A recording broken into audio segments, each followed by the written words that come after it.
Shuo had just taken over a prime storefront on a busy commercial street and was preparing to open a new bubble tea shop when he unexpectedly awakened the Conscientious Boss System. The rules were simple. As long as he paid his employees their salaries and benefits, the system would return 10 times the actual amount paid directly to his account. After thoroughly understanding how the system worked, Shuo immediately left all his competitors in the same city in the dust. He offered salaries that were practically the ceiling of the bubble tea industry to attract employees. The most eye-catching requirement in his recruitment notice instantly set the local part-time job circles on fire. Looks come first. No pretty girls, no application, ***.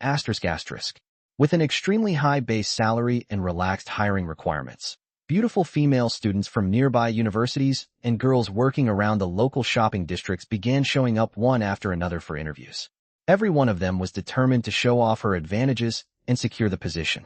Sitting inside the shop and watching the enthusiastic applicants, Shuo couldn't help secretly joking to himself. My employees are way too ambitious. Every single one of them is eager to join the team and work hard. Chapter 1. The Conscientious Boss. The brand new bubble tea shop still carried the faint scent of fresh renovations. A simple reception desk had been placed beside the window. Shuo welcomed the first applicant of the day, a freshman named Gumani, who had just finished her final exams at a nearby university. Name: Gumani. How old? 36D. The moment the words left her mouth, the entire shop suddenly fell silent. Shuo's hand froze around his pen. His eyes involuntarily swept over the girl's sweet, delicate face before drifting downward along her loose cartoon t-shirt. The oversized yellow mouse printed on the shirt was stretched noticeably outward, its round cartoon eyes distorted by the tension of the fabric. Clearly, the girl hadn't been joking, but he had obviously been asking for her age. The situation instantly became awkward and strangely ambiguous.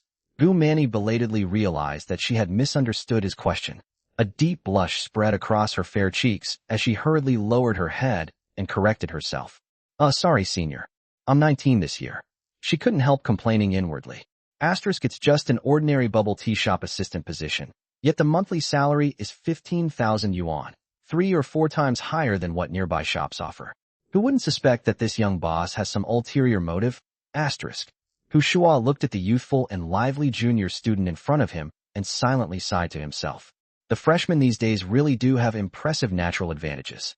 Before the awkwardness could spread any further, Gumani nervously tugged at the corner of her shirt and cautiously asked first.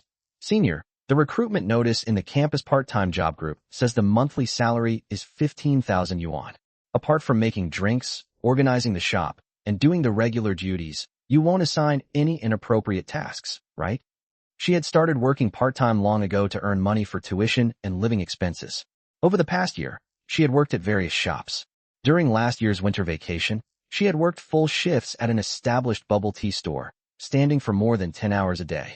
By the time she got home after work, her back would ache terribly. After working an entire month, she had earned just over 4,000 yuan. With the new semester approaching and her tuition still unsettled, this high-paying position was incredibly tempting. She had already prepared herself mentally for intense work, but her bottom line was firm. She was willing to earn money through physical labor, but she would never accept any inappropriate demands. There are no hidden or inappropriate tasks, Shuo explained calmly, lightly tapping his fingers on the desk. It's just that the shop's uniforms will have a somewhat unconventional style. Alarm bells immediately went off in Gumani's head. Sure enough, there's a catch behind the high salary. She bit her lower lip and cautiously asked, how unusual are we talking? Will they be too revealing to accept? For now, the regular uniform will be a maid outfit. Later, depending on the season, we'll rotate in styles like nurse uniforms and sailor uniforms. I've already saved some sample photos on my phone. Shuo turned his phone toward her and pulled up several carefully selected uniform designs. Gumani carefully examined them. The skirts were somewhat short, but the overall designs were conservative and within acceptable limits. Compared with the 15,000 yuan base salary, this requirement was hardly worth mentioning. If she worked for a full month, she could cover her tuition and several months of living expenses. She immediately agreed to the uniform arrangements. After settling the matter of the uniforms, Shuo took back his phone and opened his notes app. He carefully explained every detail of the salary and benefits package. You're a university student, so from Monday through Friday, your working hours can be adjusted flexibly according to your class schedule. You don't have to work a full day. On weekends, you'll follow a fixed schedule from 9 a.m. to 9 p.m. The basic salary is 15,000 yuan per month. You'll also receive a fixed monthly phone allowance of 300 yuan, a meal allowance of 1,500 yuan for 3 meals a day, and a transportation allowance of 1,500 yuan. During the summer, you'll receive a 1,500 yuan high-temperature allowance. During the winter, there will be a 1,500 yuan cold weather allowance. During the spring and autumn transition periods, we'll also provide a 1,500 yuan strong wind weather allowance. You'll get 4 paid days off every month. If you work overtime on statutory holidays, you'll be paid 3 times your normal wage. And as the shop's profits increase, we'll continue adding more benefits. That covers the current package. If you have no objections, we'll sign the employment contract. One generous benefit after another came crashing down on Gumani. She was completely stunned. Her pink lips parted slightly in disbelief, while her clear almond-shaped eyes widened. Her pupils trembled faintly, and for quite some time, she couldn't recover from the shock. Every part-time job she had worked before had involved bosses trying every possible way to reduce labor costs and squeeze employees' rest time. Forget about various special allowances. Even overtime pay for statutory holidays was rarely paid in full. Yet this boss had thoughtfully arranged every little benefit. With the base salary plus all the allowances, her monthly income could easily approach 20,000 yuan. Yuan asterisk asterisk. Compared with the meager income she had earned through all those exhausting part-time jobs, the difference was like heaven and earth. Shuo completely understood her shock. This package was practically at the top of the entire bubble tea industry. Any questions about the compensation? Gumani suddenly snapped back to reality and hurriedly shook her head. No problems at all. I accept everything. Shuo immediately handed her a printed employment contract. Gumani took it but didn't sign right away. Instead, she carefully checked every clause word by word, afraid that she might fall into some kind of recruitment trap. Having worked part-time for years and encountered a few minor pitfalls, she was especially cautious. Everything had to be confirmed in black and white. After checking carefully, she found that every clause in the contract matched what Shuo had promised verbally. There were no mandatory purchases, forced overtime, or other unreasonable clauses. Even so, she remained cautious. She took photos of the entire contract and sent them to an AI assistant for another review. The reply came quickly. Asterisk, the contract is compliant and reliable. The compensation package is extremely rare. By the way, could you ask the boss if he's still hiring? Asterisk. Only after completely putting her worries aside did Gumani pick up the pen and neatly sign her name. Shuo looked at the new employee, who was both careful and strikingly attractive, and silently approved of her. He reminded her to keep one copy of the contract safely and told her to officially report for work the next day. Senior, I don't have any classes this afternoon. I'll just be sitting around anyway. Why don't I stay and help you clean the new shop? Gumani took the initiative to offer. The generous treatment made her feel a little guilty, and she wanted to do some extra work to make up for it. Then I'll calculate half a day's overtime pay for you, Shuo replied with a smile. Gumani immediately waved her hands and refused. She firmly refused to accept any additional pay. Shuo didn't argue with her. Instead, he quietly opened his notes app and wrote. June 3rd, Gumani worked half a day of overtime. In outsiders' eyes, he looked generous and unconcerned about overtime pay. Only Shuo himself knew the system's core rule. Employee wages were returned tenfold. If an employee earned even 1 extra dime, he would earn another 10 dimes. Therefore, every hour of overtime had to be recorded accurately. Not a single cent could be overlooked. Ding! A crisp system notification suddenly rang inside his mind. Congratulations, host. You have successfully signed your first official employee. Asterisk asterisk. Reward, 100,000 yuan in cash. Beginner gift pack ×1. 3 days earlier, when Shuo had taken over the shop, he had unexpectedly been bound to the Conscientious Boss System. Its core rules were brutally simple. All salaries and benefits paid to employees would be fully refunded tenfold by the system. At the same time, the system came with strict compliance restrictions. The basic salary could not exceed 3 times the average salary of the same industry in the local area. The total value of all benefits could not exceed 1/3 of the basic salary. And every component of the compensation package had to have a legitimate and compliant justification. Shuo had already researched the local market. The average monthly salary for bubble tea shop employees in Jinghai City was only 5,275 yuan. His 15,000 yuan base salary happened to hit the 3 times ceiling perfectly. After adding all the various allowances, the entire package remained precisely within the system's compliance limits. The salary plan passed the system's review without a hitch. The 100,000 yuan cash reward and the beginner gift pack were an unexpected bonus. Just as Shuo was about to open the beginner gift pack and check the details of his reward, the glass entrance door was gently pushed open. A glamorous woman walked in. She had long, voluminous, softly curled hair that fell in large waves. Her makeup was exquisite and striking. She possessed the kind of naturally photogenic beauty that was rarely seen in real life. A true-born internet celebrity look without relying on filters. The outer corners of her eyes were slightly raised, naturally giving her a seductive charm. Her high, straight nose and full red lips were striking, while her cool, fair complexion made her beauty even more dazzling. Her sharp jawline added a hint of commanding presence. Even without filters, her natural beauty was enough to outshine countless online influencers. "Hello, are you still hiring shop assistants here?" The woman slowly approached the reception desk. She was wearing a fitted black pencil skirt that hugged her figure closely, outlining her graceful curves. With every step, her figure swayed naturally, making her particularly eye-catching. Shuo instinctively swallowed. He couldn't help thinking to himself, "She's practically a little enchantress. Have a seat first. Let me take a look at your resume." Shuo collected himself and spoke. "I happened to pass by and saw the recruitment poster outside, so I came in on the spur of the moment. I didn't have time to print a paper resume." The woman smiled as she spoke. "How about we add each other on WeChat? I'll send you the electronic version of my resume directly." Wearing high heels, she slowly walked over to the desk. Without either of them realizing it, the distance between them gradually narrowed. Chapter 2. Testing her professional skills. "Handsome, are you the owner? You're so young. You're really impressive for someone your age." The influencer-style beauty sat down opposite Shuo and praised him with a bright smile. "It's just that college graduates are having a hard time finding jobs, so I was forced into starting a business." Shuo shrugged. There was some truth to what he said, and some exaggeration. He was currently a junior in college and would become a senior in September. He had originally been facing the pressure of finding a job after graduation, but then the system had dropped into his lap. It had even given him a bubble tea shop as the starting point for becoming a conscientious boss. So, before he knew it, he had been pushed into becoming an entrepreneur. The boss is being too modest. You're already starting a business at such a young age. I have faith in you. The next Jack Ma could be you. This influencer-style beauty was clearly good at providing emotional value. With just one sentence, she had practically praised Shuo into heaven. The two chatted happily and naturally added each other on WeChat. She also sent her resume to Shuo. "Boss, I saw that the poster outside says the base salary for the store manager is 20,000 yuan. Is that for real?" After sending her resume, the influencer-style beauty brought the conversation back to the job. Clearly, she had come specifically for the store manager position. At that moment, Shuo was looking through her resume.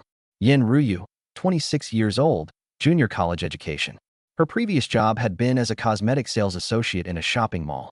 Her work experience had nothing to do with bubble tea, but she did have sales experience. And judging from the way she talked and carried herself, she was clearly the type who was very good at conversation and providing emotional value. Her professional ability probably wouldn't be bad. "You want to apply for the store manager position?" Shuo looked up at Yin Ruyu. "Do you think I'm not qualified?" Yin Ruyu looked directly into Shuo's eyes. A second later, she playfully winked her left eye, exuding irresistible charm. "It's not that you're unqualified. It's just that I noticed you don't have any experience working in a bubble tea shop. Although my shop isn't very big, I'm going to hire 5 employees. I'm not sure whether you'll be able to handle the store manager position." Shuo stated his concern honestly. "You've seen my resume. When I was selling cosmetics, I was almost always the top salesperson every month. Sales are sales. The underlying principles are the same. I don't think selling bubble tea is any harder than selling cosmetics, so I'm extremely confident about this job. What I'm more curious about is that 20,000 yuan base salary. Are you really sure you can afford to offer that much?" Just as Yin Ryu had said, she had merely been passing by today when she happened to notice the recruitment information outside. The 20,000 yuan base salary had immediately caught her attention. She had resigned from her previous job last month and had been looking for a new position, but she hadn't found anything suitable yet. The economy wasn't doing particularly well at the moment. Most companies were laying off employees, while salaries were being pushed lower and lower.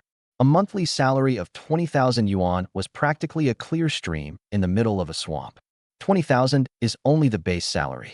Once all the benefits are added, the store manager's monthly income should be somewhere between 25,000 and 30,000 yuan. It could even exceed 30,000. If you pass the interview, we'll sign a formal employment contract immediately. I can even advance part of your salary if necessary. Shuo knew that the salary he was offering was unusually high, so Yin Ryu might suspect that he was a scammer. That's why he proactively mentioned that he could advance part of her salary. Of course, that wasn't entirely to dispel her doubts. More importantly, he wanted to test the system's tenfold salary cashback function. Seeing how confidently Shuo spoke, and hearing that he could even advance her salary, Yin Ryu's eyes immediately lit up. Her already sweet and coquettish voice became even more alluring. Boss, I can guarantee my abilities. Or how about you test my professional skills first? Huh? How do we test your professional skills? Shuo was suddenly filled with question marks. But just then, he felt something smooth and slippery gently rubbing against his calf. The weather in June was hot, and Shuo was wearing denim shorts. With his legs exposed, the sensation was especially obvious. He immediately realized that the smooth object was Yin Ryu's small foot, wrapped in stockings. Ahem. Shuo was supposed to be an innocent college student. Well, maybe not that innocent. Who the hell could resist this? Shuo suddenly realized that being a boss had benefits beyond simply making money. As long as the salary was high enough, there would always be employees willing to take shortcuts to get ahead. He suddenly remembered a TV drama he had watched before, which featured a character nicknamed Cowhorse-san. The woman was both an assistant and the manager's secret lover. Even when they were at a hotel, she still had to work overtime. It was absolutely miserable. Alas, those evil capitalists. I'll become one of you first, then tear you apart afterward. While Shuo's thoughts were wandering, Yin Ryu's coquettish voice sounded again. So, boss, do you want to give it a try? That should be fine. This position is extremely important to the development of the bubble tea shop. Before you officially start, I need to understand what your professional abilities are like. Shuo spoke with a completely serious expression. Food delivered straight to his mouth would be a waste not to eat. Besides, he'd been single for 2 months.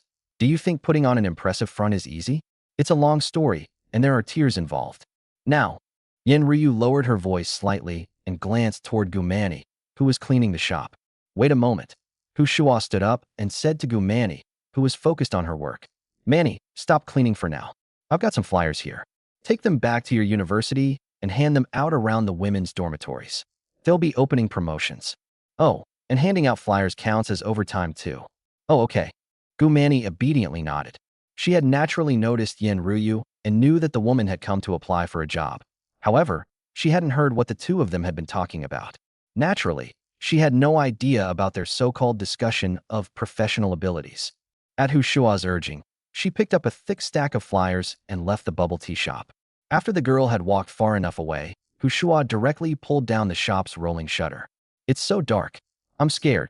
Brat, I said we're discussing professional skills. Don't tell me you're thinking about something else. Half an hour later, the rolling shutter opened again. Yin Ryu wiped the smeared lipstick from the corner of her mouth and gave Shuo an annoyed look. You college students really have no sense of moderation. Shuo chuckled. Sis Yin, your professional skills are really impressive. I feel completely comfortable handing the shop over to you. But let me make one thing clear first. If the sales figures fail to reach the required standard for 3 consecutive months, you'll have to leave too. 3 months without meeting the target, and I'm out. Your evaluation standard is way too strict. Yin Ryu glared at Shuo resentfully. Sis Yin, you know what kind of salary I'm offering. It's unique even across the entire city of Jinghai. Naturally, when I offer such a high salary, my requirements have to be higher too. Shuo shrugged. According to the system's rules, if the bubble tea shop operated at a loss for 6 consecutive months, the tenfold salary cashback benefit for contracted employees would be canceled, and the bubble tea shop project would be considered a failure. Although the system hadn't said what punishment would follow if the project failed, obviously, success would be the best outcome. In other words, the system had given him 6 months to make the bubble tea shop successful. Shuo had decided to give Yin Ryu 3 months. If she couldn't do it, he'd replace her immediately. That would still leave him another 3 months to make a final push. Fine. 3 months it is. Yin Ryu nodded. She also knew that this salary was practically unmatched anywhere in Jinghai. Otherwise, She wouldn't have resorted to unconventional means to secure the job. You just said you could advance part of the salary. How much can you advance? Yin Ruyu asked another question. This was also one of the reasons she had been willing to use unconventional means. Although she had only been unemployed for a month, she had already begun feeling the pressure of daily life. There was nothing she could do about it. She was a typical month-to-month spender with practically no savings. Now that she had lost her source of income, she could only survive by relying on her credit card. And it was already time to pay her credit card bill again. If she could receive part of her salary in advance, that would be perfect. Hashtag Chapter 3. College students really are something else. Let's sign the contract first. Then I'll advance you 10,000 yuan. Shuo thought for a moment before speaking. Can you advance a little more? Yanryu looked at Shuo pitifully. Didn't you say the store manager's monthly income could reach around 30,000 yuan? Why don't you advance half of it, 15,000 yuan? Yanryu had a credit card bill of more than 13,000 yuan that was about to come due. If she could get 15,000 yuan in advance, it would cover the bill perfectly. Sis Yin, the reason I'm willing to advance your salary is to put your mind at ease. 10,000 is already quite a lot. There are plenty of jobs where you can't even earn 10,000 yuan a month, right? Besides, you haven't even worked a single day yet. What if I give you 15,000 yuan and you run off with it? Shuo had just over 100,000 yuan in his bank account. He was willing to advance part of her salary because he wanted to conduct an experiment, but he didn't want to hand over too much money. Just as he said, if Yin Ryu took the 15,000 yuan and disappeared, it would cause him quite a bit of trouble. How could I possibly run away from such a great job? Good little brother, at worst, I'll spend a few more sessions discussing my professional skills with you. Yin Ryu grabbed Shuo's arm, leaned her body closer, and gently brushed against him. Sis Yin, don't do this. Let's talk things over properly. It's not time to call grandma in yet. Shuo was somewhat helpless. But then again, her professional skills really were impressive. She was much better than his several ex-girlfriends. Fine. Let's leave it at that. 15,000. In the end, Shuo still couldn't withstand Yin Ruyu's gentle persuasion and nodded in agreement. Good little brother, thank you. Yin Ryu smiled brightly. She rose onto her toes and gave Shuo a quick peck on the cheek, leaving behind a vivid lipstick mark. Shuo took out the contract he had previously asked Gu Manny to sign, changed the salary figures, and handed it to Yin Ryu. Take a look. If everything's fine, just sign it. Okay. Yin Ryu took the contract and carefully read through it. A verbal agreement wasn't enough. Only something written in black and white had legal effect. But when she reached the section about the benefits, she was completely stunned. 300 yuan phone allowance. 1. 500 yuan meal allowance. 1. 500 yuan transportation allowance. It was just a bubble tea shop.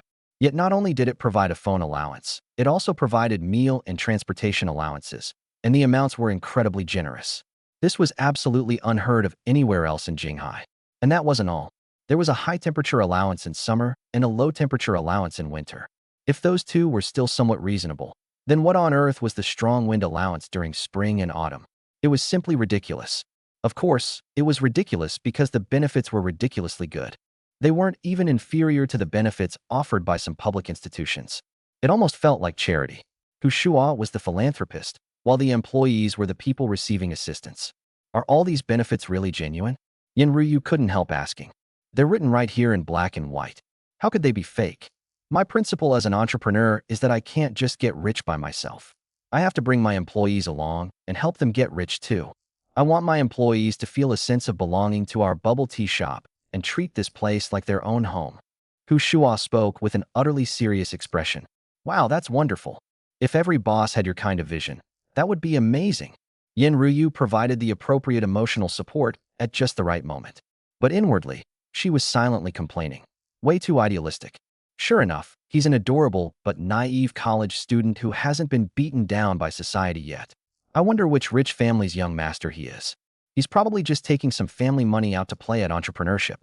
People like him aren't short of money anyway, so he might as well treat this as charity.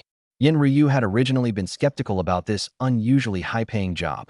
Now, all her doubts had completely disappeared. This young boss was obviously a wealthy second-generation heir who wasn't short of money. He wasn't really starting a business. He was basically doing poverty relief. Still, Yin Ryu was extremely fortunate that she could become one of the people benefiting from his charity. She signed her name in the designated space, handed the completed contract back, and smiled brightly. Boss Hu, I'll be counting on your guidance from now on. Don't mention it. Manager Yin, work hard. The entire future of the bubble tea shop depends on you. Shuo smiled and shook Yin Ryu's hand. Ding. Congratulations, host. You have successfully hired an employee, asterisk asterisk.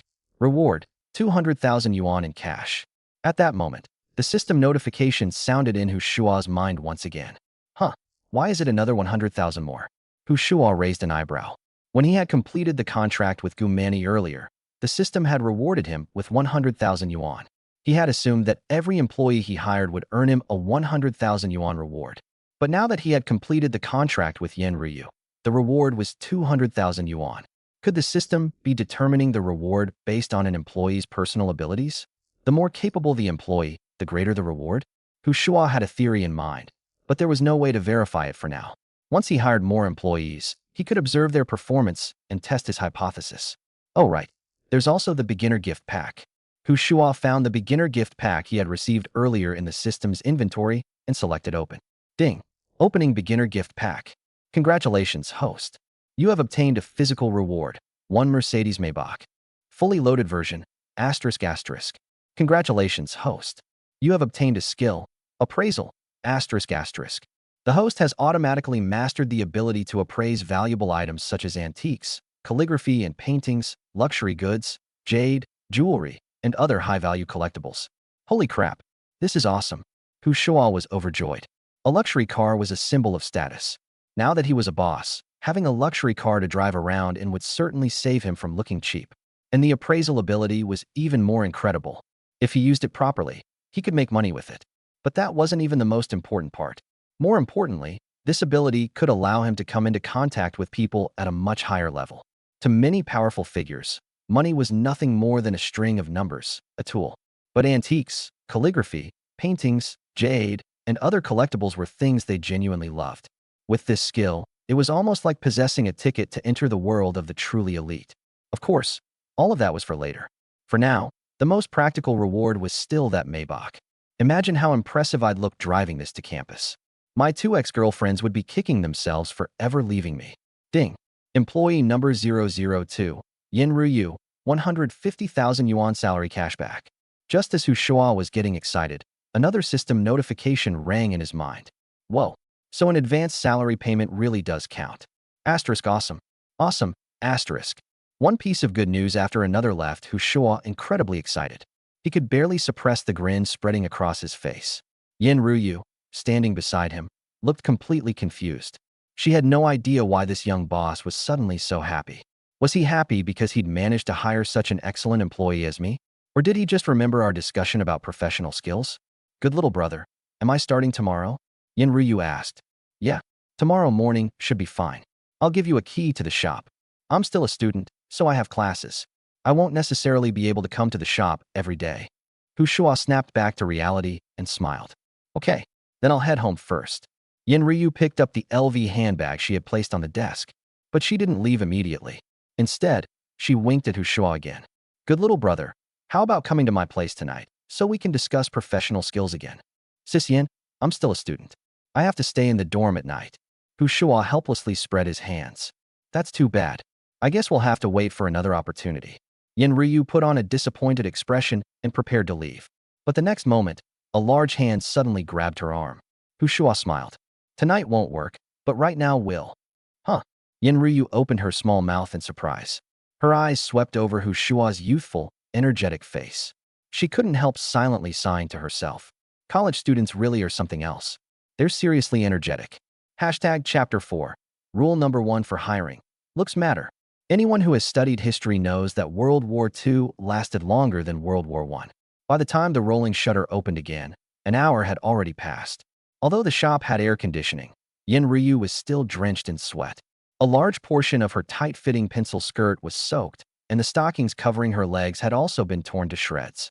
Boss, you're going to reimburse me for these stockings, right? Yin Ryu put on a pitiful expression. These stockings cost 199 yuan. They're not the disposable kind. Shuo went to the refrigerator and took out 2 bottles of mineral water, handing one to Yin Ryu. It's a small matter. I'll buy you 10 pairs later. You can take turns tearing them. You said it. You owe me 10 pairs of stockings. As she spoke, Yin Ryu took some tissues from her bag and wiped away her sweat, planning to rest for a little while before leaving. The stamina of this male college student was simply unfathomable. She definitely didn't dare stay any longer. Sis Yen, that's a nice bag. Hu Shua's eyes casually fell on the LV handbag in Yen Ryu's hand. The appraisal knowledge granted by the system automatically surfaced in his mind. He immediately reached a conclusion. The bag was fake. My best friend gave it to me for my birthday. She's an LV sales associate, so she can get employee discounts. Seeing Hu Shua compliment the bag, Yen Ryu proudly held it out toward him. It was her first luxury handbag, the most expensive bag she owned, and also a symbol of her friendship with her best friend. After hearing what she said, however, Hu Shua's expression became rather interesting. He thought to himself, when it comes to stabbing someone in the back, it really has to be a best friend. Looks like you and your best friend are really close. When it was her birthday, did you give her an equally expensive gift? Hu Shua cautiously probed. Of course, I gave her a gold necklace. It represented how our friendship was as solid as gold. For girls like us, we don't really need you stinky men. Best friends can stick together and keep each other warm too. Yen Ryu proudly pursed her lips at Hu Shua. Seeing her expression, Hu Shua laughed. Sis Yen, I can tell that your feelings for your best friend are genuine, but hers may not be. What do you mean? Yen Ryu looked suspicious. Xiaoqing and I were college roommates, and we're still renting a place together. We're extremely close. Hu Shua didn't beat around the bush. The bag is fake. Huh. Impossible. Yen Ryu was startled at first, then immediately denied it. Xiaoqing works at an LV store. How could the bag she gave me possibly be fake? Hu Shua shrugged. Go to a luxury goods resale shop and have it checked yourself. You'll know. This. Yen Ryu bit her lip, her expression complicated. She wasn't stupid. In fact, she was quite clever. The reason she had never suspected the bag was fake was precisely because her best friend Xiaoqing worked as an LV sales associate. Other people might be able to fool her, but she had never imagined that her best friend could be the one deceiving her. And Hu Shua was an outsider with no reason whatsoever to deliberately drive a wedge between her and her best friend. It probably isn't fake. I'll go ask. Although Yen Ryu said that aloud, she was already losing confidence.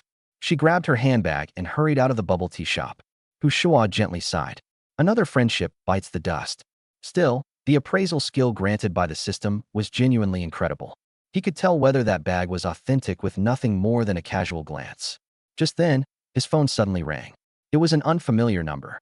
Hello, may I ask if this is Mr. Hu Shua? A woman's gentle voice came through the phone. Yes, speaking. Who is this? Hello, Mr. Hu. I'm Li Jingjing, the sales manager at the Mercedes-Benz dealership. All the paperwork for the Maybach you've ordered has been completed. Would you like us to deliver the car to you? Or would you prefer to come pick it up yourself? Can you actually deliver the car? Hu Shua asked. Yes, we offer that service. Delivery is free within a 200-kilometer radius of Jinghai City. Then please deliver it.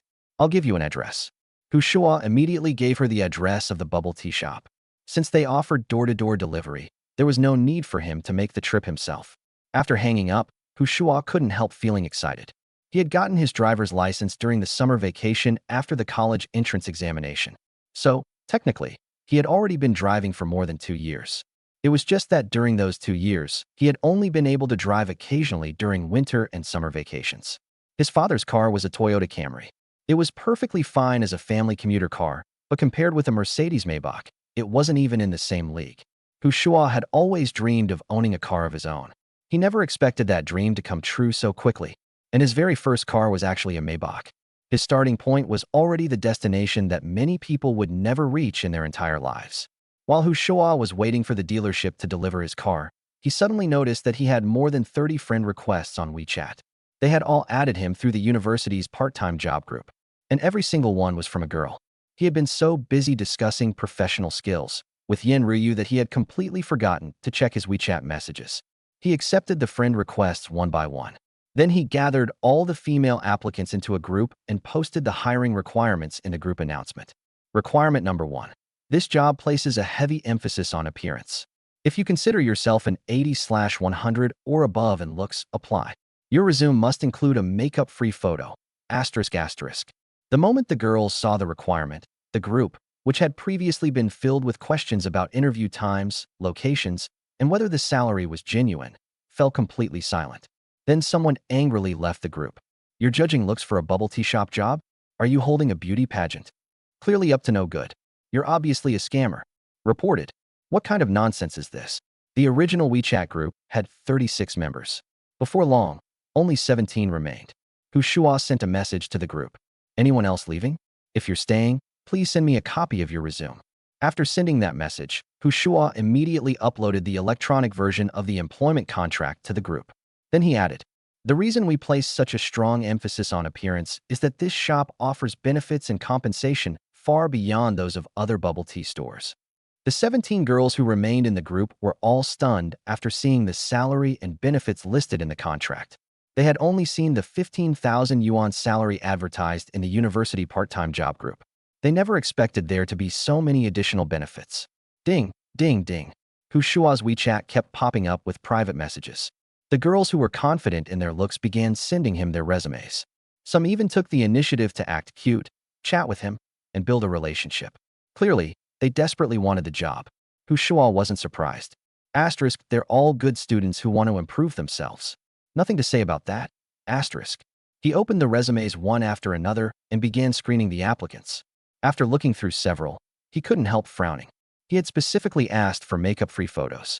Yet the photos they sent were all heavily edited pictures, the kind they could confidently post on their social media feeds. Moreover, many girls actually had a completely inaccurate understanding of their own appearance. They thought they were an 80 out of 100. But that 80 was usually the result of maxing out beauty filters, face slimming, eye enlargement, skin smoothing, and every other available effect. In reality, they might only be around 50 points. Hashtag Chapter 5. Did my ex-boyfriend become a rich second-generation heir? Miss, we can't accept this bag. Inside a luxury goods resale shop near the university town, the owner handed Yin Ruyu's LV handbag back to her. Why can't you take it? Yin Ruyu already had an answer in her heart, but she still refused to give up. She and her best friend Xiaoqing had met in college. They had known each other for 7 or 8 years by now. She had often seen people online talking about fake friendships between women, but she had always firmly believed that her friendship with Xiaoqing wasn't fake. Reality, however, had just slapped her hard across the face. Her best friend had used a fake handbag to trick her out of a gold necklace worth 18,000 yuan. There's something wrong with this bag. Normally, when a shop said they couldn't accept an item, it basically meant the item was fake.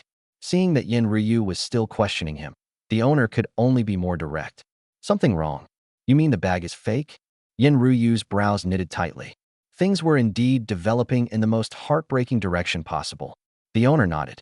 Yeah, it's a high-quality counterfeit. Are you sure it's a counterfeit? Yin Ryu still held on to one final sliver of hope. Miss, I'm a professional. This is how I make a living. If the bag were genuine, there'd be no reason for me not to buy it. The owner gently shook his head. He probably had to say the same thing countless times every month. After all, most of the handbags brought into his shop were actually fake. The worst case had been a young female influencer whose boyfriend had given her 6 designer handbags. Every single one had turned out to be fake. She had been completely fooled for an entire year. Yin Ryu said nothing more. She silently picked up the bag and left the shop, her emotions a complete mess. She had originally been excited about finding such a high-paying job and had wanted to share the good news with her best friend Xiaoqing. Now, she had completely lost the mood. She picked up her phone and opened her WeChat conversation with Xiaoqing. She wanted to say something. In the end, she couldn't type a single word. She then opened her chat with Shuo and sent him a thank you sticker.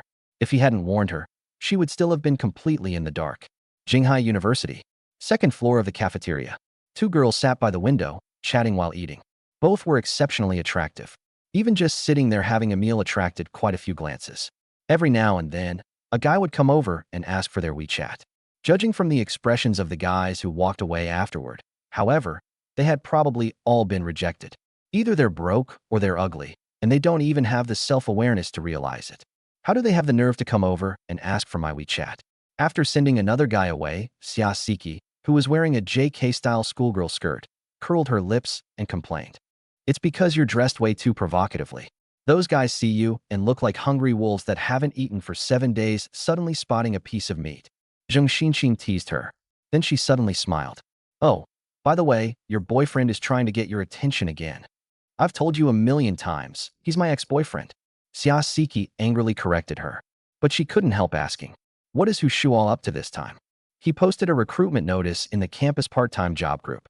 He's offering 15,000 yuan a month for bubble tea shop employees. Chi-Chi, I think he's gone crazy. Ever since you broke up with him, he hasn't seemed quite right in the head. Zheng Xinxin continued teasing her. Why don't you two just get back together? You'd be saving a life. Get back together? Xia Siki rolled her eyes. Why don't you go date him yourself? We're best friends. How could I steal your boyfriend? That would violate the most basic principles. Zheng Xinxin deliberately put on a serious expression. Enough, enough. I don't want to talk about him anymore. We've been broken up for 2 months already. Xia Siki impatiently waved her hand. Just one last thing. It looks like his bubble tea shop might actually have opened. The salary listed in the recruitment notice is a little ridiculous, but the shop itself should be real. Otherwise, why would he post something like that in the part-time job group just to get mocked by everyone? Zheng Xinxin analyzed the situation. So what if it opened? It has nothing to do with me. Xia Siki looked disdainful.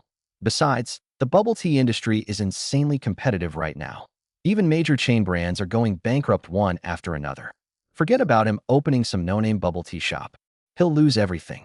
Either way, at least he's starting a business.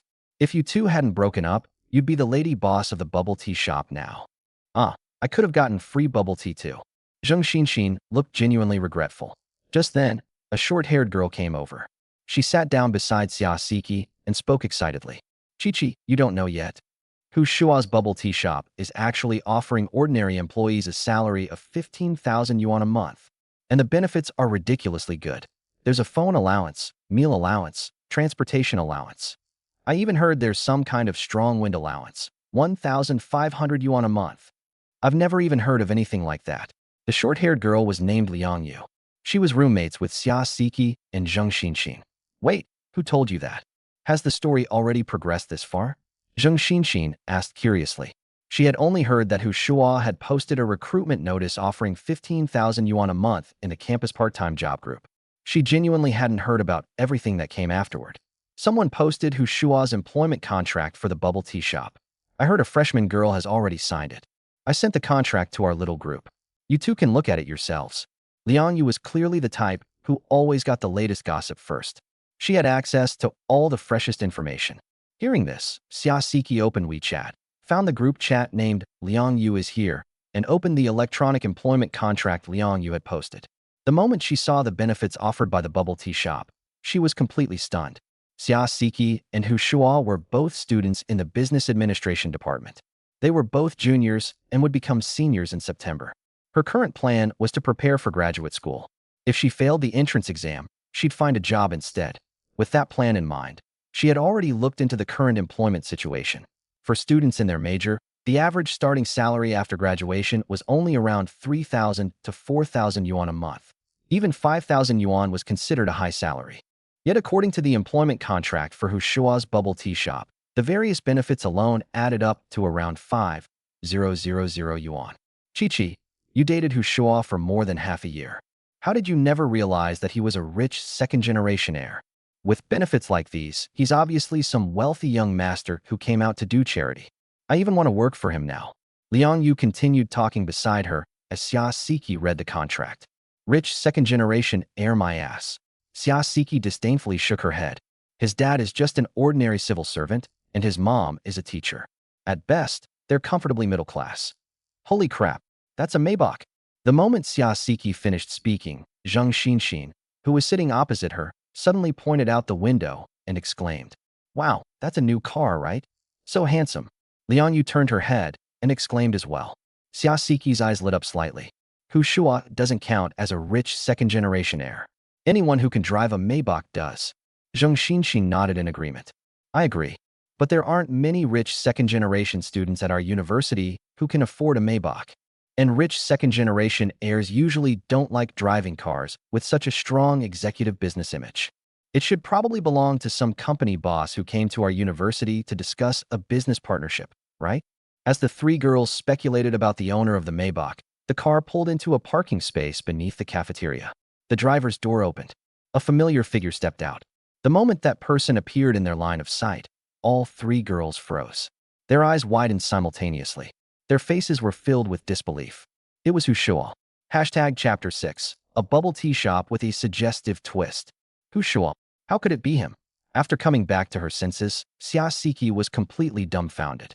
She had never dreamed that the person stepping out of the Maybach would actually be her ex-boyfriend. Shuo. Just moments ago, she had been criticizing him behind his back. She hadn't expected reality to slap her in the face so quickly. That car must be borrowed. He drove it to campus just to show off. Siki snorted coldly. He's obviously trying to stir things up and get my attention. That really is possible. Shuo has been acting more and more flamboyantly lately. Zheng Xinxin nodded in agreement. But her agreement was merely a way of taking sides. Deep down, she had already started making her own calculations. The Maybach Shuo had driven over was obviously brand new. Under the sunlight, its polished paint practically gleamed. But who would lend a brand new Maybach to someone like him? It didn't really make sense.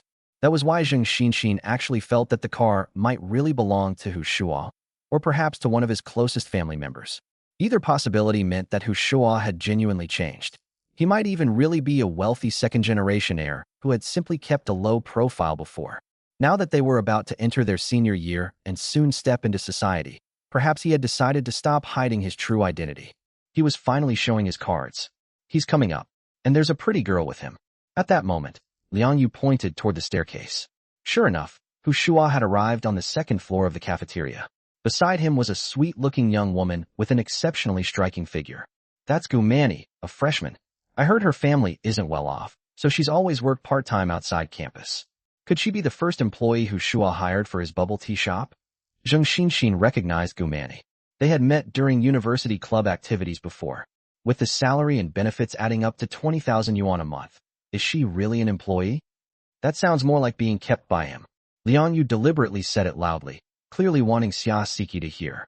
She knew that when Siki had been dating Shuo, she had never enjoyed treatment anywhere near this generous. Sure enough, Siki's expression darkened.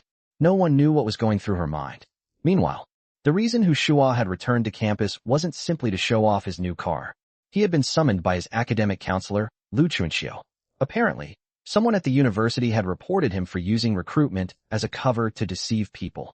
Lu Chuanxiu happened to be eating in the cafeteria, so Shuo came straight over. He had also brought Gumani, who had already signed a contract with him, as his witness. The first and second floors of the cafeteria were for students, while the third floor was the faculty dining area.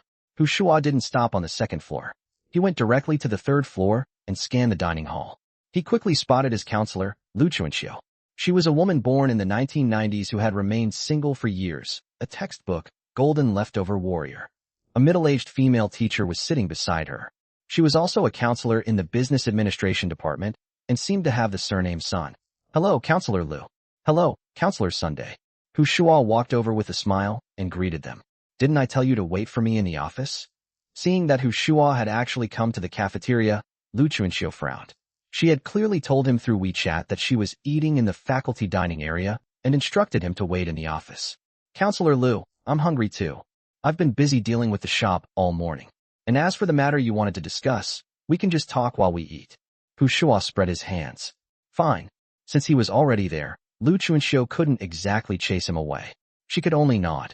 Counselor Lu, can I borrow your meal card? Students can't use the faculty dining hall, right? Shuo shamelessly held out his hand. Take it. Lu Chuanxiu rolled her eyes and tossed the meal card over. She was already regretting it terribly. If she had known this would happen, she would have waited until after eating before messaging Shuo. Now she had even ended up paying for his meal. Thanks, Counselor Lu. Shuo happily took the meal card and brought Gumani over to get their food. Senior, maybe I should just eat downstairs. Seeing Shuo casually swiping his counselor's meal card, Gumani spoke softly. We're already here. Might as well eat.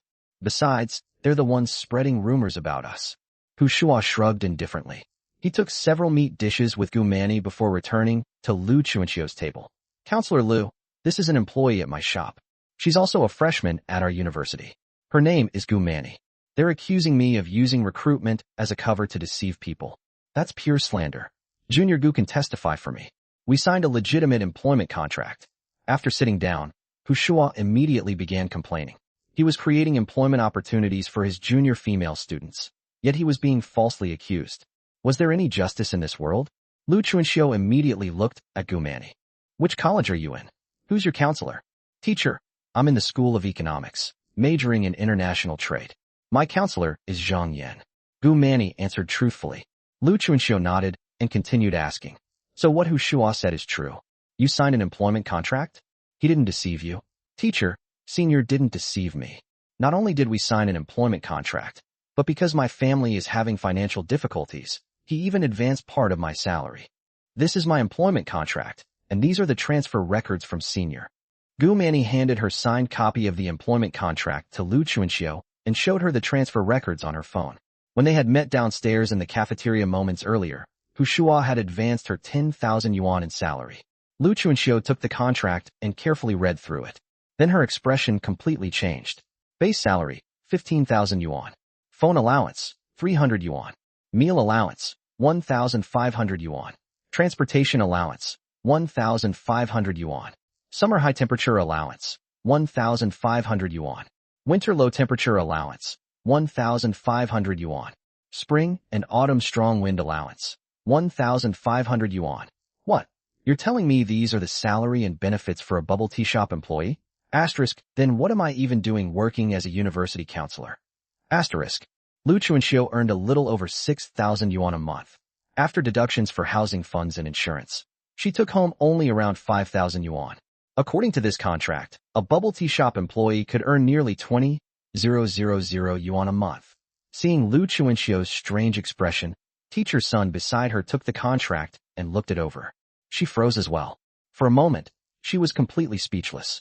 After taking some time to process it, Lu Chuanxiu asked Hu Shuo, with salaries this high, how is your bubble tea shop supposed to make money? Counselor Lu, this is my first time starting a business too. I'm still figuring everything out. But I believe that if you want employees to give 100% of their enthusiasm, you have to give them excellent salaries and benefits. As long as my employees can make good money working for me, even if I wanted to shut down the bubble tea shop one day, they probably wouldn't let me. Doesn't that make sense? Hu Shuo gave his justification. However, he didn't reveal his entire business strategy. After offering such high salaries, he had already thought everything through. If his no-name bubble tea shop wanted to stand out in the fiercely competitive bubble tea industry, he would have to take a completely different approach. And he had already figured out what that approach would be. A suggestive, borderline style of marketing. Otherwise, why would he recruit so many beautiful female employees? An ordinary 18 yuan cup of bubble tea? Most men wouldn't think much of it. But what if that same 18 yuan also came with a glimpse of a girl in black stockings, a pretty employee in a maid outfit warmly taking care of you, perhaps an occasional little dance, and even another cup of bubble tea thrown in? Wouldn't that suddenly seem like a pretty good deal? Chapter 7. Have you ever been in a Maybach? Can we go take a look at your milk tea shop? Whether Hu Shuo was actually running a scam mainly depended on whether he had a real business behind the recruitment. If the milk tea shop really existed and he was genuinely paying his employees, then there was no way to accuse him of fraud. As for how much he paid his employees, or whether he made or lost money, that was his own business, and no one had any right to interfere. Sure, we can head over after lunch. A few junior female students are going there for interviews later anyway. Hu Shuo readily agreed. After lunch, the four of them left the cafeteria together. Instructor Sun, a middle-aged woman who had reached the age where she loved giving unsolicited advice, began lecturing Hu Shuo as they walked toward the cafeteria entrance. Xiao Hu, your idea is good, but it's far too idealistic. Based on the salaries you're offering, your employee expenses alone will be more than 100,000 yuan a month. You'll need extremely strong financial backing for that. You'd need at least 1,000,000 yuan in working capital. Have you thought about? Beep, beep. Before Instructor Sun could finish, the headlights of the Mercedes Maybach parked outside the cafeteria suddenly lit up. Hu Shuo casually opened the car door, then turned to the middle-aged woman who loved giving advice. Instructor Sun, what were you saying just now? Instructor Sun pushed up the black-framed glasses resting on her nose. The rest of her words immediately died in her throat. What was there left to say? The guy was so young, yet he was already driving a Maybach worth several million yuan. The substantial financial backing she had been talking about was practically a joke in front of him. Nothing. It's a good thing that young people dare to take risks and fight for themselves. Instructor Sun could only force an awkward smile. Meanwhile, Lu Chuanxiu stared at Hu Shuo in shock, then looked at the brand-new Maybach. She couldn't help asking, Hu Shuo, is this car yours? Yeah, I'm starting a business now, so I need a decent car to keep up appearances.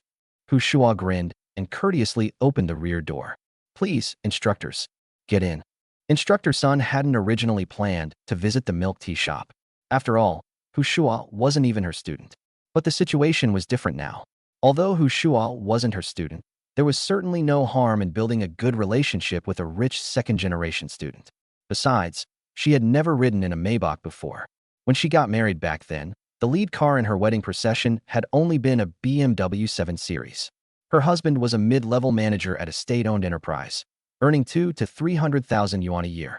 Their family lived comfortably enough, but buying a luxury car like a Maybach was something they would probably never be able to afford.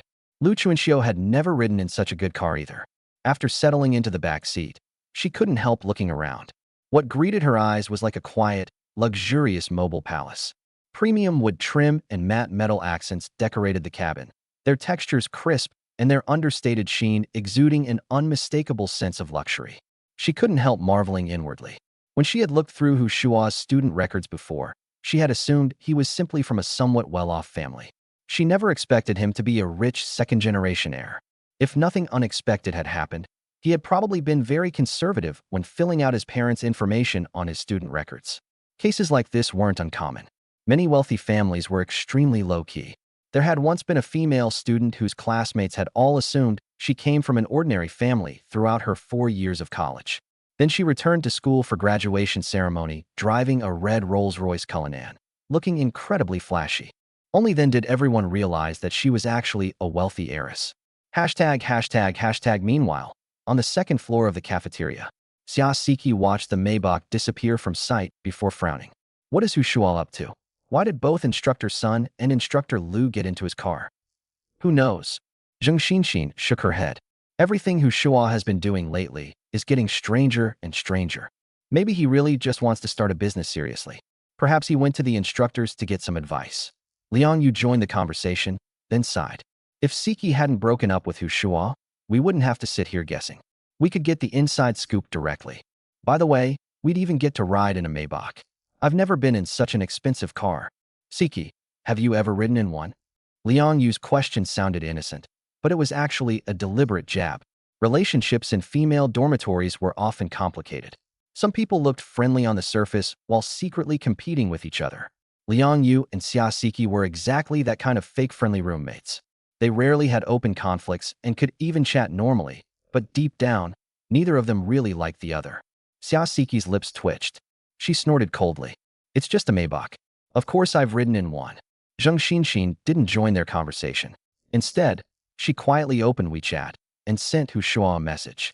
Shuo, I heard your milk tea shop is hiring. What do you think of me? Do you think I'd qualify? She followed it with a cute sticker. A job paying 20,000 yuan a month.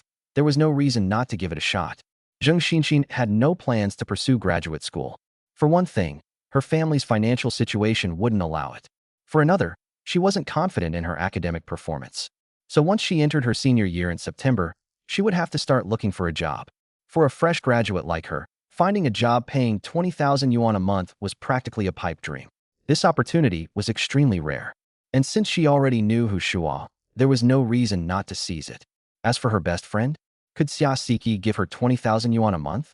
Meanwhile, Shuo brought the two instructors to the milk tea shop and handed each of them a bottle of water. Welcome, instructors. I hope you'll give me some guidance. Xiaohu, this shop is pretty big. It must be around 70 or 80 square meters, right? Instructor Sun looked around the store. She discovered that it was significantly larger than an ordinary milk tea shop. The layout was somewhat like Starbucks. Besides the counter, there were more than a dozen tables, chairs, and sofas. Customers could read, study, or chat there without any problem. Lu Chuanxiu, meanwhile, kept nodding. A weight had finally been lifted from her heart. With a shop this large as proof, there was no way Shuo could be using recruitment as a pretext to scam people. Shuo, I heard that you also judge applicants based on their looks? Lu Chuanxiu asked. This was something the Student Affairs Office had reported to her. Apparently, some students had complained about it.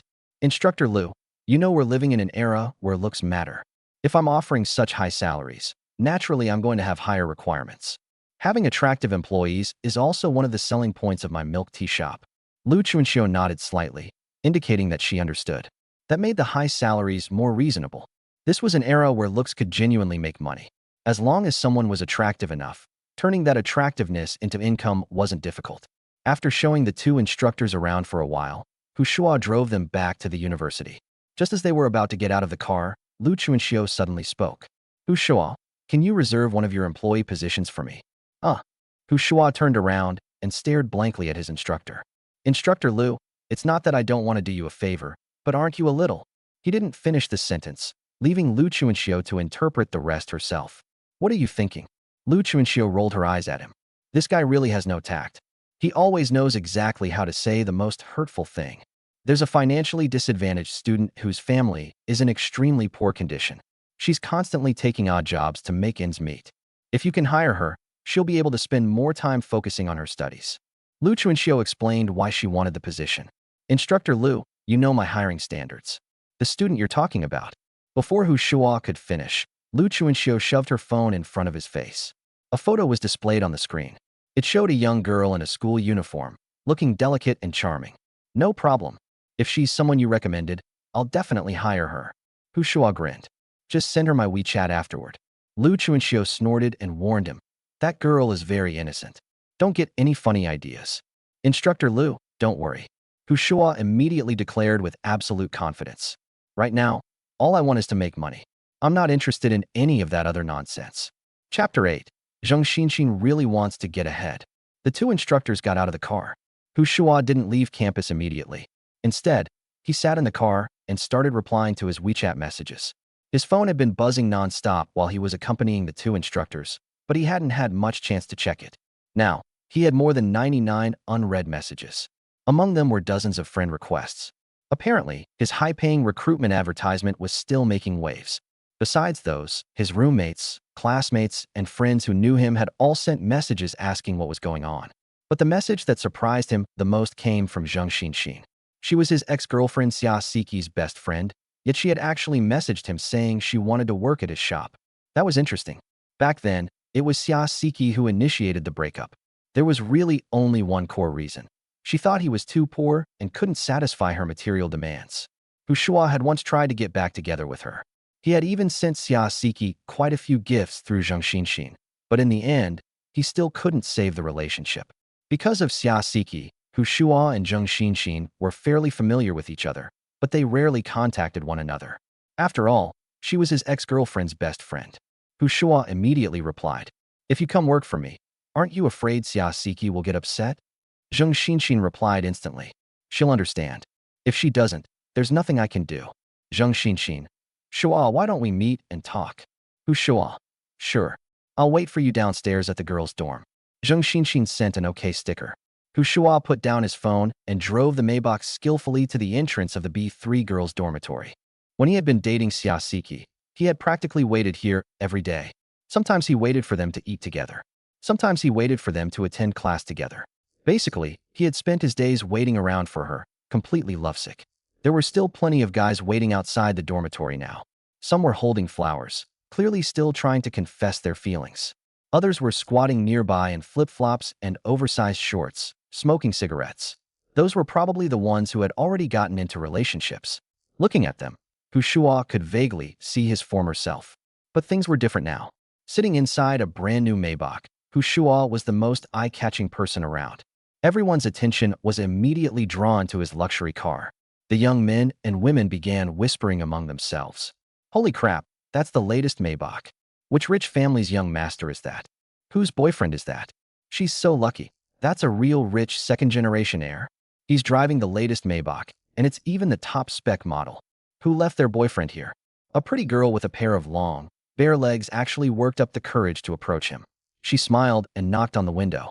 Hu Shuo lowered the driver's side window. What's up? I just thought your car was really cool. I didn't expect the owner to be so handsome too. The long-legged girl was quite good at chatting. As she spoke, she deliberately bent over, giving Hu Shuo an unobstructed glimpse down her neckline. Hu Shuo had once seen a rich second-generation heir say online, You'll never know how proactive girls can be until you have money. Now, he finally understood just how true those words were. In terms of appearance, Hu Shuo would give himself an 80 out of 100. He was fairly handsome, and when walking through a crowd, girls would occasionally give him a second glance. But that was about it.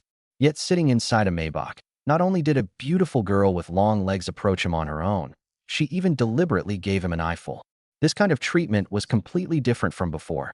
It wasn't something you could achieve simply by being handsome. Miss, you're pretty too. And you're very. Hu Shuo glanced at her. White.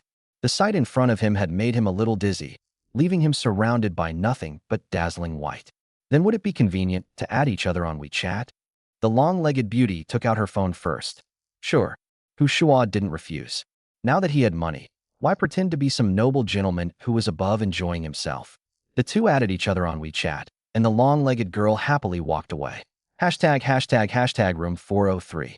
Upstairs, Zheng Xinxin sat down at her desk and carefully started applying makeup. Xinxin, what's going on? Are you getting ready to meet your crush? Xiaosiki, who was about to memorize some vocabulary words, looked at her suspiciously. By their third year of university, students generally fell into three groups. Those preparing for graduate school entrance exams, those preparing for civil service exams, and those preparing to enter the workforce. Xiaosiki belonged to the first group. Her family was financially comfortable and fully supported her graduate school plans, so she had started preparing a long time ago. No, I'm just meeting an ordinary friend. Zheng Xinxin answered casually. An ordinary friend needs this much preparation? You think I don't know you? Is it Wang Linxian? Xiaosiki's eyes lit up with gossip. Really, just an ordinary friend. I just haven't seen him in a long time. Anyway, I'm leaving. Zheng Xinxin had just received another WeChat message from Shuo saying that he had arrived downstairs. She stood in front of the mirror and checked her makeup. Although she had only had time to put on a simple, light layer of makeup, she had deliberately chosen a denim mini-skirt that showed off her long, beautiful legs. That was one of her biggest advantages. She believed that sitting in the passenger seat of a Maybach, she'd definitely create an unforgettable visual impact. She's being so mysterious. Could she have fallen in love? Xiaosiki muttered under her breath before going back to memorizing vocabulary. Zheng Xinxin quickly went from the 5th floor down to the 1st floor. Once she reached the lobby, she slowed her steps and steadied her breathing. As soon as she walked outside, she immediately spotted the brand-new Maybach. However, a girl with long chestnut brown hair was currently standing beside the car, talking to Shuo through the window. She wasn't the same long-legged girl from earlier. She was already the third girl who had proactively approached him. Shuo's attitude was simple. He welcomed everyone. More friends meant more opportunities. Besides, girls who dared to approach him on their own were generally attractive. They could potentially become future employees, so keeping their contact information was never a bad thing. Seeing this scene, Zheng Xinxin was speechless. She cursed inwardly before striding toward them. When Shuo saw Zheng Xinxin, he immediately opened the door and got out. He didn't know that Zheng Xinxin had already seen him in the cafeteria. He had actually been planning to give her a surprise. What he didn't realize was that Zheng Xinxin's attitude had changed so dramatically precisely because she had fallen for the attraction of his Maybach. Xinxin, over here. Shuo leaned against the car door and waved at her with a grin. His gesture immediately attracted the attention of the surrounding students. Everyone had been watching the Maybach, curious about what kind of girl the rich young man was coming to pick up. As a result, Zheng Xinxin instantly became the center of attention. Feeling all those eyes on her, Zheng Xinxin couldn't help feeling pleased with herself. Especially the girls. Their envy was practically impossible to hide. Shuo, when did you buy a car? And it's a Maybach. That's insanely luxurious. Zheng Xinxin deliberately exaggerated her surprise, giving him plenty of emotional validation while also fishing for an answer. She wanted to find out whether the car really belonged to him. I've started a business, haven't I? I needed a car to make a good impression. Come on, get in. Shuo walked around to the passenger side and courteously opened the door for her. Hee, thanks, Shuo. Zheng Xinxin happily got into the car. Just as she had suspected, the Maybach really was Shuo's. She was already feeling secretly relieved that she hadn't made things worse after Xiaosiki and Shuo broke up. Otherwise, how could she possibly be sitting in the passenger seat of a Maybach now? Shuo, you're really good at keeping secrets. You just casually bought such an expensive car.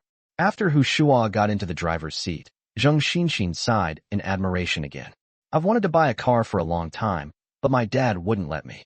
I'm about to graduate, though, so he finally agreed. Shuo casually made up an excuse, deliberately creating the impression that he really was a rich second-generation heir. Your dad did it for your own good. He was probably worried you were too young to handle all that money. Zheng Xinxin deliberately sounded slightly jealous. Look, the moment you bought the car, girls were already coming over to hit on you. That girl just now was pretty cute too. Come on. She can't compare with you.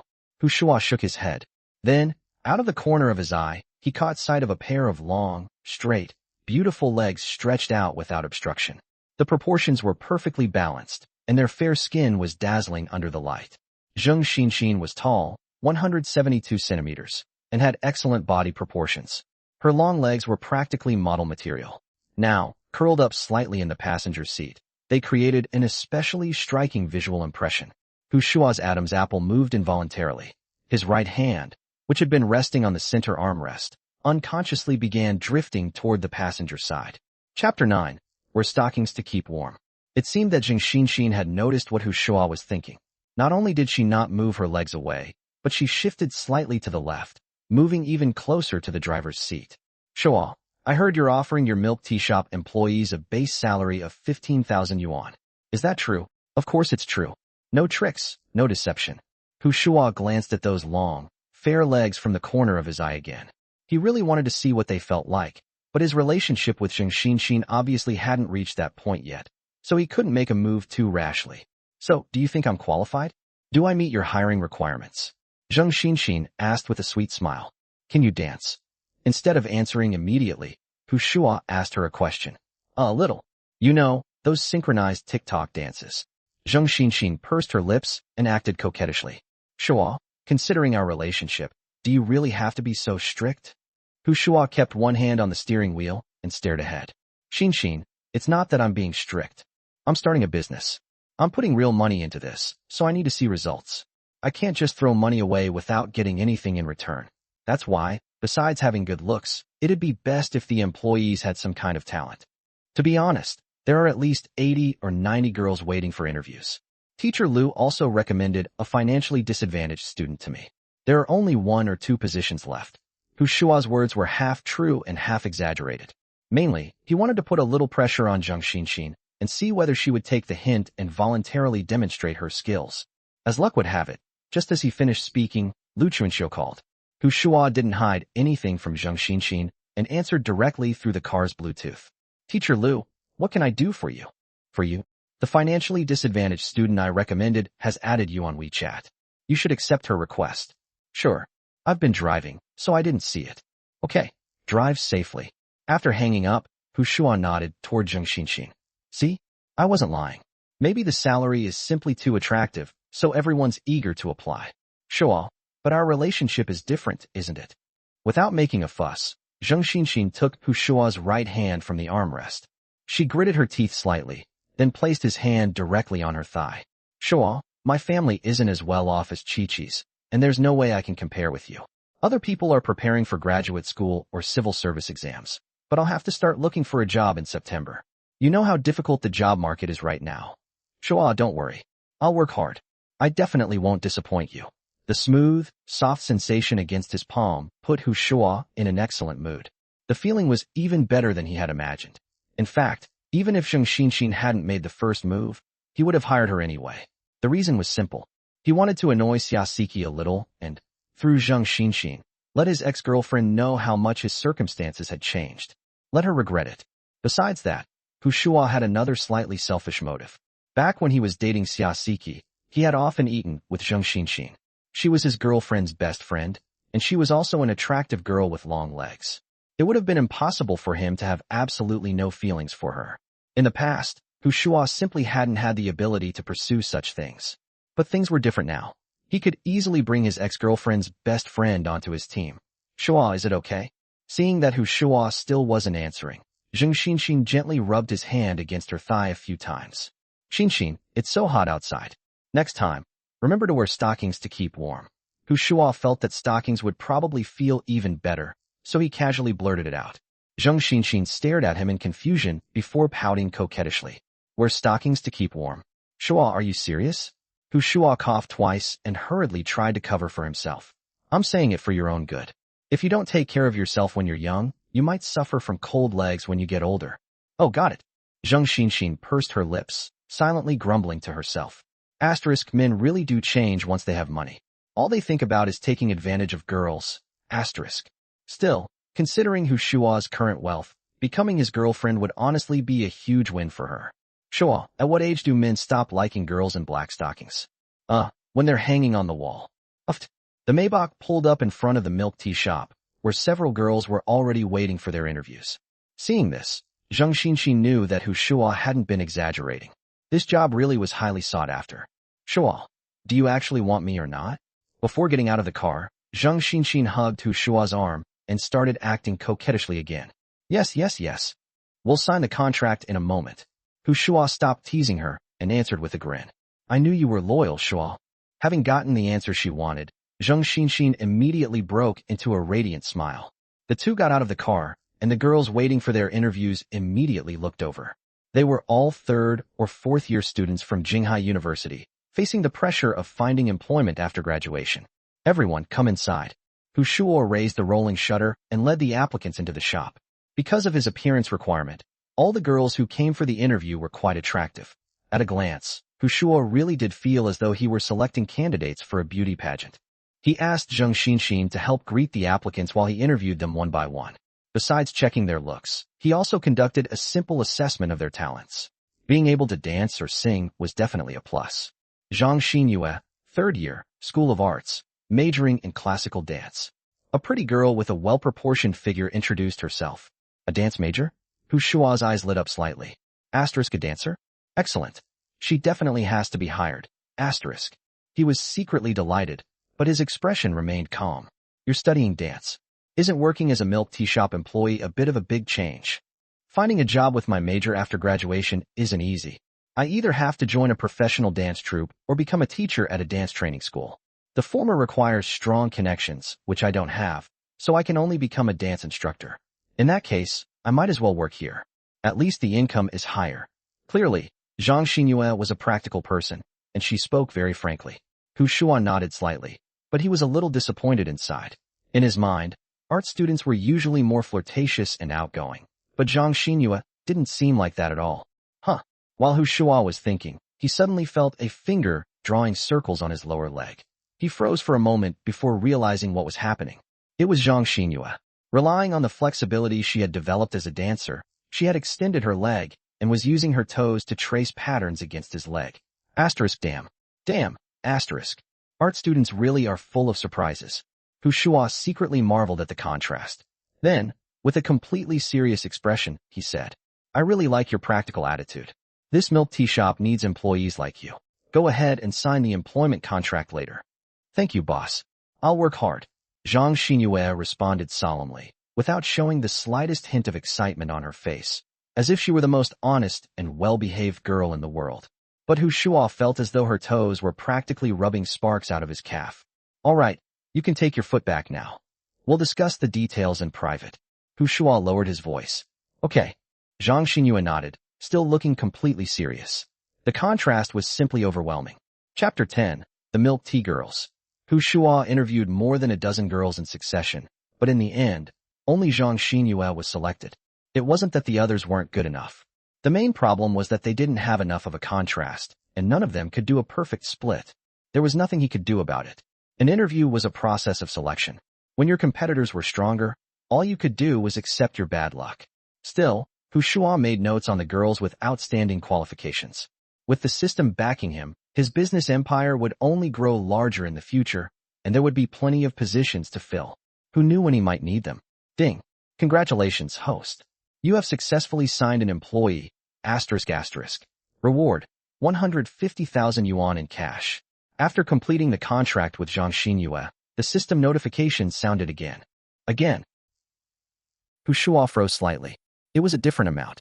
It was 50,000 yuan more than the rewards he had received for signing Zhang Xinxin and his first employee, Gumani, but 50,000 yuan less than the reward for signing Yin Ryu. Sure enough, signing different employees resulted in different rewards. He simply hadn't figured out the exact criteria yet. Most likely, it depended on their abilities or how well suited they were to the position. And the system's evaluation of Zhang Xinyue was actually a level higher than that of Gumani and Zhang Xinxin. Hu Shua glanced at Zhang Xinyue, who had just signed her name on the contract, and thought to himself, looks like this girl with a surprising side to her is naturally gifted at working in a milk tea shop. Forget dancing. Just sell milk tea properly for me. While Hu Shua was silently complaining to himself, a delicate figure walked into the milk tea shop. She wore a simple white t-shirt on top and a pair of light blue sweatpants.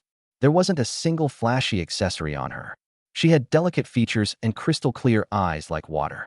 The corners of her eyes carried a gentle, graceful curve. Her skin was fair and smooth, without a trace of makeup. Her naturally soft eyebrows and pale pink lips gave her a pure, tender appearance. Her slender figure and gentle, fragile aura made her seem completely out of place in an era overflowing with manufactured influencer faces. She looked almost like a fairy who had accidentally fallen into the mortal world. "Hello, I'm here for the interview. We added each other on WeChat." The girl spoke first, her voice soft and melodious. "Come sit down. You're Chu Qingya, right?" Shuo smiled and waved her over. He had seen her photo on Lu Chuanxio's phone, but he hadn't expected her to be even prettier in person. "Yes, that's me. Hello, senior." Chu Qingya sat properly across from Shuo and briefly introduced herself. "I'm a first-year student in the School of Law, majoring in law. I've worked at milk tea shops for more than 3 years." Shuo was stunned for a moment. "You're a first-year student. How do you already have more than 3 years of experience working at milk tea shops?" "I started working part-time when I was in high school." Chu Qingya answered calmly, without the slightest emotional fluctuation, as though she were talking about something completely ordinary. Shuo, Zhang Xinxin, and Zhang Xinyue, who were still in the shop, were all stunned. High school was the most demanding and exhausting period of a student's academic life. Every second counted. They got up before dawn and went to bed later than the chickens. Yet Chu Qingya had still found time to work part-time. If nothing else, she must have sacrificed time that could have been spent attending evening self-study sessions. "Work experience is a good thing. Our shop needs employees with experience like yours. Here's the employment contract. Take a look, and if everything is fine, sign it." Shuo simply handed the contract to her. Seeing this, Zhang Xinxin and Zhang Xinyue instinctively exchanged a glance. Neither showed anything on their faces, but inside, they were already cursing. The two of them had practically sold their dignity to get this job, doing everything they could to please Shuo. Yet when it came to Chu Qingya, he barely asked her 2 questions before handing over the employment contract. Men. Chu Qingya took the contract, flipped directly to the last page, and wrote her name in the signature box. "You didn't even read the contract?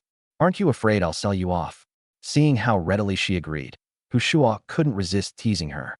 "I trust Teacher Lu." Chu Qingya's tone remained as calm as ever. But that answer left Shuo somewhat depressed. So only Teacher Lu was trustworthy, while he wasn't. Fine. He wasn't going to argue with a little girl. Ding. "Congratulations, host. You have successfully signed an employee, ***. Reward, 100,000 yuan in cash." As soon as Chu Qingya completed the contract, the system notification sounded again. Another 100,000 yuan, the same as Gu Mani and Zhang Xinxin. This gave Shuo a better idea of how the system's reward system worked. It probably wasn't based solely on personal ability. It also depended on how well the employee's abilities matched the position. For example, Yanryu had years of sales experience. Since she was becoming the manager of a milk tea shop, her experience was highly relevant, and she was more capable of handling the position. Chu Qingya, on the other hand, had years of experience working at milk tea shops, but her eventual career path clearly wasn't going to be in the milk tea business. With Chu Qingya officially signed, the milk tea shop sales team was now complete. Manager * Yanryu. Employees * Gu Mani, Zhang Xinxin, Zhang Xinyue, and Chu Qingya. Shuo was extremely satisfied with the sales team he had personally assembled. Especially when it came to looks, they could practically rival a girl group in the entertainment industry. If they debuted, they'd be called Milk Tea Girls. Starting tomorrow, everyone officially goes to work. You can all head back to school for now. Oh right, our shop has a fine tradition of advancing salaries. Should I transfer the money to your bank accounts or WeChat? Shuo looked at the 3 employees still in the shop. "We can get an advance on our salaries? That's amazing," Zhang Xinxin said with a delighted smile. "Shuo, WeChat is fine for me." "Same here." Zhang Xinyue nodded. "All right." Shuo immediately opened their WeChat chats and transferred 10,000 yuan to each of them. Ding. Employee number 003, Zhang Xinxin. Salary cashback of 100,000 yuan. Employee number 004, Zhang Xinyue. Salary cashback of 100,000 yuan. With the 2 salary advances transferred, another 200,000 yuan appeared in his account. Nice. The corners of Shuo's mouth lifted into a broad smile. He then looked at Chu Qingya. "What about you? Bank account. But you're paying us before we've even started working?" For the first time, a hint of emotion appeared in Chu Qingya's usually calm eyes. "It's to motivate employees. It's a tradition at our shop." Shuo answered with a grin. "Oh, thank you." Chu Qingya politely thanked him. Soon, She received a 10,000 yuan transfer from Shuo.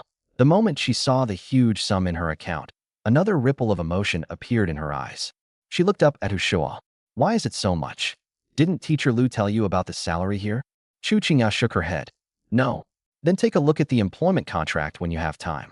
Shuo shrugged, then said to the 3 employees who had already officially joined, let's go. Back to school for now. We'll officially start work tomorrow. Senior, I still have another job I need to quit. You guys go ahead. Chu Qingya informed Shuo first, then politely nodded at Zhang Xinxin and Zhang Xinyue before leaving the milk tea shop. What a hardworking junior. Watching Chu Qingya walk away, Zhang Xinxin couldn't help sighing. I can't even imagine how difficult it must have been to work while still in high school. Zhang Xinyue also sighed. You can't choose your starting conditions, but you can upgrade your software and add new hardware through your own efforts. Everyone who works hard deserves respect. Shuo also delivered a little inspirational wisdom before waving at the 2 girls. Let's go. Back to school. The 3 walked out of the milk tea shop. Shuo took out his car key and pressed the button. The Maybach's headlights flashed. Seeing this, Zhang Xinxin, who had been half a step behind Zhang Xinyue, immediately quickened her pace and walked straight toward the front passenger seat. Zhang Xinyue raised an eyebrow but didn't compete with Zhang Xinxin for the front passenger seat. Instead, she turned to Shuo and said quietly, take her first. I have a surprise for you. Chapter 11. Friends who know you well. Shuo smiled and nodded. That's how you roll it up. Roll it up. Roll it up a bit. Shuo hummed a little tune as he got into the driver's seat, while Zhang Xinyue sat in the back, quietly took out her phone to take a few selfies, and then started editing the photos. Brother Shuo, you take Xinyue first. I'm not in a hurry. As soon as Shuo started the car, Zhang Xinxin, who was sitting in the passenger seat, spoke up with a smile. Let me take you there first. The art school's dorms are closer to our men's dorms. Shuo came up with a seemingly plausible reason, but what he was really thinking was, I'm still waiting for Sister Contrast's surprise, and there won't be any surprise if I give it to you later. Okay then. Zhang Xinxin had no better reason, so she could only nod. Hearing their conversation, Zhang Xinyue, without even raising her head, sneered inwardly. Sister, you don't understand men at all. Shuo drove back to the school, but was stopped by the gatekeeper who was on duty. No outside vehicles are allowed on campus. Didn't you see the sign? The gatekeeper, with a poker face, pointed to the sign at the school gate. Shuo remained calm, took out a pack of cigarettes from the storage box, got out of the car, approached the old man, handed him the cigarettes, and pointed to Zhang Xinxin sitting in the passenger seat, saying, Sir, my girlfriend has a broken leg. Could you please help me? The gatekeeper looked at the cigarette in his hand, and his deeply lined old face immediately broke into a wide smile. All right, register me. Okay. Shuo responded and wrote down the license plate number and contact number in the registration book. The old man then raised the barrier to let him pass. Brother Shuo, this old man is notoriously difficult to talk to. How did you manage to handle him? As the car pulled into the school, Zhang Xinxin asked curiously. The Maybach soundproofing was so good that she couldn't hear what Shuo and the gatekeeper were saying outside the car. Sitting in the back row, Zhang Xinyue also curiously pricked up her ears. This gatekeeper was indeed difficult to talk to. He was the kind of person who was well-regarded. I told the old man that my daughter had broken her leg. Shuo chuckled. That works too. Zhang Xinxin was speechless for a moment, but she quickly realized that this was taking advantage of her and Zhang Xinyue. Brother Shuo, that's not fair. Who's your daughter? Zhang Xinxin gave Shuo a coquettish glare. Zhang Xinyue, who was sitting in the back row, opened her WeChat chat with Shuo and typed Dad into it. Upon hearing the WeChat notification sound, Shuo, with one hand on the steering wheel and the other unlocking his phone, glanced at it and couldn't help but smile. As expected of the contrast sister, she really knows how to have fun. He glanced at Zhang Xinxin sitting in the passenger seat and thought to himself that if the 2 of them were thrown into the same palace drama, Zhang Xinxin probably wouldn't survive 3 episodes, while the contrasting sister would definitely go very far. The Maybach stopped again in front of the B3 girls' dormitory, unsurprisingly causing a sensation once more. The students all turned to look and began to whisper among themselves. Zhang Xinxin reluctantly got off the car, but when she felt the envious looks around her, she couldn't help but feel a little smug. Girls are all a little vain, and who doesn't like the feeling of being noticed and envied? She didn't go into the girls' dormitory immediately. Instead, she stood by the flower bed, waved to Shuo who was driving, and watched the Maybach leave, as if afraid that others wouldn't know that the car was a gift for her. Xian, what happened? How did you get into Shuo's car? Before the Maybach had disappeared from sight, someone suddenly patted Zheng Xinxin on the shoulder. She was startled and turned around to see her roommate, Liang Yu. It's you. Zheng Xinxin let out a long sigh of relief and patted her heaving chest. Feeling guilty, Liang Yu's lips curled up, and her eyes revealed a hint of amusement. Their dormitory was a 6-person room. At first, Xia Siki, Zheng Xinxin, and Liang Yu got along very well and were a small group. Later, Xia Siki and Zheng Xinxin's relationship progressed further, and Liang Yu was somewhat marginalized, finding her position in the small group and the dormitory to be quite awkward. But now the situation seems to have changed again. Zheng Xinxin actually got into Shuo's car behind Xia Siki's back. This is a blatant betrayal. Yeah, you know that my family's financial situation is not as good as Chi-Chi's and yours. One of you is taking the civil service exam and the other is taking the postgraduate entrance exam, so you don't have to face the pressure of finding a job. But I have to look for a job in September. Jobs are so hard to find these days. Brother Shuo is willing to let me work at his milk tea shop with a monthly salary of 20,000 yuan. I don't want to miss this opportunity.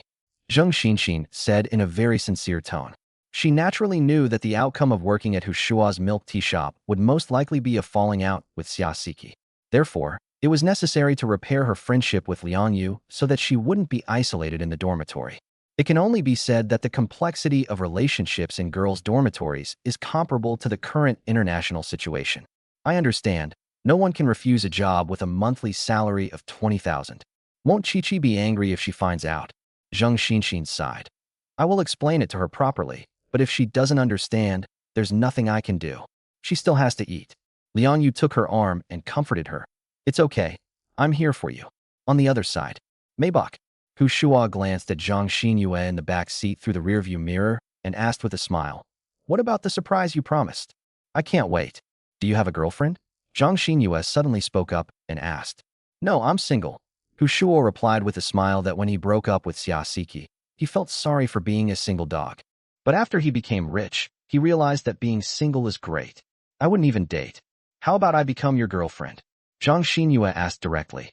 Upon hearing this, Shuo slammed on the brakes and said angrily, is this what you call a surprise?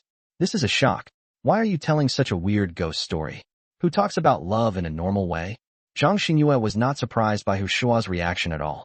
She was just taking a chance, hoping to win the title of Shuo's girlfriend, but if she couldn't, she wouldn't lose anything. This was a test, a probe into Shuo's views on marriage and relationships. And just as she guessed, wealthy men don't want to be tied down. If we can't be boyfriends, then we can be close friends, right? Zhang Xinyue spoke again. Well, a friend you know inside and out? Shuo silently pondered those words for a moment, then smiled and nodded. No problem. From now on we're close friends. They're more like close friends. Zhang Xinyue's lips curled up slightly. Then drive the car to the school parking lot. The teachers have all gone home by now, and there aren't many people in the parking lot. It's a good time to test the shock absorption of your car. Okay, we need to test the shock absorption.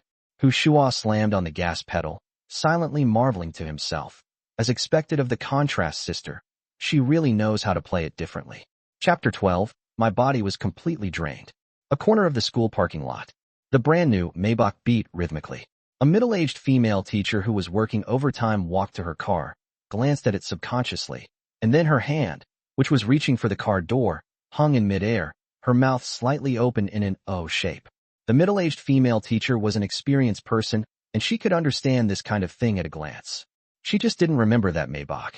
The school leaders might be able to afford the car, but they wouldn't be so high-profile about it.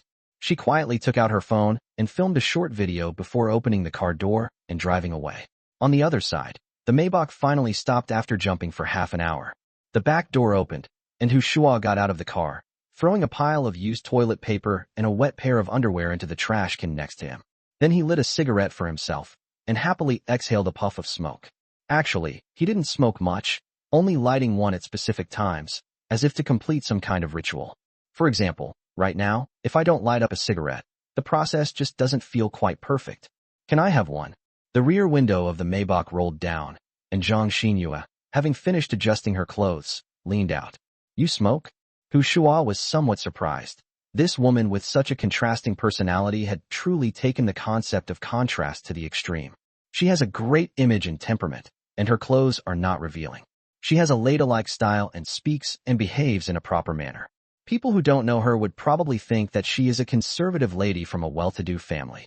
As a result, her father's shouts were incredibly dramatic, and he played the game more wildly than anyone else.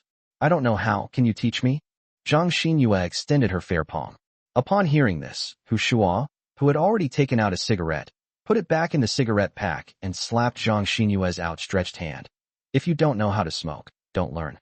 Smoking is bad for your health.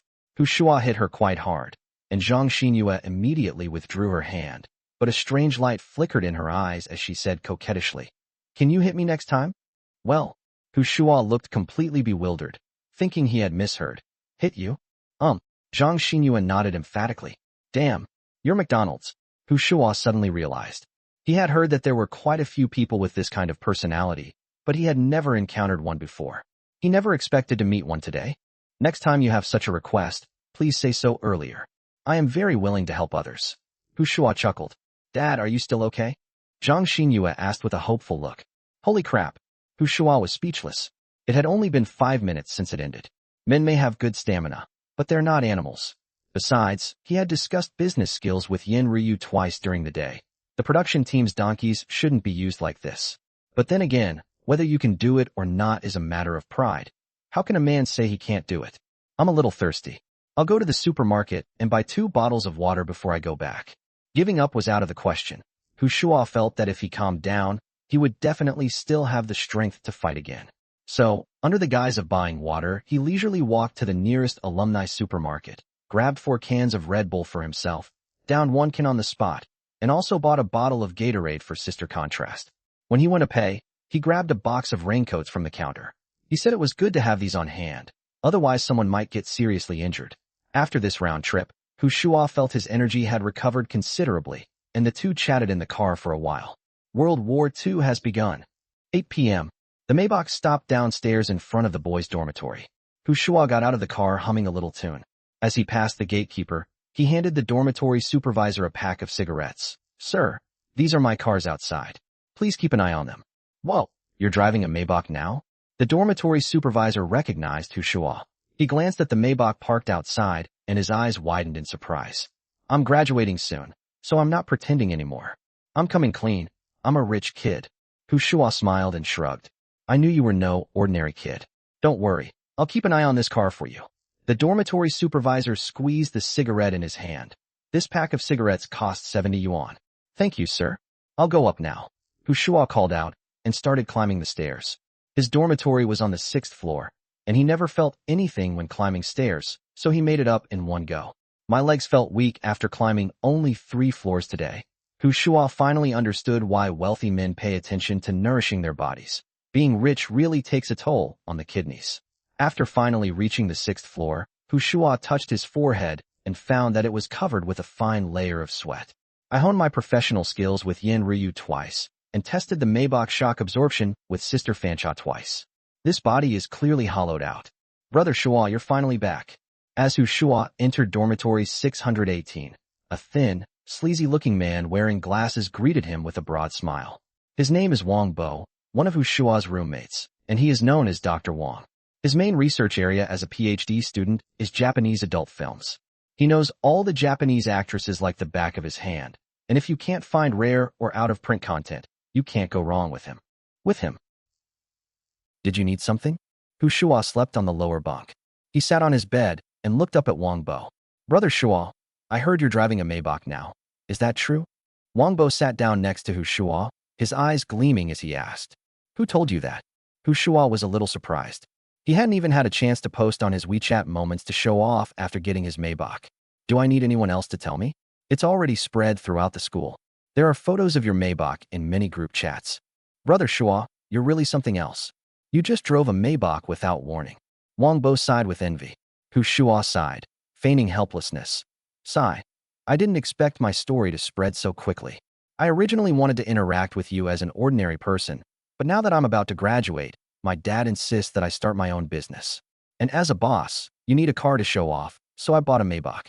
Seeing that Shuo had confirmed the car was his, Wang Bo immediately bowed exaggeratedly and said, Godfather, can you take me for a ride? I've never ridden in a Maybach before. Tomorrow, I'm too tired today. Shuo stretched, feeling exhausted after emptying all the bullets in his magazine in a single day. Then it settled. We'll ride in a luxury car too. Wang Bo chuckled, his eyes full of anticipation. Just then, a tall, dark-skinned guy in a basketball jersey walked into the dormitory, covered in sweat. As he went to the balcony to get a towel to wipe his sweat, he muttered, "Holy crap, some bastard drove a Maybach and parked it downstairs in the dormitory."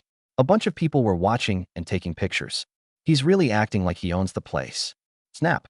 No sooner had he finished speaking than a flying shoe came flying over and hit him in the stomach. "Brother Shuo, why did you hit me?" The big, dark-skinned man looked at Shuo with a suspicious expression. "Smash you. If I weren't so tired, I would have gone over and given you a good spanking." Shuo pursed his lips. "Brother Shuo, I didn't steal your shampoo." The big, dark-skinned man admitted it without being asked. Shuo was speechless. "That's not it." "Then why?" The big, dark-skinned man looked suspicious. Shuo rolled his eyes at him. "Because I am the bastard you were talking about." Chapter 13, Ex-Girlfriend Wants to Get Back Together. The burly man, named Ma Chao, shared the same name as the famous Three Kingdoms general. He looked at Shuo with a bewildered expression. "Brother Shuo, what do you mean by that?" "I don't understand." "Chao, that Maybach belongs to Brother Shuo." At this moment, Wang Bo chimed in. "Brother Shuo just confessed to me that he's actually a rich second generation." "Holy crap, is this for real?" Ma Chao looked at Shuo with a shocked expression. "Chao, I didn't tell you before because I didn't want to put pressure on you. Actually, being a rich kid isn't all that great. It just means you have a little money." Shuo sighed and put on a face that looked like he wanted to punch someone. "Fuck you." Ma Chao was a little defensive. "You don't want to be a rich kid? Let me be one. You can't be a second-generation rich kid, but you can choose to be a third-generation rich kid." Shuo smiled and shrugged. "Godfather." Without the slightest hesitation, Ma Chao knelt on one knee and cupped his hands in greeting. "Godfather, I've run out of living expenses for this month. Could you lend me 500? Grass." Shuo was speechless. Being a godfather was really not an easy task. However, he is really not short of money right now. The cash rebates for his employees, plus the bonuses for signed employees, total more than 1,000,000 yuan. They can be described as having deep pockets and great wealth. If we book fewer hotel rooms, our living expenses will be enough. Shuo rolled his eyes, but still transferred 500 yuan to Ma Chao. This guy started dating a girlfriend 2 months ago, and they are currently in the honeymoon phase, inseparable and going to a hotel every week. "Thank you, Godfather." Ma Chao grinned widely when he received Shuo's financial assistance. "Brother Shuo, are you really offering your bubble tea shop employees a monthly salary of 20,000 yuan?" At this moment, Wang Bo spoke up and asked. "The base salary is 15,000, and with various benefits, it does amount to 20,000. Shuo yawned and laid down on the bed. "It's actually true. Brother Shuo, sign me. I want to work at the bubble tea shop too." Wang Bo looked sincere, clearly not joking. His family was of modest means. He had no plans to pursue graduate studies, and he wasn't interested in working a public service job. He would start looking for work when his senior year started in September. The bubble tea shop only wants female employees, no men, and the positions have already been filled. Shuo refused without hesitation. "Brother Shuo, Godfather, if we become rich and powerful, let's not forget each other. Can't we pull some strings with our relationship?" Wang Bo sat down on the edge of Shuo's bed and cheekily started massaging his legs. "Get out! Get out! Get out! Don't disgust me." Shuo lifted his leg in disgust. "Brother Shuo, I'm serious. A bubble tea shop as big as yours must have someone of your own, right?" Wang Bo didn't give up. It was a job with a monthly salary of 20,000 yuan. "Forget about the bubble tea shop. Keep your dog head for now. I have other uses for it." Now that he's made it big, Shuo doesn't mind helping his roommates out. After all, with the system in hand, there will be more and more industries in the future, and naturally, there will be many more places where he needs people. "Brother Shuo, do you have any other entrepreneurial plans?" Wang Bo pressed for an answer out of curiosity. Of course, the milk tea shop is just a trial run, a small-scale experiment. The real show is yet to come. "All right, Brother Shuo, I'm sticking with you." Wang Bo immediately expressed his opinion. Hearing their conversation, Ma Chao also came over, saying with a fawning expression, "Brother Shuo, can you save a position for me too?" "No, it would be best to save two, and one for Xiao as well. We've both decided not to take the postgraduate entrance exam or the civil service exam. We'll start looking for jobs in September and get married once we have stable employment." Ma Chao said with a look of longing. Marriage? Let's talk about it for 6 months first. Hu Shuo scoffed. This guy is completely head over heels in love right now. Once this phase is over, let alone marriage, it's hard to say whether the relationship will even continue. Girls' dormitory. Dormitory 403. As soon as Zheng Xinxin entered the room, Xia Siki pulled her to her bed and said indignantly, Xinxin, it's already spread throughout the school. Everyone's saying that the Maybach belongs to Hu Shuo. Do you think he's a good person? He pretended to be poor when we were dating. What? You're afraid I'm after your money. What kind of person is that? Zheng Xinxin comforted her. Chi-Chi, since you've already broken up, don't think about it too much. You know why I broke up with him back then, right? It's because I thought his family background was too ordinary. If I had known he was a rich second generation, how could I have broken up with him? Xia Siki pursed her lips, then lowered her voice and said, Exine, has Hu Shuo contacted you recently? Does he still have any intention of getting back together with me? This? Zheng Xinxin hesitated, knowing full well what Xia Siki was thinking. She was planning to get back together with Hu Shuo. However, times have changed.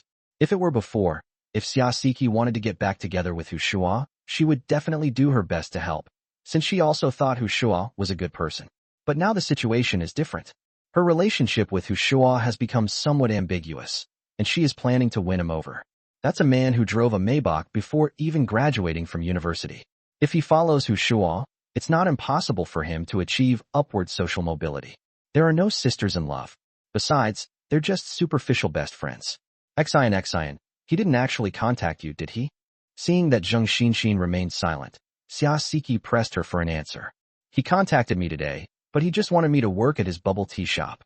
Zheng Xinxin made up a lie, turning her initiative in inviting him into a passive one, which also conveniently led into the topic of her upcoming job at Hu Shuo's milk tea shop. What? He wants you to work at a bubble tea shop? What's he up to? Xia Siki frowned. His description fits my image quite well. So what do you think? You don't really want to go, do you? Xia Siki's brows were furrowed, sensing a hint of betrayal. Chi-Chi, listen to me. In fact, Zheng Xinxin didn't want to completely break up with Xia Siki, since they had lived in the same dormitory for 3 years. She patiently explained, You know my family's financial situation is not comparable to yours. I have to start looking for a job in September, and you should know how hard it is to find a job these days. I really can't refuse a job with a monthly salary of 20,000. So you agreed? Xia Siki released Zheng Xinxin's hand, her gaze icy. Zheng Xinxin nodded. I need this job. Xia Siki clenched her fist, remained silent for a moment, then slowly relaxed it, her tone softening considerably. All right, I understand. It's indeed hard to find a job with a monthly salary of 20,000. However, since you're working at his shop, you'll have many opportunities to interact with him. Could you help me sound him out and see if he still wants to get back together? That's no problem. Zheng Xinxin readily nodded in agreement. I will definitely ask for you after I start working. Exine, are we still best friends? Xia Siki suddenly grabbed Zheng Xinxin's hand again. Of course. Zheng Xinxin nodded. After you go to his bubble tea shop, keep an eye on him for me and see if any other girls show up around him. It was one thing when he was broke before, but now that he's driving a Maybach, there must be a lot of girls eyeing him. We need to keep a close eye on him. Xia Siki said with a solemn expression. Okay, sure. Zheng Xinxin readily agreed, but inwardly she was thinking, You're such a nosy ex-girlfriend, and you still act like I'm your current girlfriend. Chapter 14. He's probably building a harem.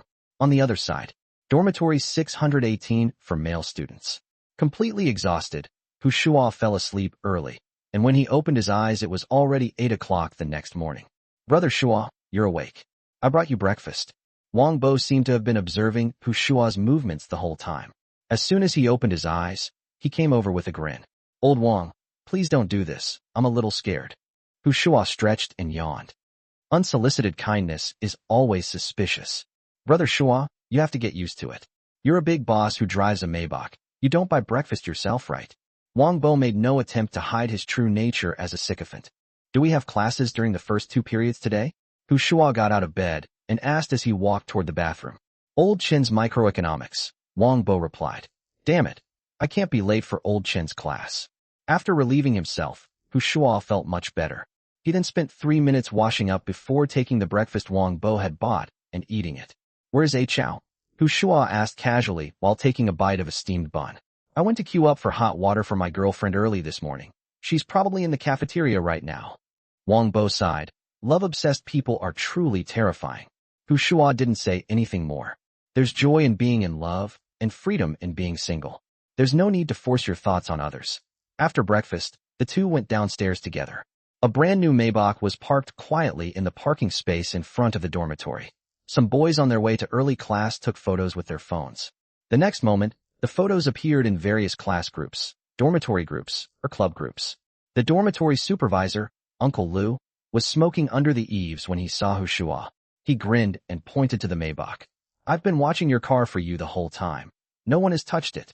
Thank you, sir. Shuo thanked him, then took out his car keys and pressed a button. Wang Bo couldn't wait to walk over and open the passenger door. Instead of getting on the bus immediately, he took out his phone and took a selfie. Brother Shuo, when I sit in the driver's seat later, could you take another picture for me? After they both got into the car, Wang Bo said with an expectant look on his face. It's nothing. I'll take care of it after class. The first class was at 8:30, and it was already almost 8:20. Shuo started the Maybach and slowly drove out of the dormitory area. However, it was rush hour, and the road to the teaching building was full of students going to early classes, so the Maybach could only move forward at a snail's pace. In this way, Shuo and Wang Bo, sitting in the car, became particularly conspicuous, like animals in a zoo kept in a cage for people to admire. I should have known better than to drive. Shuo looked regretful, ignoring the morning rush hour crowds. Wang Bo, on the other hand, seemed to be enjoying himself. He even rolled down the passenger window to show off, and occasionally waved to people he knew. Brother Shuo, don't you feel like an emperor on a tour? Wang Bo said with a smug look on his face. Emperor my foot. I feel like a gorilla in a zoo. Shuo held the steering wheel with one hand and his forehead with the other. He enjoyed the feeling of showing off in a Maybach, but what he really wanted was the thrill of speeding past with a single thud, leaving everyone with just his taillights. Unlike now, it doesn't look like a parade of floats. But the next moment, he suddenly spotted several familiar figures in the crowd. Zheng Xinxin, Xia Siki, and Liang Yu. The three of them were also going to an early class, and it was obvious that they had gotten up late. Zheng Xinxin and Xia Siki were both wearing baseball caps, which is a common way for girls to cover up oily hair when they haven't washed it. Not only that, all three of them were carrying uneaten breakfasts, clearly intending to eat them when they got to the classroom. Shuo honked the horn twice, a sound he hadn't used the rest of the way, and then rolled down the driver's side window. Upon hearing the horn, the three instinctively turned their heads and stood by the roadside, where they met Shuo's gaze. Good morning, Sister Yu and Xian. Shuo greeted the two of them with a smile, selectively ignoring Xia Siki. Seeing Shuo sitting in the Maybach, Zheng Xinxin's eyes lit up slightly, but when she thought of Xia Siki beside her, she pretended to be serious and straightened her face. Liang Yu greeted Shuo generously. Oh, isn't this boss Hu? What kind of boss? I just opened a milk tea shop. It's just a small business. Shuo looked humble. I've never seen a bubble tea shop owner drive a Maybach. By the way, Mr. Hu, everyone says your car is really expensive. How much is it? Liang Yu asked curiously. Xia Siki, who had been pretending to be indifferent, also quietly perked up her ears. Not much, maybe 4 million. Shuo put on a nonchalant expression. Holy crap, this isn't even that much. I might not earn this much money in my entire life. Liang Yu swore. She didn't know much about cars and thought it would only cost around 1 million, but it turned out to be over 4 million. This is definitely not something an ordinary person can afford. Xia Siki had already quietly checked the on-road price of the new Maybach top-of-the-line model last night, and she wasn't surprised at all, but she felt a pang of envy. The person sitting in the driver's seat was her boyfriend just 2 months ago, who let her do whatever she wanted and doted on her. But now they treat her like she doesn't exist. Sister Yu, Xian, do you need a ride? There are 2 seats left in the back. Shuo extended the invitation with a smile, but Xia Siki took it as a cruel blow. She nervously grabbed Zheng Xinxin's hand, afraid that the other party would agree. Fortunately, Liang Yu directly refused. Boss Hu, thank you in advance. Your car is not as fast as ours. We can still make it if we don't take your car, but we will definitely be late if we do. Zheng Xinxin really wanted to get on the bus. It would be so cool. But Liang Yu had already made her decision, and Xia Siki was also there, so she could only shake her head and say, no need. All right, we'll talk later. I'm really going to be late. This is old Chen's class. Shuo gave a shout and rolled up the driver's side window again. without glancing at Xiaosiki once or exchanging any words with her. Xiaosiki, standing outside the car, gritted her teeth and stomped her foot angrily, cursing inwardly. It's on purpose. Shuo is doing it on purpose. Milk tea shop. Yin Ruyu, who had the key, arrived at the store early. This was a job with a base salary of 20,000 yuan and a total salary that could exceed 30,000 yuan, so she was naturally very interested in it. She had only been in the store for a short while when two beautiful girls walked in one after the other. The woman in front had an astonishingly large chest and delicate features. She was the type of woman with a youthful face and large breasts that men found attractive. The person walking behind was simply dressed with clear, watery eyes, fair skin like jade, and a cool, ethereal air, like a fairy who stepped out of an anime. I've seen Yin Ryu before. She's Gu Manny, the store's 001 employee. Yesterday, when she and Shuo were discussing professional skills, the latter deliberately sent her away. She didn't recognize the one after that, but Shuo had created a work group for the milk tea shop where everyone used their real names. Excluding Gu Manny, that left only Zheng Xinxin, Zhang Xinyue, and Chu Qingya. Good morning, Sister Yin. As Yin Ryu was thinking, Gu Manny walked into the store and greeted her with a smile. Morning. Yin Ryu returned a smile. At this moment, the aloof girl who had been guessing her name in her mind took the initiative to introduce herself. Hello, Sister Yin. I am Chu Qingya. Hello. Yin Ryu smiled and nodded. Just then, a young woman with outstanding temperament and dignified figure, resembling a lady from an ancient noble family, walked into the store.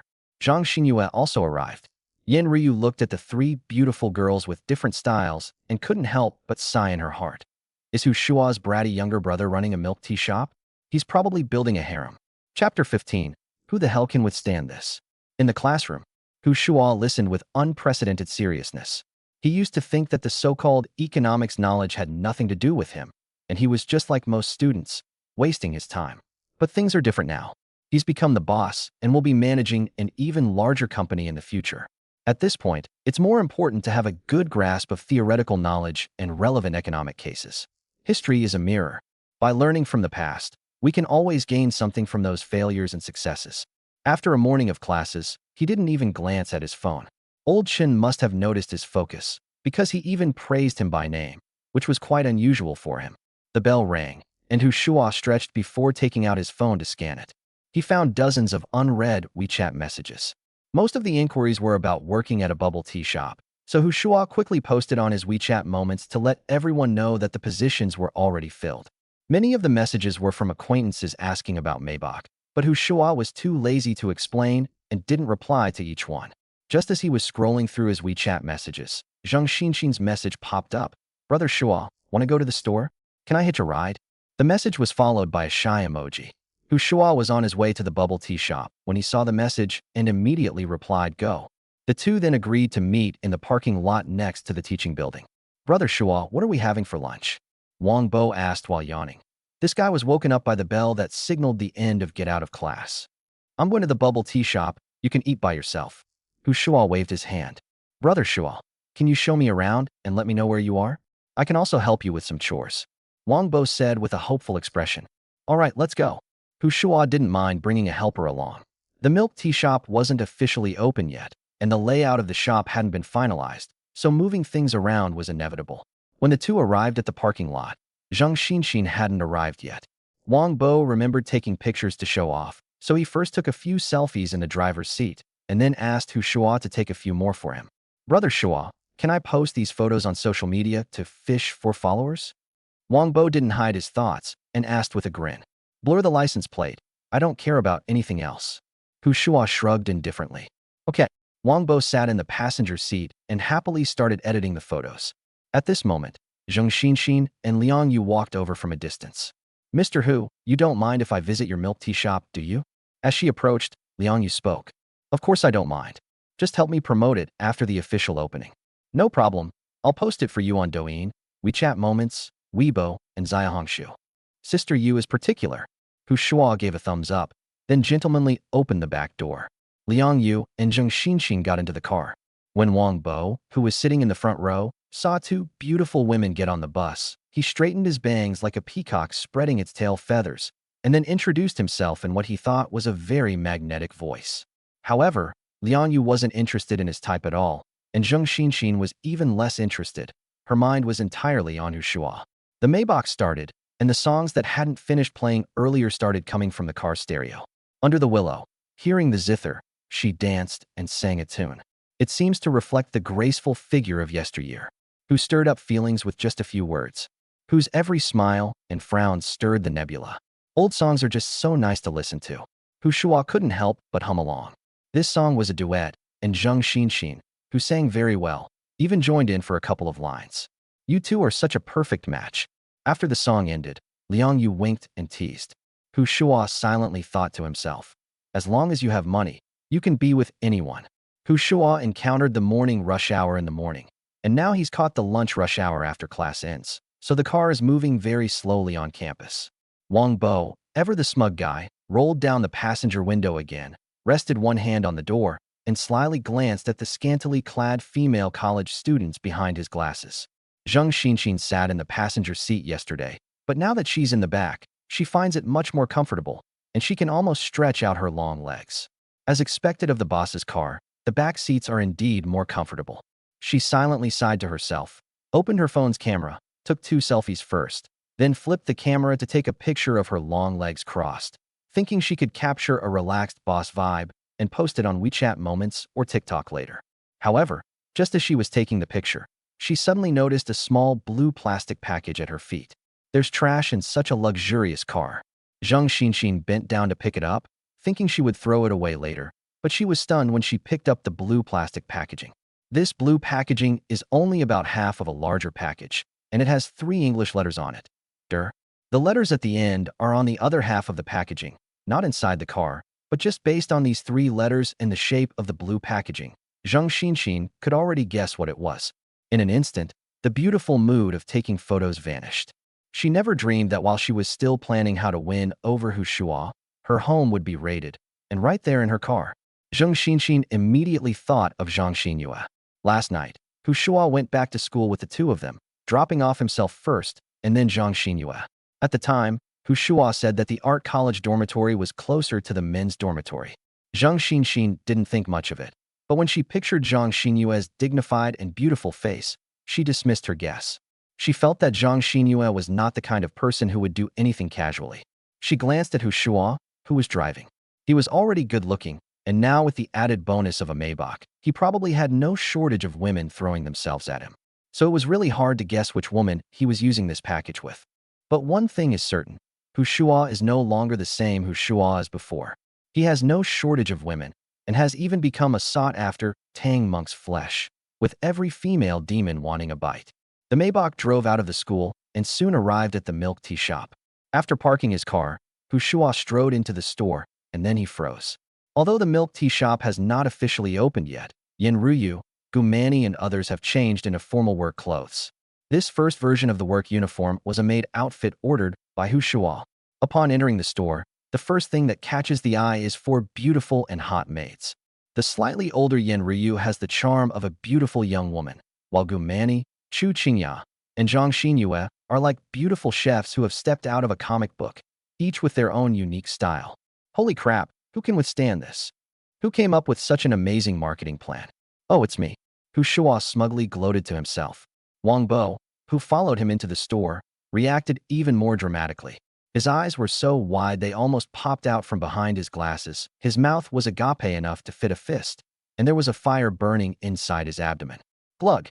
Wang Bo subconsciously swallowed. Then a bright smile bloomed on his face. Just as he was about to step forward and introduce himself, he suddenly felt liquid run down his nostrils and into his mouth. Chapter 16. Is your business really a bubble tea shop? Oh, he's bleeding. Gu Manny was the first to notice Wang Bo's unusual behavior and exclaimed in surprise. Chu Qingya hadn't been looking at Wang Bo at first, but when Hu Shuo walked into the store, she lowered her head shyly. Although the work uniform wasn't exactly revealing, it was the first time she had worn black stockings and this type of clothing. It was one thing for the store to be full of girls, but when Hu Shuo, the male boss, came in, she instinctively wanted to hide behind him. It was only when she heard Gu Manny's exclamation that she subconsciously looked up and saw Wang Bo with a nosebleed. Blood. Chu Qingya murmured something, her face instantly turning deathly pale. The next moment, her body went limp. and she fainted. Fortunately, Shuo reacted quickly and caught Chu Qingya just as she was about to fall to the ground. Refined and elegant. The accident happened so fast that everyone rushed over to check what was going on. It's probably just fainting at the sight of blood. Everyone spread out to keep the air circulating. There was a girl in Shuo's high school class who was afraid of blood, and he had witnessed the entire treatment process, so he was considered experienced. Sister Yin, call 120. Old Wang, go to the bathroom and take care of your nosebleed. Don't come out until you're all better. While giving instructions, Shuo carried Chu Qingya to the sofa in the store and laid her down flat. Then he lifted her legs, which were covered in black stockings, and put them on his shoulders. Seeing this, Zheng Xinxin and Zhang Xinyue were completely stunned. This pose is way too damn erotic. The two of them involuntarily conjured up images of adult content in their minds. However, the little girl fainted. You're still thinking about this? You're a beast. What are you two standing there for? Come and help. Just as the two were cursing Shuo as a beast, he waved to them with strong words. Help? Do we really need to help with something like this? Both of them were speechless for a moment, but still approached with blank expressions. Each of you lift one leg as high as possible, so that blood can flow back to the brain quickly. Shuo released Chu Qingya's legs, which were draped over his shoulders, to the two of them, casually explaining why he had done so. He then used his free hand to press on Chu Qingya's philtrum and softly called her name. Only then did Zheng Xinxin and Zhang Xinyue realize that Shuo wasn't trying to do anything beastly. He was genuinely trying to save people. I've called 120. The ambulance will be here soon. Is Qingya all right? After finishing her phone call, Yin Ryu stood a meter away from the sofa to avoid obstructing airflow, since Shuo and the other two were already next to the sofa. If it's just fainting at the sight of blood, then it's nothing to worry about. Shuo remembered that a girl in his high school class would wake up within a minute or two after fainting from hemorrhage, and the treatment procedure was exactly what he was doing now. Lie flat, lower your head, keep the ventilation open, raise your legs to allow blood to flow back to the brain quickly, and then pinch your philtrum and call your name. Just as Shuo was mentally reviewing whether he had forgotten any crucial steps, the unconscious Chu Qingya slowly opened her eyes. She's awake. Qingya's awake. Zheng Xinxin and Zhang Xinyue shouted excitedly. Shuo breathed a sigh of relief. It was good that the person was awake, so it seemed he remembered the steps correctly. Manny, go pour a glass of warm water and add some sugar. Shuo then directed Gu Manny, who was standing next to Yin Ryu. Gu Manny responded and quickly went to pour water. You can put Qingya's legs down now. Shuo gestured to Zheng Xinxin and Zhang Xinyue, saying that once they woke up, they should lie down and rest for a few minutes, then drink some sugar water to replenish their energy and relieve their weakness.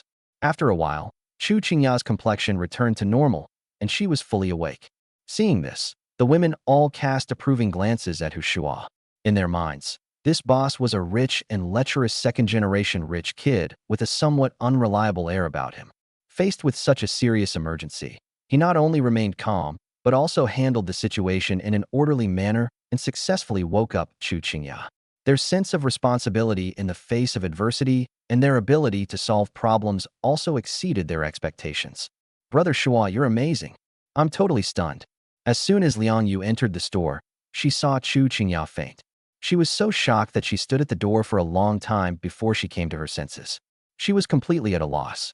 By the time she wanted to go forward to help, Shuo had already arranged everything. She admired him sincerely. Yeah, Brother Shuo, you're really quick-witted.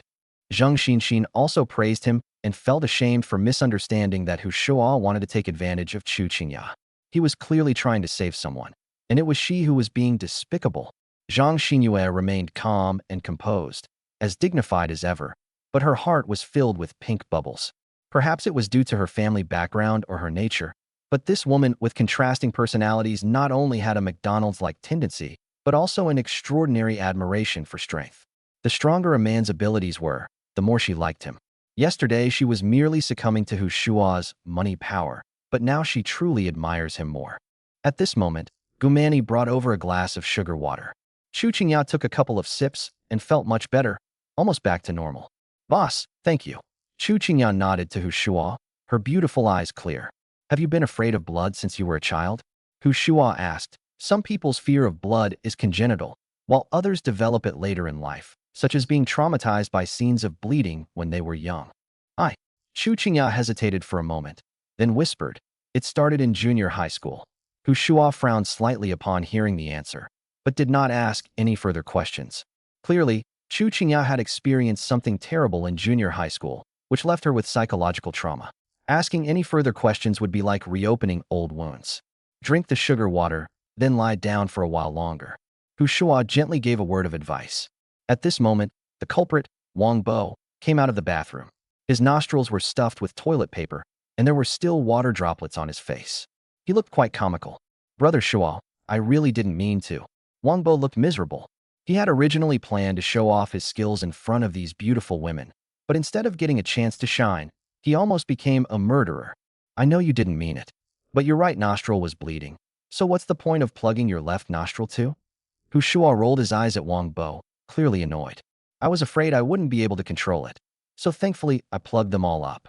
Wang Bo scratched his head awkwardly, his gaze secretly sweeping over Yin Ryu and the others, muttering to himself, "So many beautiful women, and they're all dressed like this. Can you blame me? No one can withstand this."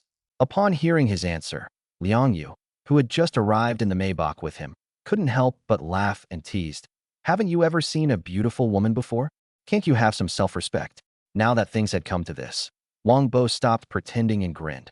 "I've never seen so many beautiful women at the same time before." Then, Wang Bo looked at Hu Shuo and asked, "Brother Shuo, is your business really a milk tea shop?" Chapter 17, The Store's Signboard. What else could it be but a bubble tea shop? Hu Shuo rolled his eyes at Wang Bo. Those who understood the implication in Wang Bo's words also cast displeased glances at him. Seeing this, Wang Bo immediately realized he had said the wrong thing, offending all the beautiful women present with a single sentence. He pretended to regret it and slapped himself, saying, "That stupid mouth. I didn't mean anything by it. I just think it's a waste of your talents to be working as employees in a bubble tea shop." Upon hearing this, Hu Shuo laughed. "Old Wang, so you mean I'm paying too little?" This. Wang Bo was stunned. This stubborn guy had gone from being stuck on one end to the other. "All right, I was just kidding." Hu Shuo patted Wang Bo on the shoulder. "Come to the store often, and you'll get immune to it over time." "Come often, definitely come often." Wang Bo's face was full of smiles. "Brother Shuo, if there's anything I can help you with, just let me know. Sister Yin takes care of things at the store." Hu Shuo pointed to Yin Ryu and introduced them to each other, then introduced the shop assistants in turn. "Sister Yin, if there's any physical work, just call Lao Wang. We're family, no need to be polite." After exchanging a few pleasantries, Hu Shuo spoke to Yin Ryu. Yes, I have plenty of strength." Wang Bo echoed his agreement and even showed off his biceps, but he was still too thin to see any effect. The way he bent his arm and the tissue he was wiping in his nostrils looked ridiculous. Zhang Xinxin, Gumani, and the others standing to the side could barely contain their smiles. After chatting for a while, Hu Shuo called Yin Ryu to sit down by the window. "Sister Yin, how did the training go this morning? When do you think we can officially open for business?" According to Hu Shuo's plan, the staff will need to undergo several days of training before they can officially open for business, once they have mastered the process of making various drinks. It's going quite smoothly. Xingya and Manny both have experience working in milk tea shops, so they hardly need any training. Xinyue is learning very quickly and making rapid progress. It's me who's holding them back a bit." Yin Ryu said with some shame. "Sister Yin, you're the store manager, so you're in charge of management and the overall situation. You don't need to be particularly skilled at making drinks, just know how. You can fill in occasionally when we're really short-staffed." "Uh-huh." Yin Ryu nodded. "Actually, judging from the current situation, we can open for business at any time. I've made a marketing plan for the opening period. Take a look." As she spoke, Yin Ryu took her phone and sent a document to Shuo. "Sister Yin, you're the store manager. You decide on the marketing activities. I only care about the results." Hu Shuo didn't plan to interfere with the operation of the milk tea shop. He only gave the general direction and left the rest to Yin Ryu. Otherwise, why would he spend money to hire a shop manager? "Okay, thank you for your trust, boss." Yin Ryu was surprised that her bratty younger brother, Hu Shuo, trusted her so much. She was immediately in a good mood. Her high heels clicked to the ground, and her little feet, encased in stockings, peeked out and rubbed against Hu Shuo's calf. Sister Yin, we're talking about work. What are you doing?" Hu Shuo pretended to be serious and put on a straight face. At the same time, he glanced at the crowd gathered around the bar. Fortunately, the girls were chatting away and no one paid attention to the two of them. The bag my best friend gave me really turned out to be fake. I'm so heartbroken. Boss, could you please take a moment to comfort your employee's wounded heart? As she spoke, Yin Ryu pulled down the neckline of her maid outfit, revealing a glimpse of her cleavage. Hu Shuo coughed twice and said righteously, "Yes, we have to appease them. We can't let my employees suffer any injustice." As he spoke, he lowered his voice and instructed, "Leave work a little later. I'll come over. I'll be waiting for you." Yin Ryu winked and withdrew her feet that had been wandering under the table. Just then, the siren of an ambulance sounded at the door, indicating that the emergency center had arrived. Hu Shuo, the owner of the milk tea shop, quickly went out to explain the situation to them. Upon hearing that the person was all right, the emergency center staff didn't say anything, but the ambulance fee still had to be paid. If rescue services were free, some people might call 120 for every little thing, which would not only waste medical resources, but could also delay the treatment of truly ill patients. Hu Shuo was very understanding and paid the ambulance fee without hesitation. "Boss, I'll pay for this." After the ambulance left, Chu Qingya said to Hu Shuo with a serious expression, "After all, the ambulance came to save me." Hu Shuo was about to refuse, but seeing the girl's serious expression, he immediately pulled Wang Bo over. "This whole thing started because of him, so even if I don't pay, he has to pay. Old Wang, what do you think?" Hu Shuo patted Wang Bo hard on the shoulder. Yes, it should be my turn." Wang Bo immediately understood Hu Shuo's intention and quickly nodded. Chu Qingya didn't say anything, but directly transferred the ambulance fee to Hu Shuo, and then went to work behind the bar. This junior has quite a stubborn temper. Watching Chu Qingya's retreating figure, Wang Bo sighed and then whispered, "Brother Shuo, you should return the money. I'll transfer it to you. Today's incident was really due to my lack of self-control." "All right, you know she's stubborn. Let's just leave it at that." Hu Shuo shrugged and clicked to receive payment. He could roughly understand Chu Qingya's thoughts. This girl wasn't stubborn, but rather had a strong sense of self-respect. She didn't want to be given special treatment by Hu Shuo because of her poor family background, so she wanted to be more careful with money. Hu Shuo accepted not just the fare, but also the self-respect she was trying so hard to preserve. In the afternoon, Hu Shuo, Wang Bo, and Liang Yu became taste testers. Of course, Yin Ryu and others are the same. In addition to making milk tea, they also serve as taste testers, since they are all consumers of milk tea. The system provided Hu Shuo with 2 recipes when it created his milk tea shop. Hu Shuo had already purchased all the ingredients a couple of days ago, and all the staff needed to do was prepare the drinks according to the proportions. The names of these 2 milk teas are quite nice. One is called Cloud Milk Pudding, and the other is called Full Cup of Spring Peach Wine. Hu Shuo first tried the Cloud Milk Pudding top. This milk tea is topped with fluffy and dense milk puffs. When you take a sip, it is as soft as a cloud. It is sweet, light, and not greasy. The rich milk underneath is smooth and warm. The milk aroma is clear and gentle, mixed with a light tea aroma that slowly spreads. It is sweet and soft on the palate, and the soft milk aroma lingers on the lips and teeth. Even Hu Shuo, who doesn't usually like milk tea, thought it was delicious, and the girls in the shop raved about it. Full Cup Spring Peach Brew is a type of fruit tea. It has a rich peach aroma, plump fruit pieces, and a light sweetness from the warm honey brew. The juice is refreshing and sweet, exuding the freshness and vitality of spring fruit. This milk tea also received unanimous praise, and Hu Shuo took the opportunity to designate these 2 milk teas as the store's signature drinks. The milk tea shop is not officially open yet, and the closing time is tentatively set for 5 p.m. When it was time to leave work, Zhang Xinxin, Gu Mani, and other employees left together, while Hu Shuo stayed behind under the pretext of discussing milk tea pricing and opening time with Yin Ryu. Wang Bo originally wanted to hitch a ride, but when he saw that he could leave with Zhang Xinxin, Gu Mani, and other beauties, he happily followed the group. Only Hu Shuo and Yin Ryu remained in the milk tea shop. The latter was still dressed in a maid outfit. She picked up a cup of cloud-shaped milk tea that she had just tried, shook it in her hand, and said with a smile, "Brother who hasn't had any yet. Let him try it too." "Well?" Hu Shuo looked completely bewildered, thinking to himself, "I've already drunk it. We've been tasting drinks all afternoon." Just as he was wondering what was going on, he saw Yin Ryu take a big mouthful of cloud-shaped milk puff pastry, and then slowly squat down in front of him. Chapter 18. It's not working now, but he's cheating. Hu Shuo then understood what Yin Ryu meant by younger brother. "All I can say is, my sister really knows how to have fun." Before long, The sofa where Chu Qingya had fainted from hemorrhage became a battlefield. Approximately 14 minutes later, the milk tea shop's roller shutter door opened again. Yin Ryu had changed out of her maid outfit for work and was dressed as a sophisticated urban woman. Shuo lit a cigarette, completing the standard procedure. He stood in front of the shop, exhaled a puff of smoke, and then looked up at the milk tea shop sign. The name of this milk tea shop is Bantang, which has a somewhat artistic feel to it. Have you decided on a date to open? Yin Ryu stood beside Shuo and asked. Saturday. Saturday? That's the day after tomorrow.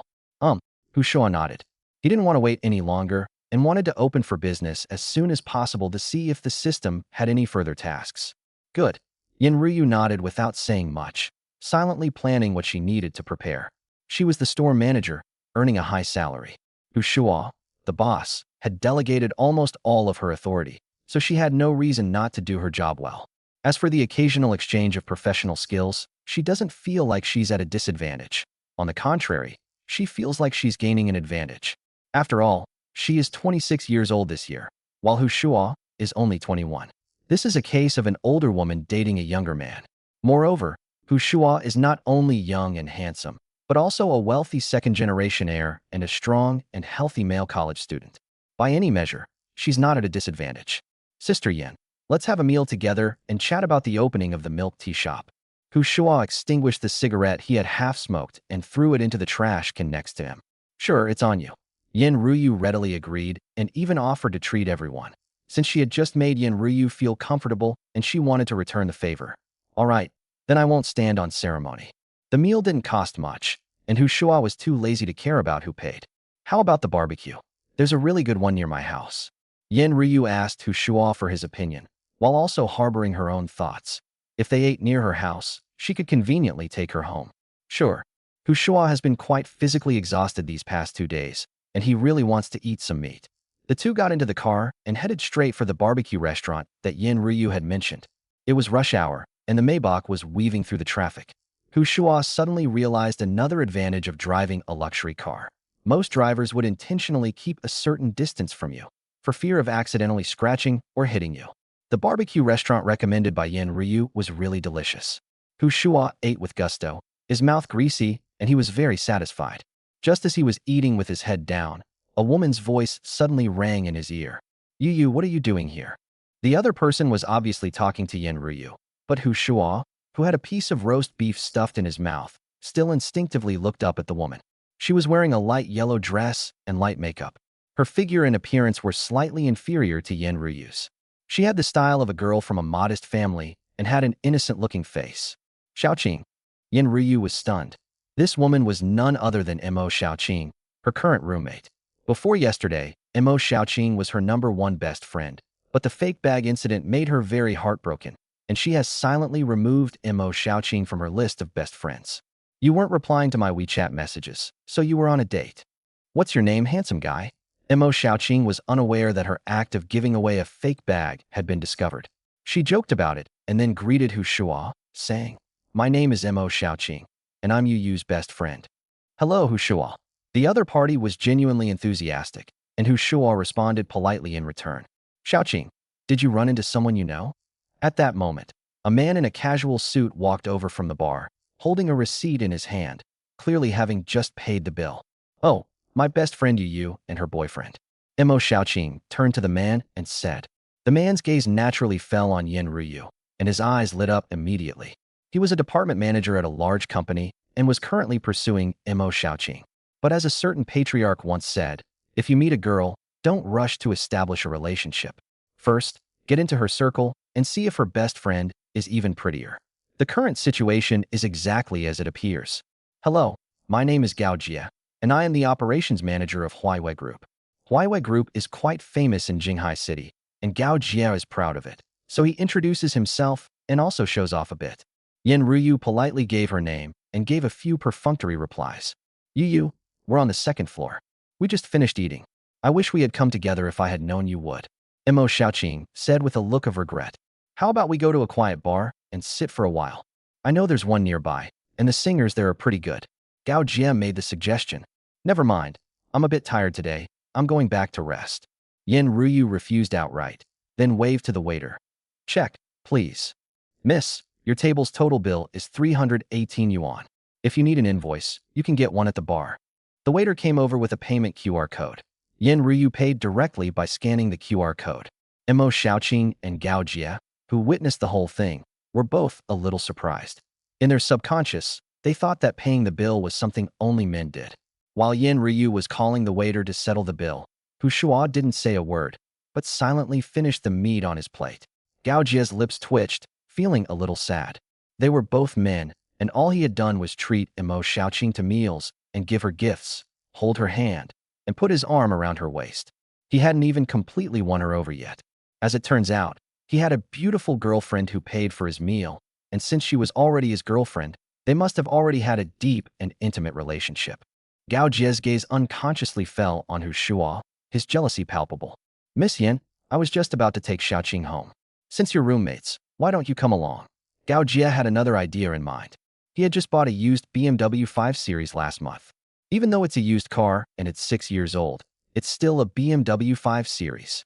Most women don't know much about cars, so he can still show off by driving a BMW. No need, you can take Xiaoqing there. I won't bother you. Yin Ryu waved her hand in refusal. What's the big deal? It's just a matter of a few gas pedals. Gao Jie wasn't giving up and looked at Shuo again. Brother, where do you live? I'll take the beautiful girl first, and then I'll take you. Shuo was dressed casually, in a white t-shirt and athletic shorts, both cheap items costing around 100 yuan, clearly not a wealthy person. Especially since Yin Ryu always paid for the meals, Gao Jie directly assumed that Shuo didn't have a car and was a gigolo who lived off women. No need, I can drive myself. Shuo shrugged. He could roughly guess Gao Jie's thoughts. He just wanted to show off. In the past, he might have actually managed to pull off this act. But not anymore, buddy, he's cheating. Seeing that Shuo said that there was a car, Gao Jie didn't say anything more. The four of them left the barbecue restaurant. Gao Jie couldn't wait to take out his car keys and press a button. The headlights of the gray BMW 5 Series parked next to him flashed. Gao Jie looked at Yin Ryu with a smile. Miss Yin, do you really not need me to give you a ride? His lips curled up slightly, and his eyes revealed a hint of smugness, as if he was about to add, this is a BMW 5 Series. How could your poor boyfriend afford such a car? Mo Xiaoqing, standing to the side, frowned. As a saleswoman at LV, she was extremely perceptive and naturally saw through Gao Jie's ulterior motives towards Yin Ryu, which made her somewhat annoyed. No need, thank you. Yin Ryu refused without hesitation, inwardly scoffing. Why would I give up a Maybach to ride in your BMW 5 Series? You wish. Chapter 19, College students are great, so naive and easy to fool. At this moment, Shuo, who had specially gone to the bar to get 2 mints, came over. Seeing this, Gao Jie was speechless. This guy not only didn't pay the bill, but he also had the nerve to go to the bar to get candy. Stingy and greedy, what kind of person is he? Did he witness Yin Ryu committing murder? Hey bro, the candy in restaurants is pretty bad quality. If you want some, just go to the supermarket next door and buy a bag. Gao Jie couldn't help but criticize Shuo. Candy costs money in supermarkets, but it's free in restaurants. Shuo gave Gao Jie a look as if he were an idiot, then unwrapped a piece of candy and popped it into his mouth, before handing another to Yin Ryu. Mint flavor freshens your breath, so you won't smell like barbecue when you kiss later. Upon hearing Shuo's words, Gao Jie, who was still organizing his thoughts to retort, froze on the spot. That's like killing someone by breaking their spirit. Listen to this. Is this even human language? What frustrated him even more was that Yin Ryu smiled charmingly and actually put the candy in her mouth. You've been hiding this for too long. When did you start? When Mo Xiaoqing introduced Yin Ryu and Shuo to Gao Jie, she said that the two were a couple. In fact, she just wanted to tell Gao Jie indirectly that her best friend was taken and that he should not have any improper thoughts. The result was useless, and seeing the interaction between Yin Ryu and Shuo, it was clear that their relationship was indeed unusual. However, she saw Yin Ryu almost every day and had never heard her mention having a boyfriend, so she couldn't help but be a little curious. Let's talk about it when we get back. Yin Ryu gave a perfunctory reply. Coming to her senses, Gao Jie was somewhat exasperated. Miss Yin, I shouldn't be commenting on your affairs, but your boyfriend is just too stingy. It's one thing for him not to pay for meals, but he won't even buy a bag of candy at the supermarket. Beep beep. As Gao Jie was speaking, the Maybach parked diagonally opposite his BMW 5 Series suddenly made 2 noises. Hu Shuo slowly walked over, opened the car door, glanced at Gao Jie, and said, "People always like to show off what they lack. Driving a used BMW doesn't make you a successful person. Also, the metal parts on your fake Hermes belt look awful. Remember to buy a high-quality replica next time." After saying that, Hu Shuo got into the car. He's a person with connoisseurship skills. Just a casual glance was enough for him to automatically recall Gao Jie's second-hand BMW and the counterfeit Hermes belt around his waist. Gao Jie was dumbfounded, frozen in place as if struck by lightning. First of all, Hu Shuo's Maybach was a huge shock to him. He had thought the other party was a gigolo, but he didn't expect him to drive a luxury car worth millions. But that was only what shocked him. The most shocking thing was that Hu Shuo had even pulled down his underwear. A second-hand BMW, a counterfeit Hermes belt, his sophisticated disguise was shattered by a single sentence from this young man. As Hu Shuo said, people tend to show off what they lack. Gao Jie's income is actually quite good, but it's still quite different from the image he presents. He really couldn't afford a Hermes belt that cost 7 or 8,000 yuan, so he could only buy a fake one to save face, thinking that no one would be able to tell the difference between the real and fake. As a result, Hu Shuo saw through it at a glance. Having such insight means that the other party is indeed a rich person, probably spending all his time surrounded by luxury goods, which is why he can easily distinguish between the real and the fake. "I was just trying to show off, but I accidentally ran into a real expert." At this moment, Yin Ryu also got into the passenger seat of the Maybach. Just as Hu Shuo was about to drive away, Emo Xiaoqing blocked the car. She waved to Hu Shuo with a smile, signaling him to roll down the window. "What's up? I live with you. Could you take me back with you?" Emo Xiaoqing moved closer to the driver's seat, bowing deeply with a fawning expression. "Wasn't it a gift from your boyfriend?" Hu Shuo pointed to Gao Jie, who was still stunned. "He's not my boyfriend, just a regular friend." Emo Xiaoqing immediately distanced herself from Gao Jie. "He's been pursuing me, pretending to be very rich.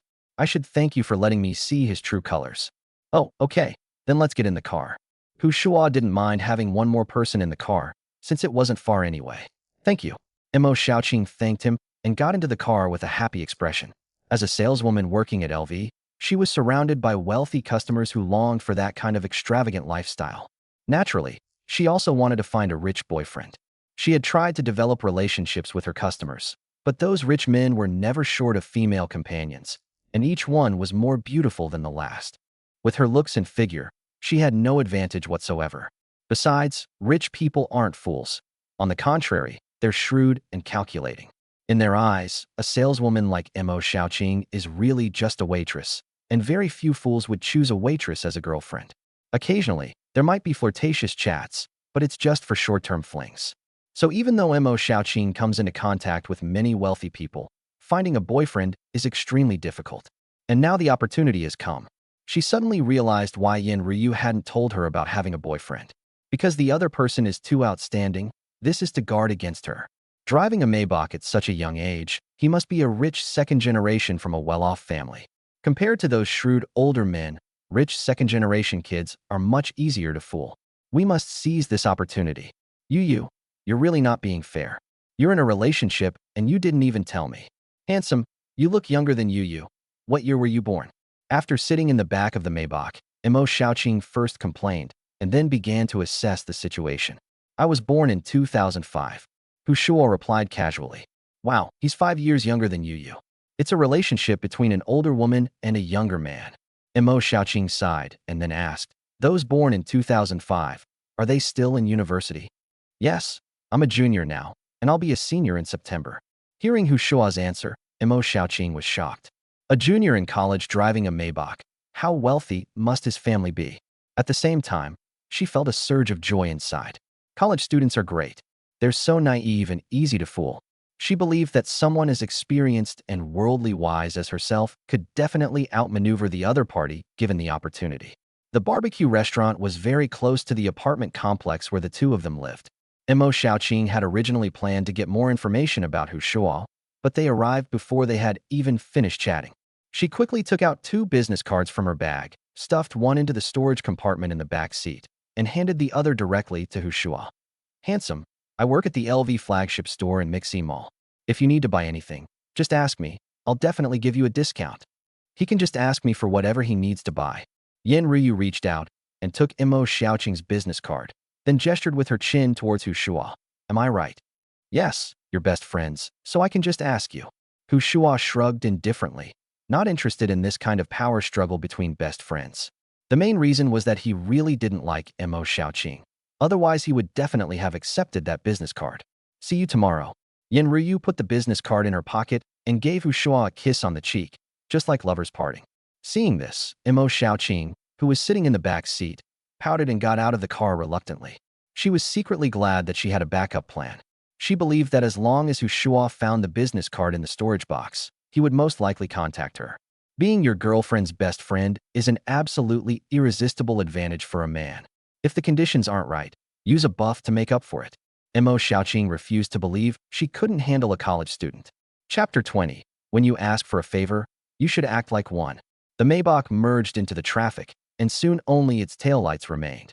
Yin Ruyu and Mo Xiaoqing, former best friends, stood at the entrance of the residential compound, the atmosphere somewhat awkward and subtle. You got a boyfriend and didn't even tell me. You're even wary of me. Don't you trust me anymore? Mo Xiaoqing broke the silence first, her tone carrying a hint of questioning. I trusted you too much, and that's why I got played like a fool. Yin Ruyu's original idea was to end her friendship with Mo Xiaoqing gracefully. The lease on their shared apartment was due to expire next month, and she planned to move out, citing the long distance to her workplace. Gradually, they stopped contacting each other. Adults often say goodbye silently. She didn't want to end things on bad terms, like children tearing each other apart completely. The two had known each other since their freshman year of college, which was 7 or 8 years ago. Although Mo Xiaoqing gave her a fake bag, they had been through a lot together during that time, and their friendship couldn't be entirely fake.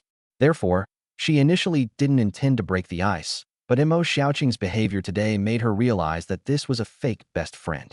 Knowing that Hu Shuo was her boyfriend, she still took the initiative to flirt with him and even wanted to get his contact information.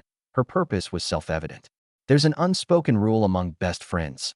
Avoid adding each other's boyfriend's contact information unless absolutely necessary, and absolutely avoid having private contact with each other's boyfriends. As a result, Mo Xiaoqing was eager to establish a private relationship with Hu Shuo. They didn't treat her like a real best friend at all, so Yin Ryu didn't intend to give her any more face. Yu, what do you mean by that? Who's playing a trick on you? Mo Xiaoqing was taken aback for a moment before frowning and asking in return. I've always treasured that bag you gave me, thinking it was a testament to our friendship. But look what happened. I was acting like an idiot, carrying a fake bag around every day and even showing it off to people. Yin Ryu gave a self-deprecating sneer. I treat you as my best friend, but what do you treat me as? The clown. Mo Xiaoqing's expression changed drastically. She wanted to explain but didn't know how to start, since she had indeed given a fake bag. Moreover, she believed her scam was very clever because she did indeed buy the bag from the store with a receipt, and the receipt and packaging were genuine. She simply replaced the bag inside with a high-quality replica. The genuine bag she bought with a receipt was then resold to a second-hand luxury goods store. My lease expires next month, so I'm not renewing it. Yin Ryu coldly uttered a sentence and strode away. Keihai University. The box of cigarettes from yesterday was still working its magic. The gatekeeper saw it was Hu Shuo's car and immediately raised the barrier to let it through. He drove straight to the dormitory building and parked in the same spot he had been in the previous night. The dormitory supervisor, Uncle Lu, was watching a short drama in the duty room when he saw Hu Shuo walk into the dormitory building. He greeted him. You're back. Uncle Lu, you'll have to keep an eye on the car for me. Hu Shuo rested one arm on the windowsill and said with a smile. Don't worry, I'll keep an eye on it for you. All right, I'll go up first then. Although Hu Shuo is not short of money, Huazi doesn't need to give him money every day. Giving him a box occasionally is enough. Dormitory 618. Several roommates were gathered around Wang Bo's computer, discussing it. Hu Shuo entered the room without anyone noticing, but he also went over to take a look and was immediately amazed. Holy crap, heavy tanks. This flavor is unusually strong. No, you guys are starting to do weird stuff now, huh? Hu Shuo couldn't help but make a comment. Brother Shuo is back. Brother Shuo, you're like a well-fed man who doesn't know the hunger of a starving man. Actually, playing with these heavy tanks is quite fun. The group spoke up, one after another. Hu Shuo shrugged, lay back down on his bed, and started replying to the girls' WeChat messages. In the past 2 days, more and more girls have been sending him WeChat messages. Besides Zhang Xinxin and Zhang Xinyue, there are also a few girls he knew from the student union and clubs. They were just friends who liked each other's posts on WeChat moments. But suddenly they've started talking a lot more about each other these past 2 days. As the saying goes, if you have money, you can be with anyone. Shuo doesn't accept all messages indiscriminately. He replies to messages based entirely on appearance. He replies quickly to those who are good-looking and posts pictures of those who are not. Shuo, when is your bubble tea shop opening? Just as Shuo was happily swimming in the fish pond, his roommate, Su Jian, came over. He was slightly chubby, with fair skin, and was wearing a crisp plaid shirt in the dormitory with his hair neatly combed. This guy is obsessed with official positions. He wants to compete for the position of dormitory head in the dormitory, run for class monitor in the class, and rack his brains to get into the student council. However, he was not popular with the public, so no one competed with him for the position of dormitory head, which was exactly what he wanted. However, he only received 7 votes in the class monitor election, a crushing defeat. As for the student union, he somehow managed to get in through connections and is currently an officer in the external relations department. However, his junior year is almost over, and he will automatically leave the student council when he enters his senior year, so his student council career is also coming to an end. Due to their differing values, Shuo and Su Jian had a mediocre relationship and rarely communicated. Shuo was somewhat surprised that Su Jian would take the initiative to strike up a conversation with him. We'll be opening this Saturday. While replying to the girls' messages, Shuo casually replied with a comment. That's the day after tomorrow, which is quite a tight schedule. Shuo, I think you should do more promotion for your milk tea shop opening, especially on campus. Su Jian rambled on, seemingly laying the groundwork for something. Director, just say what's on your mind. Shuo was annoyed by what he heard and waved his hand to interrupt. Su Jian coughed lightly and said seriously, it's like this. The school is going to hold a campus singing competition, and I think this is a good opportunity for publicity. Your milk tea shop can take this opportunity to promote itself. If you're willing, I can help you with the arrangements. Hearing this, Shuo couldn't help but laugh. This guy was obviously trying to get sponsorship. He was asking Shuo for a favor, but he had to act all high and mighty, as if he was helping him. Thank you, but no need. Shuo decisively refused, and then continued replying to the girls' WeChat messages. What annoyed him most was Su Jian's pretentious attitude. He was too affected, acting like he was giving charity when he was actually asking for help. Su Jian was stunned for a moment, not expecting Shuo to refuse so decisively, so much so that he had to keep his prepared remarks to himself. During the afternoon meeting of the External Relations Department, in order to win the favor of Minister Liu Meijiao, Su Jian volunteered to take on the task of collecting a sponsorship fee of 3,000 yuan. The reason he dared to do this was because he wanted to take advantage of Shuo. His roommate was already driving a Maybach, so why would he be short of 3,000 yuan in sponsorship fees? If he gets the job done, he will not only be able to hold his head high in the department, but also win the heart of a beautiful woman, killing 2 birds with 1 stone. The attempt failed miserably, as Shuo actually refused. Shuo, did you not understand what I meant? The campus singing competition has always been very popular. If you open your milk tea shop and advertise during the campus singing competition, you will definitely make a fortune. I am doing this to help you. Su Jian, unwilling to give up, spoke up. Help me. Shuo put down his phone, tilted his head and glanced at Su Jian standing by the bed. If you really want to help me, come over and help hand out flyers when the business opens. This. Su Jian was stunned once again, speechless after being rebuked. Shuo scoffed inwardly. When asking for help, one should act like one is asking for help. How can one address someone by their first name when asking for help? You should at least call him Brother Shuo. If you want to make money while standing up, you need to have the skills. Chapter 21. Opening Ceremony, Huge Success. Shuo, I was trying to help you out of kindness, but I didn't expect you to react like this. Frustrated and embarrassed by the rejection, Su Jian angrily accused them. Shuo was so angry he laughed. He sat up from his bed and stared at Su Jian, saying, Did I ask you to help me? Or am I begging you to help promote the milk tea shop? If you want sponsorship, just say so. Why resort to moral blackmail? With his purpose exposed, Su Jian was speechless and could only angrily return to his bed. Just as he lay down on the bed, Liu Meijiao, the head of the External Relations Department, sent him a WeChat message. How's the sponsorship going?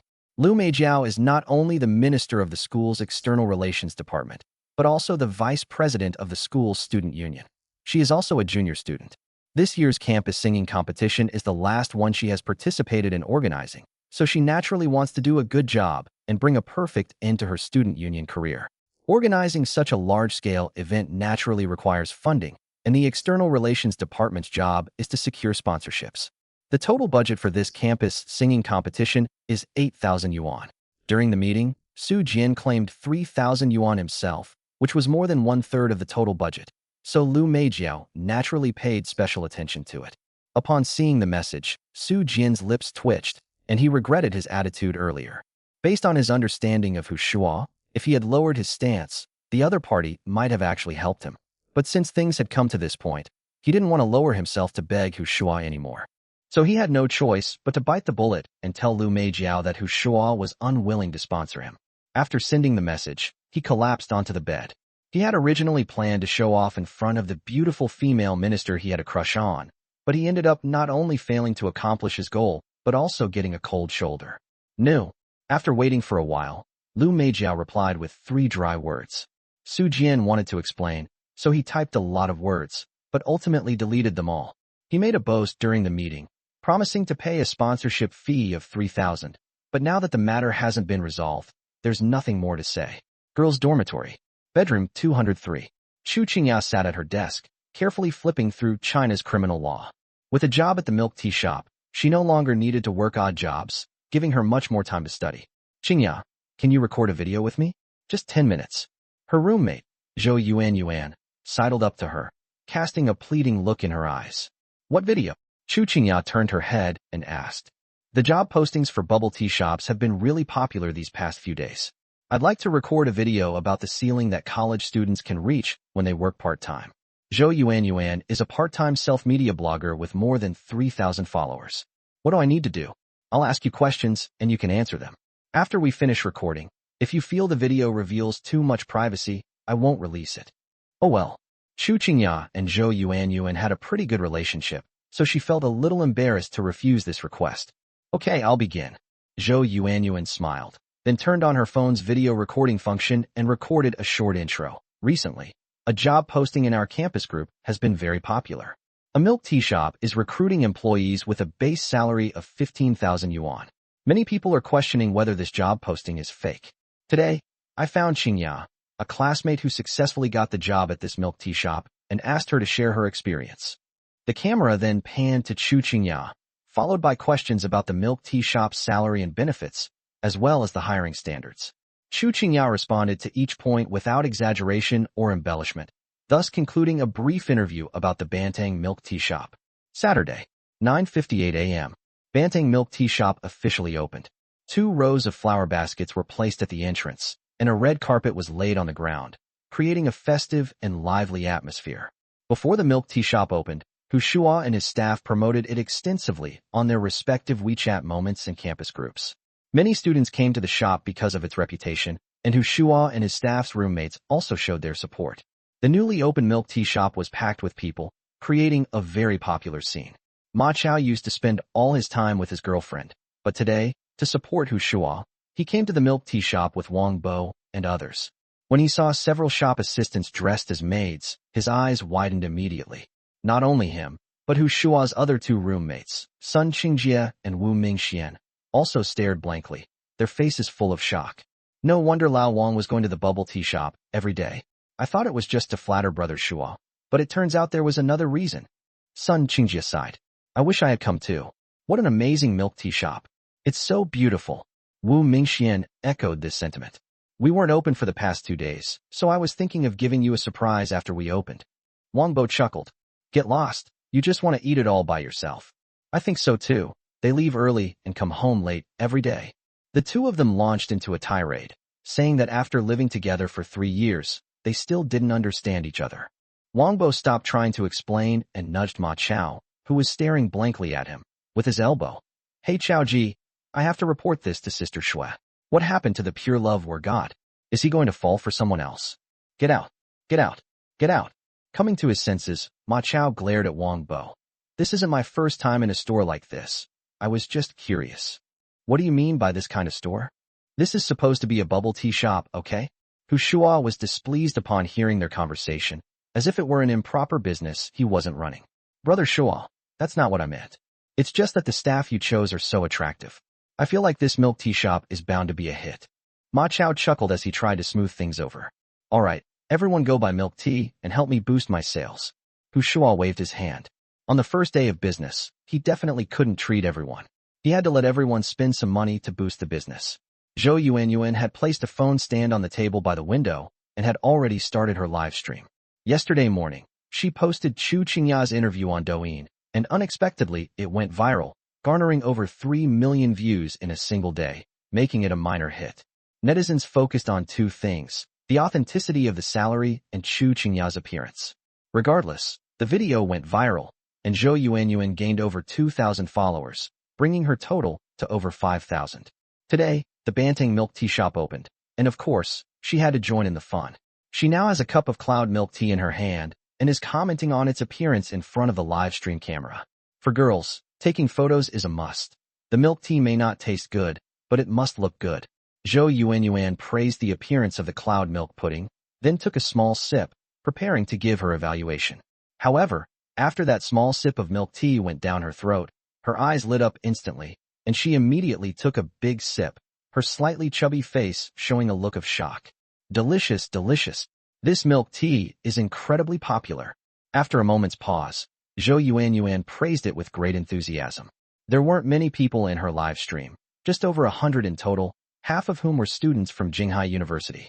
Seeing her openly praising the taste of the milk tea, many people immediately raised questions. How much did the streamer get paid? That's some impressive acting. You've managed to get this broadcast. You deserve to earn that money. Your expression was spot on. Hey beautiful, can we be a little more professional when we're being shills? This is so fake. Upon seeing the comments on the screen, Zhou Yuanyuan immediately objected. It's delicious, and I'm always objective and fair. As she spoke, she looked around and saw several girls holding milk tea. She immediately raised her phone and began the interview. Beautiful lady, what do you think of this milk tea? It tastes delicious. How would you rate the process from stamped to pulled? That's awesome. The girl being interviewed gave a thumbs up. Up. Zhou Yuanyuan interviewed several different people, and the results were all similar. Everyone gave her high praise. Zhou Yuanyuan pointed the camera at herself again. See? Everyone says it tastes good, and I'm not the only one who thinks so. But just then, she suddenly noticed that the trend of the comments in the live stream was not right. Hey streamer, stop moving the camera around like that. Let's go back. I want to see that beautiful woman. I believe the milk tea is delicious. Please send me the address.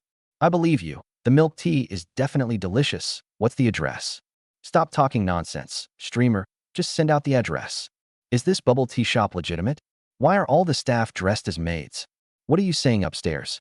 This is the kind of bubble tea shop that boys should go to. During the interview, Zhou Yuanyuan's phone kept spinning, scanning several busy shop assistants. Gu Mani's imposing figure, Zheng Xinxin's long legs, and Chu Qingya's stunning beauty appeared on screen one after another, instantly driving the men in the live stream crazy. With staff like this, does it even matter whether the milk tea tastes good or not? Just go for it. Chapter 22, Erotic Milk Tea, No Boundaries? Looking at the comments on the screen, Zhou Yuanyuan realized that the secret to the traffic wasn't the flavor of the milk tea, but the beautiful female shop assistants dressed in maid outfits. So she changed her live streaming strategy and turned the camera directly on the busy staff behind the bar. This tactic worked, and the number of viewers before the live stream quickly soared from over 100 to over 1,000, and then to over 10,000. Initially, most of the viewers in the live stream were students from Jinghai University. However, once the number of viewers reached over 10,000, Zhou Yuanyuan's live stream had completely broken out of its niche, attracting viewers from all over the world. This bubble tea shop is great. I have to try their bubble tea. The trend of skirting the edges has still reached the milk tea industry. Hurry up and send me the address. I want to drink milk tea. Is the bubble tea shop in Jinghai? Wait a minute. I need to book my flight. This milk tea is so white. Oh no, this milk tea is so big. Any guys in the same city going to get their license plates checked in person? Are the staff really that good looking? It's only 10 kilometers away. I have to go and see what's going on. Zhou Yuanyuan's live stream was incredibly popular, and more people came to check in at the milk tea shop. In the morning, about 80% of the customers were students from Jinghai University, but by the afternoon, Most of them were netizens who had come specifically to see the shop. The milk tea shop was packed with people, and a queue stretching for hundreds of meters had formed outside. Shuo was worried that there would be an accident due to the large number of people, so he had to ask Wang Bo, Ma Chao, and others to help maintain order. Yin Ruyu, Chu Qingya, Gu Mani, and the others were so busy that they didn't even have time to drink water. No one expected that the milk tea shop would be so popular as soon as it opened. It was a bittersweet experience. They were initially a little hesitant about receiving such high salaries, feeling that it was a bit outrageous to earn such a high wage for a job at a milk tea shop. But now they are at peace with it, as the income is commensurate with the intensity of the work. As Zhou Yuanyuan's live stream went viral, many local Jinghai food bloggers followed suit, filming videos on-site and posting them on their respective Douyin accounts. If your store isn't popular, you'll have to pay these bloggers to promote it. But if your store becomes popular, they're just riding your coattails, so naturally they don't need to pay you anything. We didn't hire you, right? Of course, some bloggers are used to getting a good deal and feel like they're losing out if they don't make money. Take, for example, the gas cylinder in front of Shuo. Her online name is Jin Dahua. She is a food blogger with 110,000 followers. Perhaps because she eats and drinks for free all day, she is less than 1.6 meters tall, but weighs 170 or 180 kilograms. She had a round face and wore black-rimmed glasses. After finding Shuo, she didn't hide anything and directly stated her terms. Boss, my usual fee for visiting restaurants starts at least at 3,000. How about 2,000 since you're handsome? Shuo glanced at the gas cylinder in front of him and laughed. Miss, I didn't invite you here. Shuo's implication was clear. I didn't invite you, so why should I pay you anything? Upon hearing this, Jin Dahua's tone immediately turned cold. Whether you invite them or not is not important, but I'll film the video for you. Boss, I heard you pay your employees very high wages. You wouldn't be unwilling to spend even this little bit on advertising, would you? Hey beautiful, we have to be reasonable. First of all, I didn't invite you to film the video. Secondly, I don't need you to promote me. What's with you coming up to me like this? Are you trying to scam me? Shuo didn't tolerate her and refuted her with reason and evidence. Jin Dahua immediately got angry. Fine, you don't want to pay, huh? Don't regret it. Jin Dahua glared fiercely at Shuo, then turned and walked away, swaying her half-meter-wide buttocks. Goodbye and don't come back. Shuo snorted coldly. He had heard before that some store-visiting live streamers were arrogant and domineering, not only eating and drinking for free at people's stores, but also threatening the owners to release negative videos if they disagreed with them. They're like a bully version of online beggars, utterly despicable. He's seen it all today. Jin Dahua was furious when she failed to extort money from him. Back in her car, she and her assistant started editing the video. They had done similar things many times before and had prepared 2 sets of scripts. One for sweet talk if they got the money, and one for smear campaign if they didn't. Jin Dahua naturally used the same smear campaign copy for the Banteng milk tea shop. In no time, a video reviewing the shop was edited and the title was Sexy Milk Tea, No Bottom Line. In the video, Jin Dahua first sprayed the smell of milk tea, and then a series of shop assistants dressed as maids appeared in the video. She began to criticize them indignantly. This isn't a bubble tea shop at all. Look at what the staff are wearing. If you didn't know better, you'd think it was a sex shop. The bubble tea industry is certainly lucrative, but there should be some ethical standards in business. Providing sex-themed bubble tea is truly pathetic. Jin Dahua launched into a long, rambling speech. After all, she's a video blogger with 110,000 followers, and her tongue is truly sharp. After the video was posted, Jin Dahua, sitting in her car, glanced at the crowd still queuing by the roadside and sneered. Let's see how many more days you can keep jumping around. Sister Hua, let's go. This kind of milk tea shop will go out of business sooner or later. Jin Dahua's assistant and cameraman, Ma Rue, tried to mediate. Okay, let's go to the next one. The two drove away, but the Banteng milk tea shop remained bustling. About an hour later, Jin Dahua appeared at a hot pot restaurant, but when she offered to help promote it, the owner refused. The boss's attitude was just as tough as Shuo's. You came uninvited. Whether you want to post a video or not is your business, and it has nothing to do with me. When restaurant review bloggers first appeared, restaurant owners were quite willing to spend money on promotion.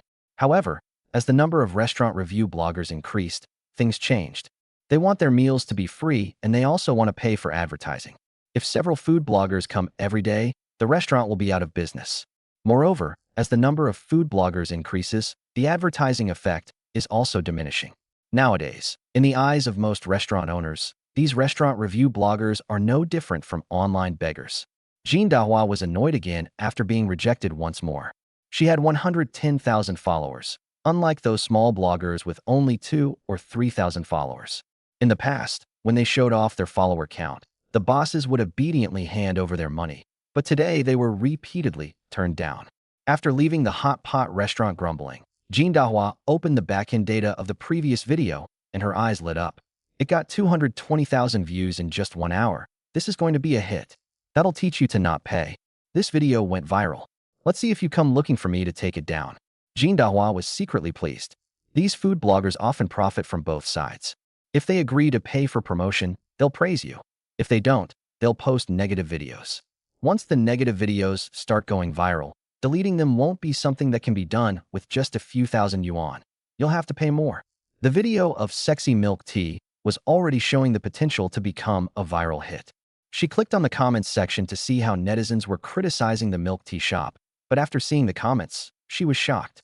Host, I advise you not to meddle in other people's business. Thanks for sharing. I'll go try it right away. If you're talking about romantic milk tea, then I'm no longer sleepy. Holy crap, there's such an awesome milk tea shop in our great Jinghai. We have to support them. Milk tea is great. I have to have milk tea. I'll go as soon as I charge my wheelchair. I'm from out of town, please film the shop assistants again. And please, don't appear on camera yourself. Thank you. Chapter 23, What does giving 10,000 mean? Jean Dahua never dreamed that the video she posted would have a reverse publicity effect. What's most infuriating is that some people told her not to appear in the photos and only to film the store staff. What do you mean? You think she's ugly? Jean Dahua wanted to delete the video directly, but she couldn't bear to give up the traffic it was generating. With over 200,000 views in an hour, at this rate, it might reach several million views, which would make it a video that had broken into the mainstream, with influence not limited to Jinghai. After weighing the pros and cons, she had no choice but to accept it reluctantly and let things play out for a while to see if the video could really become a hit. Even negative publicity is still publicity. As long as there's traffic, anything goes. Banting milk tea shop. As videos from various food bloggers went viral online, more and more people came to check in, and the queues grew longer and longer. The commotion alerted the nearby traffic police, who dispatched 2 officers to maintain traffic order at the scene. Upon learning the news, Shuo immediately sent over a few cups of milk tea.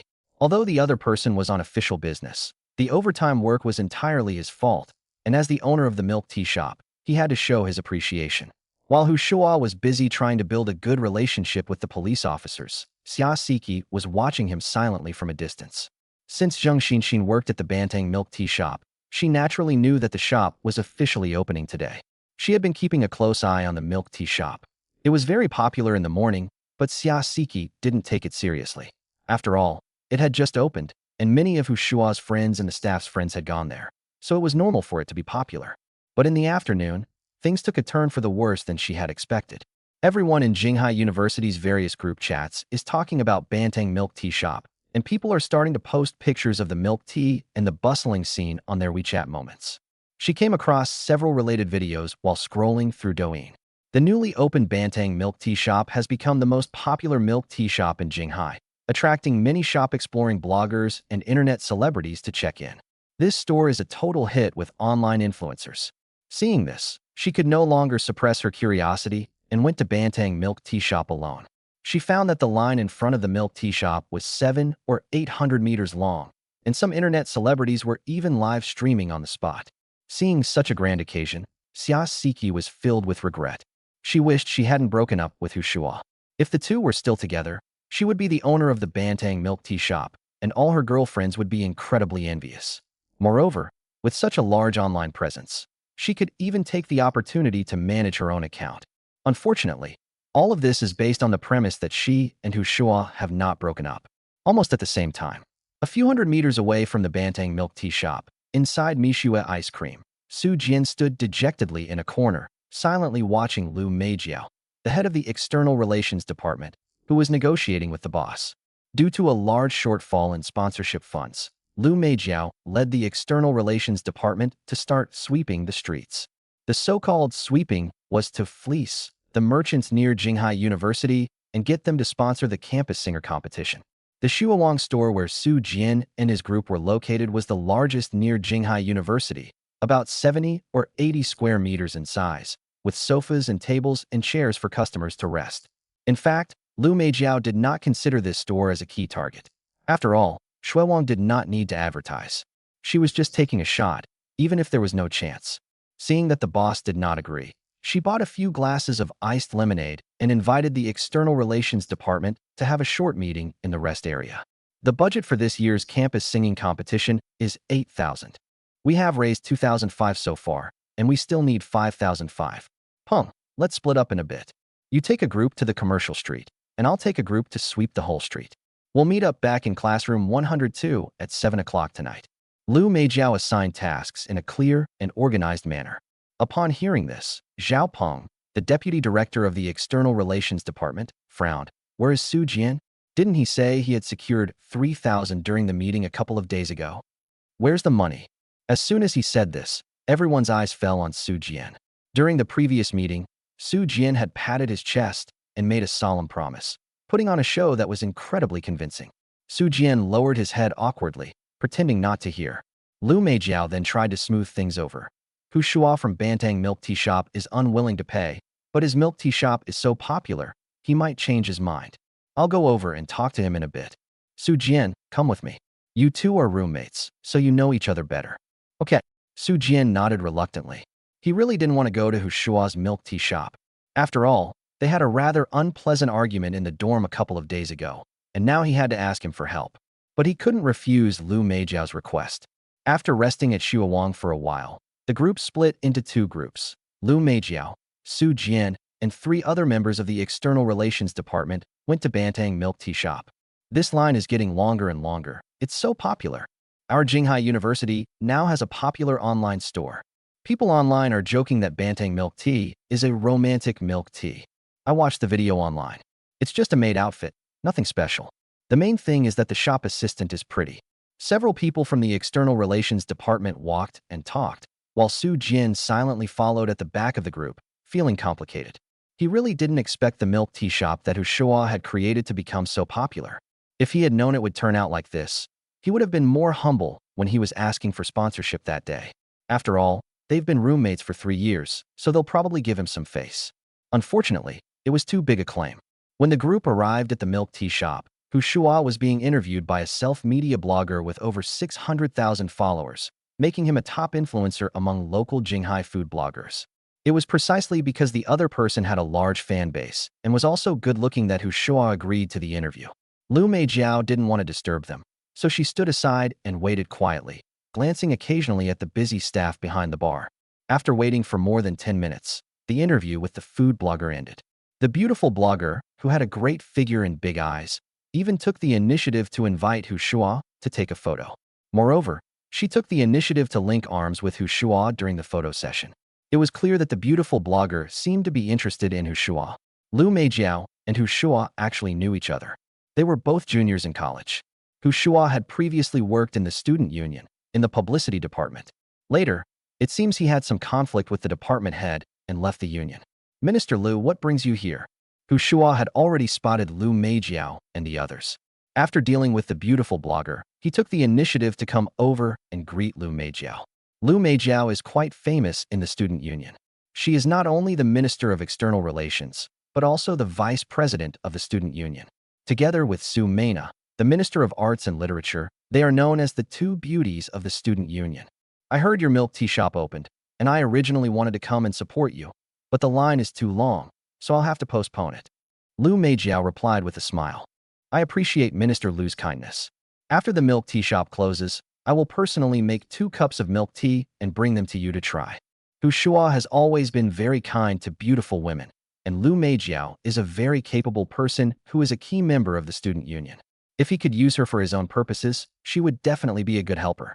No need for that trouble. I can buy it myself another day. Hey, it's no trouble at all. It's a small matter. Shuo smiled and waved his hand. All right, I'll be waiting. Lu Meijiao's lips involuntarily curled up, especially when she saw the long queue outside. She felt even happier. Which girl doesn't enjoy feeling favored? You guys are queuing up in the sun, while I get to drink milk tea made by the owner himself. With such drastically different treatment, Which girl could resist? Brother Shuo, there's something else I'd like to discuss with you today. Lu Meijiao immediately changed her form of address. When asking someone for a favor, one should naturally address them in the most intimate way. Just say what's on your mind. We're all on the same side. Hu Shuo naturally knew Lu Meijiao's purpose, but he needed her to bring it up herself so that she would feel indebted to him. The school is holding a campus singing competition and is short of a sponsor. Can you help us out, Brother Shuo? Lu Meijiao is a smart woman. She didn't mention any promotion at all. With the long queues at the milk tea shop, why would she need their help to promote it? So she didn't play games. She simply asked for help in a friendly tone. I'll definitely support the school's activities. Hu Shuo readily agreed, then asked, how much money do you need? The current shortfall is 5,500, but I don't want to put you in a difficult position, Brother Shuo. You can contribute whatever amount is convenient for you. Lu Meijiao adopted a very humble attitude, without any intention of forcing anyone to do anything, and emphasized doing things as she pleased. Upon hearing this, Hu Shuo immediately held up one finger. 5,500 is not enough. How about this? Banteng Milk Tea will sponsor 10,000 yuan. What? 10,000? Lu Meijiao was shocked. Her beautiful eyes widened, and she thought to herself, the shortfall is only 5,005. What do you mean by giving 10,000? Is there some additional condition? Chapter 24, Sales Explode. Unlock Achievement. Upon hearing Hu Shuo's words, not only was Lu Meijiao taken aback, but the other members of the External Relations Department were also shocked. The shortfall for the campus singing competition was only 5,500 yuan, but Hu Shuo directly contributed 10,000 yuan. That's incredibly generous. He's practically throwing money away. Su Jian, standing at the back of the crowd, looked grim. He didn't know if Hu Shuo was deliberately targeting him or trying to curry favor with Lu Meijiao. Regardless of the reason, he felt extremely uncomfortable.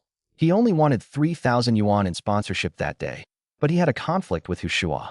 However, thinking about it carefully, he didn't seem to have said that he wanted sponsorship. The main reason was that he didn't want to put on a begging posture, but wanted to ask for money in the image of a helper. As it turns out, this approach simply doesn't work. Not only did it not work with Hu Shuo, but when Su Jian went to several shops during his street sweeping today, the shop owners were much more rude than Hu Shuo. None of them listened to him finish speaking, and one even cursed and kicked him out. Brother Shuo, do you have any other conditions? After calming herself down, Lu Meijiao asked. Let's sit in the car and talk, it's too hot. The milk tea shop was packed with people, and there was nowhere to sit. Hu Shuo pointed to the Maybach parked outside the shop. However, only the two of us can sit in the back row, so it's not suitable for anyone else. Hu Shuo added another sentence. Okay. Lu Meijiao hesitated for a moment, wanting to say that it wasn't appropriate for just the two of them to be in the car, but then she thought about how many people were queuing outside the milk tea shop, and that nothing could possibly happen in public, so she nodded. So the two of them got into the back of the Maybach one after the other. Hu Shuo started the car and turned the air conditioning to the lowest setting. Soon the car was cool. Brother Shuo, your car is so cool. Lu Meijiao is from an ordinary working-class family. This is her first time sitting in a Maybach, and she can't help but sigh as she looks at the luxurious interior. I do think it's a bit old-fashioned, but when you start a business, you need a car to show off, and some people just appreciate that. Hu Shuo shrugged, feigning helplessness. That's true. Often we still have to do things to save face. Feeling much more comfortable with the air conditioning on, Lu Meijiao steered the conversation back to the sponsorship. Brother Shuo, what extra requirements do you have for the 10,000 yuan? I don't have any extra requirements. I simply support your work. Hu Shuo looked intently at Lu Meijiao and said, Oh. Lu Meijiao blushed slightly and lowered her head shyly. As one of the two beauties of the student council, she naturally had no shortage of suitors, and she had seen all sorts of methods used to pursue her. People gave her gifts and red envelopes, but Hu Shuo was the first to directly donate 10,000 yuan to support her work. But isn't this expression of affection a bit too abrupt? The two were not actually close. They were just acquaintances. Of course, given our relationship, you can't let me suffer a loss, right? Let's sponsor this year's campus singing competition with our Banteng milk tea. In addition to the 10,000 yuan cash support, all registered contestants can get a free cup of milk tea at our store by presenting their contestant card. During the competition, our milk tea shop will also provide beverage support for the judges and staff. It's impossible without conditions. Hu Shuo isn't a real simp. He was just casually flirting and seeing Lu Meijiao's reaction. One of the two beauties of the student council, it would be great to win her over. He had just seen a hint of shyness in Lu Meijiao's eyes. The young girl's heart must have been stirred by him. That's fine. We need to proceed step by step and not rush things. Sure enough, Lu Meijiao felt a little disappointed after hearing the conditions proposed by Shuo. This guy just said the nice things. What he really wanted was to sponsor the campus singing competition. The campus singing competition at Jinghai University is one of the most watched events by students. If Bantang Milk Tea sponsors it, it will provide continuous exposure among students, constantly building goodwill and making Jinghai University students feel a greater sense of belonging to Bantang Milk Tea. It will make them subconsciously feel that Bantang Milk Tea is a brand of their school rather than a fleeting internet sensation like a shooting star. Are there any specific requirements for naming rights sponsorship? Lu Meijiao asked again. The banners at the competition venue must display the name and logo of Bantang Milk Tea. I remember the finals of the campus singing competition are always held in the concert hall, right? The name of Bantang Milk Tea should also be displayed on the big screen, and the host should emphasize it during the introductions, and also. Shuo went on, but in short, the phrase Bantang Milk Tea had to be implanted into every single aspect of the campus singing competition. Even the contestants' entry cards must have the words half-tang milk tea on them, and they must have the accurate contestant number. Shuo explained that this was to prevent anyone from impersonating him to receive the free milk tea. After hearing these requirements, Lu Shuejiao was completely stunned. In the past, when they held campus singing competitions, they would also help sponsors advertise, but there were never such detailed requirements. It's really not easy to get that 10,000 yuan from Shuo. Brother Shuo, didn't you say you were just there to support me? Why are there still so many requirements? Lu Meijiao made a sarcastic remark. Of course I'm here to support you. Otherwise, given how popular my shop is, would I even need to advertise? Shuo pointed to the line outside, which was still several hundred meters long. Okay, I'll draft a sponsorship contract and send it to you for review. You can raise any issues you have. Although Shuo's demands were numerous, they were not excessive, and Lu Meijiao had no reason to refuse. 10,000 yuan. The previous two campus singing competitions didn't even have this much sponsorship money. With sufficient funding, the prizes can be upgraded to a higher level, further motivating students to participate. Outside the car, the temperature today is 32 degrees Celsius, but Su Jian's heart is colder than Yi Guqing's sword. His goddess had been alone with Shuo in that Maybach for 25 minutes and 37 seconds. Every second was agonizing for him. There were quite a few boys in the external relations department, and even the student union who liked Lu Meijiao, and several of them had confessed their feelings. No one has succeeded so far, which is why Su Jian has always held on to a sliver of hope. Maybe this goddess minister likes his type? After all, he's very talented. But now the other party was sitting alone with Shuo in the Maybach, and the car had privacy glass. With the sunlight shining through, he couldn't see what was happening inside at all, which made him imagine some indecent scenes. After all, Shuo wasn't a good person.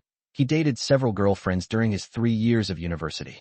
Just as Su Jian was about to break down, the door of the Maybach finally opened, and Lu Meijiao got out of the car with a smile on her face. Although the conditions were somewhat harsh, she had managed to secure sponsorship and even exceeded her target, so she was naturally in a good mood. Su Jian's gaze quickly swept over Lu Meijiao, observing whether there were any changes in her clothes. After finding nothing unusual, he secretly breathed a sigh of relief. After the external relations department members left, Shuo returned to the milk tea shop to help Yin Ryu and the others, and they were busy until 9 o'clock in the evening. The milk tea shop is closed. Yin Ryu and the other 4 were so exhausted that they collapsed on the sofa. The workload was extraordinary. They barely had time to go to the bathroom or drink water. Boss Hu, now I know why you're offering such high wages. Even the donkeys in the production team aren't used this much. After a while, Yin Ryu began to complain. Brother Shuo, is it too late for me to resign now? Zheng Xinxin said while rubbing her sore wrist. Resignation? Dream on. Once you're on this pirate ship, you can forget about getting off. Shuo chuckled and walked behind the cashier to check today's total sales. When he saw the numbers displayed on the computer screen, he was stunned. 30,052. The daily turnover was over 30,000, which is simply outrageous. The average order value at Bantang Milk Tea is around 18 yuan, which means that more than 1,600 cups of milk tea were sold that day, averaging more than 100 cups per hour. Each of Yin Ryu and her 5 colleagues had to make a cup of milk tea every 2 or 3 minutes. This workload is really insane. We'll hire a few part-time shop assistants tomorrow to tide us over. Shuo offered a temporary solution. His original intention was simply to provide his employees with generous benefits, but he never expected the milk tea shop to become so popular. Bite. Congratulations, host, on unlocking the achievement. Daily sales exceeding 10,000. One more branch of Banteng Milk Tea Shop. Bite. Congratulations, host, for unlocking the achievement. 20,000 units sold in a single day. Two more branches of Banteng Milk Tea Shop. Bite. Congratulations, host, for unlocking the achievement. 30,000 units sold in a single day. Banteng Milk Tea Shop branches +3. Chapter 25. Is it shameful to work for your ex-boyfriend? System notification sounds rang out one after another. Shuo was stunned for a moment, then overjoyed. A milk tea shop is ultimately a small-scale operation. A daily turnover of 30,000 yuan is already the maximum. To hire more employees and make more money, you need to open more stores. Right now, the system has directly rewarded you with 3 chain stores, bringing the total number of Banteng milk tea stores to 4. Bite. Congratulations, host, on unlocking the achievement. A great start. Reward, 1 opening bonus. Note, the red envelope will randomly contain cash ranging from 10,000 to 990,000 yuan. Nice. Shuo was overjoyed and quickly opened the red envelope. Bite. The red envelope has been opened. Congratulations, host, you have received 660,000 yuan in cash. Along with the system notification sound, Shuo also received a deposit notification from the bank. Awesome. Shuo excitedly pumped his fist. This money was really lucrative. Senior, why are you so happy? Gu Manny looked at Shuo with a suspicious expression. With a daily turnover of over 30,000, how could I not be happy? As expected, being the boss is still the most profitable. Zheng Xinxin pouted. The salary of 20,000 yuan was really high, but the workload was also really heavy. Seeing that his beautiful female employees were in low spirits, Shuo quietly transferred a 1,000 yuan red envelope to each of them in the work group. Wow. Thank you, boss. Shuaji is so handsome. Why am I not tired all of a sudden? 8,000 yuan. The women who received the red envelopes immediately broke into bright smiles, and Zheng Xinxin stopped complaining of being tired. Yen Ryu stretched and felt that she could still sort out the accounts. Gu Manny picked up a broom and silently went with Chu Qingya to clean the shop. Zhang Xinyue opened a private chat and sent Shuo 4 words. Thank you, Dad. Upon receiving the message, Shuo glanced at Fanchiji out of the corner of his eye. He was exhausted after a busy day and missed the happy times he spent testing the shock absorbers in the car with Fanchiji. However, it's getting a bit late today, and the dorm will be locked soon. How about we go to a hotel and spend the night there to enjoy ourselves? Shuo had an idea and immediately sent Zhang Xinyue a message. Don't go back to the dormitory later. Come with me to the hotel. He knew that the woman with the contrasting personality had a McDonald's mentality and liked this commanding tone. As expected, Zhang Xinyue quickly replied with an okay. 9:20. After everyone left the milk tea shop, Shuo first took Gu Manny, Chu Qingya, and Zheng Xinxin back to their dormitories, and then took Zhang Xinyue away from the school, driving to the Sheraton, the closest 5-star hotel to the school. Given Shuo's previous spending power, even if he booked a room outside, he could never stay in a 5-star hotel. But now it's different. He has nearly 2 million in his bank account, so naturally he wants to enjoy himself. Shuo didn't spend extravagantly. He booked an executive suite, which cost over 2,000 yuan a night. Contrast sister didn't let Shuo's money go to waste. As a dance student, she showcased various high-difficulty moves, which broadened Shuo's horizons and allowed him to experience several new things in life. As Shuo walked through the procedures with a cigarette in his mouth, he couldn't help but sigh silently.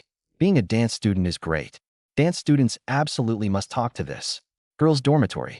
Dormitory 403. Zheng Xinxin brought back some good news. The store is hiring part-time workers tomorrow, 40 yuan per hour. Anyone interested? The price was set by Shuo.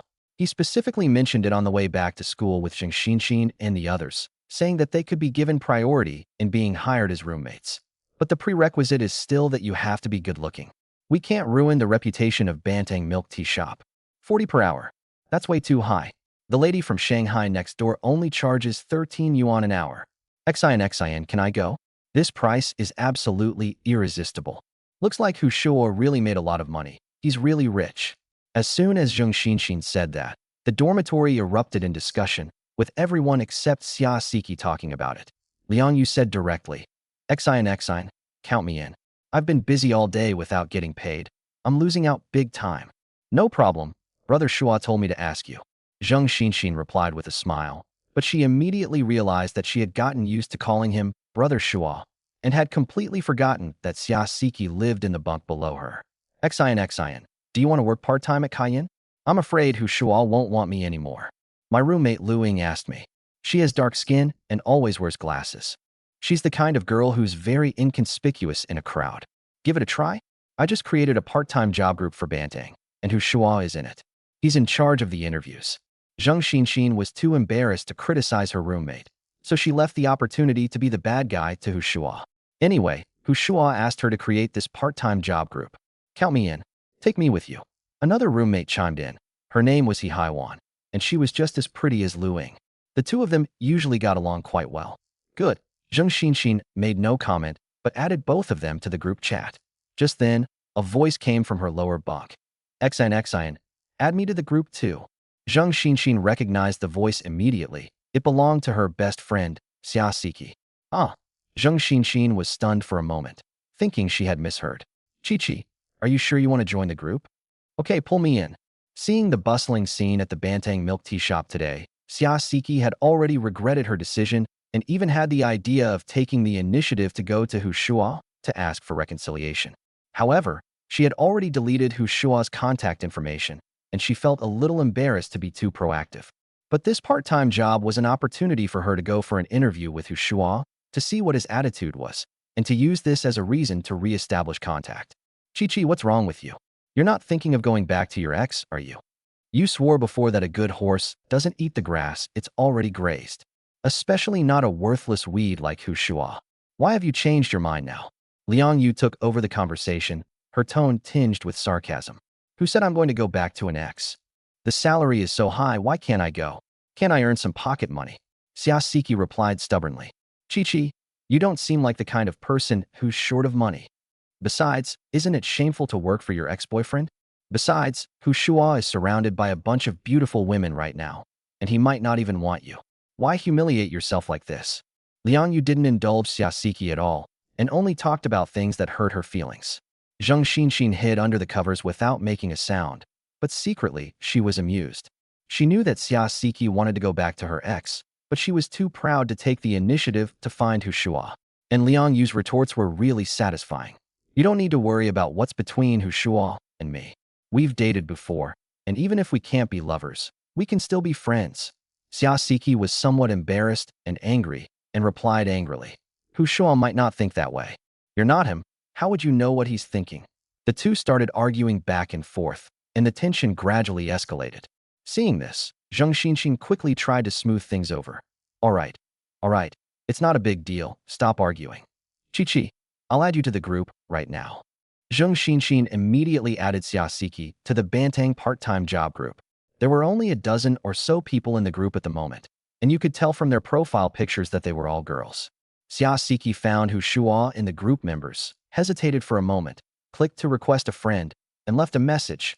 I want to work part-time at your store. Chapter 26, Contrasting Sisters. After sending the message, Xia Siki began to wait anxiously. She was a person who cared about her reputation, and it had taken a lot of courage for her to go this far. However, after the message was sent, it disappeared without a trace. 5 minutes, 10 minutes, half an hour passed, and Hu Shuo did not give any response, as if he had not seen the message at all. In reality, Hu Shuo didn't see it at all. He was currently sparring with the contrasting sister at the hotel. When the first round ended and during the break, Hu Shuo finally had a chance to check the messages on his phone. Since the job posting for part-time shop assistants had been released, quite a few girls had added him on WeChat, and some girls who had been rejected during previous shop assistant interviews had also sent him messages to inquire. Hu Shuo leaned against the headboard of the hotel bed, scrolling through messages and filtering for girls with high looks. There are 3 more chain stores to open. Based on the setup of the first store, at least 15 people need to be hired. Of course, given how popular it is today, a staff of 5 is actually not enough. However, this kind of popularity cannot be the norm, so Hu Shuo has tentatively decided on a staffing of 5 people per store, plus several part-time staff. In addition, After rewarding him with 3 other chain stores, the system also established Banteng Catering Company Limited and provided an office space as the company's office location. Therefore, in addition to recruiting employees for the new store, Shuo also needs to recruit 2 or 3 finance and clerical staff. Sigh, it's time to start selecting concubines again. Shaw, we're hiring. Shuo was secretly pleased. He really enjoyed this job. Just then, he saw a familiar profile picture in his friend request list. After clicking on it, I found that it really was Xia Siki. She left a message saying that she wanted to work part-time at Banning Milk Tea Shop. Shuo's lips twitched. He knew Xia Siki well. After all, they knew each other inside and out. Are you thinking of taking on a part-time job? You're trying to go back to an old flame. Look at me driving a Maybach. You regret it now, huh? Shuo sneered inwardly. You used to ignore me, but now you can't afford to mess with me. I've had plenty of ex-girlfriends. Who do you think you are? Shuo did like Xia Siki before. After all, she was pretty and had a kind of princess-like arrogance that was quite cute. However, the situation is different now. There are just too many beautiful girls around Shuo, and quite a few of them are practically throwing themselves at him. Not to mention the distant ones. They all say they're lying on his chest. On my stomach, etc. The contrasting sister is hungry again. Shuo glanced at Zhang Xinyue, who was eating obediently. Her looks and figure were no less than Xia Siki's. Besides her good looks and figure, she is also obedient, a dance student, and has many tricks up her sleeve. What makes you, Xia Siki, compare yourself to? Hiss. Oh, and it also has the advantage of a flexible tongue.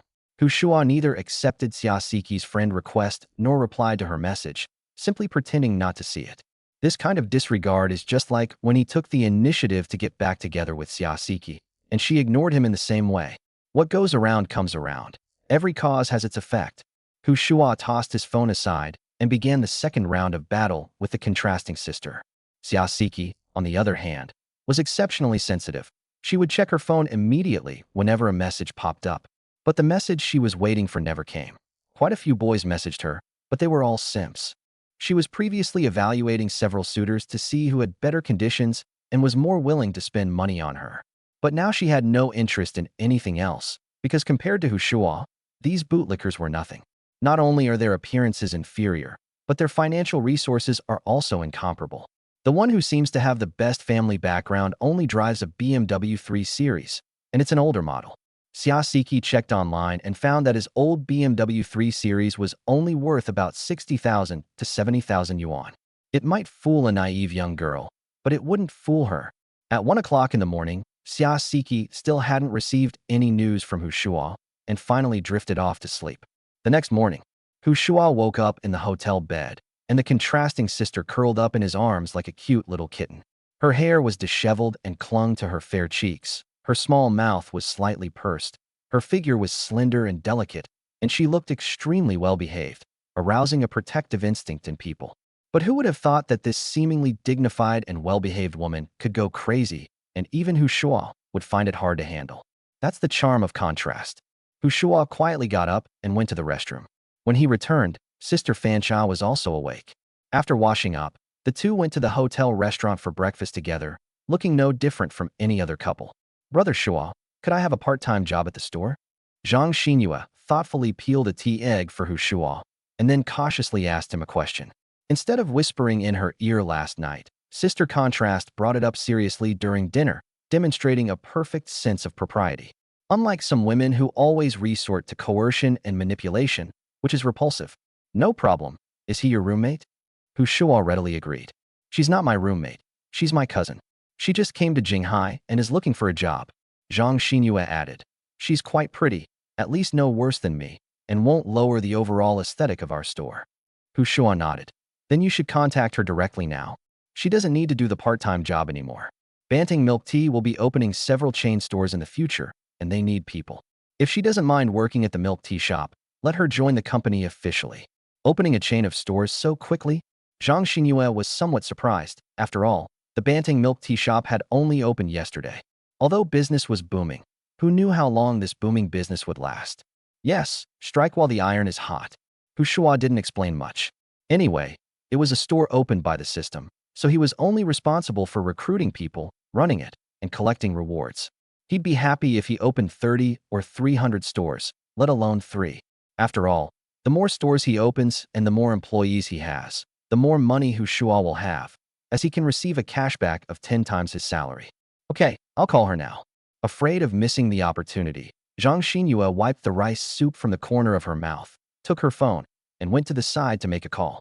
When she got back, she said a little shyly, "Brother Shuo, my cousin lives nearby. Could you pick her up?" "Sure, no problem." Hu Shuo nodded in agreement. After breakfast, the two checked out of the hotel and left.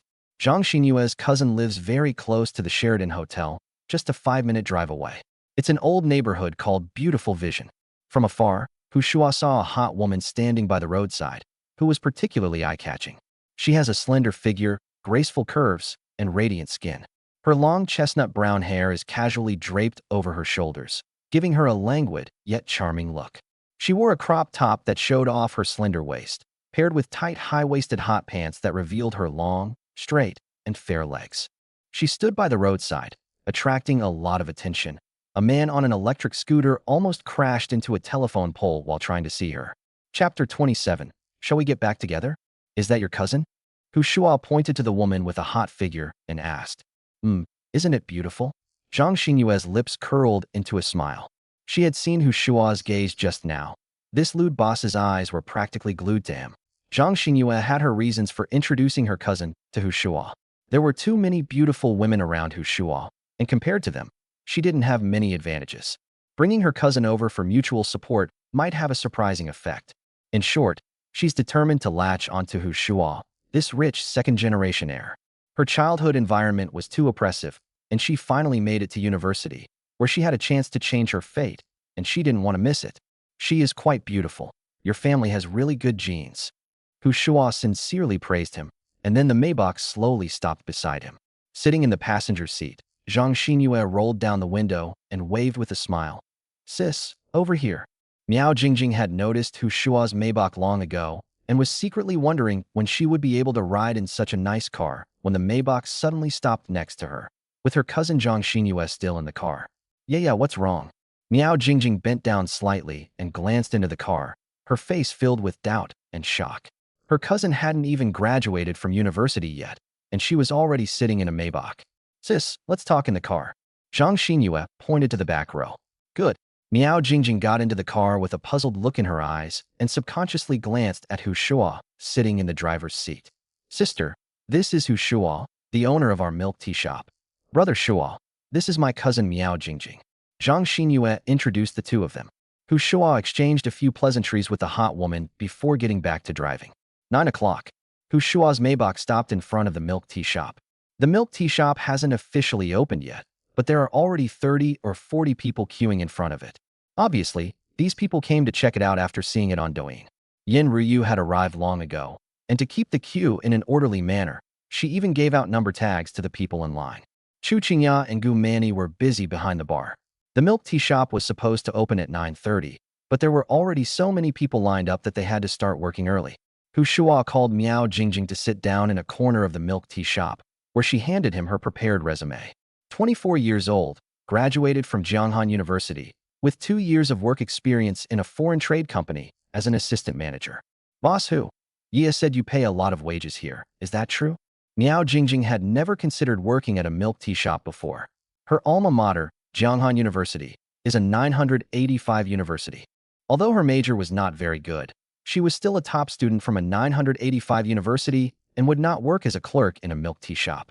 The base salary and various benefits for a regular shop assistant is about 20,000 yuan. However, I have just started a catering company and I happen to need an assistant to handle clerical work. I wonder if you would be interested? Hu Shuo still intends to let Miao Jingjing continue in her old profession, since she has work experience. "Will I be your assistant?" Miao Jingjing carefully examined the young boss in front of her. In fact, she didn't really want to work as an assistant anymore, especially as an assistant to a male boss. The reason she left her previous job was because her boss had bad intentions towards her. Despite her hot figure and charming appearance, she is actually quite conservative at heart, which is a stark contrast to her cousin Zhang Xinyue. "Yes, be my assistant." Hu Shuo nodded. "What about salary and benefits?" Miao Jingjing did not refuse immediately, but instead inquired about the salary and benefits. She had a good impression of Hu Shuo, the young boss. Unlike her previous manager, who was a greasy middle-aged man who was always thinking about how to take advantage of her. He was much better. Shuo didn't answer immediately. Instead, he secretly checked the average salary for the general manager assistant position in Jinghai using Doubao and concluded that it was 7,150 yuan, a monthly salary of 20,000. With all the benefits and perks included, it should be between 25,000 and 30,000. According to the unspoken rule that salaries should not exceed 3 times the industry average, Shuo offered a base salary of 20,000 yuan. 20,000? Miao Jingjing's pupils suddenly dilated. Her previous job paid her less than 6,000 yuan a month. That tripled in an instant. I could hardly believe my ears. Boss Hu, are you sure you only want to do the work of an assistant? The salary was too high, and Miao Jingjing was a little worried, fearing that Shuo might have some additional conditions attached. Otherwise what? Shuo knew what the other party was thinking and shrugged with a smile. If I really made some other requests, the price wouldn't be this high. After calming herself down a bit, Miao Jingjing asked again, a formal employment contract? Is there social insurance and housing fund coverage? Of course, a formal employment contract will be signed, and you will be provided with the 5 social insurances and 1 housing fund. However, since the company has just been established, you will need to handle these matters yourself. Shuo told the truth. Okay, then I'm all set.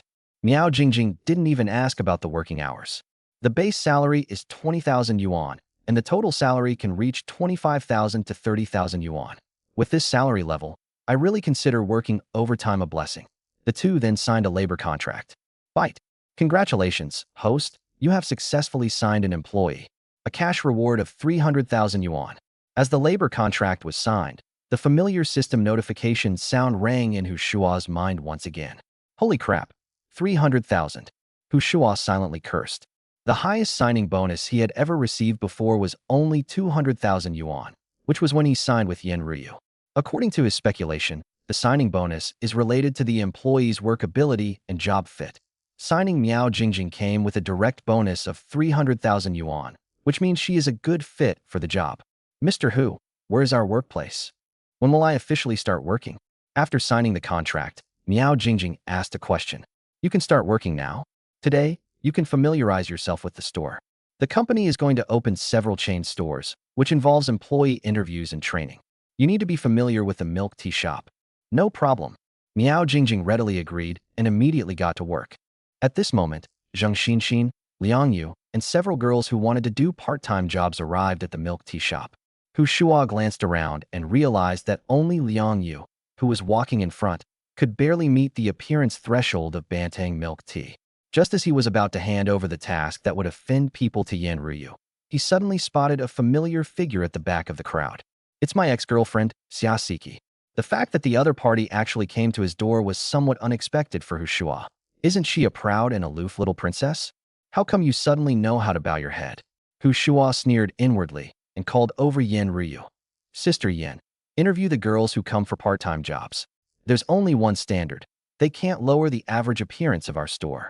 Oh, right. I don't want someone named Xia Siki. After giving his instructions, Shuo got up and walked out of the store. He didn't want to have any more contact with Xia Siki. However, just as Shuo reached the Maybach and was about to get in, Xia Siki caught up with him. Shuo, I added you as a WeChat friend, didn't you see? Perhaps it was a long-standing habit, but even though she had made the decision to back down, her tone still carried a condescending, questioning quality. I saw it, but you said before that we wouldn't contact each other anymore. Shuo shrugged. We have to keep our promise. You. Xia Siki was speechless for a moment, her face turning red with anger. It took her a while to calm down. I admit I was a bit willful before, but girls are all bound to have some temper. Can't you be more tolerant? No, what do you mean by saying all this now? Shuo was speechless for a moment. Xia Siki tilted her head back. Her large eyes filled with tears and put on a pitiful look. In a soft voice, she said, Shuo, let's get back together, okay? Chapter 28. What kind of ghost story is this in broad daylight? Complex. Shuo rolled his eyes at Xia Siki as if she were an idiot. Stop fooling around. What kind of ghost story are you telling in broad daylight?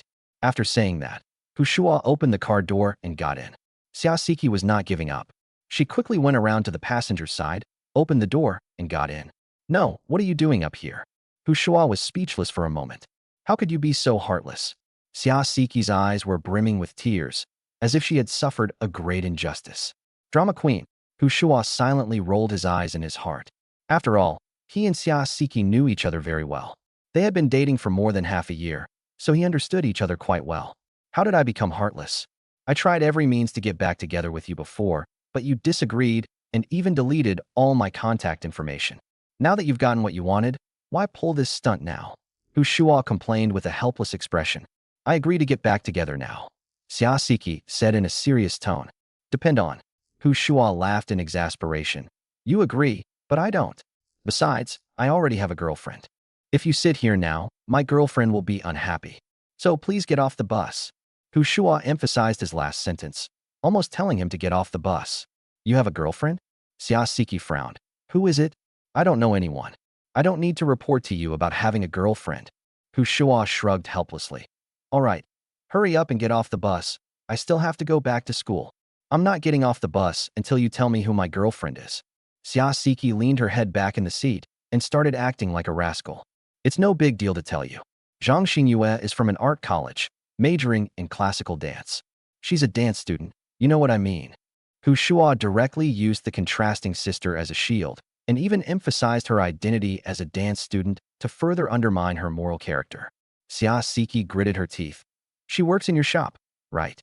That's right. Shuo nodded. Of course my girlfriend should support my career. Scumbag. He got a new girlfriend just days after breaking up with his girlfriend. I never expected you to be this kind of person. Siaseki glared fiercely at Shuo, then got out of the car cursing. She thought that if she took the initiative to ask to get back together, Shuo would definitely agree. After all, Shuo had always been very obedient to her before and had been asking to get back together after the breakup. As it turned out, Shuo got a new girlfriend and was indifferent to her, which caused Siaseki to completely lose her composure. After getting out of the car in a huff, she thought Shuo might chase after her and say a few words of comfort, but instead he drove off in his Maybach without stopping at all. Scumbag, you'll get your comeuppance. Siaseki stomped her foot angrily and pointed at the Maybach's taillights, cursing loudly. At this moment, her roommates He Haiwan and Lu Ying came over. In the part-time job interview just now, the two of them were directly rejected by Yen Ryu. Zheng Xinxin, a full-time employee, and Liang Yu, a part-time employee, have already started working. Chi-Chi, what did Shuo do to you?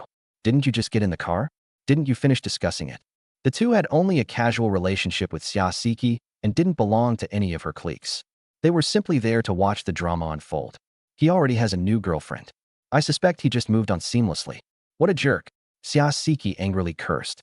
He Haiwan and Lu Ying exchanged a glance, but didn't say anything. As roommates, they had witnessed the entire process of Shuo and Siaseki's relationship. For a month after the breakup, Shuo kept trying to get back together, but Siaseki refused and complained several times in the dormitory that Shuo was like a leech. Why has the attitude changed so much now? Chi-Chi, the competition for this part-time job is too fierce. We didn't pass the interview, so we're leaving now. The two men had no connection with Siaseki and had no intention of staying to comfort her. They said goodbye and left together. After walking a distance, the two couldn't help but mutter complaints to each other. Siaseki is such a hypocrite. She's the one who's materialistic and greedy, yet she blames Shuo for being a scumbag. That's right, she didn't have this attitude before Shuo started driving a Maybach. Serves her right for ignoring her. Want to get back together? Dream on. Siaseki was unaware that the two were badmouthing her behind her back. She glanced at the increasingly long queue in front of the milk tea shop, and her mind started to wander again. Zhang Xinyue, right? I want to see what she has that I don't. Siaseki turned and went into the milk tea shop. At that moment, Yen Ryu was interviewing several girls who wanted to work part-time, so she immediately went over to her. Hello, I'd also like to work part-time at the store. Siaseki took the initiative to greet Yen Ryu. Yen Ryu's eyes lit up slightly when she saw Siaseki. According to the boss Shuo's instructions, the part-time job also required good looks, but the girls who came for the interview were all of average appearance, with only one or two barely passing. The girl in front of her, however, was quite good-looking. Do you have experience working in a bubble tea shop? The store is very busy, so we would prefer to hire part-time staff with experience. No. Siaseki shook her head. You'll have to learn from them for half a day first. Then we'll see if you can get the hang of it. Many of the girls who came for the interview actually had no experience. They were attracted by the high salary of 40 per hour, But that's not the most important thing. What matters is their appearance. After all, the reason why milk tea shops can become popular is because of the good looks of their employees. Therefore, Yin Ryu had already decided to hire Xiaosiki. She then casually asked, "What's your name? I'll give you a temporary employee badge in a bit." "Thank you. My name is Xiaosiki." "Well," Yin Ryu paused for a moment. "Can you say the name again?" "Xiaosiki." "Oh, I'm sorry. The store is already full for part-time positions." Yin Ryu quickly changed her expression and then started chatting with the other girls. Xiaosiki was completely bewildered, and it took her a while to come to her senses. "Didn't you just say you were going to give me a temporary employee badge? Aren't you going to hire me?" "Sorry, I forgot. The store is definitely not short of staff." Yin Ryu offered a casual explanation, but inwardly she thought, "It's your fault for offending the boss. There's nothing I can do about it." "But you were clearly interviewing other people." Xiaosiki gritted her teeth, already understanding what was going on. It must have been Shuo who told her, since the female store manager originally wanted to hire her, but changed her mind after hearing her name. What a scoundrel. Go to hell. Xiaosiki clenched her fists and cursed Shuo in her heart once again. On the other side, Shuo, who was driving, suddenly sneezed. "Holy crap, who insulted me?" Shuo grumbled as he pulled out a tissue and wiped his mouth. Just then, his phone rang. It was his advisor, Lu Chuanxiu, calling. "Shuo, where are you?" "Going to class. On your way?" "Almost there." "Don't go to class yet. Come to the Youth League Committee." "Director Lu, you know me. I never skip class." All right. I'll ask for leave for you." Lu Chuanxiu knew exactly what kind of person Shuo was, and she rolled her eyes on the other end of the phone. This guy always barely skips class each semester, and now he's even boasting that he doesn't skip class anymore. Isn't this a bad idea? "Teacher, I really want to go to class." Shuo is so immersed in the persona of a good student that he can't extricate himself. Lu Chuanxiu on the other end of the phone had lost her patience. "Stop talking nonsense and come over right now." Chapter 29, College Student Entrepreneurial Pioneers. Youth League Committee Office. Before entering the room, Shuo deliberately wet his forehead and hair with mineral water, to make it look like he was covered in sweat from running around. At this moment, besides their advisor Lu Chuanxiu, there was a middle-aged man with a slightly balding head sitting behind a spacious desk, holding a thermos cup in his hand. Shuo recognized the middle-aged man. He was Su Guangqing, the deputy secretary of the Youth League Committee. Shuo had met him a few times at important meetings when he was still in the student union. But at that time, Shuo was just a junior officer, and Su Guangqing probably didn't have much of an impression of him. "Hello, Director Lu." "Hello, Secretary Su." Shuo greeted them politely, then casually reached out to wipe the sweat from his forehead. "Teacher Lu, I told you there's no rush. Look how tired Xiaohu is." Su Guangqing complained to Lu Chuanxiu, then looked at Shuo and pointed to the sofa in the reception area. "Sit down quickly and calm down." "Thank you, Secretary Su." Shuo thanked her and sat down next to Lu Chuanxiu. "Wipe your sweat." Lu Chuanxiu handed Shuo 2 tissues. She was very satisfied with her student's performance. Su Guangqing said he wasn't in a hurry, but he had already called her to his office. It wasn't appropriate for the two of them to stare at each other while waiting for a student. "Xiaohu, I heard you opened a bubble tea shop, and it's quite popular. Is that true?" After Shuo had calmed down for a while, Su Guangqing asked. "Yes, it just opened yesterday, and it's quite popular. I saw a really long queue. It's not just good, it's incredibly popular. I heard the response on the internet is also very good. It's become a celebrity store." A few local internet celebrities did come to the store to check in. Shuo didn't know why Su Guangqing was talking about milk tea shops, and responded very modestly. "Here's the thing. The school is planning to nominate you as one of our school's pioneering college student entrepreneurs, and also have you participate in this year's Creation Cup College Student Entrepreneurship Competition." Su Guangqing stopped beating around the bush and directly explained why he had called Shuo over. "College Student Entrepreneurship Pioneers. Me?" Shuo scratched his head. For the past 3 years, he had been an unknown figure at Jinghai University and had nothing to do with being a popular figure on campus. And now he has become a pioneer in college student entrepreneurship, which is quite surreal. "Xiaohu, don't feel pressured. Participating in the competition is just a formality. It's not like you have to win a prize." Seeing that Shuo looked a little lost, Su Guangqing thought he was under pressure from the competition and immediately offered some words of comfort. While he was trying to offer some comfort, he was also stating the truth. Jinghai University, as an ordinary undergraduate institution, had never had a student reach the final stage of the Creation Cup college student entrepreneurship competition in the past. In many cases, the school even has a headache when it comes to selecting participants, because there are not many students who start businesses during their university years, and even if there are a few, they are all small-scale and not worth mentioning. Shuo's milk tea shop at least has a physical presence and a certain level of influence, so reporting it isn't shameful. By the way, our school provides certain financial support to student entrepreneurs, ranging from a minimum of 5,000 to a maximum of 50,000, depending on the circumstances of the entrepreneurial project. Su Guangqing then went on to explain the benefits of becoming a pioneer in college student entrepreneurship. Shuo was delighted to hear that there was money to be made. Although he is not short of money now, who would complain about having too much money? Besides, it's free money, so why not take it? And most importantly, the entrepreneurial support provided by the school is a kind of reward, which makes you look good. You guys spend money to go to college, but I can get freebies from the school. How awesome is that? Secretary Su, how do we judge the quality of a startup project? Shuo asked. The scale of investment and the size of the company would be even better if it could employ students from our own school. By the way, how many employees do you have at your bubble tea shop? What are the benefits like? What's your current daily revenue? Su Guangqing inquired about the specific details of the milk tea shop. Currently, we have 6 employees with labor contracts. The average monthly salary for a regular shop assistant is 15,000 yuan, and with various benefits, it's around 20,000 yuan. The shop manager earns a little more. Wait a moment. How much is your monthly salary? Su Guangqing's hand holding the thermos trembled slightly, causing a few drops of warm water to splash out, and a soaked goji berry almost fell out. The average monthly salary for a regular shop assistant is around 20,000 yuan. Shuo answered truthfully. 20,000? Su Guangqing's lips twitched violently. As the deputy secretary of the Youth League Committee of Jinghai University, his take-home pay was only 12,000 to 13,000 yuan.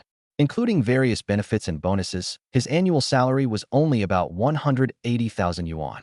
As a result, the average employee at Shuo's milk tea shop earns 20,000 yuan a month, which adds up to 240,000 yuan a year, far surpassing his position as deputy secretary of the Youth League Committee. Aren't you losing money by paying your employees such high wages? After calming himself down a bit, Su Guangqing frowned and asked, For now, we shouldn't lose money. Yesterday, the milk tea shop's daily turnover was over 30,000 yuan. Judging from the current customer traffic, the turnover for this month should be around 800,000 to 900,000 yuan. If we're optimistic, it might even break 1 million. Shuo's reported sales figures were based on online popularity. Although Bantang Milk Tea Shop has been labeled as flipping the milk tea label, its popularity is only increasing. This surge in popularity should last for a month or more. I can't say for sure about next month, but sales this month will definitely pick up. After hearing Shuo's explanation, Su Guangqing was immediately unsettled. He had thought that Shuo's milk tea shop was just a small-scale operation. Some students had started milk tea shops or coffee shops before, but they all failed after a short time, and it was difficult for them to even make 1,000 yuan in revenue.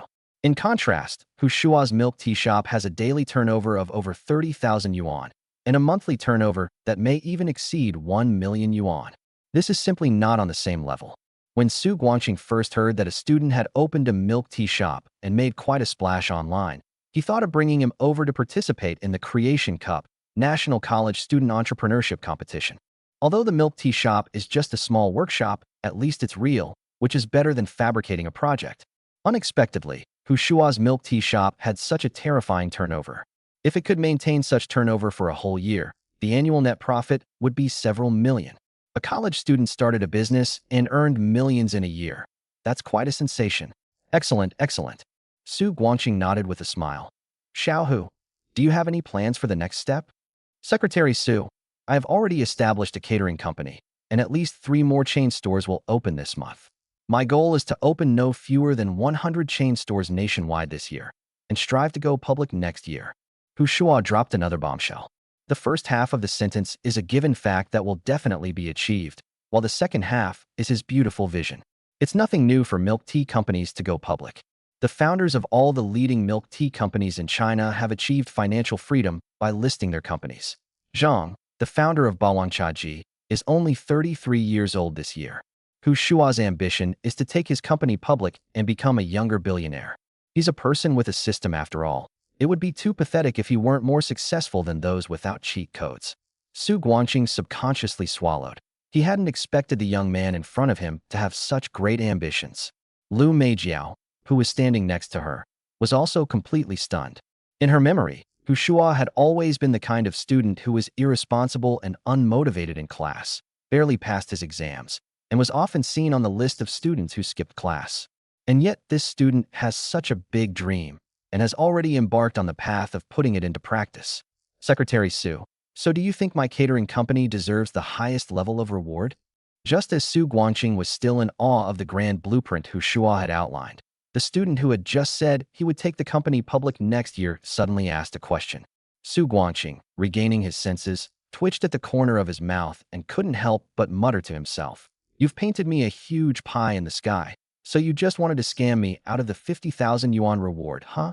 Chapter 30, Exclusive Recruitment Fair. A publicly listed company. 50,000 yuan. This immense sense of disconnect took Su Guangqing quite a while to recover before his thoughts, which had been wandering aimlessly, finally settled down. Xiao, putting aside the listing, let's talk about the actual situation that can be implemented this month. You just said you're planning to open 3 chain stores. Does that mean they'll open this month? Su Guangqing asked. Yes, all 3 stores are finished with renovations. I'm planning to post job openings, and I'll give priority to hiring students from our school. However, these 3 stores are a bit far from our school. Ideally, they would be for recent graduates who can work full-time. Of course, someone like me who will be a senior in September would also be fine. Although he hasn't visited the new store yet, based on Shuo's understanding of the system, it's highly likely that it will be delivered fully furnished, just like the first store. All he needs to do is recruit and train people. Didn't the first store just open yesterday? The other 3 stores are already finished being renovated.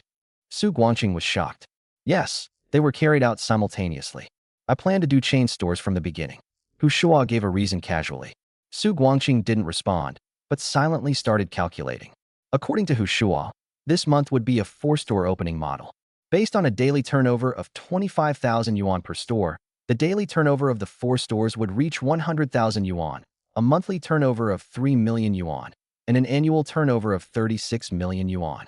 Although these figures are derived under ideal conditions, they are not fabricated or wishful thinking, but rather achievable goals. With an annual turnover of 36 million, that's roughly the size of a medium-sized enterprise. Xiao, your startup project should be able to get the highest level of reward, but I can't make the decision myself. I have to report it. Here's what we'll do. Go back and prepare some materials, clearly outlining the project's details. I'll submit it as soon as possible. Su Guangqing originally planned to apply for a reward of 5,000 yuan for Shuo as a token gesture. He could make the decision on this lowest level of entrepreneurial bonus. It was just a matter of going through the formalities. He couldn't make the decision on the 50,000 level of reward, since it wasn't a small amount of money. Thank you, Secretary Su. If there's nothing else, I'll go back to class now. Shuo thanked him with a big smile, saying that making the school cough up 50,000 yuan was pretty satisfying. Wait a minute. Didn't you just say you were hiring? Is the salary the same as the current store? Su Guangqing asked again. Of course it is. One of our core competitive advantages is our employees. Shuo nodded. In that case, the Youth League Committee will organize a job fair specifically for your catering company. Send me a list of the positions you're hiring for, the number of openings, and the requirements. Please include detailed information about the salary and benefits. That will make it more attractive. Su Guangqing then said with a solemn expression. That's wonderful. I'm having trouble finding suitable employees. Thank you so much, Director Su. Shuo was overjoyed, as the reach of his personal recruitment information was limited, and information posted by individuals was also easily questioned. It's different when the school takes the lead. Its authority is there, and outstanding graduating students this year, as well as students like him who will be entering their senior year in September, will definitely see it. If you can help solve the employment problem for 100 graduates, your photo will be on the wall of outstanding alumni. Su Guangqing said with a smile. All right, I'll try my best. Shuo felt that this goal was not difficult, and as his company grew, he would hire more and more people. Let alone 100 people, 1,000 people is not impossible. However, Shuo couldn't put all his eggs in one basket. Jinghai University was just an ordinary undergraduate university with limited student quality. When he needed high-end talent in the future, he would still have to look to those double first-class universities. How about this? You take me to your bubble tea shop first, so I'll have a better idea of what to expect. Su Guangqing stood up from his seat. He was a prudent person.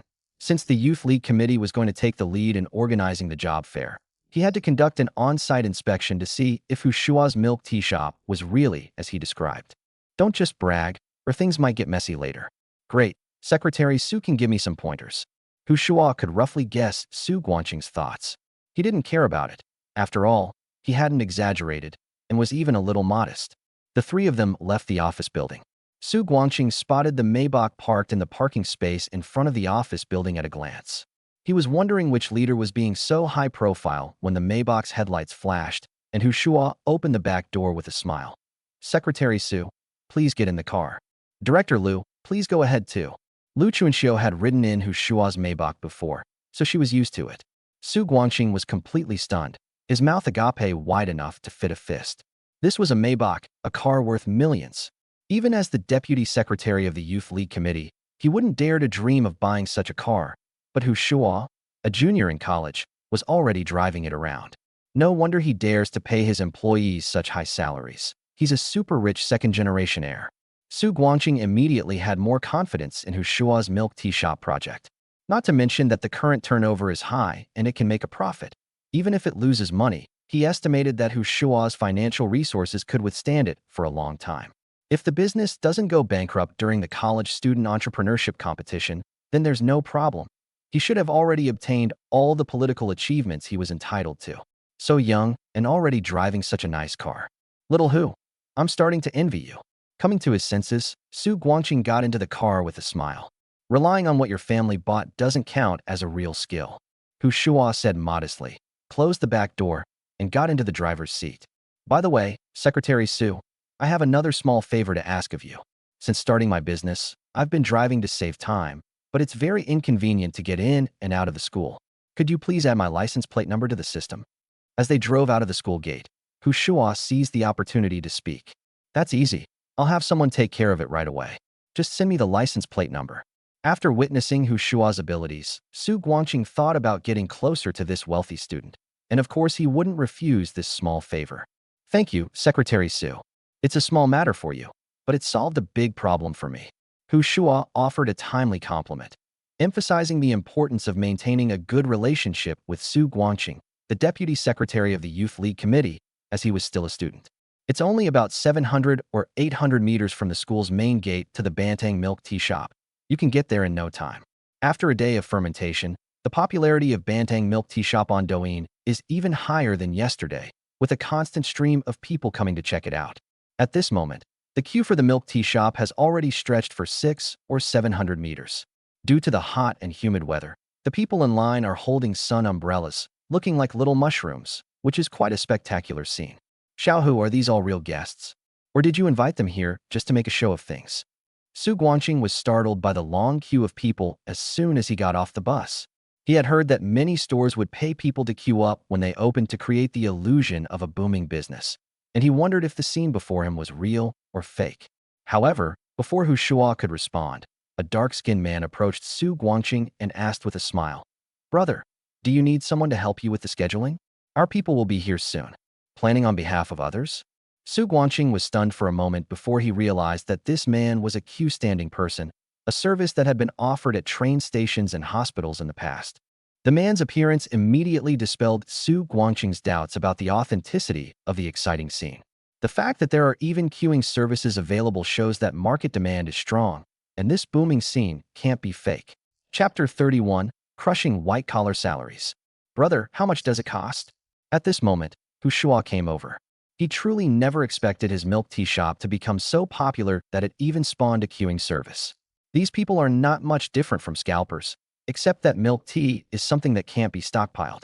After all, in this hot weather, everyone likes to have a drink with ice. Top 10, 200 yuan. Top 30, 100 yuan. Top 50, 50 yuan. The other party quoted the price with practiced ease. Hu Shua exclaimed in shock. Holy crap, this is way too expensive. His signature cloud milk pudding only costs $18, but this guy can charge up to $200 just for helping someone stand in line. Brother, time is money. The man even came up with a memorable line. pointing to the long queue and saying, "You see the situation here? It's endless. If you go and queue up now, it'll probably take you hours."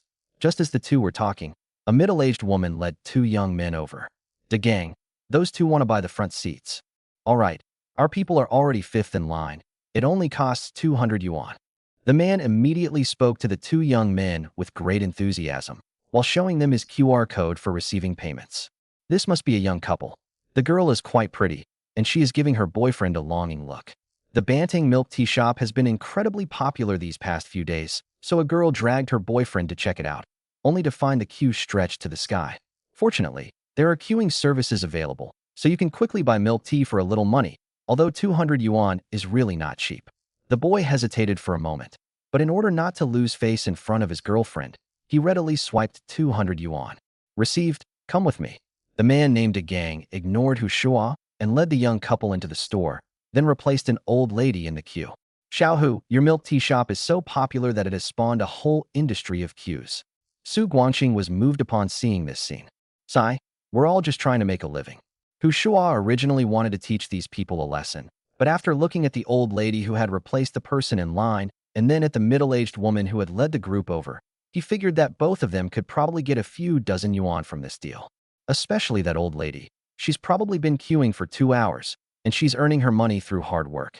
Therefore, as long as the queuing order is not disrupted and people behave properly, Shuo actually has no reason to stop such behavior. After all, it's a matter of one party willing to give and the other willing to receive. The existence of a market indicates that there is demand. Shuo led Su Guangqing around the milk tea shop, while Secretary Su's gaze kept drifting towards the young and beautiful shop assistants dressed in maid outfits. What man doesn't like looking at beautiful women? Especially the staff at Banteng milk tea shop. All of them are young, beautiful, and have great figures, so no man can take his eyes off them. Because the milk tea shop was too crowded, Su Guangqing didn't stay long and left with Shuo after taking a quick look around. "Boss, wait a minute." Just as Shuo was about to take Su Guangqing and Lu Chunxiu back to school, Yin Ruyu chased after them from the store. "Sister Yin, what's wrong?" Several online influencers came to explore the restaurant today, all wanting to collaborate. "What should we do?" The milk tea shop opens at around 9 a.m., and 7 or 8 online celebrities have already come to check it out by noon. Yin Ruyu is having a headache, not knowing whether to refuse or cooperate. They have no problem filming and posting videos, but they don't get a single penny. The popularity of Banteng milk tea shop on Douyin has already taken off. Those bloggers who come to visit the shop are just trying to ride the wave of popularity and also want to make money from advertising. They are really out of their minds. The purpose of exploring a store is for promotion, but Banteng milk tea doesn't need any promotion for now.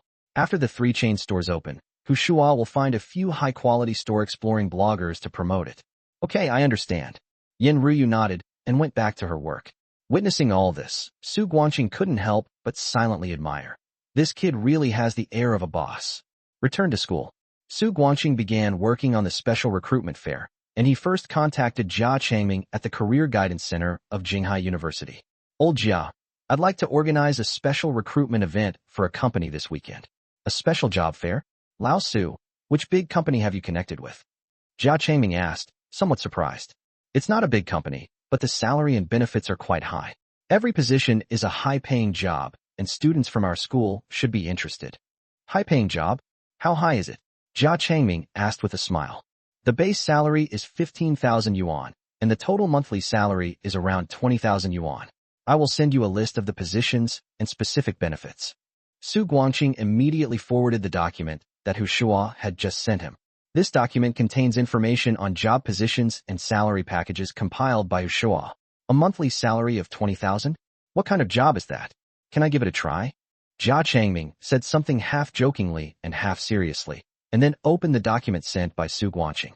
The first line features a prominent title, Job Description for Banteng Catering. Chief Financial Officer, 1 person. Job Requirements, 5 years or more of financial work experience. Senior Accountant title, Certified Public Accountant preferred. Salary, 500,000 to 800,000 renminbi per year. Legal Counsel, 1 person. Job Requirements, 5 years or more of relevant work experience, with experience in corporate risk control and labor disputes. Salary, 500,000 to 800,000 renminbi per year. After reviewing the first two positions, Jia Changming's eyes widened in surprise. Old Su, you're not kidding me, are you? Is this company really that powerful? They are quite capable. Hu Shuo just sent this document over, and Su Guangqing just saw it too. He originally thought the job postings were just for milk tea shop employees and managers, but he didn't expect there to be higher-paying positions like financial director and legal advisor. Hu Shuo's idea was that since the school was going to help organize a special job fair, he might as well list all the positions that the catering company was short of. He's not afraid of hiring a lot of people, nor is he afraid of high salaries. After all, there's a tenfold cashback bonus coming his way. The more people he hires, the higher their salaries, the happier he is. These kinds of positions all require work experience. Fresh graduates definitely can't do it. Jia Changming stroked his chin. It's not entirely hopeless. I can post the job information in the graduate employment group of previous graduates. Maybe there will be some suitable candidates. Su Guangqing nodded and continued. We can also post this in the faculty and staff work group and ask everyone to recommend suitable candidates. In short, we can't let companies look down on us. Don't offer high-paying positions that we can't handle. Yes, that makes sense.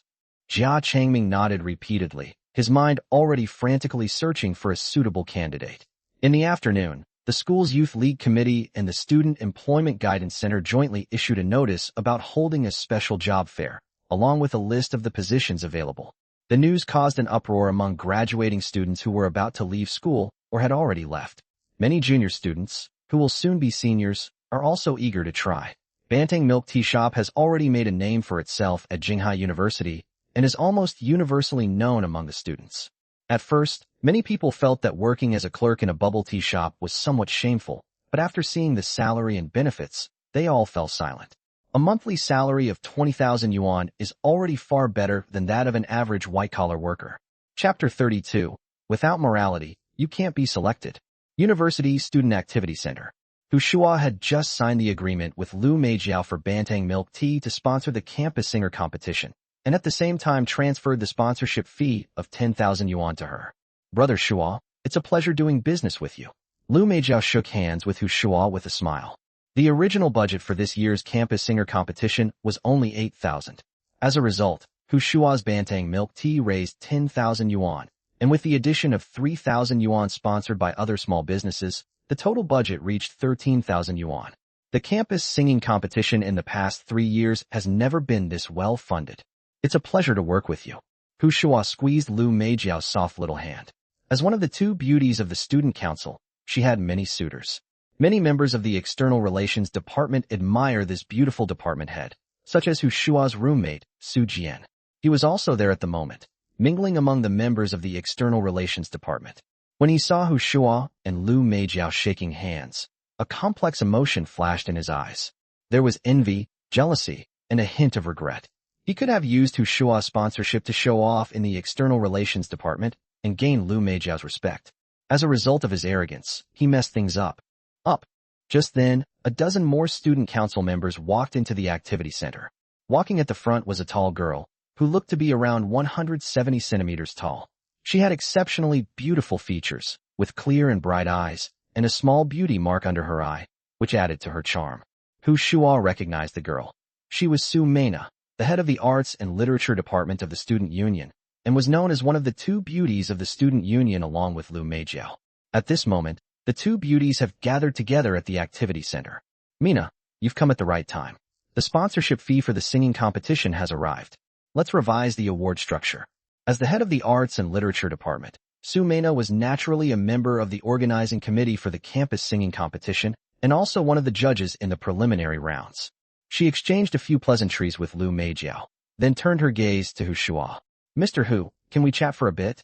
Amidst the astonished gazes of the crowd, Su Meina took the initiative to strike up a conversation with Hu Shuo. Are you being so distant? I think we know each other. Hu Shuo chuckled and replied that he had indeed interacted with Su Meina when he was in the student council, but they weren't close. Seeing Hu Shuo say that, Su Meina's lips curled up slightly. I thought you didn't remember me. How could that be? There isn't a single male student at Jinghai University who doesn't know you and Meijiao. It's not as exaggerated as you say. Su Meina shook her head in denial, but her smile grew even brighter. In fact, she had more suitors than Lu Meijiao. because Lu Meijiao was the kind of girl who was more assertive and didn't seem particularly easy to talk to. Some timid boys, like Su Jian, liked her, but only dared to keep their feelings to themselves. Su Meina, on the other hand, is different. She is cheerful, outgoing, and can quickly become friends with anyone, giving boys the impression that she is easy to get along with and easier to pursue. Therefore, she often hears exaggerated remarks like those from Shuo, and should theoretically be immune to them by now. But it depends on who says it. Shuo today is not the unknown Xiao Karami he used to be. His Banteng milk tea is well known at Jinghai University, and his Maybach is a topic of much discussion among students. Being praised by such a popular figure on campus is certainly something to be happy about. Brother Shuo, since we're already so familiar, I won't beat around the bush. I saw the job fair information posted by the school. Your Banteng catering is hiring, and I'd like to give it a try. Su Meina is a straightforward person. Even though there were many student council members present, she still spoke her mind without any hesitation. As soon as she spoke, everyone's eyes immediately fell on Shuo. Everyone had heard about the recruitment, and the benefits were outrageously generous. If it weren't for the news being released simultaneously on the school's official website and WeChat account, the students wouldn't have believed it. Mina, even if jobs are hard to find right now, you don't need to sell milk tea. Before Shuo could speak, a refined-looking boy with silver-rimmed glasses on his nose stepped out from the crowd. Although he was young, he dressed quite maturely, wearing a brown plaid shirt and casual trousers. If he had a thermos in his hand, he could practically apply for a government job right now. Shuo had met this boy a few times. He was Lu Kai, the vice president of the student union and the head of the discipline department. He had heard that Lu Kai had quite a background in the school. Lu Kai, you're being too nosy. I can do whatever job I want. What's it to you? Su Meina rolled her eyes at him, showing him absolutely no respect. I'm doing this for your own good. Lu Kai immediately threw out his classic meddlesome line, glancing at Shuo out of the corner of his eye as he continued. Halftang milk tea isn't a proper milk tea shop at all. Look at what those employees are wearing. It's downright indecent. The internet says they're skirting the line of legitimate milk tea, and that's absolutely true. If you work at a place like that, how will you ever face anyone again? Shuo was initially too lazy to argue with this guy, but the more he talked, the more outrageous it became. He immediately stepped forward, looked at Lu Kai, and said, I think you should grow a queue. It's 2026 already. Do you think the Qing dynasty is still alive? Your head is full of futile ideas. Does your mother not even have the right to wear a skirt when she goes out? Shuo unleashed a torrent of attacks, showing no mercy. You're swearing. Lu Kai was stunned by Shuo's fierce counterattack. How could a college student say such vicious and aggressive things? The expressions of the student council members watching were quite interesting, with some even unable to suppress their smiles. It is clear that Lu Kai is not well liked in the student union, and many people are happy to see him suffer setbacks. Curse. Shuo chuckled and shrugged. Yeah, I was talking about you. Who told you to slander Banteng milk tea? And you even called it indecent? You know an idiom, but don't know how to use it properly, huh? I think you look rather indecent. Go back and look in the mirror more often, and stop coming out here to disgust people. Shuo launched into a powerful attack, leaving Lu Kai speechless and unsure how to respond. His face flushed red, and after a long pause, he finally managed to stammer. Do you know who I am? The subtext of this statement is, I have powerful connections, you can't afford to mess with me. But Shuo laughed. How could someone who had cheated his way into the top be intimidated by such words? Who are you? What? Are you the crown prince of the Qing dynasty? Is there a throne to inherit in the family? Shuo immediately launched into a tirade of sarcasm. Upon hearing this, several student council members who were watching finally couldn't hold back and burst out laughing. Lu Kai's already flushed face gradually turned liver-colored. He had originally intended to criticize Banteng milk tea from a moral high ground, but Shuo seems to have absolutely no morals. It gave him a sense of despair, as if he couldn't choose an opponent. Chapter 33, High-level hunters often appear in the form of prey. Lu Kai, I'll say it again. Where I want to work is my business, and it's none of your concern. At this point, Su Meina stepped forward again to express her opinion. She was already quite annoyed by Lu Kai, who had been bothering her since freshman year and had been rejected by Su Meina several times after confessing his feelings. But Lu Kai was still not giving up. He took advantage of his uncle being the vice president of Jinghai University to get a position as the head of the discipline inspection department in the student union, and often harassed Su Meina under the pretext of work. Work. But since the man's uncle was the vice principal, Su Mena couldn't completely break off relations and could only maintain a superficial appearance.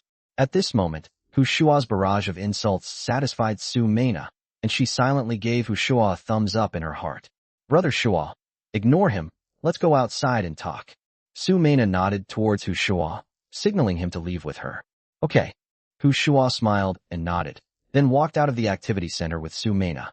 Lu Kai stared intently at the two until their figures disappeared through the doorway, only then withdrawing his resentful gaze.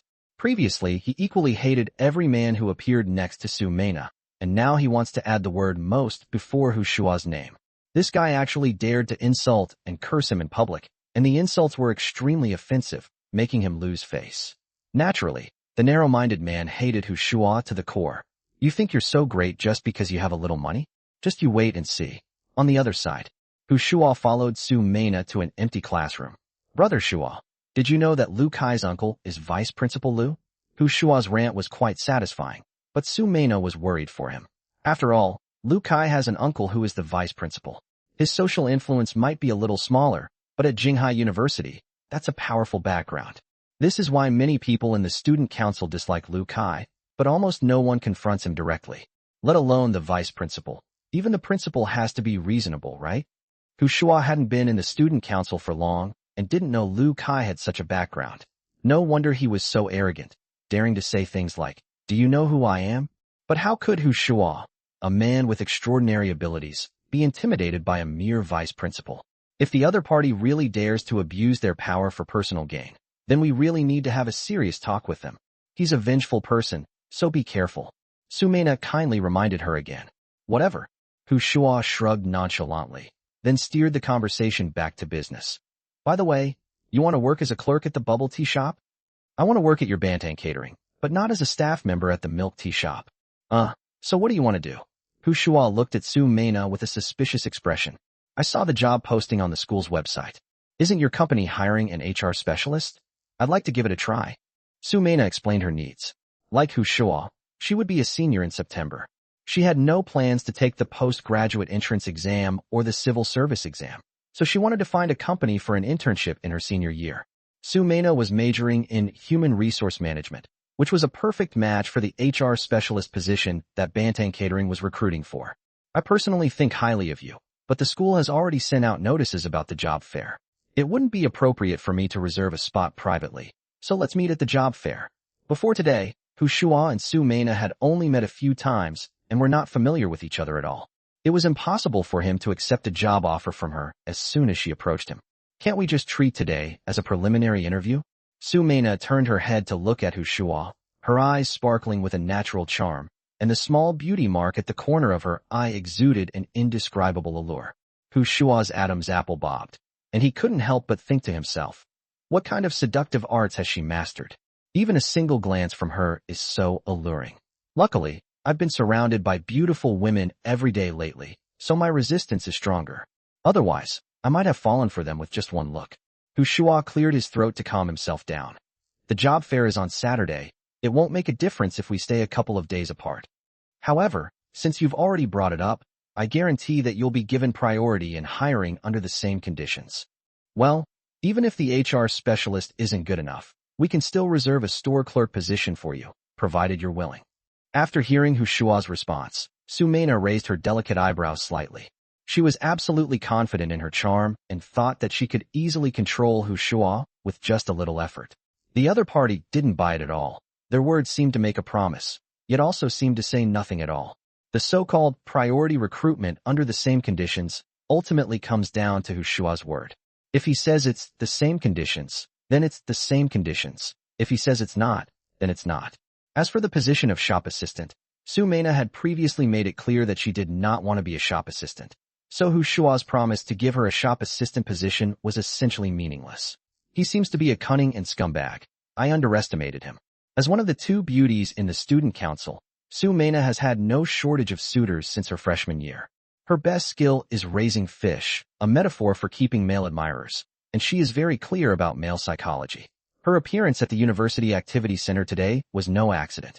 She knew that Hu Shua and Lu Meijiao were signing contracts here, So she specially arranged to meet Lu Meijiao at around the same time to discuss matters related to the campus singing competition. What seemed like a chance encounter was actually a carefully planned event. That's why people online always say that high-level hunters often appear in the form of prey. Sumena was like that. Before coming, she had investigated Shuo's situation from the side and knew that he had just broken up with Xia Siki 2 months ago and was even trying to get back together. Based on the information she had, Sumena judged that Shuo's level was not high and that he was the kind of guy who was easy to manipulate, but she miscalculated. In their private space, even though she had given him her eyes, Shuo remained unmoved, which surprised Sumena. Brother Shuo, I heard your company mainly looks at appearance when hiring. Do you think I'm good-looking enough? The two had been maintaining a safe distance of about 1 body length apart, when Sumena quietly moved a step closer to Shuo while asking him a question and casually tossed her long hair with her hand. A few strands of soft hair gently brushed against Shuo's cheeks, carrying a delicate and refreshing fragrance, with a tingling and ticklish sensation that stirred the heart. Shuo lowered his head slightly, just in time to meet Sumena's shimmering gaze. Their eyes met, and a strange emotion seemed to explode in the air. At the same time, the brainwashing background music was already playing in Shuo's mind. It's love at first sight. I can't hide my eyes from that gaze. Crash. Just as Shuo was about to experience a romantic moment, the classroom door was suddenly opened, and a group of students who were preparing for class rushed in. The first 2 girls to enter were slightly taken aback when they saw Shuo and Sumena standing almost side by side. Then, they sat down in the front row with their books, seemingly oblivious to everyone else. Couples often go on dates in empty classrooms, and students are used to it. If they know each other, they might tease each other a bit. If they don't, they just go about their business. Chapter 34. Is this a job posting or a dating ad?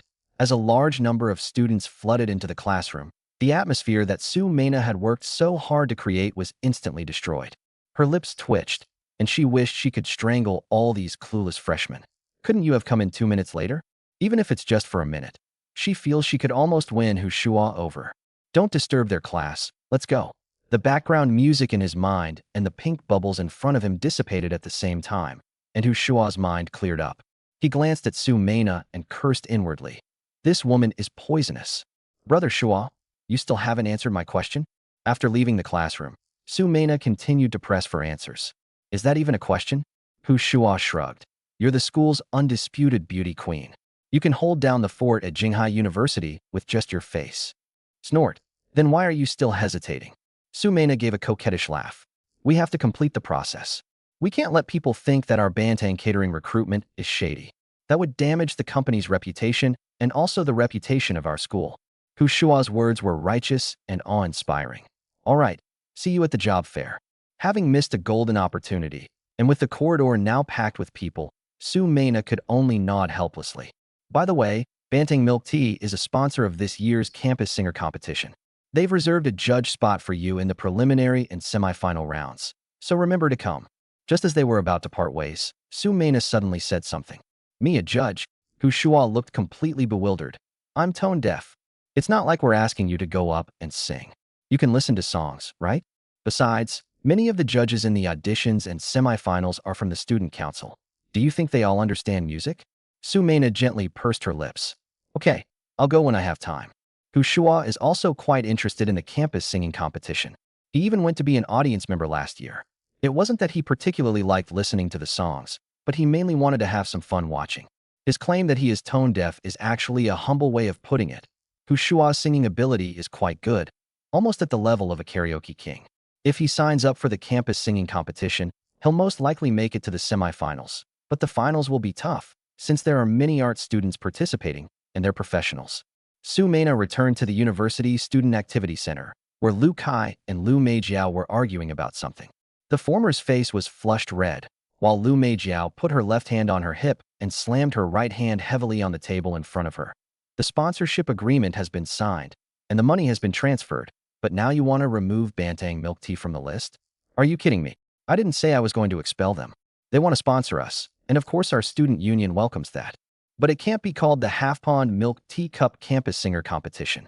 This is our Jinghai University's Campus Singer Competition, and it should highlight Jinghai University, not Half-Pond Milk Tea.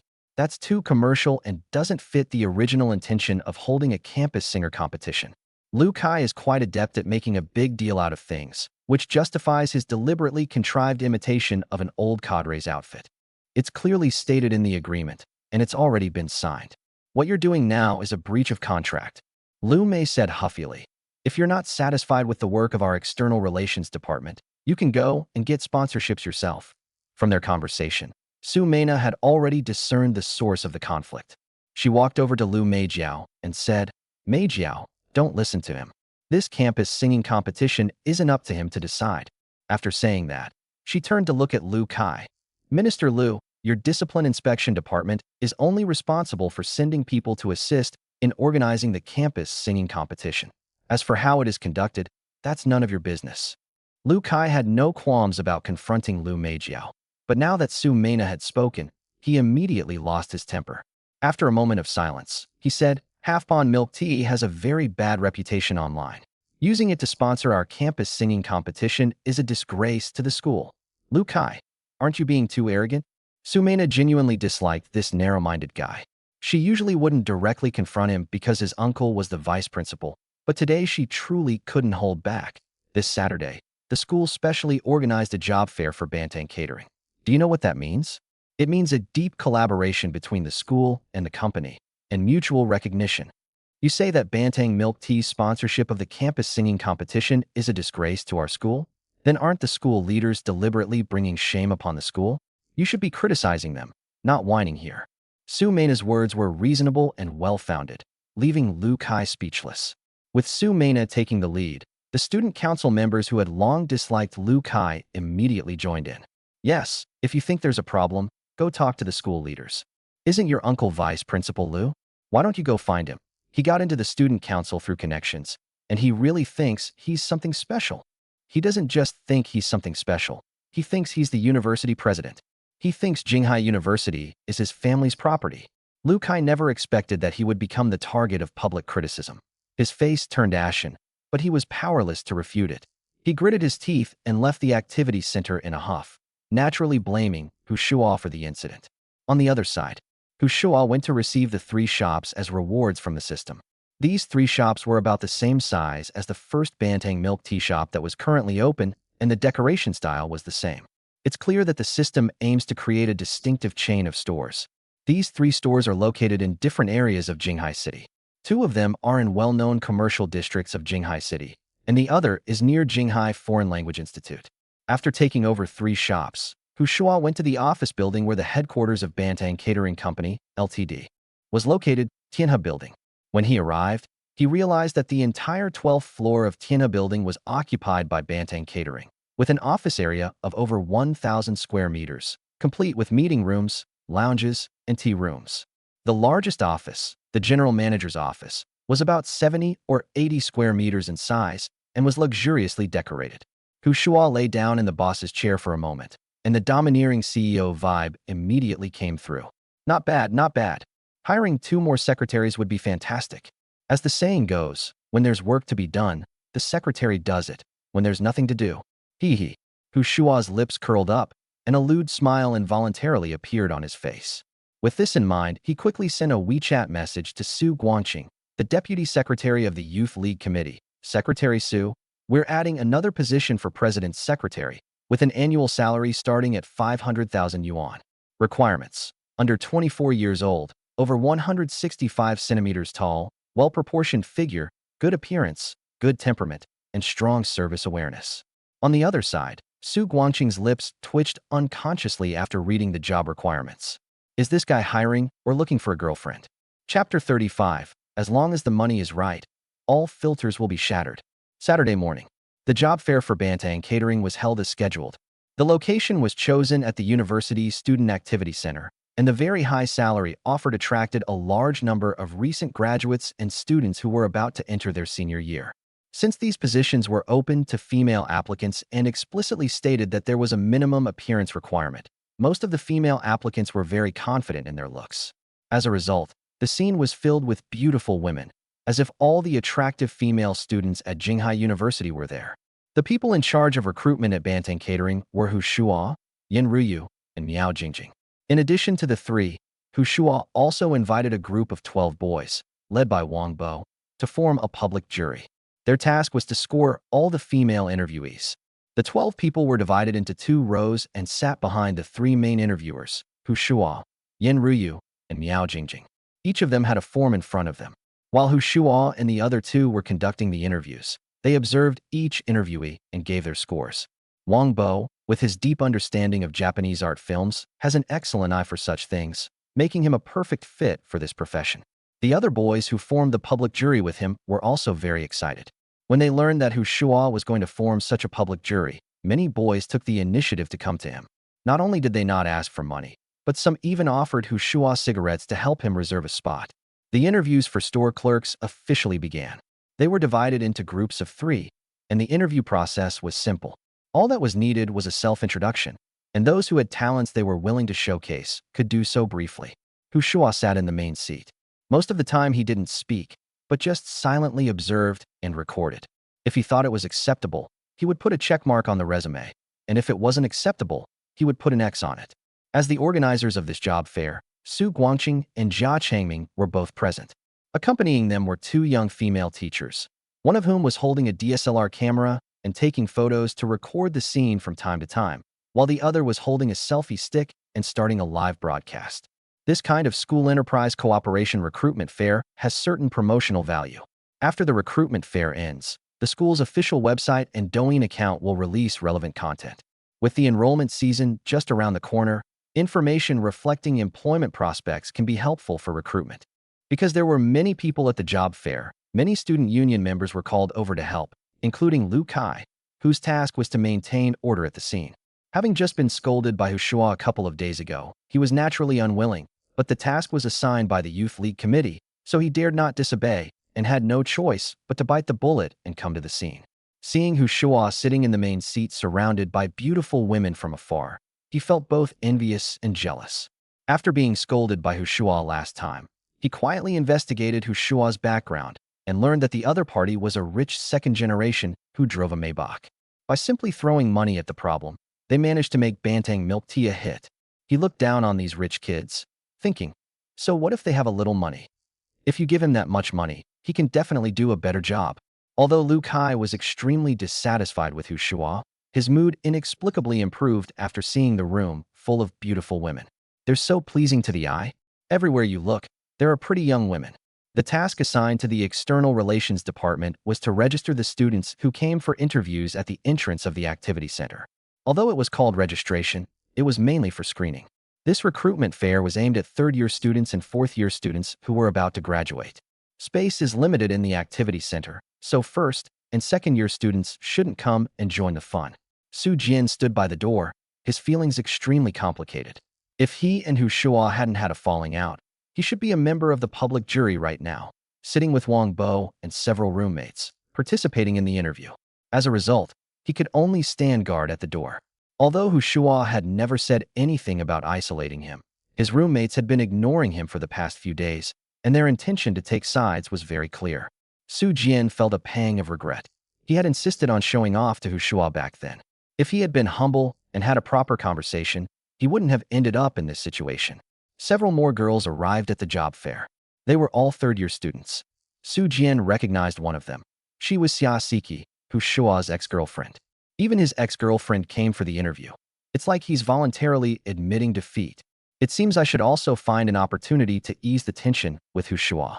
Su Jian silently made plans in his mind. On the other side, Xia Siki was a little confused after entering the job fair. She didn't want to miss out on a boyfriend like Shuo, a super rich second generation who drove a Maybach, so she came over specifically to see what was going on. The job fair was far more popular than she expected, and the abundance of beautiful women there made Xia Siki, who was always very confident in her looks, feel a little down. When did so many pretty girls appear in school? I never realized there were so many beautiful girls at school before. Xia Siki looked around, and then her gaze fell on Shuo. As the interviewer, he was surrounded by 2 beautiful women and sat in the main seat. Behind him, 2 rows of boys sat neatly, like a jury, which looked very impressive. At this moment, Xia Siki's regret reached its peak. If they hadn't broken up, what would the situation be like now? She is the owner of Bantang Catering, the person sitting next to Shuo. and the person who holds the fate of countless interviewees in her hands. What a magnificent sight this is. Xia Siki gritted her teeth silently, preparing to unleash her ultimate move. She opened WeChat and added Shuo as a WeChat friend again through the previous part-time job group chat, leaving a message directly. Longyuan Hotel 606, waiting for you tonight. The first time she and Shuo checked into a hotel was in room 606 of the Longyuan Hotel. Because of this, Shuo's phone lock screen password was always 606,005 during their relationship. Why did I follow 005? Because that's their track record. In fact, Xia Siki had been thinking about how to get back together with Shuo these past 2 days. Given her failure in the last job interview, conventional methods seemed to be ineffective, so she could only use men's weaknesses. So Xia Siki, who came to the scene today, is prepared to extend a play invitation to Shuo if she has the opportunity to chat with him alone. Since there's no chance to chat privately like this, she can only send messages via WeChat. Although it will leave traces, she can't care about that now. After the message was sent out, she didn't go to line up for the interview, but instead quietly observed Shuo from a corner. A month ago, Xia Siki never dreamed that one day she would be so humble. On the other side, Shuo, who had been interviewing many people in a row, stretched and looked down at his phone on the table. He then saw the message that Xia Siki had attached to her WeChat friend request. He was first shocked, then speechless. He had been talking to Xia Siki for more than half a year and knew her well. What a proud woman. They're even using this kind of tactic now. Sure enough, as long as the money is right, all filters will be ruined. Goddesses, ideal women, and proud princesses. As long as you have enough money in your bank account, they'll be as proactive as they want. Chapter 36. Are we married? A good horse doesn't eat the grass it has already grazed. Shuo naturally had no intention of rekindling his relationship with Xia Siki. He replied directly, my girlfriend won't allow it. Xia Siki quickly sent another message, don't tell her. In fact, Xia Siki had already inquired and found out that Shuo didn't have a girlfriend at all. The Zhang Xinhua he mentioned before was just a shield he used. Upon seeing the reply, Shuo ignored it, since he had already made his stance clear. According to the job fair schedule, Shuo first interviewed shop assistants with Yin Ruyu and Miao Jingjing, and then went to the small conference room next door to interview clerical staff, such as legal counsel, finance, and secretary. It was almost time, so Shuo handed over the work here to Yin Ruyu and Miao Jingjing, and went to the small conference room next door. There were already more than a dozen people queuing outside the conference room. The interviews for clerical positions were not scheduled to start for another half hour, but these people had arrived early. In the crowd, Shuo also spotted a familiar figure, Su Mena, who had previously tried to use connections to get in. Because of the interview, the other party was dressed in a very professional, office lady style. She wore a beige chiffon short-sleeve top with a slightly open neckline. The fabric was light and drapey, giving it a hazy, ethereal feel. She paired it with a khaki high-waisted straight skirt with a neat and uncluttered hem. Her long hair was naturally draped over her shoulders with the ends slightly curled inwards, which made her face look softer and more delicate. As their eyes met, Shuo's eyes lit up slightly. Putting everything else aside, Su Mena, one of the 2 beauties of the student council, was undeniably stunning in both looks and figure. Mr. Hu, this is by Jia from the Youth League Committee. Secretary Su asked me to assist you with the interview. Please let me know if you need anything. Just as Shuo and Su Mena exchanged glances, a woman who looked to be around 30 years old came up to them. Shuo replied with a smile. Teacher Bai, you're too kind. Just call me Xiao Hu. Bai Jia's use of President Hu just now was clearly a bit forced, which is actually normal, since Shuo is a student, while Bai Jia is a teacher working in the Youth League Committee. That won't do. You're not a student now, you're the boss of the company. Bai Jia shook her head, although she also felt it was a bit awkward to call Shuo, a junior in college, President Hu. But that's how things are now. Shuo's Bantang Catering Company Limited is recruiting 20 or 30 people from the school, and they are all high-paying positions. How could such a business owner possibly call someone little Hu? Whether Shuo was being polite or sincere, if she really shouted like that, what would the interviewers think? It would make it seem like a makeshift operation. Teacher Bai, then do as you please. Shuo stopped caring about the way she addressed him and went into the conference room with her. The interview then officially began. The first few were all there for clerical interviews. They were all recent graduates from Jinghai University, and their personal appearances were not bad, but they were all inferior to Su Mena. When they interviewed the 8th person, Su Mena walked into the meeting room. As the head of the Arts and Literature Department, she often dealt with the Youth League Committee and was very familiar with Bai Jie. Seeing that the other person was sitting next to Shuo, she first nodded to him and then handed her resume to Shuo. Hello, the position I am interviewing for is the president's secretary. Shuo took the resume, silently thinking to himself. When he gets serious, he's actually quite something. Shuo glanced at Su Meina's resume briefly and assumed that as a college student, she wouldn't have much work experience. As a result, Su Meina had experience working off campus since her freshman year of college. However, she did not work as a waitress, but sang in bars and occasionally participated in some wedding performances. This part-time job experience is quite extensive. Do you understand the job responsibilities of a secretary? Putting down the resume, Shuo asked. Yes, I know. I've looked it up in detail online. Su Meina said with a serious expression. Although I don't have relevant work experience, I am confident that I can do this job well. Well, moreover, based on my own research, the most important thing about this job is actually loyalty. I can absolutely be loyal to the company and the boss. Su Meina made her statement with a serious expression. Loyalty is not just talk. Anyone can shout slogans. Shuo shrugged slightly. Give me a chance, and I will prove it with my actions. Su Meina stared into Shuo's eyes as she spoke. The two looked at each other for a moment, and Shuo tapped his fingers on the conference table. All right, let's not talk about loyalty for now. As the president's secretary, I have to handle a lot of trivial matters, such as interviews like today. Here's what we'll do. You stay here and help out. Take a look at the job preferences of those interviewees who are still queuing outside. If they're interviewing for positions like legal counsel or CFO, let them come in first. Shuo thought Su Meina would be a good secretary for him. At least her figure and looks were pleasing to the eye. However, he also had to see how capable she was at work. Don't be a silly beauty. Although the probability is relatively low, after all, Su Meina is so successful in the student council that she can't be too stupid, but we still have to give it a try. How will we know if it works if we don't try? Okay, I'll go do the statistics now. Su Meina smiled. She knew that Shuo was testing her. If she performed well, the position of the president's secretary would be hers. The interview continues. However, to Shuo's disappointment, all the girls who came for the interview were there for the positions of clerk and president's secretary. Su Meina counted all the interviewees queuing outside, and none of them were interviewing for the positions of legal counsel or financial director. Mr. Hu, is it possible to hold the position of CFO concurrently? I'm willing to accept a lower salary. There was no one queuing outside anymore. With less than half an hour left before the job fair ended, Bai Jie, who had been sitting next to Shuo, suddenly spoke up. Does Teacher Bai have any recommendations? Shuo didn't give a clear answer immediately. Theoretically, he didn't want a part-time financial director, but Bai Jie was a teacher in the Youth League Committee, so he couldn't directly refuse her. He wanted to see what she had to say. It was my own idea to give it a try. Bai Jie said somewhat embarrassedly. Well, Shuo was taken aback. Professor Bai, are you a finance major?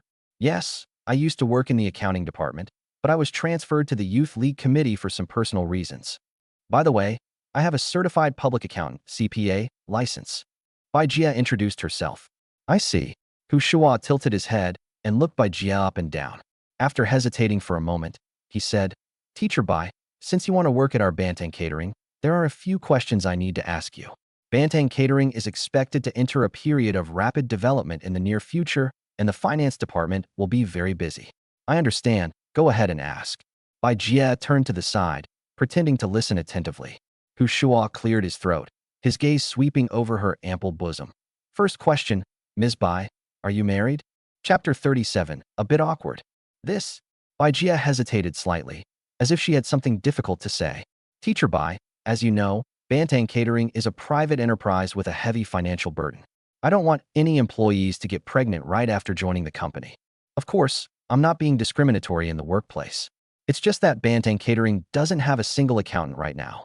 It won't matter if there are 2 pregnant women later when the department has more people, but it's hard to accept at this stage. Shuo explained why he asked the question. For someone of Bai Jie's age, if she is unmarried and has no children, pregnancy is an inevitable issue. You don't need to worry about this. I am actually divorced and have a daughter. Bai Jie truthfully told him about her situation. Excuse me, Professor Bai, I'm just asking a routine question. Having touched on the other person's sore spot, Shuo quickly apologized, but for some reason, he felt a little bit of secret joy. I'm not Chow Chow. Shuo composed himself and steered the conversation back on track. I'm relieved that there's no such problem. However, there are some things I need to say up front. Part-time work is not impossible, but the workload will not be much different from full-time. I wonder how Teacher Bai will coordinate the time. Since no one is interviewing for the CFO position at this job fair anyway, Shuo might as well let Bai Jie give it a try. Mr. Hu, to be honest, I'm quite idle in the Youth League Committee. Most of the time, I don't have much work. I also serve as the accountant for Bantang Milk Tea. In reality, I just have the Youth League Committee as my office. And I can also work at the company during holidays. Bai Jie made her statement with a serious expression. Then there's no problem. Shuo extended his hand. Director Bai, it's a pleasure to work with you. It's a pleasure doing business with you. Bai Jie was a little uncomfortable with being addressed as Director Bai and hesitated for a moment before shaking hands with Shuo with a smile. Teacher Bai, even though you're working part-time, you still need to sign a labor contract. We won't have to pay for the 5 social insurances and 1 housing fund for now, since the school provides them anyway. Shuo spoke again. A contract is a must. That's the bottom line. Otherwise, how can the system provide cashback? Oh, okay. Bai Jie nodded. Financial matters are of great importance, unlike other part-time jobs, where signing a contract is normal. Teacher Bai, although you are working part-time, you are doing the work of a full-time employee, so your salary will be the same as that of a full-time employee. The basic monthly salary is 45,000 yuan, and other benefits are the same as those of regular employees. Shuo brought up the issue of salary again. Part-time job with reduced pay? It doesn't exist. He insists that you have to pay the full amount of your salary. If he takes 1,000 less, he'll get 10,000 less in cashback, which harms his interests. That's absolutely unacceptable. Upon hearing the monthly salary of 45,000 yuan, Bai Jie was completely stunned. Her mouth gaped open, and her peach blossom eyes widened in disbelief. She knew that Bandang Catering offered high salaries, otherwise it wouldn't have attracted so many interviewees. But it's still a part-time job. She earns 45,000 a month, which is 540,000 a year. And that's just the base salary, not including any benefits. If you add subsidies and bonuses, the annual salary would be over 600,000. In Jinghai, a monthly salary of 4 or 5,000 is common. Bai Jie, who has a tenured position at Jinghai University, only earns a little over 6,000 a month. Including bonuses, her annual salary is just over 80,000. The salary offered by Bantang Catering is about 8 times her salary. Mr. Hu, could you tell me again, what is the monthly salary? Bai Jie still felt that this salary level was too magical and unbelievable. 45,000, and if nothing unexpected happens, it will be increased in the future. From Shuo's perspective, he would naturally be happy to raise the salaries of his employees, since a raise in their salaries would also increase his own profits. However, the salaries he's offering now are basically at the limit of the rules, and he'll have to test the waters slowly before raising salaries in the future. That's way too high. After all, it's only a part-time job. The high salary made Bai Jie feel a little guilty. She thought about taking less, but before she could finish speaking, Shuo interrupted her directly. I'm paying high salaries to encourage diligence. Although the salary is high, the requirements will also be higher than those of ordinary companies. Teacher Bai, please be prepared.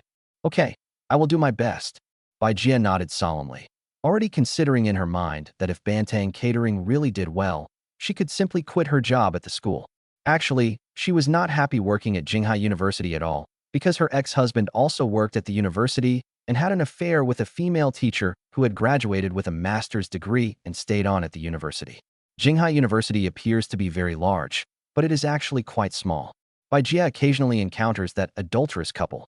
The reason they are referred to as such is because they secretly got together before Bai Jie and her ex-husband divorced. It's no wonder Bai Jie is unhappy working in the same company as her ex-husband and his current partner. In fact, she had considered quitting her job long ago, but it was too difficult to find a job that was both stable and easy like hers, so she had no choice but to grit her teeth and keep going. Now Shuo has given her another possibility, but she should be careful about resigning. She shouldn't be blinded by the high salary. Who knows how long Bantang Catering can last? Just as this exclusive recruitment event was about to end, Su Mena walked into the conference room with a woman. Mr. Hu, this Ms. Su is here for an interview for the position of legal counsel. As Su Mena introduced the girl, Shuo's gaze naturally fell on Ms. Su, who had come for the interview. She wore a pale yellow suit skirt, the fitted design perfectly outlining her graceful figure.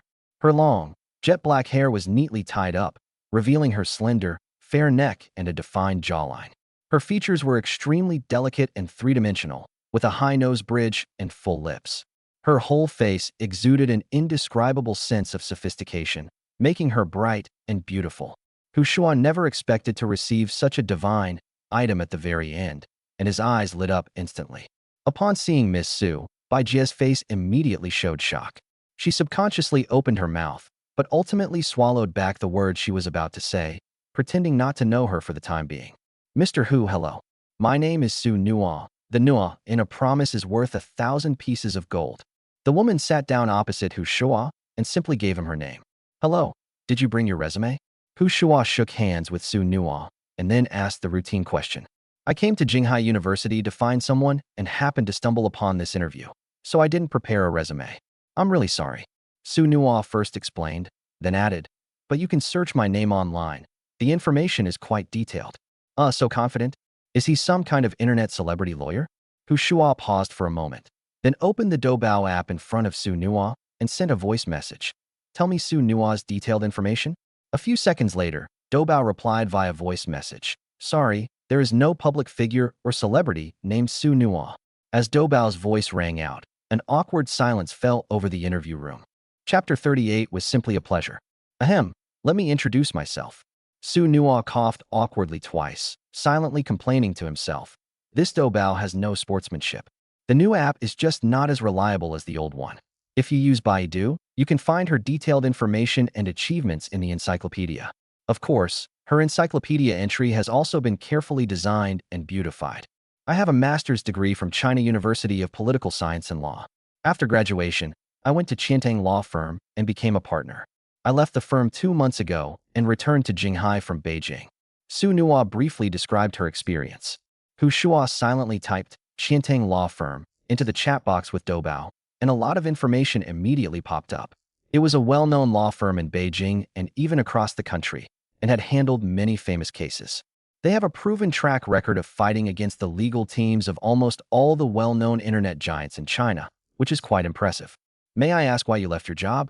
Su Nua has become a partner at such a prestigious law firm, and at such a young age, her future should be very bright. There's no reason for her to leave. Incompatible ideologies. In addition, I'm tired of life in the capital. Su Nua gave a generic answer, suggesting that this is probably not the main reason. But since she was unwilling to talk about it, Hu Shuo didn't press her further. As long as her experience at Qiantang Law Firm was true, she was more than qualified to serve as the legal counsel for Bantang Catering. Next, Su Nua showcased her achievements during her time at Qiantang Law Firm and logged into the China Higher Education Student Information System, KEZIC, to verify her degree information. Attorney Su, welcome to Bantang Catering. Hu Shuo was naturally very satisfied with Su Nua's qualifications. Not only was she highly educated, but she had also served as a partner in a major law firm, so her work ability was beyond doubt. You could say they struck gold. Wait, you've finished asking your questions. It's my turn now. Su Nua changed her sitting posture, turned her body slightly to the side, crossed her legs, and unconsciously tapped her fair and slender fingers lightly on the conference table a few times. In an instant, she seemed to have transformed from the interviewee into the interviewer, taking the initiative and becoming the host. Attorney Su, please feel free to ask any questions you may have. Hu Shuo shrugged. An interview is a two-way selection process. While he is choosing the interviewer is also choosing him. For someone with Su Nua's educational background, finding a job isn't difficult, and they have a wide range of choices, so naturally they have to be very selective. The job posting says the annual salary is between 500,000 and 800,000 yuan. Is this salary range accurate? Su Nua asked her first question. She hadn't come to Jinghai University to look for a job.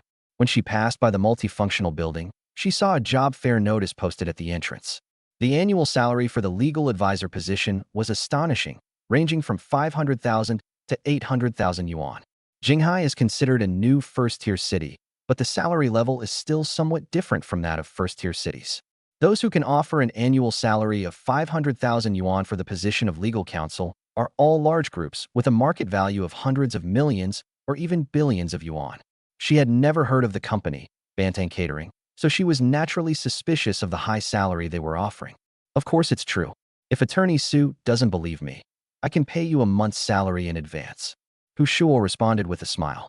How many employees does Bantang Catering have now? Su Nua asked again. Our Bantang Catering is a startup. Including the employees we hired today, we should have around 30 people.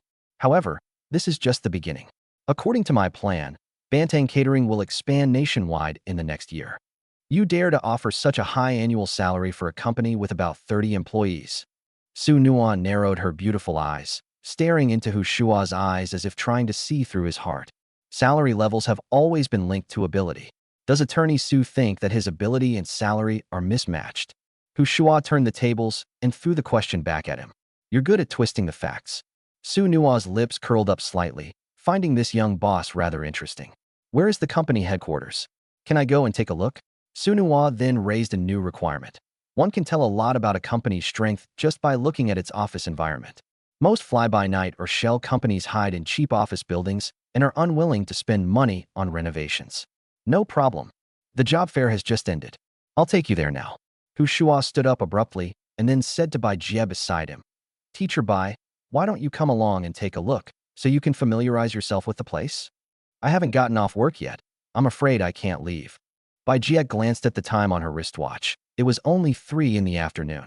It's all right. I'll just tell Secretary Su that you're going to assist me with my work. Good. Bai Jie nodded. Actually, she also really wanted to visit the headquarters of Bantang Catering, since she and Hu Shua had reached a verbal agreement and she was now considered a member of the company. Besides, she might quit her current job and join Bantang Catering in the future, just to see if the working environment is good. The 3 of them left the meeting room, where Su Mena was still waiting at the door.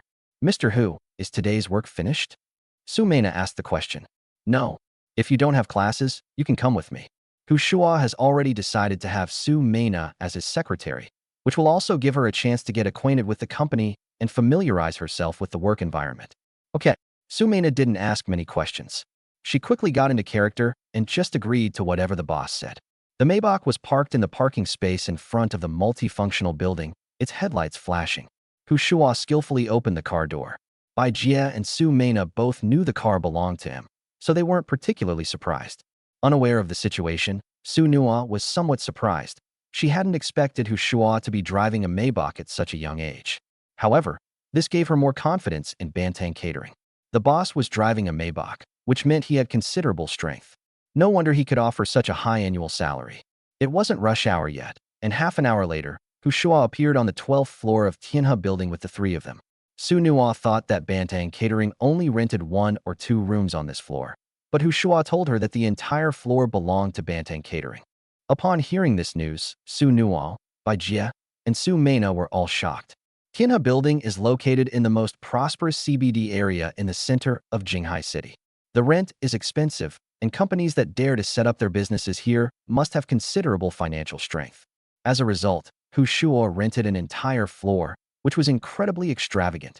This is the tea room, this is the meeting room, and there's also a private smoking room. Hu Shua led the 3 women on a tour of the company, and their eyes sparkled the entire time. The company environment far exceeded their expectations. Location aside, the interior decoration showed that a lot of effort had been put into it. Just a few photos made it look like a big company from a TV drama. Working in such an environment is simply a pleasure. Chapter 39. That's called giving away freebies. Attorney Su, are you satisfied with the company environment? We've had enough of looking around, Hu Shua asked. Not bad. It seems that this is not a makeshift operation, Mr. Hu. Send me a copy of the labor contract template, and I will revise it and send it back to you. It's clear that Su Nua is very satisfied with the office environment here and has already decided to join the company. Okay, let's add each other on WeChat. Hu Shua was very happy to have recruited such an experienced lawyer as Su Nua. The 2 then added each other on WeChat, and Hu Shua sent her a sample labor contract. Attorney Su, Teacher Bai, you are both legal counsel and financial director, and you each have your own offices. The company is still small, so you can choose any office you like. While Su Nua was looking at the labor contract template, Hu Shua spoke up again. I don't come to the company very often, so I'm fine with any office. Bai Jie expressed her humility, but her gaze unconsciously drifted towards Hu Shua's general manager's office. Hu Shua's general manager's office is the most luxurious of all the offices, and the office next door also has a great view, with a bustling pedestrian street in the distance visible from the floor-to-ceiling windows. Mr. Hu, then I'll take the one next to yours. Su Nua, who was looking at the contract, didn't look up and naturally didn't notice Bai Jie's gaze. She subconsciously replied that she had already made up her mind when she visited the company earlier. Shuo was surprised that the two of them had their eyes on the same office. He subconsciously looked at Bai Jie, about to ask the beautiful young woman for her opinion. As a result, Bai Jie took the initiative to say, "Then I want the one next to Attorney Su's office." "All right, it's settled then." Bai Jie withdrew voluntarily, so Shuo didn't say anything. At this moment, Su Nuo, who was looking at the labor contract, suddenly looked up at Shuo and said, "Mr. Hu, are you doing charity? Aren't these benefits a bit outrageous?" Su Nuo had already seen the benefits section, and her brain suddenly went blank. As a professional lawyer, she had seen countless versions of labor contracts from various companies. Bantang Catering is the first restaurant to offer such outrageously good benefits. There are high-temperature allowances in summer and low-temperature allowances in winter. Better companies also have such benefits, but at most they only amount to a few hundred yuan. Shuo, on the other hand, pays his employees 1,500 yuan a month, which is several times higher than those big companies. Not only that, there's even a wind allowance in spring and autumn, a benefit that Suno has never seen in the labor contracts of other companies. I've never heard of any boss voluntarily giving this kind of benefit to their employees. It's practically no different from doing charity. I just want to be nicer to my employees so they can work without any worries. Does Attorney Su think I did something wrong? Shuo chuckled and asked in return. No, that's good. Su Nuo said it was good, but subconsciously shook her head, and four words involuntarily popped into her mind. Idealism. This is the most common mistake made by college student entrepreneurs. They think of everything as too wonderful and too idealistic. However, Su Nuo is just an employee right now, and since she benefits from good welfare and treatment, she naturally won't say much. A boss with ideals and a conscience is a good thing for employees, but a kind heart is not a good leader. It's hard to know how far such a company can go. But Su Nuo felt a greater sense of respect for this young boss, as he did things that 99% of bosses wouldn't be willing to do. Seeing that Su Nuo and Bai Jie both had their own offices, Su Mena felt a little depressed. Although Shuo had brought her to the company, he hadn't explicitly said that she would be hired. Are you trying to test me? Or is there someone he likes among the people he interviewed today? Su Mena, who was always good at raising fish and manipulating men, suddenly felt a bit conflicted. She couldn't figure out Shuo's thoughts. Mr. Hu, in order to protect the rights and interests of both the company and its employees, we need to add a few clauses and make some adjustments to the details. After reviewing the contract, Su Nuo offered his advice. Attorney Su, you're a professional. Just send me a copy of the revised contract template. The company has all the office supplies. I'll print out the contract in a bit, and you and Teacher Bai can both sign it. There are also rewards for successfully signing employees. Shuo was very interested to see how much the system would reward for signing a high-end talent like Su Nuo. Neither of them had any objections. Su Nuo started revising the contract, while Bai Jie went to adjust the printer. Seeing this, Su Mena became even more annoyed. She pouted and mentally cursed. This jerk did it on purpose. Are you treating me like I'm invisible? Or is he trying to use the unspoken rules of the game?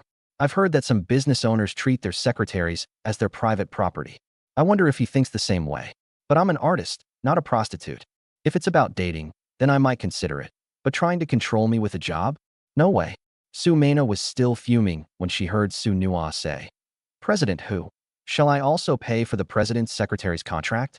How much is the monthly salary? 40,000. Shuo replied with 2 words in a casual tone. Upon hearing those 2 words, Su Mena's heart skipped a beat. Monthly salary of 40,000. Annual salary of 480,000. Including all benefits and perks, it easily exceeds 500,000. Su Mena, who had originally planned to find a job, was familiar with the current job market for graduating students from Jinghai University. One of her close senior classmates, who was the vice president of the student union, found a job with a monthly salary of 5,000 yuan. According to that senior student, it's already incredibly impressive for a recent graduate from Jinghai University to find a job with a monthly salary of 5,000 yuan. In comparison, the value of a monthly salary of 40,000 is self-evident. Let alone recent graduates, many people will never earn such a high salary in their entire lives. For example, her parents in her hometown county earn less than 7,000 yuan a month combined. Su Mena looked up at Shuo standing in front of the French window. The setting sun shone through the window and fell on him. gilding him with a golden light, making his already tall figure appear even more upright. Sleeping with a greasy old man is called being sexually harassed. What if the other person is a tall, rich, and handsome man? Perhaps it should be called giving out benefits. Su Mena quickly convinced herself that there was no other way. This was a job with a monthly salary of 40,000 yuan. This afternoon, while I was helping out in the conference room, I overheard two female interviewees chatting. One of the girls said that even if a boss as handsome as Shuo were to be sexually harassed, it wouldn't be a big deal. Another girl told her to stop dreaming, saying that a rich and handsome guy like Shuo wouldn't even look at her. Judging from their chat history, it's clear that many girls are eager to be sexually harassed. Just as Su Mena was convincing herself, Shuo stretched and turned to walk towards the bathroom. Seeing this, Su Mena gritted her teeth and quickly followed. Chapter 40. The Rules of Being a Secretary. The company restrooms are equipped with smart toilets from a well-known brand, each costing tens of thousands of yuan. Other companies simply wouldn't spend that much money on such things. Shuo was very satisfied with the bathroom facilities. He happily filled the tub with water and gently shook it twice. Just then, Su Mena suddenly walked into the bathroom and grabbed his arm. Holy crap, what are you doing? Shuo never expected anyone to barge into the bathroom, which startled him so much that he trembled all over. Brother Shuo, I just wanted to ask what the job title for my secretary is. Su Mena stared at Shuo with a pitiful expression, her eyes even welling up with tears. Drama queen. Shuo wasn't buying it at all. He put on a serious face and deliberately used a very official title. Minister Su, do you think it's appropriate for us to talk about this in the restroom? Brother Shuo, why call me Minister Su? You can call me Mena or Nana. It's fine. Su Mena shook Shuo's arm coquettishly and said, Lawyer Su and Teacher Bai have already signed the contract. I'm just in a hurry. Brother Shuo, I'm very obedient and know the rules. What rules do you even know? Shuo asked with great interest. That's the rule for secretaries. Su Mena leaned her head on Shuo's shoulder and whispered in his ear. I know secretaries are all the boss's people, but from now on, I'm Shuji's person. As she spoke, Shuo felt his belt, which he had just tied, being untied again. Well, that's not what I meant. Shuo sighed silently in his heart. The reason he hadn't announced Su Mena's employment was to see how composed this expert in fish farming was. After all, just 2 days ago she wanted to throw herself into the fish pond, without even considering whether her shabby fish pond could hold a great shark like Shuo. Therefore, Shuo actually wanted to dampen her arrogance and stop her from always thinking about raising fish, which could also be considered as venting for those men she had hooked up with. It turns out this woman's self-control wasn't that strong. This one hold up. Mina, Nana, don't do this. I'm not a casual person. As Shuo spoke, his hands moved faster than anyone else's, skillfully unhooking the small hook on Su Mena's back. In the office, Bai Jia had already printed out all the revised employment contracts. She handed over Su Nua's copy and asked, Xiao Nua, does Principal Su know that you're working at Bantang Catering? Bai Jia and Su Nua have known each other since they were very young. Their fathers were both teachers and lived together in the teacher's family housing building. Bai Jia is 3 years older than Su Nua. When they were little, Su Nua was Bai Jia's little follower. However, times have changed, and their situations are now worlds apart. Su Nua's father, Su Dongsheng, has a successful career in government and is now the president of Jinghai University. Su Nua herself is a lawyer who graduated from a prestigious university. Bai Jia's father passed away in his 40s, and her mother was diagnosed with breast cancer a few years ago. After surgery, her condition stabilized, but she needs to take medication for a long time. She herself is divorced and raises her child alone. That's life. Some people go with the flow, while others struggle against the current. It seems like the script of fate has already been written. I went to Jinghai University today to deliver medicine to my dad. I happened to see a job posting for Bantang Catering, but I haven't had a chance to tell him yet. Su Nua took the contract and said with a smile, What surprised me was that I actually had the opportunity to become colleagues with Sister Xiao Jia. It's been over a month since I returned to Jinghai, and we haven't had a meal together yet. Why not take advantage of this opportunity and have a meal together later? Okay, Bai Jia readily agreed. She and Su Nua didn't actually have much contact, but they shared a childhood friendship, and every time they met, she felt quite warm and familiar with each other. Sister Xiaojia, who is this Mr. Hu? He seems very wealthy and powerful. Su Nua said softly again. I'm not sure either. He's probably a rich second generation and a super rich one at that. He seems to be starting his business without regard to cost, but the results are surprisingly good. The Banteng milk tea shop next to our school is incredibly popular. It's practically become a famous tourist attraction in Jinghai. Many tourists from other places make a special trip to the milk tea shop to take photos. Bai Jia had only heard about Shuo before and only met him in person today. When I was scrolling through Douyin, I think I came across Banteng milk tea. It seems to be quite controversial online, with people saying it's a borderline milk tea or a sexually suggestive milk tea. However, no matter what, our boss Mr. Hu is definitely a conscientious boss. After all, not every boss is willing to pay high salaries and benefits to his employees. Su Nuo gave a positive review, and then the two of them signed their respective employment contracts. Hey, why isn't Mr. Hu back yet? After the employment contract was signed, the two chatted for a while, and Su Nuo suddenly realized that Shuo seemed to have been gone for a long time. At first, she thought Shuo had just gone to the restroom, but half an hour had passed, and he still hadn't returned. Yes, it seems like it took a long time. Bai Jia glanced at the time on her wristwatch, then turned her head to look towards the bathroom. Just then, Shuo walked over from the restroom, clutching his stomach and cursing. The food in the school cafeteria is getting more and more outrageous. Damn it. Are they using 1982 Coke for their cola chicken wings? Shuo tried his best to create the illusion that he had an upset stomach. After all, he had been in the restroom for too long, and Su Mena had disappeared with him, so it was not easy to explain. Su Nuo and Bai Jie didn't think much of it at first, but when Shuo got closer, they noticed a clear lip print on his left cheek. Then, thinking of Su Mena, who had also been missing for a long time, the two immediately understood each other, exchanged a glance, and a smile involuntarily crept onto their lips. The contracts are all signed, right? I'll go get them stamped. Shuo took the contract to his office and stamped it with the company's seal. Bite. Congratulations, host, on successfully signing an employee. Reward, 1 million in cash. Congratulations, host, on successfully signing an employee. Reward, 500,000 renminbi in cash. As the two labor contracts were signed, the system notification sounded in Shuo's mind once again. However, the amount of the reward this time surprised Shuo greatly. The employment contract he stamped with the official seal was Su Nuo's, which means that the system gave him a 1 million reward for signing Su Nuo as his legal counsel. This shows that the system highly recognizes Suno's personal abilities. Bai Jia offered a reward of 500,000 yuan, which was much higher than the rewards given to Yan Ryu and Miao Jingjing, who had been signed previously. This shows that Shuo's decision was absolutely correct. That dad's awesome. Shuo silently roared in his heart. With 1.5 million in my account, I definitely have to spend it. Chapter 41 Love? Even a dog wouldn't talk about it. Office area.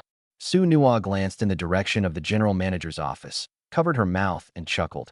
Our general manager Wu and that secretary, Su, have a rather unusual relationship. Young people, it's normal to date. Bai Jie smiled. Actually, she was quite puzzled, because Su Mena was only hired after the interview today, yet the two of them got together so quickly. The speed at which these young people were developing their relationship was beyond her imagination. They don't seem like they're dating. Su Nuo tapped her fair fingers on the desk and whispered jokingly. Our boss might be a scumbag, but that's how rich men are. It's almost impossible to get them to be faithful. Su Nuo seemed to be thinking of something sad and gently pouted. Let alone someone as young, handsome, and rich as Mr. Hu. Even someone without money would be the same. Bai Jie thought of her cheating ex-husband, who was a mid-level leader at Jinghai University. He wasn't rich yet, with an annual salary of only 200,000 or 300,000 yuan, but he still cheated on her. At this moment, Shuo returned with the contract stamped with the official seal, and the two tacitly fell silent. Attorney Su, Teacher Bai, welcome to Banteng Catering. Starting work tomorrow, is that all right? Shuo asked with a smile, finding the two beautiful female employees who had brought him a 1.5 million yuan bonus particularly pleasing to the eye. Yes, no problem. Su Nuo nodded. She had been resting at home for more than a month. When she first returned to Jinghai, she quite enjoyed this state of being unemployed at home.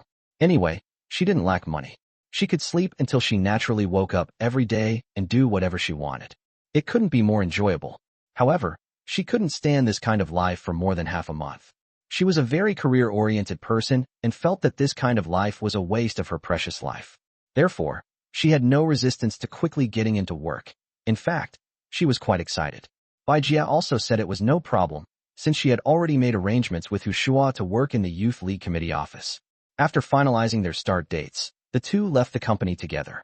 After they left, Su Mena, who had been hiding in the bathroom, finally came out. Her leg laces were torn, and there were bloodstains on her skirt. This is also why she dares not come out. She can take off her stockings, but the bloodstains on her skirt cannot be removed quickly. Brother Shuo, what do we do now? How can I face anyone like this? It's all your fault. Su Mena pouted and acted coquettishly, her emotions perfectly conveyed. Isn't Mix C's shopping mall right next door? I'll take you to buy new clothes. Hu Shuo shrugged indifferently. He had just received 1.5 million yuan, which he needed to spend. He's not the kind of man who's stingy. He has money in his pocket, and it's fine for him to spend it on women. But he's not going to be a sucker or a sycophant. Upon hearing Hu Shuo's words, Su Mena's eyes immediately lit up. What woman doesn't love shopping for new clothes? Moreover, Hu Shuo was going to take her to Mix C, a high-end shopping mall with all kinds of luxury brands. Brother Shuo, then I'll leave it to you to spend the money. Su Mena didn't mince words. She smiled and kissed Hu Shuo on the cheek. Then she took off her torn stockings, carefully folded them, and put them in her bag. Why are you keeping this? Does he have a fetish for collecting torn stockings? Hu Shuo joked with a smile. After all, it's my first time, so I'll keep this as a memento. Su Mena's tone was unusually serious. Then she glared at Hu Shuo with a hint of resentment. It was in the bathroom. It's completely different from what I imagined. You bad guy. Hu Shuo spread his hands innocently. Is it my fault? Someone forced their way into the men's restroom. Snort. Su Mena said coquettishly. Then I'm going to spend your money like crazy later. I suddenly remembered I need to go back to the bubble tea shop. Let's go. Hu Shuo patted his butt, turned around, and walked out. You're a bad guy. Su Mena stomped her foot angrily. However, Hu Shuo was just putting on an act. He quickly returned and handed Su Mena a labor contract stamped with the company's seal. Sign this contract of servitude, Secretary Su. Su Mena immediately put on a smiling face. Wasn't all she did for this contract? After carefully reviewing the contract and finding no issues, she immediately signed her name. Bite. Congratulations, host, on successfully signing an employee. Reward, 300,000 renminbi in cash. As Su Mena signed the contract, the system's rewards were credited to her account once again. This time it was 300,000. Although it was less than by Jie and Su Nuo, it was more than Yin Ruyu, Chu Qingya and others, which shows that Su Mena is a good match for the position of president's secretary. 20 minutes later, the two appeared at a Chanel boutique. Hu Shuo was just joking before. He wouldn't actually go back to the bubble tea shop. With all the rewards he's received over this period, he already has several million in his bank account. With so much money sitting in my account, I'm bound to spend it all and experience the feeling of throwing money around. The shop assistant picked out a Chanel-style suit for Su Mena, priced at 38,000 yuan. Brother Shuo, how are you? Su Mena skipped and hopped out of the fitting room and stood in front of Hu Shuo, clearly very satisfied with the outfit. That's fine. Let's take this one. Hu Shuo waved his hand and called over the shop assistant to settle the bill. Su Mena's smile was almost overflowing. She used to only dare to look at Chanel clothes online because they were too expensive, ridiculously expensive. Her parents' combined monthly salary was only 7,000 yuan, but this outfit cost 38,000 yuan, which was almost half a year's salary for her parents. How could they have afforded it before? Beautiful lady, your boyfriend treats you so well. Where can you find such a handsome, rich, and successful man? I'm so envious. As I left, the female shop assistant kept praising me, and it was clear that she was genuinely envious. Su Mena, whose vanity was satisfied, puffed out her chest. Although Hu Shuo was not her boyfriend, at this moment, the shop assistant and the people around her thought that the two were a couple. She is Hu Shuo's girlfriend. Why can't we turn the fake into the real? Anyway, Brother Shuo doesn't have a girlfriend. Su Mena affectionately linked arms with Hu Shuo, already harboring thoughts of taking his place. Women are never satisfied. Previously, Su Mena only wanted to get a job, but now she has a new goal, to take over the boss. What she didn't know was that Hu Shuo, who had been surrounded by a group of female demons all day long, had already mastered the skill of passing through a sea of flowers without getting a single petal on him. There are too many temptresses who want to win him over. His ex-girlfriend Xia Siki even invited him to a hotel during the day. Zheng Huanhuan is also eyeing him covetously. Not to mention Zhang Xinyue, the contrast sister, who wishes she could stay with him outside every day.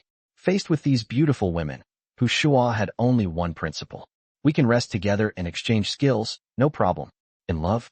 I wouldn't even talk to a dog. Chapter 42, you call this work clothes? After leaving Chanel, Shuo took Su Mena to LV.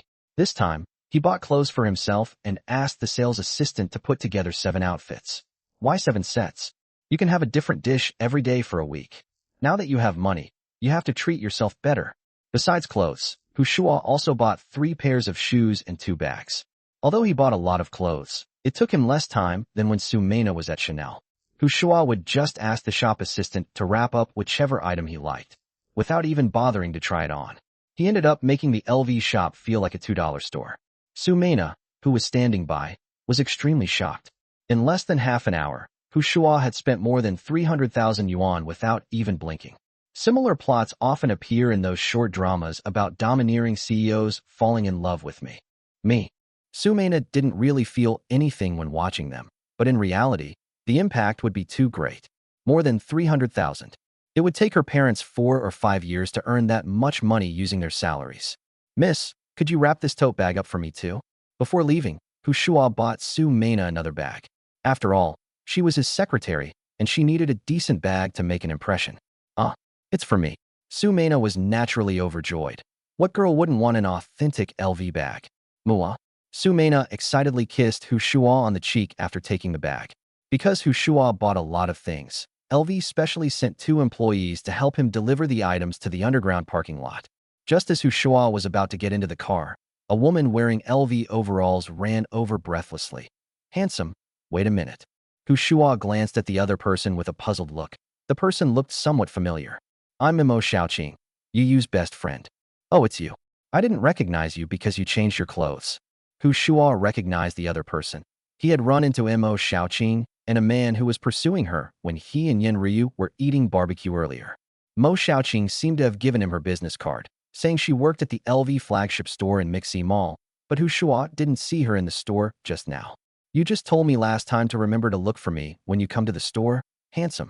Have you really forgotten about me? Mo Xiaoqing's tone was slightly reproachful. She had just delivered clothes to a client, and on her way back she happened to see a figure from behind that looked like Shuo, so she chased after him. What's up? Shuo rolled his eyes at Mo Xiaoqing, thinking to himself, do I even know you? And you're still blaming me. Mo Xiaoqing's heart skipped a beat when she saw Shuo's gaze. She immediately realized that her tone was off. She and Shuo had only met once and had no real relationship. She had just lost her temper. I thought you came with Yu, so I came over to say hello. Mo Xiaoqing's gaze swept over Su Mena. This girl was much younger than Yin Ryu, with a face full of collagen, and she looked like a college student who hadn't graduated yet. She immediately realized that Shuo and Yin Ryu were probably not a couple, but just mahjong partners. Handsome, I didn't mean anything by it. This is my business card. Remember to look for me next time you come, and I'll give you a discount. Mo Xiaoqing handed over her business card again. She had left a business card in the glove compartment of Shuo's Maybach last time, but Shuo never contacted her. Either he didn't see the business card, or he wasn't interested in her at all. Good. Shuo took the business card, said nothing more, and got into the car. Mo Xiaoqing kept smiling and waving by the parking space until the Maybach disappeared from her sight, at which point she withdrew her smile. Since I can be a card-playing buddy with you, I have a chance too. On the other side, Maybach. Su Mena teased with a smile. Brother Shuo, you're so popular. Is that saleswoman also interested in you? Lots of women have their eyes on me. Who does she think she is? Shuo rolled down the car window and threw Mo Xiaoqing's business card out. He had no good impression of this woman who betrayed her best friend and had no intention of having any dealings with her. I also think she's not good enough for Brother Shuo. Su Mena was surprised that Shuo threw away Mo Xiaoqing's business card so readily. It seemed he really didn't have any intention of doing so. Brother Shuo, how about we stay out tonight? Su Mena took the initiative to make the suggestion. Never mind, you need to get some rest. We'll talk about it another day. Shuo declined the invitation to book a hotel room, giving a thoughtful reason. I didn't expect Brother Shuo to be so caring. I've always wanted to find a boyfriend who is caring. Brother Shuo, how about we talk? Su Mena asked tentatively. Stop joking. I'm a staunch advocate of remaining single. Shuo pursed his lips. A wise man doesn't fall in love. Someone as smart as me definitely won't date. All right, I'll wait until you change your mind. Su Mena didn't say much. This answer was within her expectations. A rich and handsome man like Shuo, is never short of women. It would be too difficult to keep him. Back at school, Shuo gentlemanly escorted Su Mena back to the girls' dormitory first.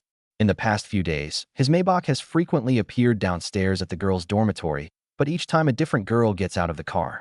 Shuo was unaware that his reputation as a scumbag had already begun to spread among female students. What's funny is that while those girls hate scumbags, they hate even more that they didn't get to ride in Shuo's Maybach.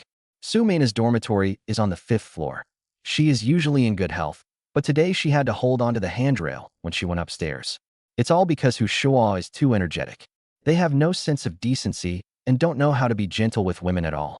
Of course, Su Mena was experiencing both pain and pleasure, especially considering she's wearing clothes worth 38,000 yuan and carrying a bag worth 26,000 yuan. This pain really doesn't matter at all. Back in the dorm, Su Mena was about to lie down and rest for a while when her roommate and best friend, Meng Yuan, rushed over, exclaiming, "LV bag, Chanel clothes. Holy crap, did you rob a bank?" "Yeah, we pulled off a big one," Su Mena replied with a smile. "Why weren't you invited to this opportunity to make a fortune? Nana, are we still best friends?" Meng Yuan took Su Mena's arm and started shaking it. "Next time I'll bring you, but I'll prepare stockings and the tools for the crime." In a great mood, Su Mena made a joke. "Nana, seriously, what's going on?" Meng Yuan asked curiously. "I joined Bantang Catering. The boss bought me my clothes and bag. You could call them work uniforms." Su Mena gave the reason she had prepared beforehand. "Ah, you call this work clothes?"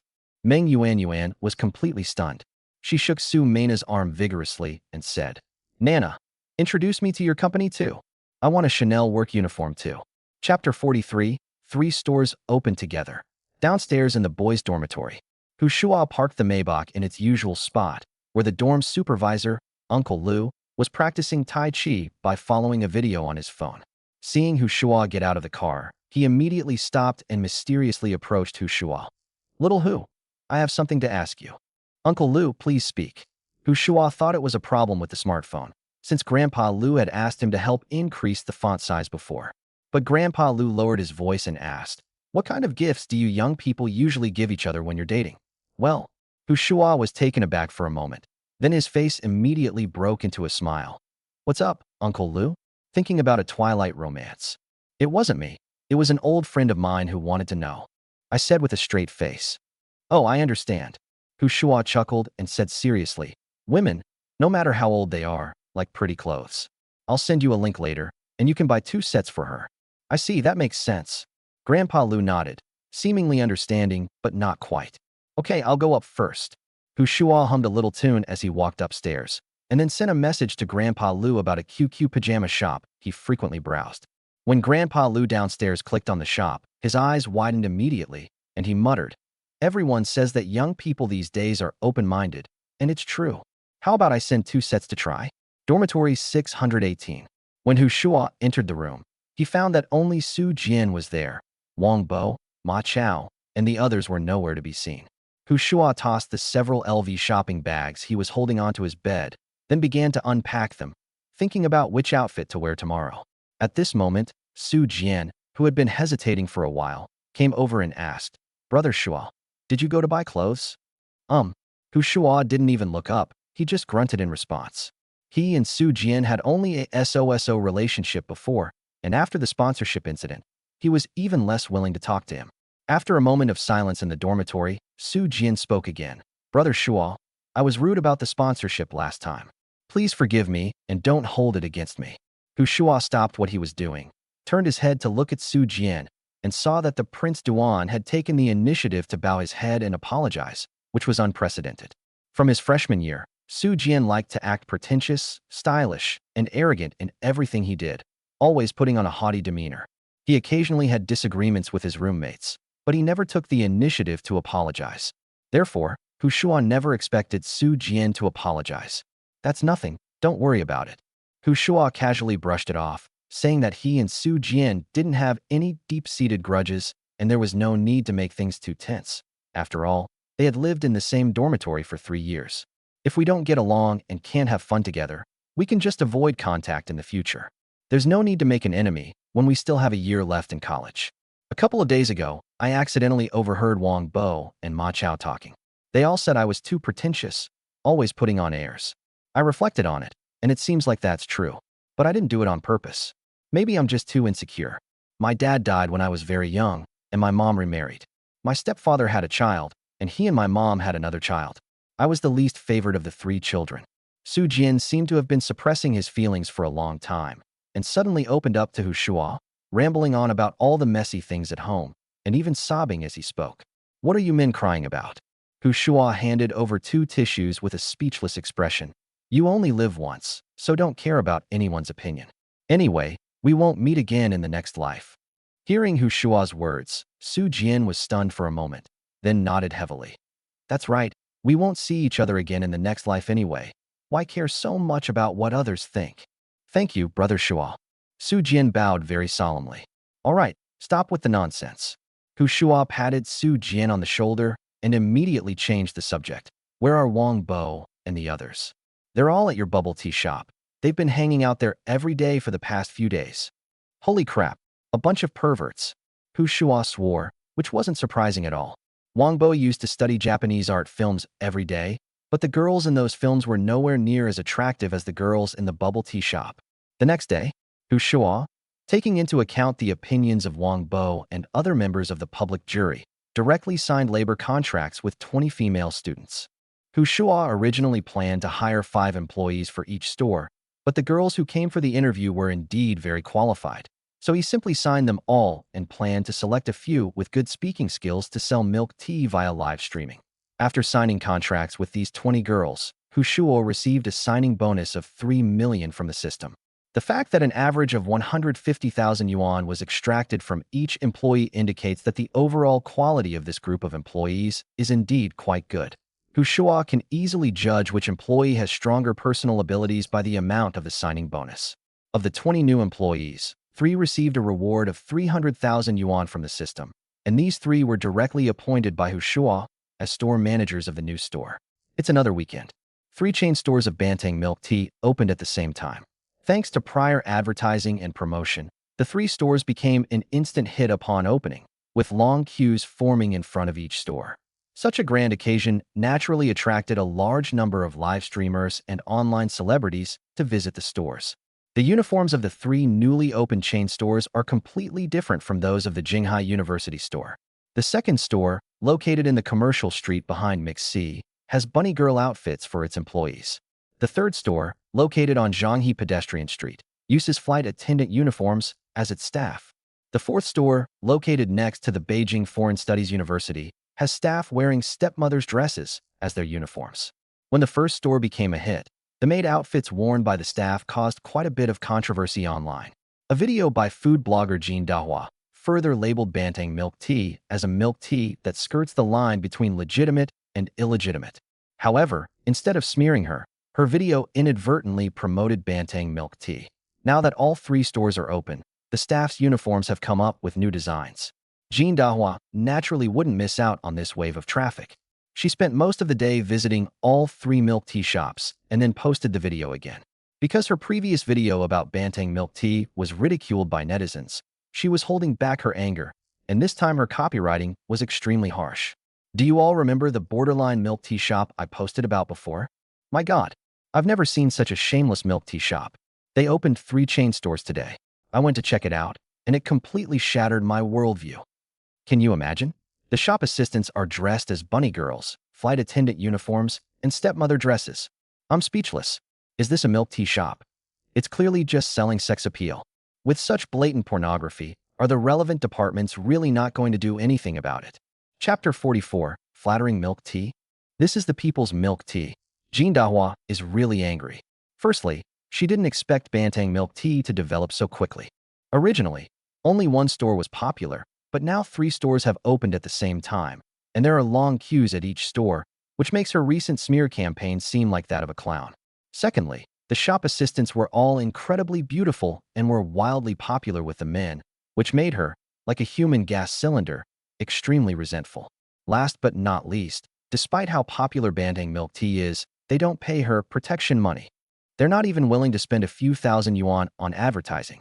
This kind of clueless boss should be taught a lesson and shown the power of the internet. This time, Jean Dahua not only cursed harshly in the video, But when she went to the milk tea shop to film, she also deliberately found some angles where the staff could easily expose themselves. Thanks to her unremitting efforts, the footage she filmed was indeed very suggestive. She believes that after this video is uploaded, netizens will definitely side with her. When she uploaded the video and saw the comments, she was stunned once again. What do you mean by borderline milk tea? This is a hidden gem of a milk tea shop. When did Jinghai get such an awesome milk tea shop? Please film more, streamer. I like watching it. I love watching it. I'll give you a thumbs up. Of all the food review live streamers out there, yours is the best. This angle is amazing. As expected, people with heart conditions see everything as dirty. What I see are clearly little girls striving hard for their lives. I'll say it again. No gas cylinders allowed in the country. I was admiring those long legs when suddenly a big, round face popped up in front of me. It scared the hell out of me. The video is quite popular, but the public opinion has gone a bit astray, completely failing to meet Jean Dahua's expectations. Few people agree with her views or join in criticizing Bantang milk tea. Instead, the feedback is mostly positive. After seeing the playback data in the background, she was even more shocked. The video was 3 minutes and 50 seconds long, with a very high completion rate for the first 3 minutes, but a precipitous drop in the last 50 seconds. She scrolled down to the point where the completion rate plummeted, and it was precisely when she herself appeared on camera to give a summary. In other words, after seeing her face, netizens immediately swiped past the 3-minute video. Shallow. A bunch of shallow, stupid men. Jean Dahua was completely overwhelmed. She never imagined that flirting with the edge would be so attractive to these men. However, Jean Dahua is not fighting alone. There are quite a few people who disapprove of Bantang milk tea's marketing methods. The first to be affected were the other milk tea shops. Some posted videos directly criticizing the shops, some made sarcastic remarks, and others even promoted the videos that criticized Bantang milk tea on Douyin. Secondly, there are bloggers who review shops, similar to Jean Dahua. Since they didn't receive any advertising fees from Bantang milk tea, they also seized on the issue of skirting the edges and engaging in pornography to criticize it relentlessly. As the number of views for related videos increased, keywords such as borderline milk tea and sensual milk tea became inextricably linked to Bantang milk tea. Fueled by this wave of popularity, Bantang milk tea has begun to break out of its niche, attracting attention from some influential figures and news media. More and more videos about borderline milk tea are appearing, which has indeed sparked considerable controversy on the internet. The massive online traffic translated into offline traffic, resulting in long queues stretching as far as the eye could see in front of the 4 Bantang milk tea shops.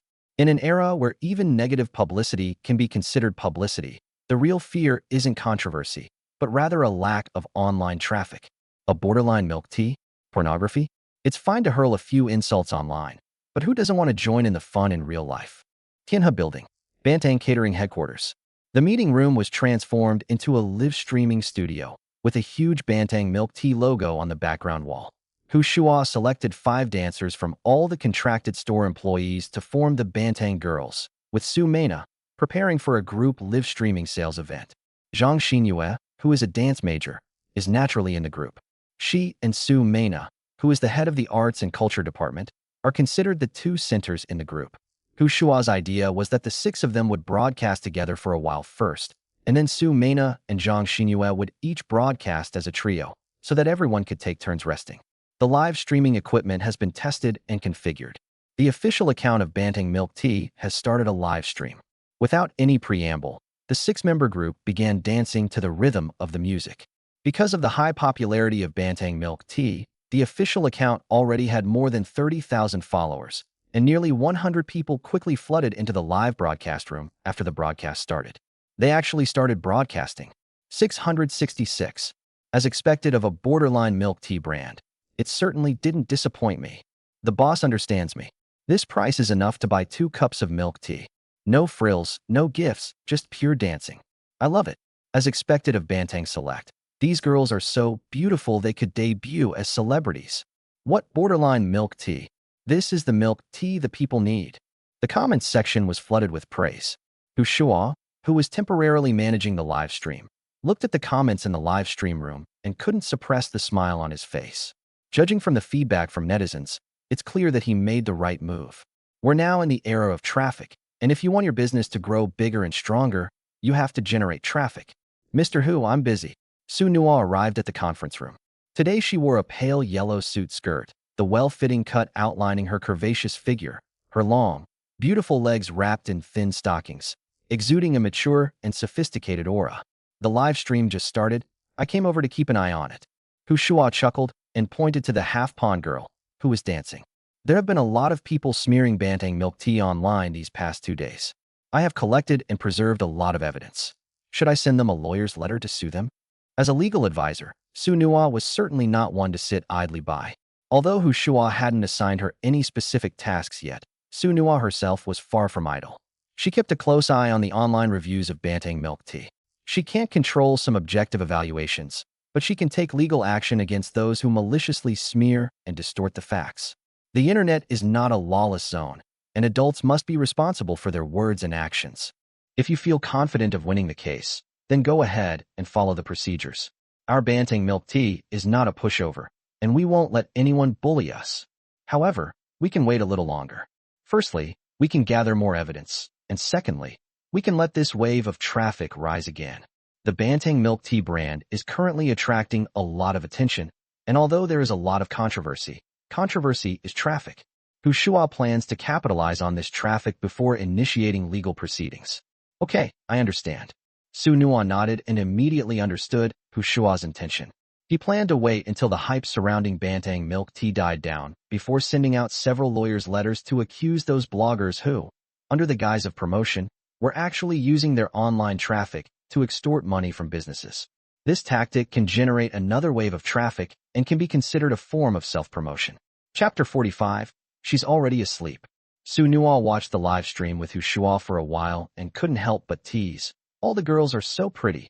Mr. Hu, aren't you planning to choose one as your girlfriend? Hu Shuo shook his head. I'm still young, at the age where I should be focusing on my career, so I won't waste my energy on something as boring as dating. Is that so? That Mr. Hu is truly a clear-headed person. Su Nua sighed, but her gaze unconsciously drifted to Su Mena, who was dancing. She knew that the two had a special relationship. After all, they had spent a long time in the bathroom on the day of the signing, and Hu Shuo still had lipstick marks on his face when he came out. Isn't attorney Su the same? Hu Shuo shrugged. Based on his observation, Su Nua was also single. Of course we're different. You don't want to talk, and I don't have anyone suitable. Su Nua shook her head gently. She was 28 years old this year. She started working part-time at a law firm while pursuing her master's degree. She devoted all her time to studying and working, focusing solely on her career and never considering dating. Later, she had different ideas from several partners at the law firm and chose to leave.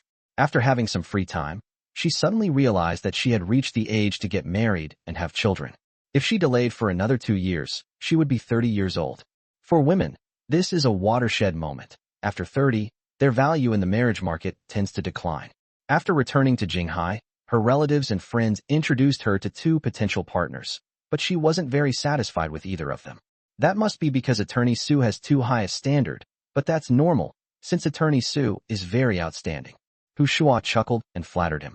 Maybe my expectations are just too high. It's too difficult to be both good-looking and intelligent. Su Nua shook her head gently. In fact, she knew that her requirements were somewhat unrealistic. She tried to get in touch with the blind dates introduced by her relatives, but she didn't feel like falling in love at all. Attorney Su, are you implying something to me? Look at us. Aren't we good-looking and intelligent? Hu Shuo chuckled. You? Su Nua laughed, intending to retort to Hu Shuo.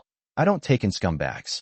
On second thought, since the other party was his boss, he couldn't directly confront him, so he said with a smile, Mr. Hu, if you cheat on your wife after marrying a lawyer, you'll be left with nothing, not a single penny. Haha, just kidding. Hu Shuo chuckled twice, and then turned his attention back to the live stream data. There were now 1,100 people watching the live stream. The milk tea coupons in the shared bike actually sold more than 200, and it's worth noting that no one spoke during the entire live stream. The orders were placed entirely by the viewers themselves. Indeed, beautiful women are the primary source of productivity. Hu Shuo sighed silently to himself. 9 o'clock in the evening.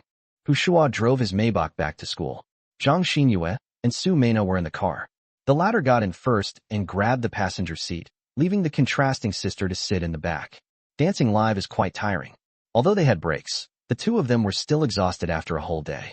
However, the profits were really high. More than 2,000 milk tea coupons were sold in the live stream in one day. The milk tea sold at the store for 18 yuan a cup is priced at 15.9 yuan with a coupon, which means that the online sales revenue for that day was more than 30,000 yuan. This is still under the condition that the products launched are relatively simple. Shuo also plans to launch some peripheral products and snacks in the future. Besides the revenue from selling milk tea coupons, the daily revenue from gifts in the live stream also exceeded 20,000 yuan. After deducting the platform's 50% cut, there was still more than 10,000 yuan left. Shuo didn't take a single penny of the money. He gave it all to the 6 live streamers, each of whom received over 2,000 yuan. Although it was tiring, the effort and the reward were proportional. Brother Shuo, why don't you take Yaya first? The art department is quite far. As they approached the school, Su Mena spoke. No, let's take Nana there first. Our art department is closer to the men's dormitory. Zhang Xinyue has experienced a similar situation before. Shuo used the same reason when he sent her and Zheng Huanhuan off. It's okay, I'm not in a hurry. Su Mena had her own ulterior motives and naturally refused to get out of the car first. She continued, Brother Shuo has been tired all day. Let's not make him go around in circles. I'll take you to the art academy first, and then I'll go to the alumni supermarket to buy some things. He can just go straight back to his dorm. Su Mena gave Zhang Xinyue a reason that she couldn't refute. If she insisted on it, then she would be showing no compassion for Shuo. Okay then. Zhang Xinyue didn't know how to refute it, so she could only agree to send herself back first. A battle without gunfire has come to an end. Shuo, who was driving, couldn't help but sigh to himself. Is this the legendary Empress Zhen Huan in the harem? After dropping Zhang Xinyue off at her dorm, only Shuo and Su Mena remained in the car. Brother Shuo, we agreed last time that we'd go out and stay somewhere sometime. As soon as Contrast Sister got out of the car, Su Mena showed her fangs, placing one hand on Shuo's thigh and gently rubbing it twice. Sure, Shuo readily agreed. After watching the live stream for most of the day, he was itching to do the same. He would have agreed to help either Zhang Xinyue or Su Mena, who were in the car at the moment. It's not that Shuo isn't picky about food. It's that both of them are excellent enough that it's like being given the choice between hot pot and barbecue when you're eating out.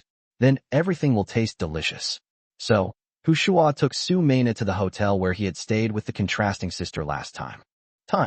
When checking in at the front desk, a fleeting look of shock crossed the eyes of the receptionist who still remembered Shuo. However, after working as a front desk receptionist for a long time, I've encountered all sorts of bizarre things. It's not too surprising for a man to bring different women to the hotel to check in. We arrived at the room. Su Mena thoughtfully changed into the clothes she wore for dancing during the day. As someone skilled at raising fish, she understood men's psychology all too well, and she was certain that Shuo would like this. As it turned out, she was right. Shuo unleashed all the anger he had been holding in during the day. 11 o'clock. World War I ended. Su Mena went to take a bath in the bathtub. Shuo picked up his phone, which had been muted, and found that there were already 99 plus unread messages on WeChat. There are 3 missed calls. What's going on? Shuo first checked the missed calls. The first one was from Yin Ruyu, and the other 2 were from Wang Bo.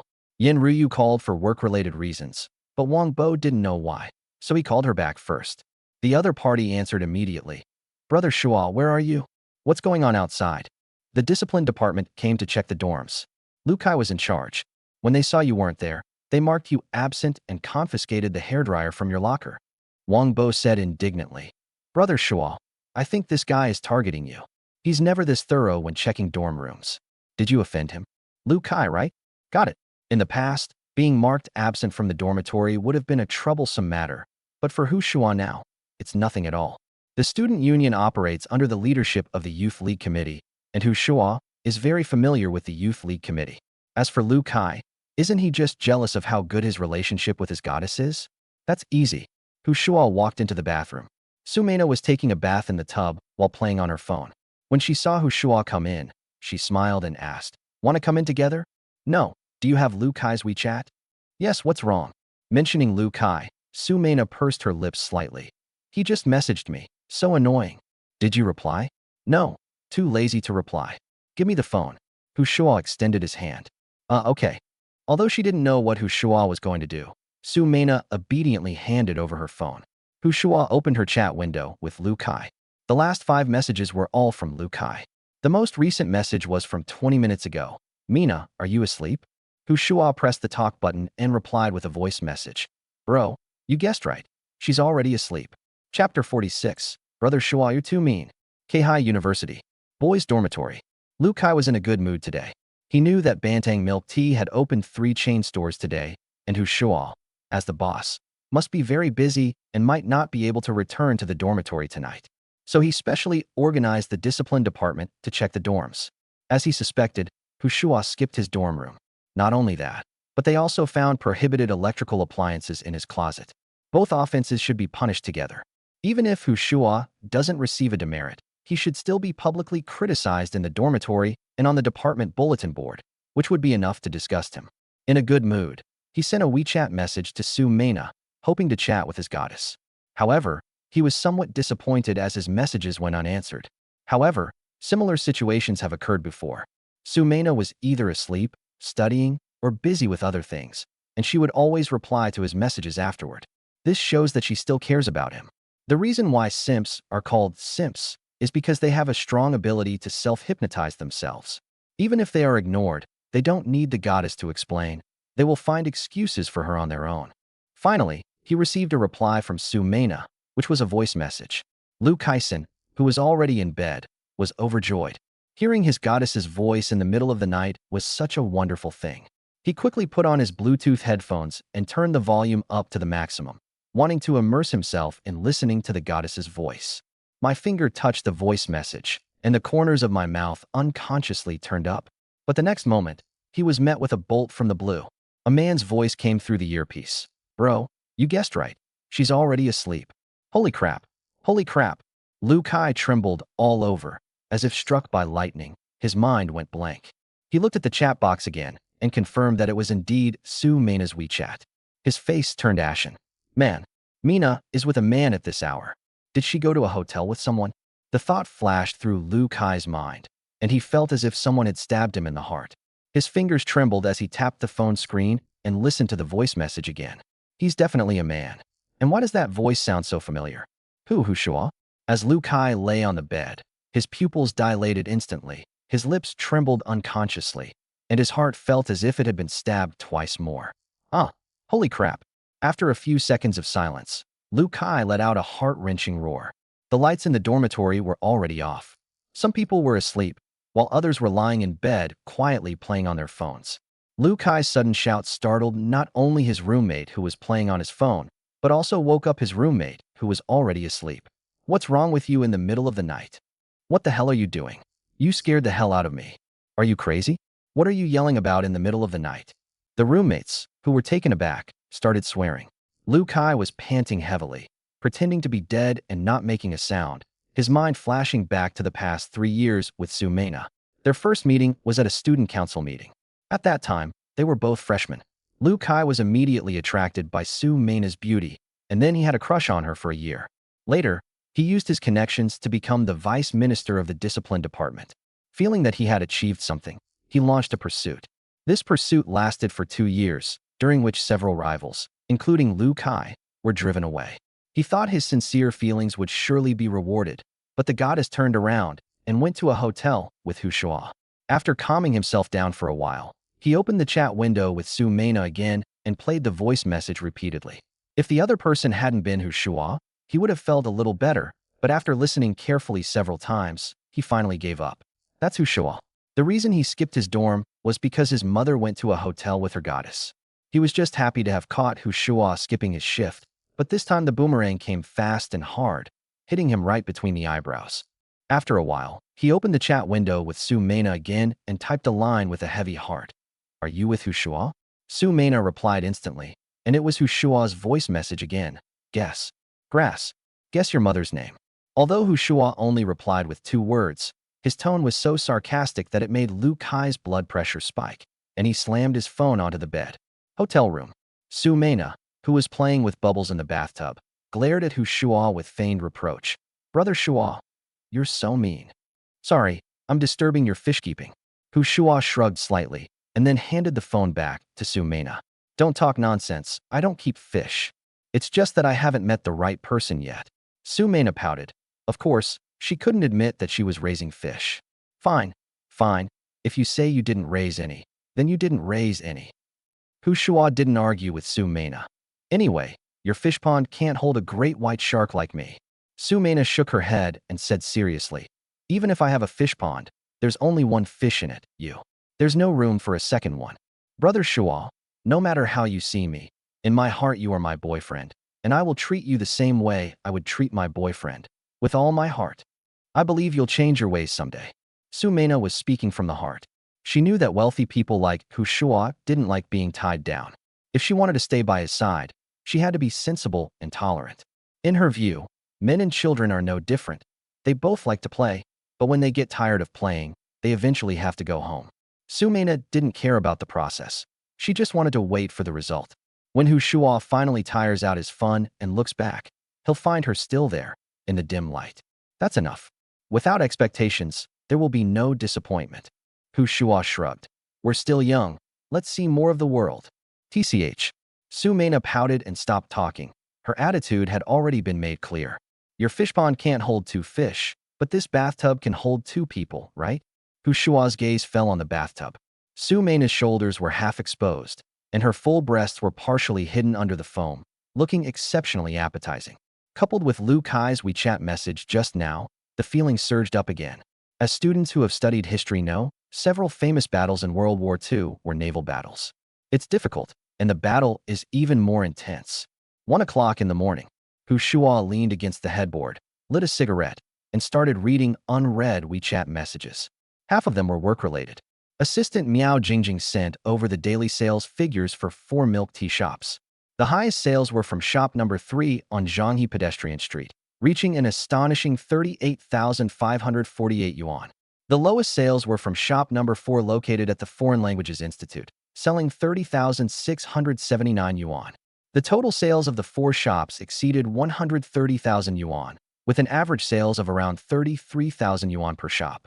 For a bubble tea shop, such daily revenue can only be described as terrifying. Chapter 47, Life with Cheat Codes is so awesome. Bite. Congratulations, host, on unlocking the achievement. 40,000 units sold in a single day. One more branch of Bantang milk tea. Bite. Congratulations, host, for unlocking the achievement. 50,000 units sold in a single day. One more branch of Bantang milk tea. After Shuo finished reviewing today's sales data, system notifications rang in his mind one after another. Daily sales have increased from 40,000 to 150,000, which obviously includes online sales. As a result, the system rewarded 12 more branches in one go. Shuo was overjoyed again. At this rate of expansion, Bantang Milk Tea could open stores all over the country in just a few months, and Bantang Catering's listing was just around the corner. Shuo himself may have become the president of a listed company before even graduating. That's awesome. Life with cheat codes is so awesome. Bite. The host has been detected to have expanded its business to include live streaming. Award. 1 MCN company and 10 million yuan in startup capital. Note. Startup funds can only be used for the operation of the MCN company. Before Shuo could recover from the joy of the rapid expansion of the branch, the system notification sounded again. MCN company. The system is sending me into the self-media industry. With the rise of short video platforms, MCN companies have sprung up like mushrooms after rain. The industry is now very competitive, and a startup fund of 10 million yuan from the system is actually not much. However, the advantage is that the system didn't say he had to make money, so he could use the 10 million to test the waters and see just how deep the water was in the self-media industry. Brother Shuo, did you receive a message from some beautiful woman? Why are you so happy? Seeing Shuo holding his phone and grinning foolishly, Su Mena pouted a little jealously. She knew Shuo was a womanizer and had other women around him, but the two of them were still lying in the same bed, so she had to respect him. It was a message from Assistant Miao. She reported to me on the sales situation of the 4 stores. It seems like things are going very well. Yes, the 4 stores sold a total of 130,000. Shuo didn't hide anything and replied rather smugly. Wow, he earned 130,000 in one day. That's almost 4 million in a month. Brother Shuo, you're amazing. Su Mena gave a lot of emotional value, praising him with stars in her eyes. Actually, she wasn't just acting. She genuinely thought Shuo was awesome. They're both college graduates, but one of them is already earning millions a month. Truly a young achiever. This is just the gross profit. The net profit isn't that much. Shuo modestly said that how much money he makes is not important to him. As long as he doesn't lose money, that's already good enough. After all, the system doesn't have any hard KPIs. As long as it doesn't lose money for 6 consecutive months, it's fine. And judging from the current situation, the Banteng milk tea project should be very stable. Even if it doesn't make a lot of money, it doesn't seem like it will lose money at the moment. That's still amazing. Absolutely amazing. Su Mena smiled infatuatedly and continued to provide emotional support. Shuo pulled her into his arms. By the way, everyone's live stream went well today. I'm planning to start an MCN company. Are you interested in becoming an internet celebrity? I'll do whatever Brother Shuo tells me to do. I'll listen to you. Su Mena put on a well-behaved and obedient appearance, but her eyes clearly lit up when Shuo asked her if she wanted to become an internet celebrity. Su Mena was the head of the arts department in college, so it was impossible for her not to be interested in arts-related work. She had previously racked her brains to become Shuo's secretary, but she was only interested in the high salary.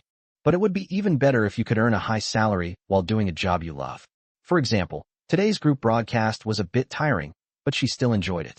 Once the company is established, you'll be the first expert to sign a contract. Give it a try, and if it doesn't work out, you can continue to be my secretary. Su Mena's personal qualities are undoubtedly excellent, but whether she can build up her account depends a lot on luck.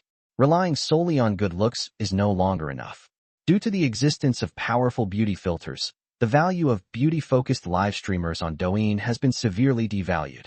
Moreover, live streamers who rely on their looks or take a borderline approach to monetization actually find it quite difficult. Of course, those that can be flown nationwide are another matter. Yes, I'll do whatever Brother Shuo says. Su Mena nodded repeatedly, but she couldn't suppress the smile on her lips. The next day, Youth League Committee Office. Bai Jia was staring blankly at the sales figures of Banteng milk tea yesterday. She never dreamed that Banteng milk tea would be so popular, with a daily sales volume of 130,000 yuan. Including online sales, it has already exceeded 150,000 yuan. Bai Jia had previously worried that Shuo's extravagant spending might soon bankrupt Banteng Catering. It seems her vision was too narrow now. There's a reason why someone dares to spend money like that. This turnover is absolutely terrifying. Teacher Bai. Just then, someone knocked on the open office door. Bai Jia minimized the spreadsheet on her computer, turned to look at the door, and saw Lu Kai standing there properly. Even though the door was open, he didn't go straight in. Come in, what's the matter? Bai Jia gently waved her hand. Professor Bai, I have a list of students who skipped their dorm rooms or used electrical appliances without permission. Please take a look and see if you can send it to each department for a public reprimand. Lu Kai walked into the office and handed Bai Jia the scorched earth results of last night's room check. The student union operates under the leadership of the Youth League Committee, so matters such as public criticism or disciplinary action naturally require the approval of the Youth League Committee. Bai Jia picked up the list and glanced at it casually. The procedure for this kind of thing was just as Lu Kai had said. Send copies to each department and issue a notice of criticism. So all she had to do was stamp the comments section, but a casual glance revealed a familiar name. Shuo, Department of Business Administration, majoring in marketing. She raised an eyebrow slightly, then picked up a pen and crossed out Shuo's name. Teacher Bai, what's going on? Lu Kai looked at Bai Jia with a blank expression, feeling like cursing. The name he valued most on this list was Shuo. You could even say that this batch of dumplings was made just because of Shuo's jealousy. As a result, Bai Jia crossed out Shuo's name with a stroke of her pen. He took leave. Bai Jia replied calmly. Didn't his roommate mention it? Lu Kai frowned. The school has made a special exception. He doesn't need to live in the dormitory. All right, send the list to each department as usual. Bai Jia waved her hand, too lazy to continue arguing with Lu Kai. But he also used illegal electrical appliances. The hairdryer we found in his cabinet had a very high wattage. Lu Kai persisted, bringing up the issue of using illegal electrical appliances again. Bai Jia frowned. Since people don't live in the dorm anymore, they naturally don't need to follow the dorm regulations. I will coordinate with his advisor about this matter, and your discipline department will return the confiscated hair dryer to him. This. Lu Kai was completely dumbfounded. He hadn't slept a wink last night because of Shuo's 2 voice messages, and he was determined to annoy Shuo today and vent his anger. Unexpectedly, the Youth League Committee was so protective of Shuo. He glanced at Bai Jia again, thinking to himself, Could it be that Teacher Bai was murdered and Hu Shuo witnessed it? Chapter 48, Scamming School Subsidies? Lu Kai left the Youth League Committee looking dejected. After much deliberation, he finally took the elevator to the 6th floor of the administrative building and knocked on the door of the vice principal's office. Xiao Kai, what brings you here? In the office, a middle-aged man was sitting at the tea table making tea. He was Lu Xiao, the vice president of Jinghai University and Lu Kai's uncle. Uncle, I didn't want to come to you, but I was just too frustrated. Lu Kai embellished the story of his relationship with Hu Shuo. In his words, Hu Shuo became a rich second generation who bullied others and even stole his girlfriend who was about to start dating him. The postgraduate entrance exam is in a few months. Don't waste your energy on such trivial things. Lu Xiao replied with a straight face, saying that he was capable of becoming the vice principal and would not be fooled by his nephew Lu Kai's one-sided story. Uncle, that Hu Shuo is really bullying us. He acts recklessly because he's rich. I heard the school is going to nominate him to represent us in the Produce Cup. Isn't that just bringing shame to our school? Seeing that his uncle had not expressed his opinion, Lu Kai continued. I understand, and I will handle it accordingly. Go back and study hard for your exams. You can find a girlfriend anytime. There's no rush. Lu Xiao did not make a clear statement. It is impossible for a vice principal like him to target a student based on his nephew's one-sided account. Besides, he had heard of Hu Shuo, a student he knew. A few days ago, Hu Shuo had even collaborated with Jinghai University on a school enterprise cooperation project, providing high-paying jobs for more than 20 recent graduates. Uncle, I just wanted to vent to you. That guy is just awful. You go ahead with your work, I'm going back now. Lu Kai also knew that his uncle was unlikely to personally intervene to resolve the conflict between him and Hu Shuo, given his status as an uncle. But he had already complained and explained Hu Shuo's situation, and he believed that his uncle would step in to help him when necessary. Young people are still too impetuous. After Lu Kai left, Lu Xiao shook his head slightly and then searched for information about Bantang milk tea online. The words borderline and erotic appeared repeatedly. He clicked on a few videos and watched them. The staff's attire was indeed very tempting. It's really inappropriate to have a milk tea shop like this represent our school in the Creative Cup. Lu Xiao turned off the video on his phone, took his thermos, and went to the meeting room. Today is Monday. There was a routine meeting in the morning attended by school leaders. When he arrived at the meeting room, he found that most of the people were already there.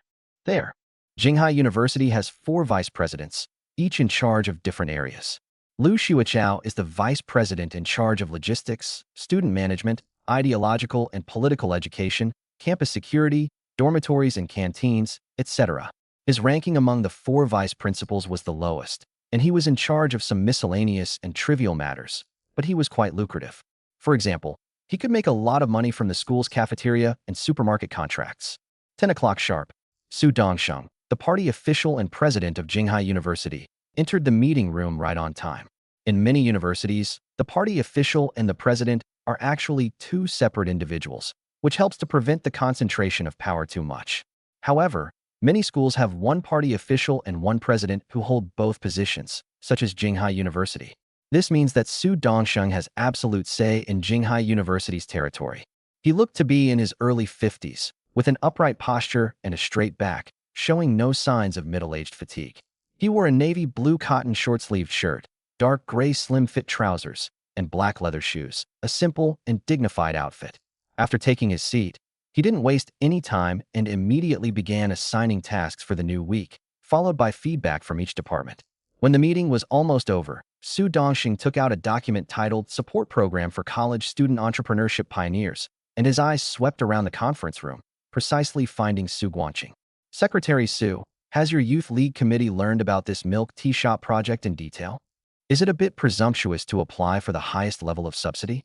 As he spoke, his assistant turned on the projector in the conference room, and the contents of the document on the College Student Entrepreneurship Pioneer Support Program were displayed on the screen.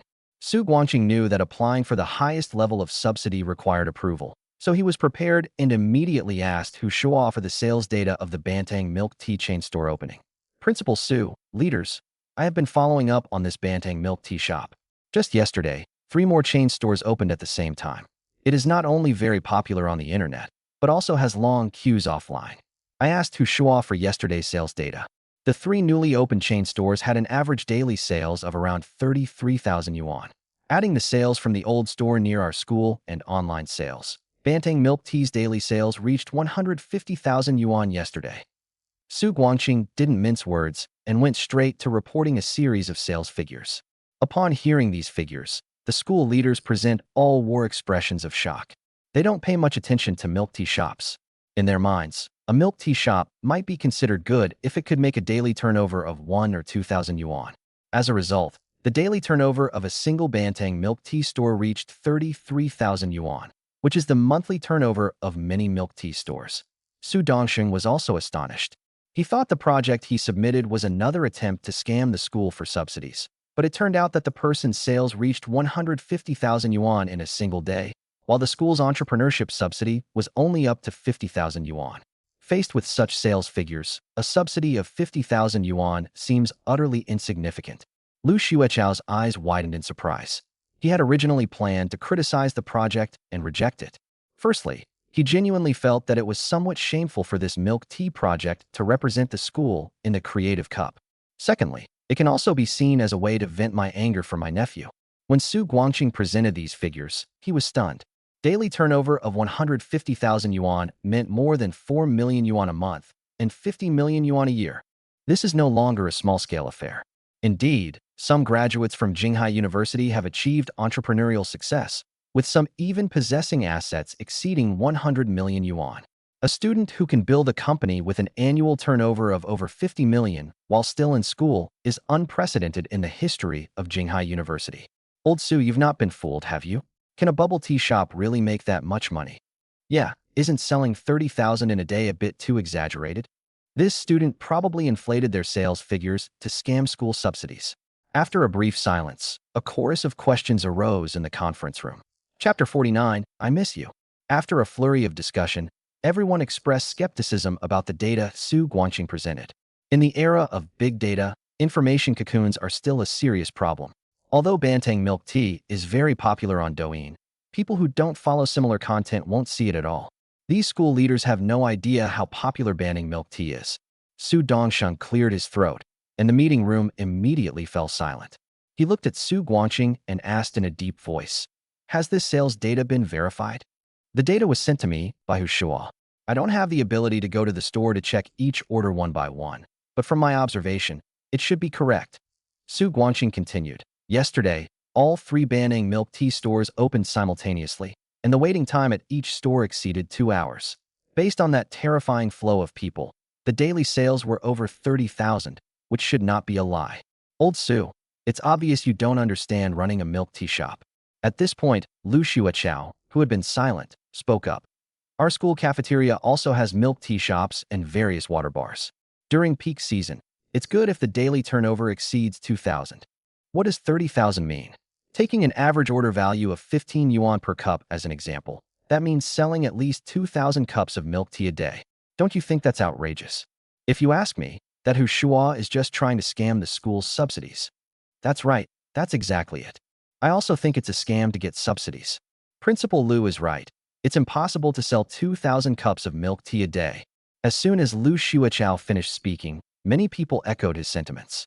Su Guangqing shrugged helplessly. "I went to the milk tea shop to investigate, and there were scalpers at the door, which shows how popular it is. Even if we take a step back and say that the sales figures are halved, it would still be a remarkable achievement. There are not many students at Jinghai University who take the initiative to start their own businesses, and there are almost no successful entrepreneurial projects. In previous years, they were either just filling quotas or empty shell projects. This year, we finally have a pragmatic person like Shuo. No matter what, the scale of 4 milk tea chain stores is not small, and they have also received a good response online. I don't think there's any problem with the school providing support." Su Guangqing argued his case logically and was very supportive of Shuo. Firstly, he had visited the milk tea shop and witnessed its popularity, so he approved of the project. Secondly, this project was promoted by him and can be considered his political achievement. To some extent, he and Shuo's Banteng milk tea project are also linked together. Speaking of the online reaction, I happened to come across a few videos before the meeting. You might want to open Douyin and search for them. The most frequently appearing terms related to half-sweet milk tea are borderline and erotic. If we let a milk tea shop that gained popularity by skirting the edges and engaging in pornography represent Jinghai University in the produce cup, wouldn't it make other universities laugh their heads off? Lu Xueqiao made another move, and upon hearing his words, the school leaders present all turned on their phones. Even Su Dongsheng had his assistant hand him his phone, and then a noisy video playback sound filled the meeting room. Some people saw videos from food bloggers, some saw videos from passers-by's perspectives, and some saw group broadcast clips of Banteng milk tea. Regardless of who posted the videos, the content was always very pleasing to the eye, either featuring beautiful female shop assistants or female live streamers dancing gracefully. After a while, Su Dongsheng put down his phone and tapped his fingers on the conference table. The others also turned off their videos, and the conference room fell silent again. Banteng milk tea is indeed very popular online, but it is also quite controversial. Okay, Lao Su, have Hu Shuo come to the conference room and give us a report on the spot.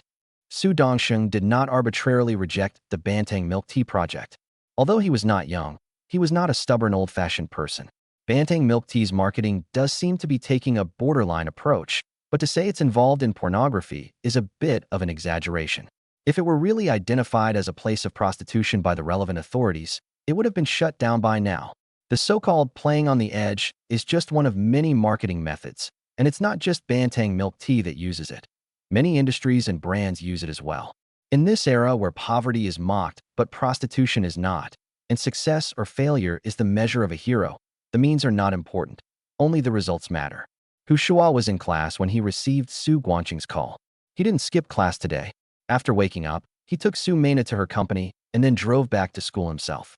Upon learning that the school leaders wanted to see him, Hu Shuo arrived at the scene within 5 minutes. When he entered the conference room, he was still panting heavily, making it seem as if he had run there. Take a break and have some water. Su Dongsheng gave his assistant a wink, and the assistant immediately filled a disposable cup with water and handed it to Hu Shuo. Thanks. Hu Shuo took the water glass and took a big gulp before his breathing became steady. Xiaohu, could you introduce the milk tea shop project to us, including its current business situation and future development plans? After Hu Shuo recovered, Su Dongsheng spoke. Okay.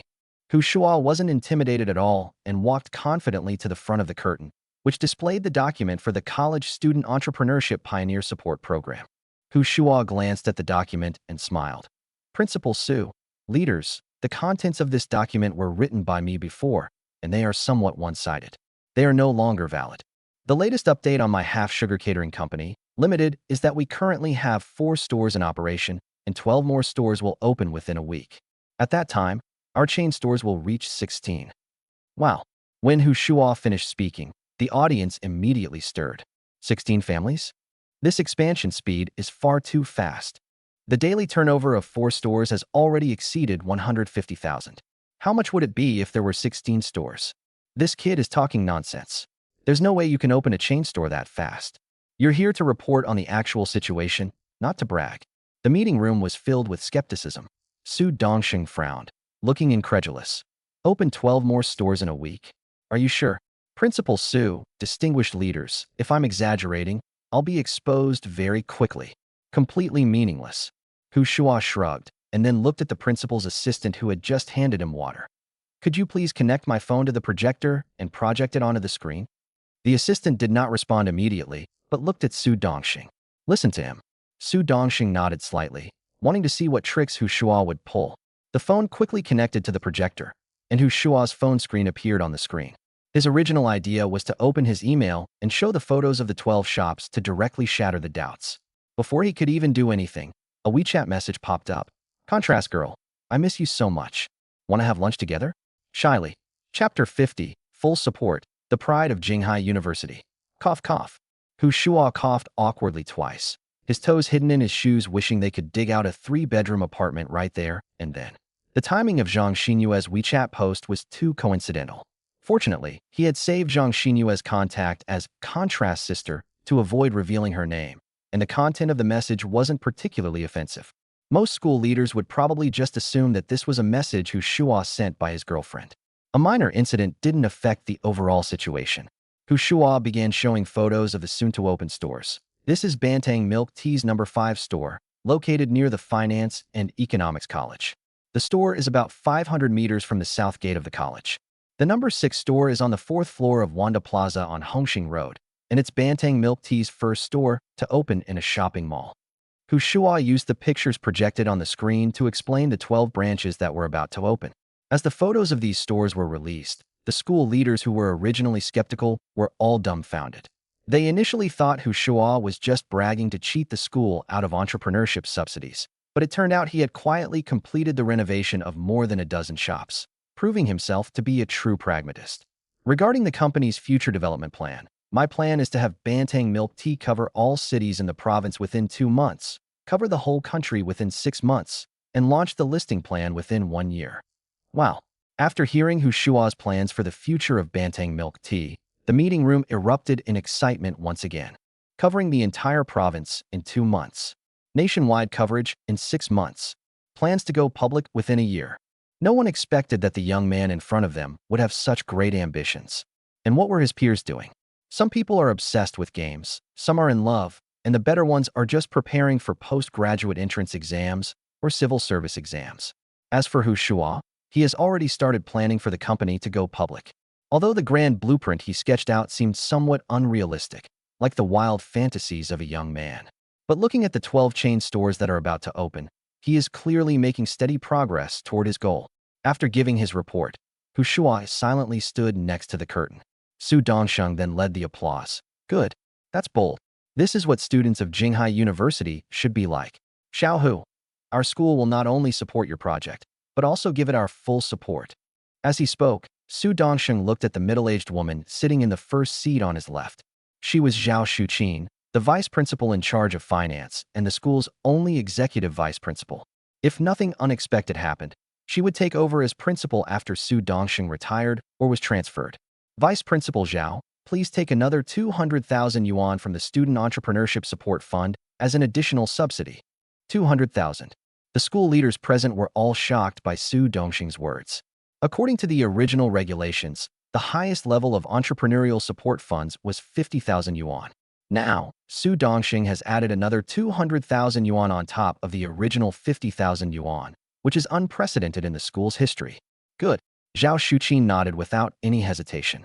Although she was nominally the second in command at Jinghai University, she had no power to oppose Su Dongsheng, who held both the positions of party secretary and president. Besides, she was originally promoted by Su Dongsheng, so she would never go against Su Dongsheng. Principal, isn't 200,000 a bit too much? At this moment, Lu Xueqiao whispered something, knowing that it was pointless, since Jinghai University was essentially Su Dongsheng's one-man show. However, he also had his own plans. Mentioning this was actually a foreshadowing. If Shuo's milk tea project failed in the future, and if someone inquired about the 250,000 yuan subsidy from the school, Lu Xueqiao could say that he had raised questions. This can be considered a temporary, albeit impromptu, move. If Bantang Milk Tea continues to thrive, it won't be of much use. However, if problems arise, it could become evidence of his foresight. It's rare for Jinghai University to produce a student as brave and determined as Xiaohu. As his alma mater, we should naturally give him the greatest support. Do you all think an extra subsidy of 200,000 yuan is appropriate? Su Dongsheng was a cunning old fox. He didn't respond directly, but looked at Zhao Shuqin and the others. If everyone else agreed, then this matter was a decision made by the school leaders after discussion, not by his unilateral decision. That's not much. Xiaohu's milk tea shop makes 150,000 yuan a day. Compared to the size of Bantang Catering, 200,000 is really not much.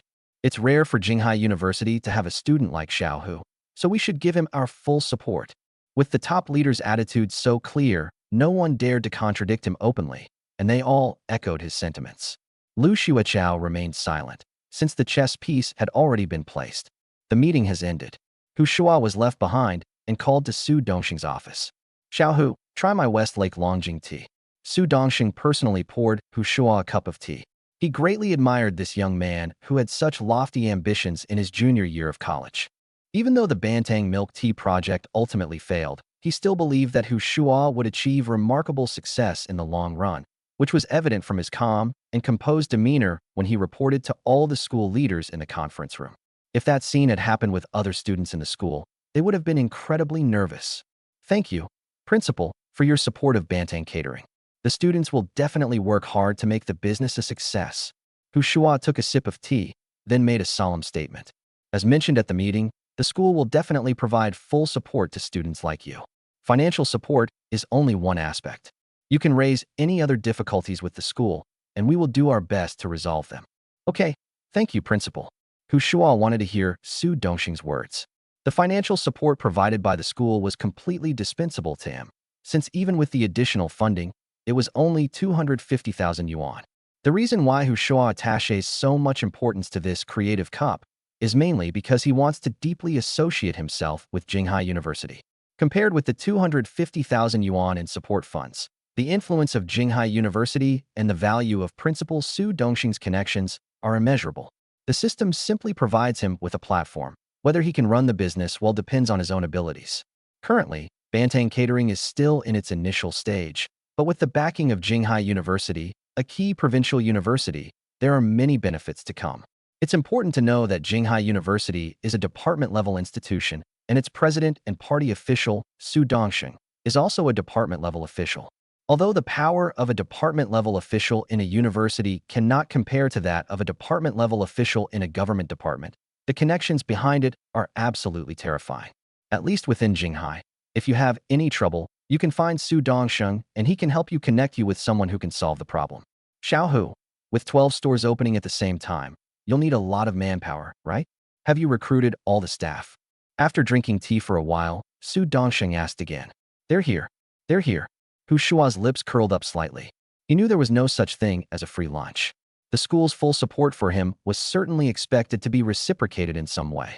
For example, companies give priority to hiring graduates from Jinghai University. Chapter 51. I'm very angry right now. With all 12 stores opening simultaneously, there is a significant staff shortage, but HR has already sent out recruitment notices. After receiving the system reward, Shuo immediately sent a WeChat message to Miao Jingjing, asking her to start the recruitment process. The other party responded this morning that they have registered company accounts on major recruitment platforms and posted recruitment information. I heard that your Bantang Catering and the school held a special recruitment fair in cooperation, and the results were good. I think you can hold similar special recruitment fairs again. Su Dongxing put forward his demands. In fact, Shuo is not averse to giving back to his alma mater. He spent 3 years at Jinghai University and still has feelings for the school. Besides emotional considerations, maintaining a good relationship with one's alma mater is also essential from the perspective of exchanging benefits. Interpersonal relationships are essentially just an exchange of benefits. This applies to friends and relatives alike. If a close friend suddenly starts to distance themselves from you, unless you've done something outrageous, there's only one reason: you've lost all value to them. My idea is to give priority to hiring graduates from Jinghai University, but the recruitment standards of Bandang milk tea are different from those of other milk tea shops. In fact, the selection criteria are quite strict. So we can't lower the requirements just because the interviewee is a graduate of Jinghai University. Shuo stated his position. It would be great if we could be given priority in hiring. Su Dongxing nodded slightly. He had just learned a little about the operating model of Bantang milk tea. Compared to other milk tea shops, the reason why it has such high popularity is mainly because the average appearance of its staff is very good.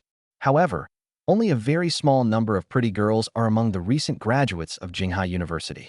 With the opening of 12 stores of Bantang milk tea, a large number of employees are needed, and it is unlikely that Jinghai University graduates can find suitable candidates.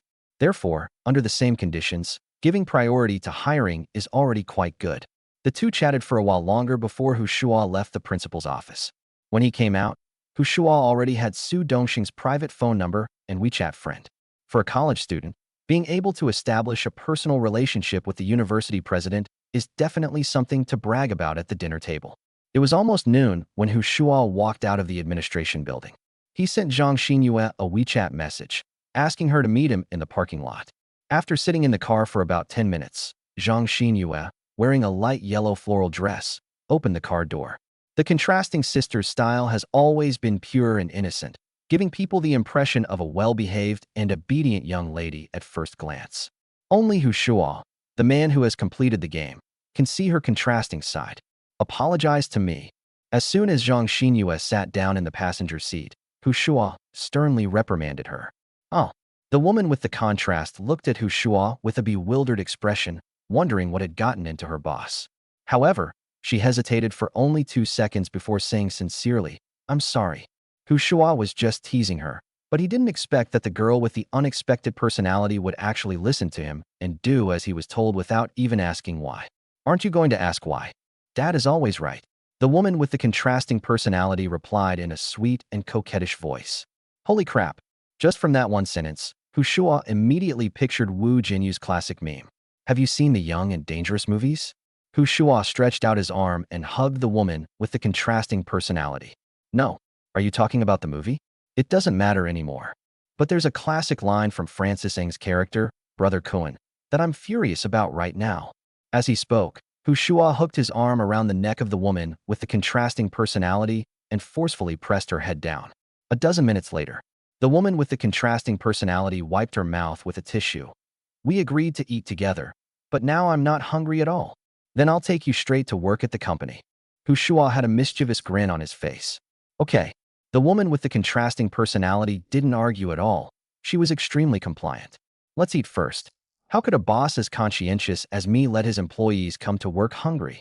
Shuo drove out of the school and went straight to Mixi Mall, where he treated the contrasting sister to a nice meal that cost over 2,000 yuan. This was Zhang Xinyue's first time dining at a restaurant where the average cost per person exceeded 1,000 yuan. She took many photos during the meal and was very happy. After dinner, Zhang Xinyue thought Shuo was going to take her back to the company, but instead he took her into the LV flagship store. Just pick a bag, and then pick 2 outfits. Shuo is known for treating everyone equally. He previously bought Chanel clothes and an LV bag for Su Meina, the fish-raising sister, so he couldn't be stingy with the contrast sister. Oh, was it a gift for me? Zhang Xinyue looked pleasantly surprised. Of course. Shuo shrugged. You're one of my people. You can't dress too shabbily. Thank you, master. Zhang Xinyue excitedly kissed Shuo on the cheek and then used a different way of addressing him. At this moment, a female shop assistant came up with a smile. Mr. Hu, hello. What would you like to choose today? The female shop assistant happened to be the one who served Shuo last time. She was very impressed with Shuo's generosity and handsome appearance. Because Shuo had bought too many things, she helped carry the shopping bags to the underground parking lot, where she saw Shuo's Maybach. Back at the store, she was discussing it with her colleagues, saying that anyone who could hook up with a super-rich second generation like Shuo would have a chance to defy fate. Unexpectedly, they met again so soon. However, when the female shop assistant saw Zhang Xinyue standing next to Shuo, a look of surprise flashed in her eyes. Because my date changed. However, this situation is not unusual for these luxury goods saleswomen. They have seen men with 2 different women, let alone 3 or 4 different women. It's really too difficult to get a rich man to be faithful to one woman. However, this change gave the female shop assistant a glimmer of hope. If Shuo's female companion could be someone else today, could she be his female companion tomorrow? Handsome, I knew you'd come looking for me. What do you want to buy? Just then, Imo Xiaoqing, who had noticed Shuo, came over. The saleswomen in the store always serve customers in an orderly manner. If the customers don't specify a particular seller, then everyone should line up. Imo Xiaoqing hadn't been called yet. She was originally standing in a corner of the store chatting with another female employee. Upon seeing Shuo, she quickly approached him, making it seem as if Shuo was coming for her, trying to push away her colleague who had just been assigned a customer. Since he didn't have a good impression of Imo Xiaoqing, Shuo didn't give her that opportunity at all. He shrugged and said, "Sorry, I didn't come here to see you." After saying that, he pointed at Zhang Xinyue and said to the female shop assistant, "Help me pick out 2 outfits for her. Call me when you're done. I'm going to the lounge to rest for a while." Chapter 52. I won't be one of your girlfriends. Shuo went to the lounge with ease, leaving Imo Xiaoqing completely bewildered. She had thought she would have a chance to manipulate this super-rich second-generation heir. The result was a slap in the face. They completely ignored her. The saleswoman who almost lost Shuo, a big customer, rolled her eyes at her, then smiled and led Zhang Xinyue to choose clothes. Half an hour later, Shuo and Zhang Xinyue walked out of the LV flagship store, with the latter carrying 3 shopping bags and beaming with smiles. When she first decided to pursue Shuo, it was mainly for the high-paying job. Plus, Shuo was quite handsome, so she didn't dislike him. Unexpectedly, the gains were much greater than she had imagined. Not only did she get a high-paying job, but Shuo was also very generous, spending more than 50,000 yuan casually just now. After leaving the mall, the two went directly to the headquarters of Bantang Catering. Zhang Xinyue is a member of Bantang Girl, but she has classes in the morning, so she only starts work in the afternoon. After arriving at the company, she went to the dressing room to change clothes, while Hu Shuo went to the live broadcast site. At this moment, Su Mena and two female anchors formed a trio to perform.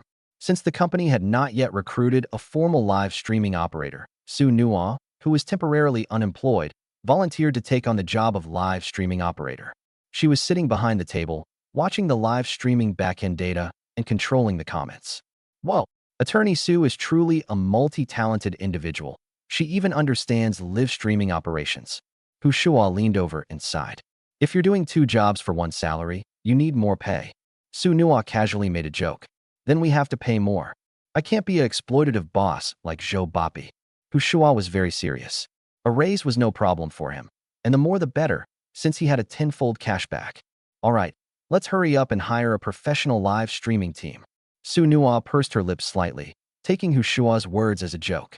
Attorney Su, we really are on the same wavelength. I'm preparing to start an MCN company. I need to recruit a professional live streaming team and sign a large number of streamers.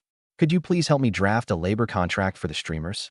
Hu Shuo sat down next to Su Nua and said with a smile, You want to start a media company? Su Nua looked at Hu Shuo in shock. While Banting Milk Tea was still in the period of rapid expansion, Hu Shuo actually wanted to start a new business and cross over into the MCN industry. In her opinion, this was a bit too ambitious. Moreover, the short video industry has passed its boom period and entered an era of intense competition. Starting an MCN company requires a significant investment and could very well result in a complete loss. Entering this industry now is very risky, Su Nua warned. There are always risks involved in starting a business. How will you know it won't work if you don't try? Hu Shuo shrugged nonchalantly. Anyway, the system had given him 10 million in startup funds, so he might as well spend it first. Okay, sure. Seeing Hu Shuo's attitude, Su Nua stopped saying anything and even silently cursed herself for meddling in other people's business. He was a super rich second-generation heir with plenty of money, so why was she worrying about it? Attorney Su, you'll also be the legal counsel for this MCM company. We'll increase your monthly salary by 20,000. What do you think? Hu Shuo spoke again. Well, Su Nua was stunned. Another 20,000 yuan increase in monthly salary?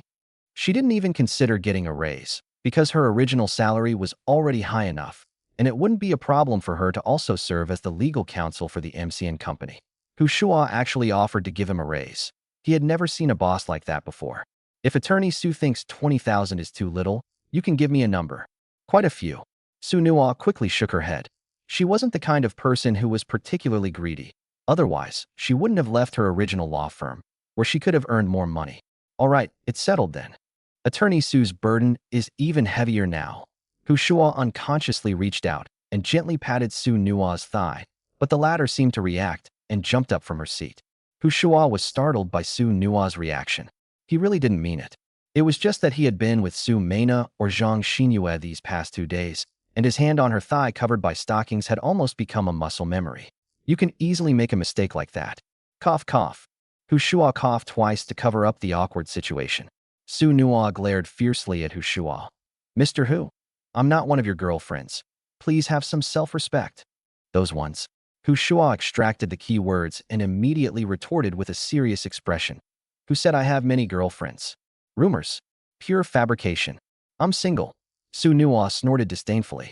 Unlike the other girls in the company who were completely dependent on Hu Shuo, she believed that her relationship with Hu Shuo was always equal, so she dared to speak her mind. Mr. Hu, let's be frank. How many girlfriends you have is none of my business, but I won't be one of them. Well, Hu Shuo was taken aback for a moment, then gave an awkward smile. Attorney Su, you're overthinking it. Although you are very beautiful, we are quite different in age. You mean I'm old? Su knew I never imagined that she would have any development with Hu Shuo, a rich second-generation scumbag. But what Hu Shuo just said was a bit hurtful. Attorney Su isn't old at all. It's me who's too young. No, too young. A man should never say he is young. So Hu Shuo quickly changed his wording. Su Nua snorted coldly and didn't respond, silently thinking to herself. Being young doesn't stop you from being a scumbag. Just when the atmosphere was getting a little awkward, Miao Jingjing arrived at the live broadcast site. Mr. Hu, the afternoon interviews will start in 20 minutes. and there are already more than 30 people in line. This morning, Miao Jingjing posted job information on various platforms and received countless resumes. She first screened out 50 candidates with relatively good qualifications. Currently, Bantang Catering only has one clerical staff member, and she is really too busy to handle them all. She will have to slowly screen the remaining resumes later. Okay, I'll be there in a bit. Shuo was very satisfied with Miao Jingjing's work efficiency. It was quite remarkable that she could organize an interview in just half a day. Then I'll go prepare. After Miao Jingjing left the live broadcast, Shuo turned to Su Nua and said, Attorney Su, I'm leaving this to you. I'll treat you to coffee later. Thank you, Mr. Hu. Please go ahead and participate in the beauty pageant with peace of mind. Su Nua made a sarcastic remark. Shuo chuckled but didn't refute it, because the upcoming interview was indeed a beauty pageant process for him. After leaving the live broadcast venue, Shuo went to the restroom to tidy up his hair before heading to the interview site. There was already a long queue in the company corridor, with an estimated 30 or 40 people. To Shuo's surprise, there were several men in the group. Today's recruitment was for shop assistants and clerks, so there shouldn't have been any men present. Ruishua, let me tell you, this company is a complete scam. What kind of clerical position offers a base salary of 20,000? And look, all the workstations in this company are empty. It's obvious they're about to run away at any time. As Shuo walked down the corridor, a man's voice entered his ears. He then realized that the man in the corridor must have been accompanying his girlfriend to the job interview. Chapter 53. Mr. Hu, should we call the police? Bantang milk tea is very popular recently. How could it be a scam? Besides, I heard that their store employees are paid very high salaries. The girl spoke up in rebuttal. Those self-media outlets online are all about exaggeration. Have you ever heard of a milk tea shop employee earning 20,000 yuan a month? If you ask me, the owner of this Bantang milk tea is just trying to fleece people, create hype, attract franchisees, collect exorbitant franchise fees, and then run away. This kind of trick is nothing new. It's been exposed online countless times. This boss can't even come up with a new trick to cheat people. The boy complained from the side. Shuo slowed his pace and glanced at the boy. The boy was tall and thin with dark skin. He wore a white short-sleeved shirt and black trousers, and his leather shoes were polished to a shine.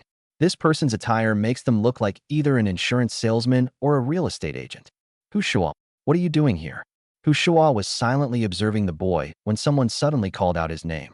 Shuo turned his head and looked in the direction of the sound, where a beautiful and familiar face came into view. She had a delicate oval face, fair and smooth skin, and elegant features, with a touch of girlish charm in her eyes. Squad leader? Shuo immediately recognized the beautiful girl. She was his high school classmate and class monitor, Wang Ruishua.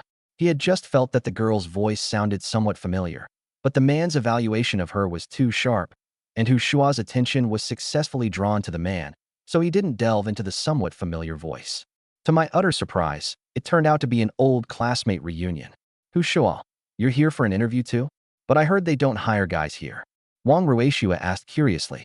Is it possible that I am actually the interviewer? Shuo replied with a smile. That's wonderful. Does that mean I can skip the exam? Mr. Hu, can I go and sign the labor contract now? Wang Ruishua joked with a smile, not taking Shuo's words seriously at all. Sure, Boss Wu approved it. Shuo shrugged. He and Wang Ruishua had a good relationship in high school and had feelings for each other, but due to the pressure of their senior year, neither of them took it to the next level. Later, when they went to university, although they were both in Jinghai, they were quite far apart. In particular, Shuo started dating after his military training ended, so he had less contact with Wang Ruishua, his ambiguous crush from high school. When old classmates reunite, there's no need for any warm-up. They can quickly start joking around. You think you can just approve it like that? He really thinks he's the owner here. At this moment, the tall, thin boy suddenly spoke up, his small eyes wide open, staring at Shuo with hostility. Class monitor, is this your boyfriend? Shuo ignored the tall, thin man and looked at Wang Ruishua instead. No, he's my senior, Zhao Feng. We bumped into each other downstairs. Wang Ruishua briefly introduced the tall, thin man's identity. Upon hearing that he wasn't her boyfriend, Shuo immediately laughed. So he's just a simp. He didn't confront Zhao Feng just now entirely out of respect for Wang Ruishua. What if she was his boyfriend? It wouldn't be appropriate to directly confront her. Now there are no more concerns. Senior, it was a chance encounter, and the other party insisted on coming along to accompany me to the interview. So naturally, he's a simp. You're the fucking simp. Hu Shua's words hit the nail on the head, and Zhao Feng was furious. Don't get excited. Rui Xue is so beautiful. It's normal for her to have a few admirers around her. I can understand that. As he spoke, Hu Shua looked Zhao Feng up and down again and sighed. Brother, don't blame me for being blunt, but your monitor isn't very good. It's a Rui Xue monitor, and someone like me can barely meet her standards. You're hopeless. Go find someone else to lick. Holy shit. Zhao Feng completely lost it. He stepped forward and reached out to grab Hu Shua's collar, but Hu Shua simply waved his hand away. Brother, this is a society governed by law. If you want to take action, that's fine, but you have to be able to bear the consequences. Once you have a criminal record, it will be hard to find a job. With that, Hu Shua took a step forward and puffed out his chest. Come on, think it over before you start. Damn it, don't think I wouldn't dare. Zhao Feng raised his fist while cursing, but didn't dare to bring it down. At this moment, Wang Ruixue forcefully pushed him aside, saying, Zhao Feng, are you sick in the head? This is my high school classmate. You dare to lay a finger on him. I just can't stand people like him who like to brag in front of girls. They actually approved it? What a load of rubbish. He can't even find a job himself. Zhao Feng started cursing. We were just joking. Wang Ruixue was speechless. Zhao Feng was a year ahead of her and was a graduating student this year. The two met in the student union, and then Zhao Feng began to pursue her relentlessly. However, just as Hu Shua said, Wang Ruixue is picky about looks when looking for a boyfriend, and Zhao Feng simply cannot pass the looks test. I know you're joking, but he's just showing off. Zhao Feng persisted, pointing at Hu Shua from a distance and saying, We're all men. Don't think I don't know what you're up to. You just want to trick Ruixue to gain her favor. Someone like you isn't even qualified to pursue Ruixue. Go take a piss and look at yourself in the mirror. Hu Shua was so angry at Zhao Feng's idiocy that he laughed and couldn't help but curse. Is your brain filled with shit? It's just a joke between our old classmates. What does it have to do with you? Zhao Feng retorted directly. Your brain is full of shit. The argument between the two naturally attracted the attention of the other interviewees, and dozens of eyes turned to look in their direction. Miao Jingjing, who heard the noise, also rushed to the scene. She thought it was a conflict between the interviewees, but she didn't expect that one of them was her own boss. Mr. Hu, should we call the police? Miao Jingjing quickly moved closer and stood in front of Hu Shua. Her address of general manager, who completely stunned Wang Ruixue and Zhao Feng. Interviewees had to sign in with Miao Jingjing first, so both of them knew Miao Jingjing and knew she worked for the company. Now she calls Hu Shua President Hu, which clearly means that Hu Shua is the boss of this company, or at the very least, a high-ranking leader. Wang Ruixue never dreamed that her old classmate and the person she had a mutual crush on would become a leader of such a large company as Bantang Milk Tea at such a young age. Besides being shocked, Zhao Feng was even more incredulous. When he accompanied Wang Ruixue to Miao Jingjing's place to sign in earlier, he had secretly glanced at her several times and was very impressed with this beautiful HR lady. But now the other party is so respectful to Hu Shua, and this attitude is obviously not fake. In other words, the person he just cursed seems to be the boss of this company. So when they say they're hiring Wang Ruixue, it's obviously not a joke. Chapter 54. Let's take down the security guards. It's such a small matter. No need to trouble the police officer. Hu Shua's gaze swept across the queue and landed on two boys who had accompanied their girlfriends to the job interview. The two of them should know each other, and if nothing unexpected happens, they should both be athletes, because they are both carrying training bags with the same logo. Gentlemen, our company is currently recruiting security guards. Would you like to give it a try? Although the matter with Zhao Feng wasn't exactly a conflict, Hu Shua realized that as the company grew larger, it would be necessary to hire a few security guards. The two sports students in front of him were quite suitable. They were about the same height as Hu Shua, around 1.8 meters, with dark skin and well-defined arm muscles. Brother, we're from Jinghai Sports Institute. We're undergraduate graduates, okay? You want me to be a security guard? The slightly taller, dark-skinned physical education student said somewhat reluctantly. Hu Shua smiled nonchalantly. I'm recruiting sports students. The base salary is 15,000 yuan, weekends off, and other benefits are separate. So, are you considering it? What? How much is the salary? The dark-skinned physical education student, who had just felt his dignity had been trampled on, suddenly widened his eyes. His companion, beaming, approached Hu Shua and asked, Boss, is the base salary confirmed at 15,000? Shuo shrugged. As long as you're willing, we can sign a labor contract right away. Yes, yes. Boss, I can start work right away.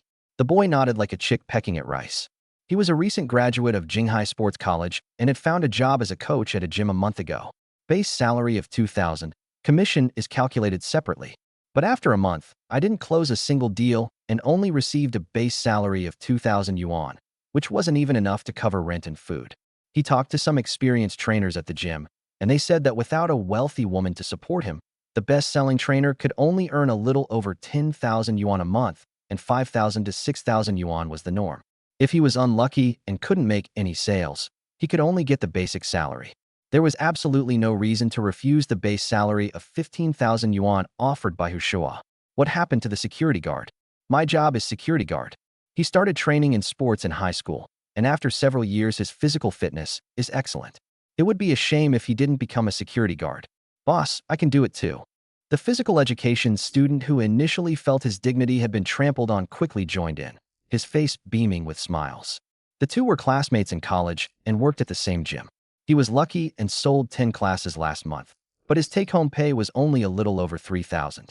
The salary of a security guard increased fivefold. What? Is it shameful to be a security guard? What kind of face is worth a job with a monthly salary of 15,000? All right, let's go sign the labor contract in a bit. Shuo was satisfied with their reactions. This was a pragmatic decision. His gaze then fell on Zhao Feng. So, are you leaving on your own, or should I have someone throw you out? As soon as Shuo finished speaking, two dark-skinned sports students immediately walked towards Zhao Feng from the left and right. The two were college graduates with high emotional and intellectual intelligence, so they knew exactly why Shuo had temporarily hired them as security guards. Now that we've agreed, we have to do our part. Zhao Feng glanced at the two tall, burly, dark-skinned physical education students, subconsciously shrank back, then looked at Shuo and asked weakly, "Do you know the owner of this company? Otherwise what?" Shuo shrugged. "I'm sorry about earlier. I was just worried that Ruishua would be scammed." Zhao Feng's tone softened considerably, and he even put on a smile. "Well, since you're hiring security guards, how about I be suitable?" He had overheard Shuo's conversation with the two sports students. He felt he could do the job of a security guard with a monthly salary of 15,000 yuan. Currently, as a recent graduate, he is selling insurance at a well-known insurance company. He initially applied for the position of manager's assistant and successfully passed the interview.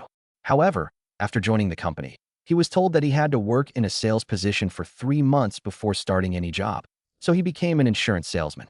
After he got the sales position, he was told that he needed to meet the performance target for 3 consecutive months before he could be transferred back to the position he had interviewed for. So he mobilized all his connections to sell insurance, asking all his relatives, friends, and classmates. He finally met the sales targets for the first 2 months, but the sales target for the 3rd month was double that of the previous month. He then realized that he had been tricked by the company. They didn't need any manager assistance at all. They were just hiring insurance salespeople, and they had simply lured him in using a different method. He was fed up with the psychological manipulation from the insurance company and was looking to change jobs. A job with a monthly salary of 15,000 yuan and weekends off was very attractive to him. "I'm sorry, your qualifications do not meet our company's standards for hiring security guards." Shuo didn't expect Zhao Feng to be so flexible. But this guy was as thin as a stick, and Bantang Catering didn't want a security guard like that.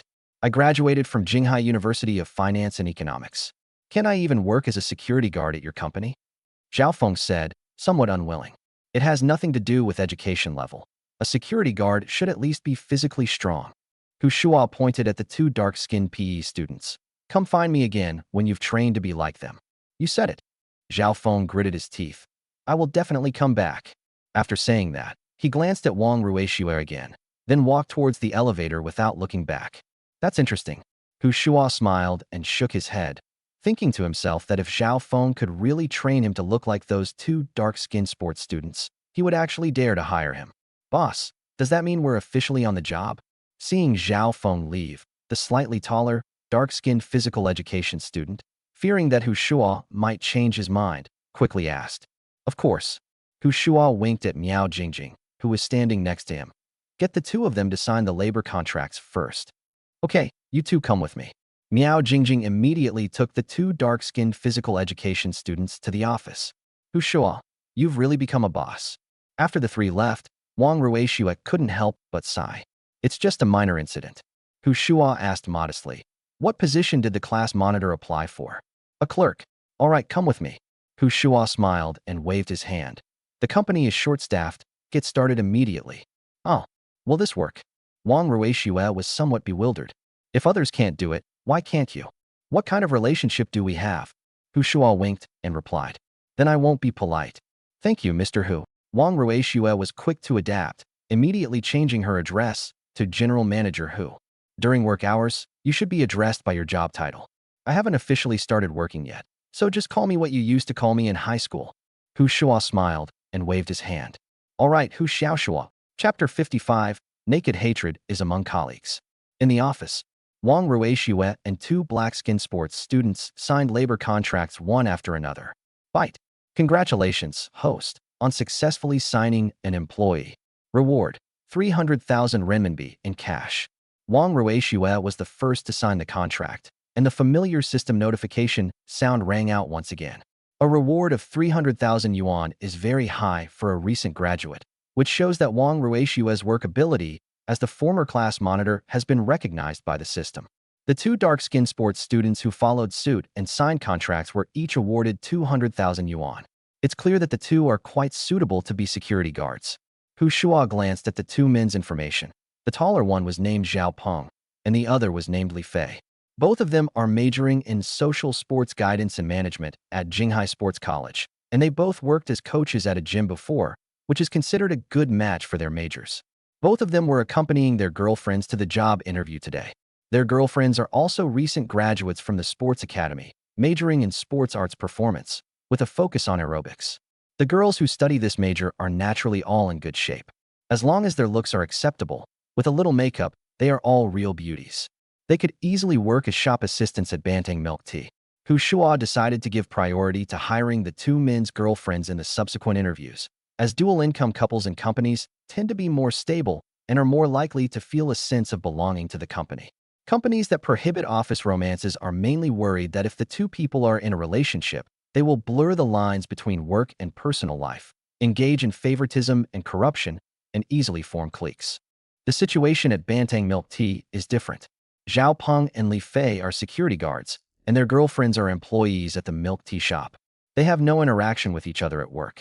After signing the contract, Zhao Peng and Li Fei immediately started working, their task being to maintain order among the people queuing for interviews outside.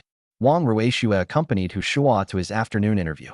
Because Miao Jingjing did an excellent job in the initial screening, the overall appearance of the interviewees was quite good. However, some people try to take advantage of the situation. The photos they use on their resumes are not beautified at all. They simply replace their heads. They also falsify basic information such as height and weight. For example, the woman sitting opposite Hu Shuo right now has a height of 165 centimeters and a weight of 98 kg on her resume. As it turns out, she was only about 155 centimeters tall and weighed about 130 to 140 kilograms, so when she sat there she looked like a human-shaped gas cylinder. Hu Shuo held up the photo on his resume and compared it with the gas cylinder in front of him, and his lips twitched violently. Her resume photo shows her looks are comparable to Dilraba Dilmurat, and in reality, she's just as good-looking as Yu Yunpa. The job posting clearly states that good looks are required. This woman named Yao Jinhua seems to be very confident in her looks. Ms. Yao, your resume states that you are 165 centimeters tall and weigh 98 kgs, but this does not match your actual situation.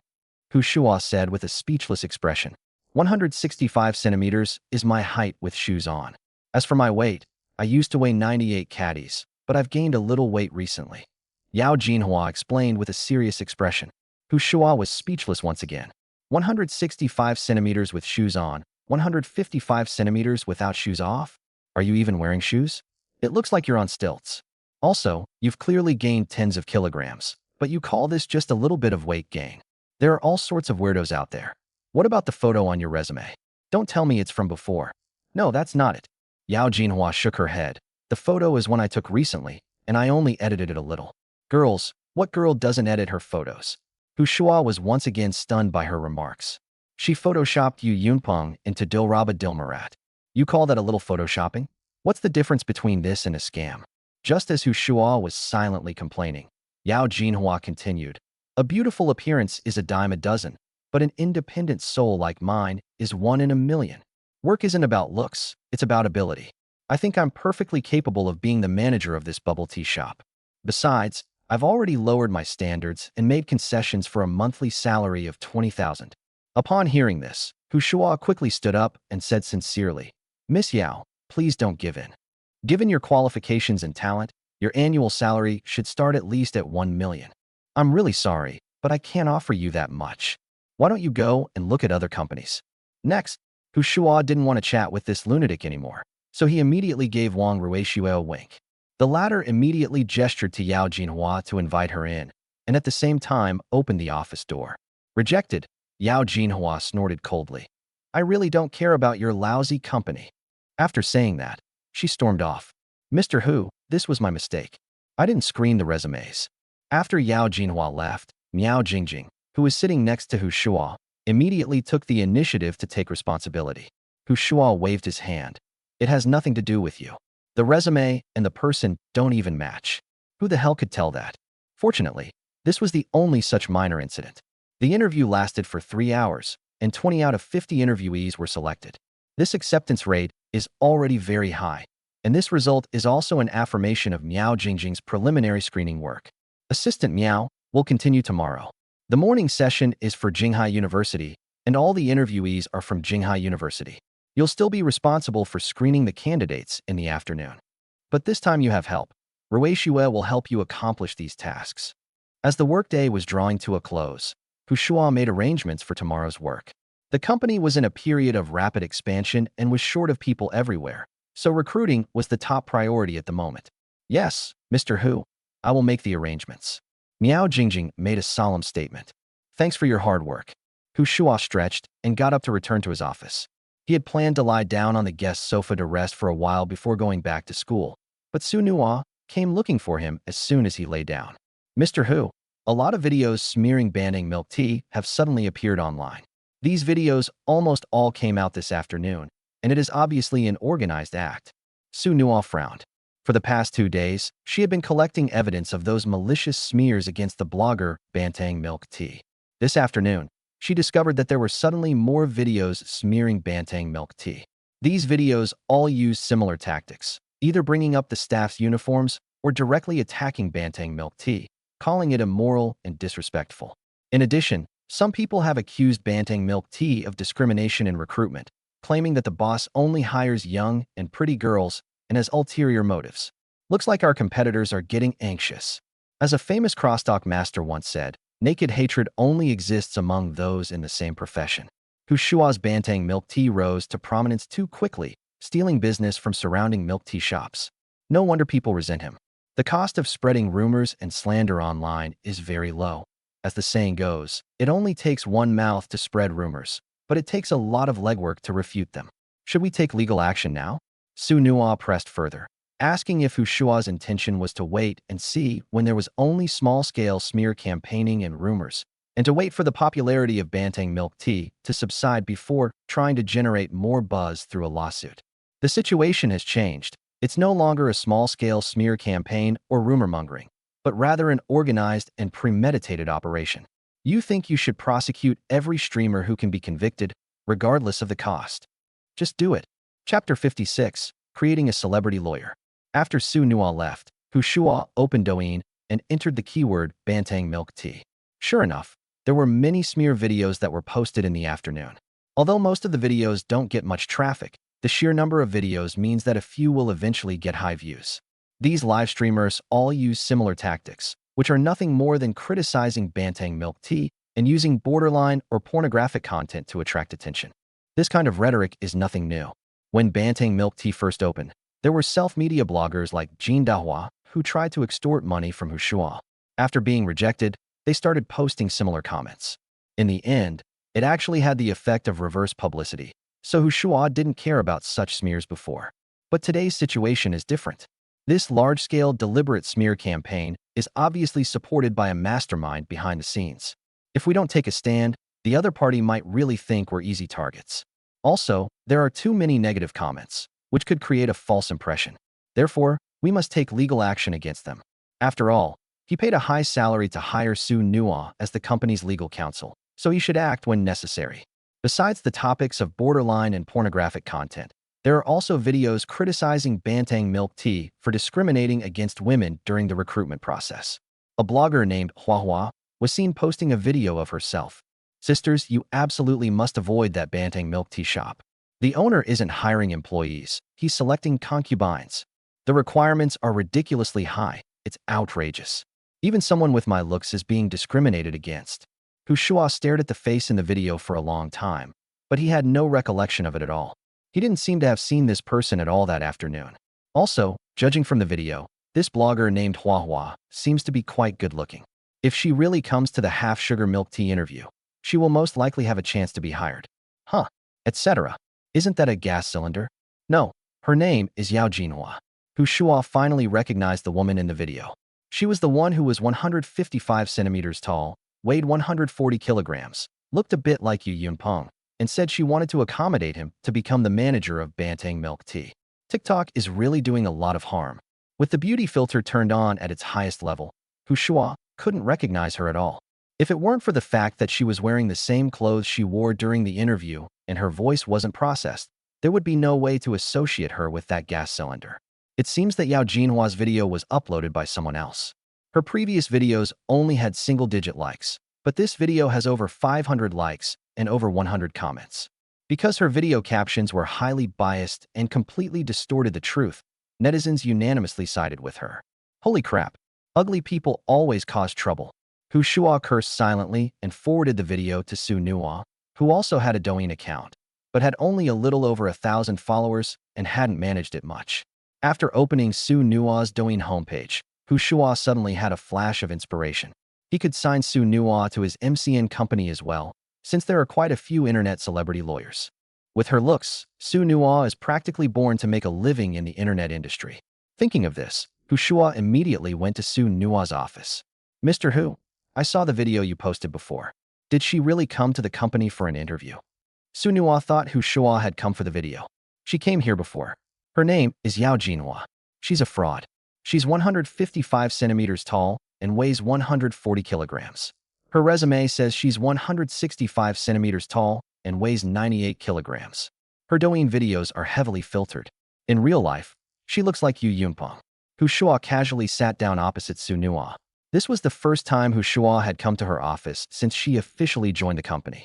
The office had been carefully decorated, with 2 potted succulents on the desk and several cute figurines and rows of lore-related books on the bookshelf behind Shuo. "So, you're saying the content of all the videos she posts is fabricated?" Shuo asked. More or less." Shuo nodded. "But that's not the point. I came here to discuss the signing with attorney Su." "Sign a contract?" Shuo looked suspicious. "What kind of contract are you signing? I've started an MCN company, and I want to sign you and help you manage your account." Shuo directly expressed his thoughts. "Sign me? You want me to become an internet celebrity?" Shuo frowned. "I have no intention of becoming an internet celebrity, and I don't like live streaming, let alone selling products or doing advertisements. Who says being an internet celebrity means you have to do live streaming e-commerce and take on advertisements? My idea is to build up your follower count first. Only with more followers will your words carry more weight. If someone maliciously smears our company again, one video you post can serve as a refutation and deterrent." Shuo explained his reasons earnestly.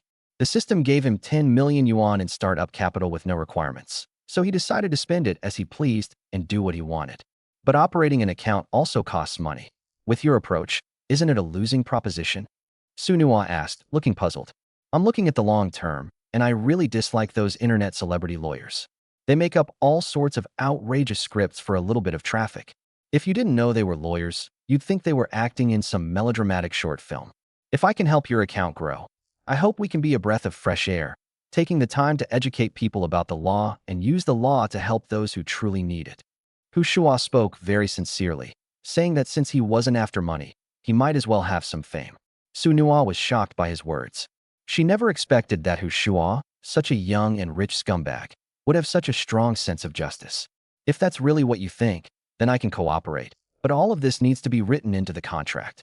Shuo originally did not intend to appear in public on the internet. She only had 3 videos on her Douyin account, which were posted at the request of her supervisor when she was at the law firm. However, Hu Shua's reason really touched her. Su Nuo is a very righteous person. When she was still working at the law firm, she would occasionally go to the community to provide free legal advice. No problem, just draft the contract and send it to me. Hu Shuo readily agreed. His main purpose in signing Su Nuo wasn't really to make a lot of money. He wanted to cultivate the other party as a nuclear weapon if his company could have a legal advisor with millions or even tens of millions of followers. Those who want to smear Banteng milk tea and spread rumors should think twice. Chapter 57. How did you dare to go for the interview? After leaving the company, Hu Shuo drove back to school. Instead of going straight back to his dormitory, he went to the #1 store of Banteng milk tea. Despite the online criticism, the reality is that there's still a long queue outside the Banteng milk tea shop.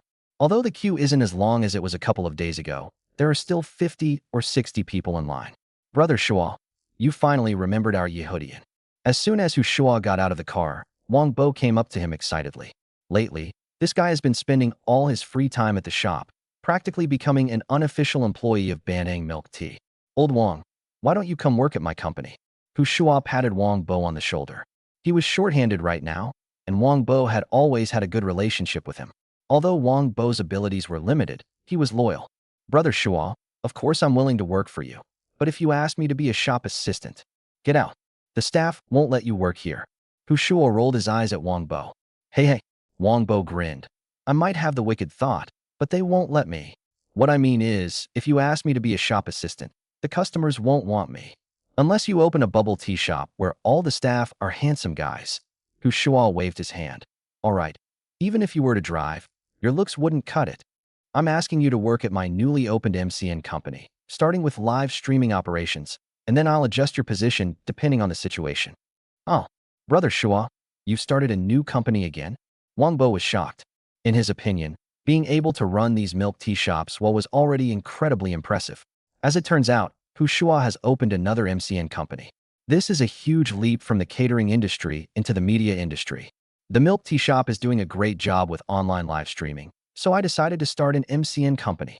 Hu Shuo walked into the milk tea shop while talking. Brother Shuo, you're awesome. I'll follow you for the rest of my life. Although Wang Bo felt that Hu Shuo's move to a different industry so quickly was a bit too risky, he didn't want to miss the opportunity to curry favor with him. He had already decided to follow Hu Shuo from now on. However, there was no room for him at the milk tea shop, so now that he had the opportunity, he certainly wouldn't refuse. And MCN companies are great. They're full of beautiful women. Moreover, he was in charge of live streaming operations, spending all his time watching those beautiful female streamers. This job seemed tailor-made for him. Brother Shuo, could you say hello to the viewers in the live stream? As soon as Hu Shuo entered the milk tea shop, Chu Qingyao's roommate Zhou Yuanyuan approached him with a smile. As a live streamer who reviews restaurants, she had only 3,000 followers before the opening of Banteng milk tea. However, after benefiting from the traffic generated by Banteng milk tea, her follower count has increased to over 7,000, more than doubling. So, like Wang Bo, she spends almost every day in the shop. During the live stream just now, someone asked her if the owner of Banteng milk tea was a pervert, using the guise of recruiting employees to hold a beauty pageant. The netizen who asked this question had obviously seen Yao Jinhua's video, which shows that there was indeed a negative impact. Seeing that Hu Shuo had arrived at the store, Zhou Yuanyuan thought she would take the opportunity to have him clarify the rumors in the live broadcast room. Hello everyone. Hu Shuo waved to the live stream camera without any hesitation. He's not ugly, so he doesn't mind being on camera. There were over 200 people in Zhou Yuanyuan's live stream at that moment, and the chat exploded with comments after they saw Hu Shuo. Holy crap, is that the boss? The owner of Banteng milk tea is so young. This person still looks like a college student. Look at them, they're still in school, and they've already succeeded in starting their own businesses. So young and handsome. How can anyone call him a pervert? With looks like that, there's no need for any underhanded tactics. Plenty of girls would be willing to throw themselves at him. In this era where you can make a living just by looking good, Hu Shuo doesn't need to say much. As soon as he appears on screen, netizens start arguing for him. The reason this effect was achieved was partly due to Hu Shuo's good looks, but mainly because Zhou Yuanyuan used a lot of beauty filters. Hu Shuo, a healthy and ruggedly handsome man, transformed into a pretty boy comparable to young heartthrobs on the live stream, with skin that looked so tender it seemed like you could squeeze water out of it. Brother Shuo, some people are saying you're using a job recruitment as a pretext for a beauty pageant. What do you have to say about that? Zhou Yuanyuan asked the question as she went along. That's pure fabrication. Shuo shrugged. I know that was said by a blogger named Hua. I saw her video, and apart from the punctuation marks, there wasn't a single truth in it. Actually, the matter is very simple. She used a fake resume to get an interview opportunity, and then during the interview, I clearly rejected her request to be the store manager. She probably held a grudge because of that. Fake resume? How fake is it? Zhou Yuanyuan pressed. As everyone knows, we at Banting Milk Tea have strict requirements on height and appearance when hiring shop assistants. Her resume says she is 165 centimeters tall and weighs 98 jin, 44 caddies. But she is actually 155 centimeters tall and weighs about 140 jin, 70 caddies. After I raised my question, her response was that she is 165 centimeters tall with shoes on and has gained a little weight recently. Oh, and her looks too. The photo on her resume is photoshopped to look like Dilraba Dilmurat, but she actually looks like Yu Yumpong. Puff. Upon hearing this description, Zhou Yuanyuan couldn't help but laugh. Brother Shuo, you're not kidding, are you? A girl who looks like Yu Yumpong. Shuo shrugged. They look about 6 or 7 points similar. Of course, I didn't mean to say that they were ugly. It's just that they don't quite meet our hiring standards at Bantang Milk Tea. Zhou Yuanyuan nodded. So, she posted the video as a form of malicious revenge? It's highly likely, or it's possible they received bribes from certain individuals and were paid to do things. Shuo straightened his face and said seriously, no matter what the reason, her behavior has violated the law. The internet is not a lawless place. Please tell her to bring that stupid video of her when she goes to court. After saying that, Shuo went to find Yen Ruyu. Because there were still 12 chain stores to be opened, there was a lot of work to be done. He planned to hand over the training to Yen Ruyu. As Shuo denied the rumors, Zhou Yuanyuan's live stream became lively. This is hilarious. I've heard of photoshopped pictures, but there are even resume scammers.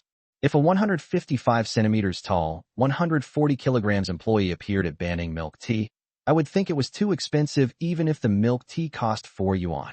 What do you mean, shop assistant? She wants to be the shop manager. 155 centimeters tall and 140 kilograms. What's the difference between that and a terracotta tank? I can't even imagine how beautiful it would be to put Yu Yunping's head on the ground vat. That Hua is live streaming. Everyone hurry over and watch the fun. In a rented room, Yao Jinhua really started live streaming because her video criticizing banning milk tea went viral that afternoon, and she thought she could strike while the iron was hot and make some money through live streaming. So she put on what she thought was a beautiful makeup look, turned all the beauty filters, face slimming, and eye enlargement features on the live streaming app to the maximum, and then started her live stream. Within 5 minutes of starting her broadcast, 30 or 40 people flooded into her live stream. She had tried live streaming before, but the number of viewers had never exceeded double digits, and most of the time it was 0. There's no way around it. Her natural features are just too poor. Even with beauty filters turned up to the limit, it's hard for her to be considered a beauty. But today is different. Within minutes of starting the broadcast, there were dozens of people in the live stream room. It's clearly on its way to becoming a hit. Hello everyone. Welcome to my live stream. Yao Jinhua's face was full of smiles, and she thought to herself that being an internet celebrity wasn't so bad. However, at that moment, several comments in the live stream instantly froze the smile on her face. I heard the streamer looks like Yu Yunpong. Dare you turn off the beauty filter, streamer? Let everyone see. Little earthenware jar, stop pretending. I know it's you. You're 155 centimeters tall and weigh 140 kilograms. How did you get the confidence to go for an interview at Bantang Milk Tea? Chapter 58. Roll up your sleeves and get to work. Yao Jinhua's face was extremely ugly. She never dreamed that her secrets would be exposed so soon after she started broadcasting. How could they know my true situation? Did someone post my information online? Who could be so vicious? Yao Jinhua was so angry that she gritted her teeth and immediately banned the people who sent mocking comments about her. However, 9 out of 10 people who came to her live stream at this moment came from Zhou Yuanyuan's channel. After the first few people who spoke were banned, other people started leaving comments. Please pass on a message to the owner of the milk tea shop next door. Bring your crappy video with you when you go to court.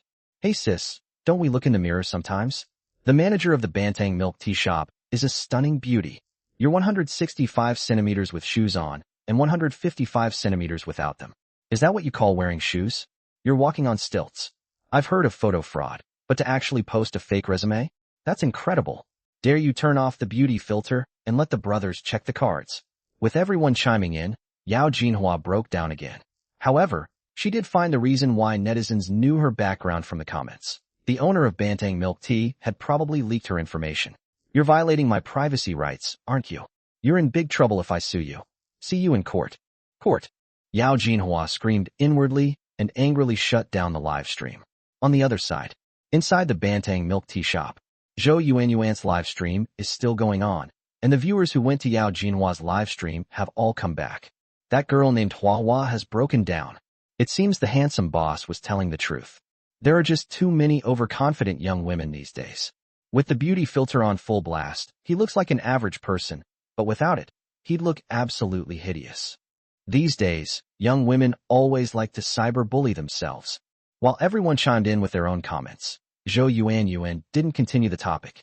She stuck to her previous live streaming style, focusing the camera on the bar staff whenever she had free time, and occasionally chatting with the viewers in the live stream room.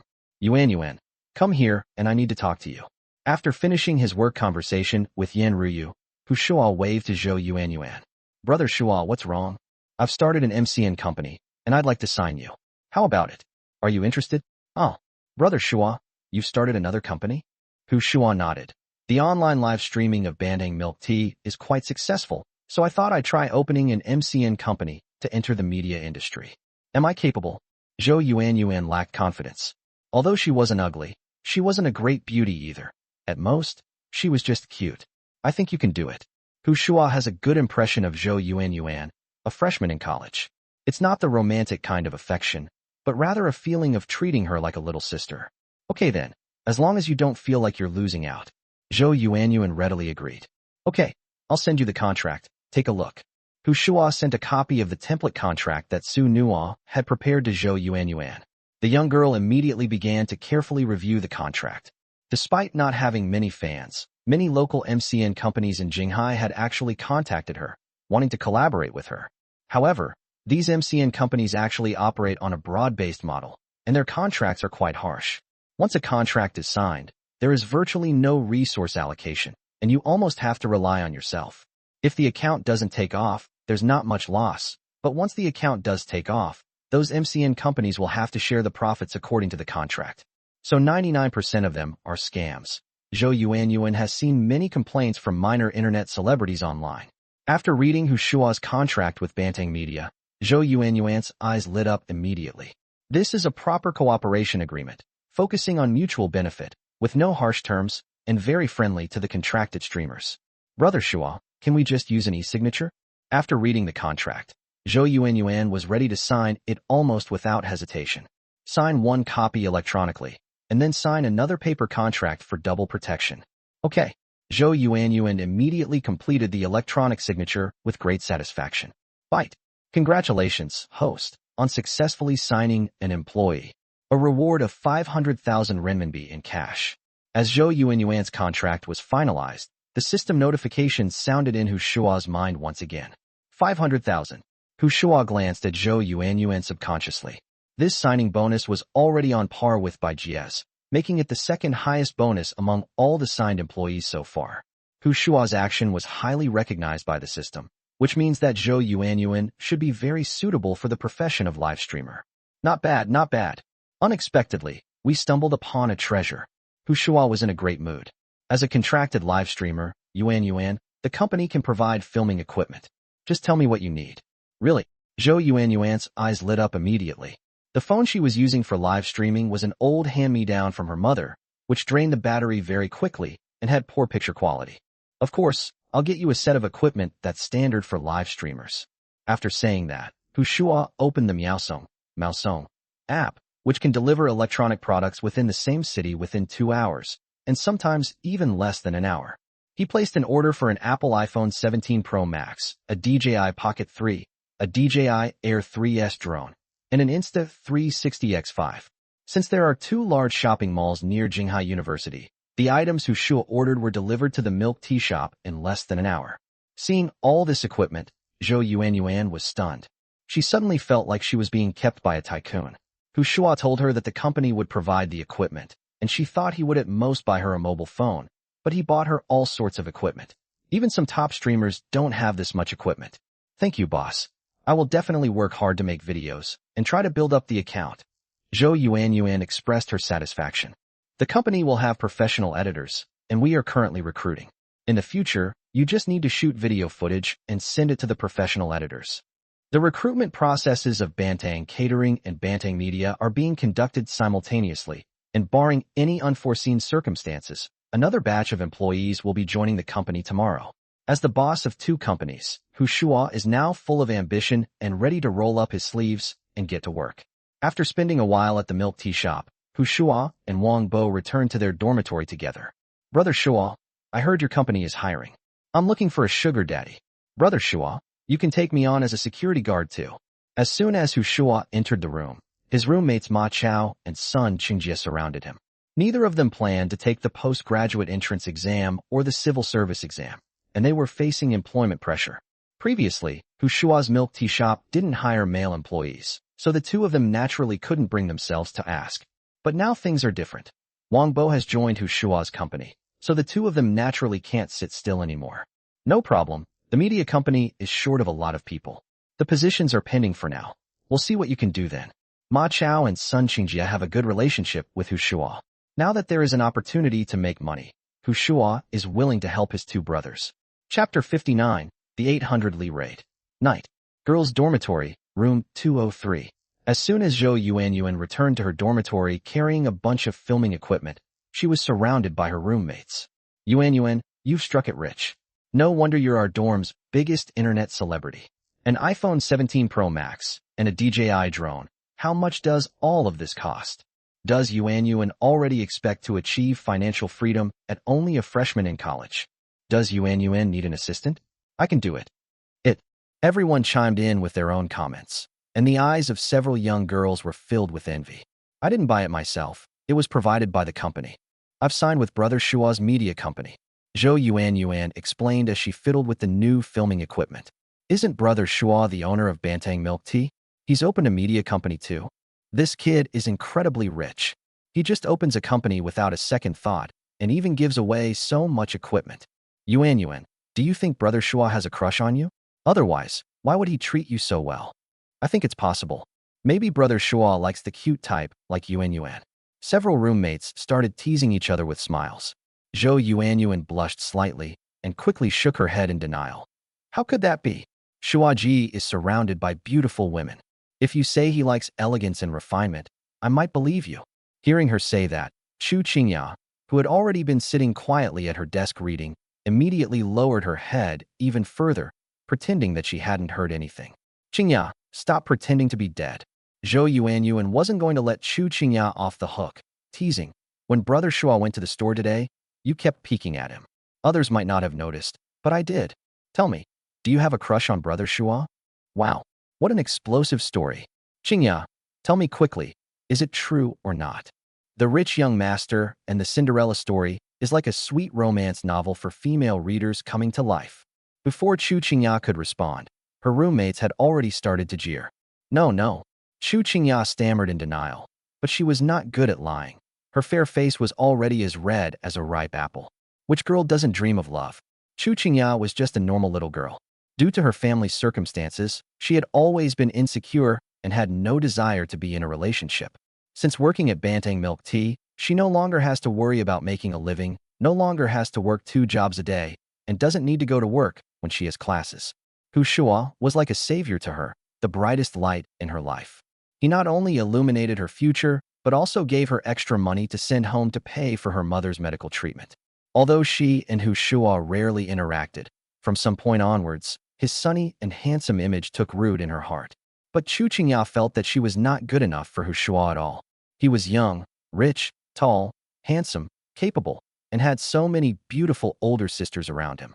Therefore, all Chu Qingya could do was keep this affection hidden in her heart and secretly glance at him whenever she had the chance. To his utter surprise, Zhou Yuanyuan discovered his little secret. You still say you don't. Your face is so red. Zhou Yuanyuan had only made a guess and was just trying to provoke Chu Qingya. But it turned out that her friend was not good at lying at all, and even the simple word no was stammered out. Qingya, if you like her, take the initiative. Yes, yes, times have changed. We can't be too passive. It's mainly because Brother Shuo is too outstanding. Who wouldn't like a man like that? The competition is fierce, so you have to strike first. Chu Qingya's roommates started giving her advice again. Really not. Chu Qingya dared not admit it at all, and could only deny it with a forced smile. Just then, her phone, which was on the table, suddenly rang. Chu Qingya grabbed the phone as if she had found a lifeline. The caller ID read Grandma. Chu Qingya glanced at the alarm clock on her desk. It was already 10:20. Her grandmother would usually be asleep by this time, so her phone call meant something urgent was wrong. Chu Qingya frowned, took her phone, and went to the balcony. Grandma. Qingya, your mother? She's gone. The old man on the other end of the phone choked up, and it seemed he had used up all his strength to say those words. Thud. Chu Qingya dropped her phone to the ground, standing there stunned, unable to utter a single word. When Chu Qingya saw her grandmother calling at this time, she had a bad feeling.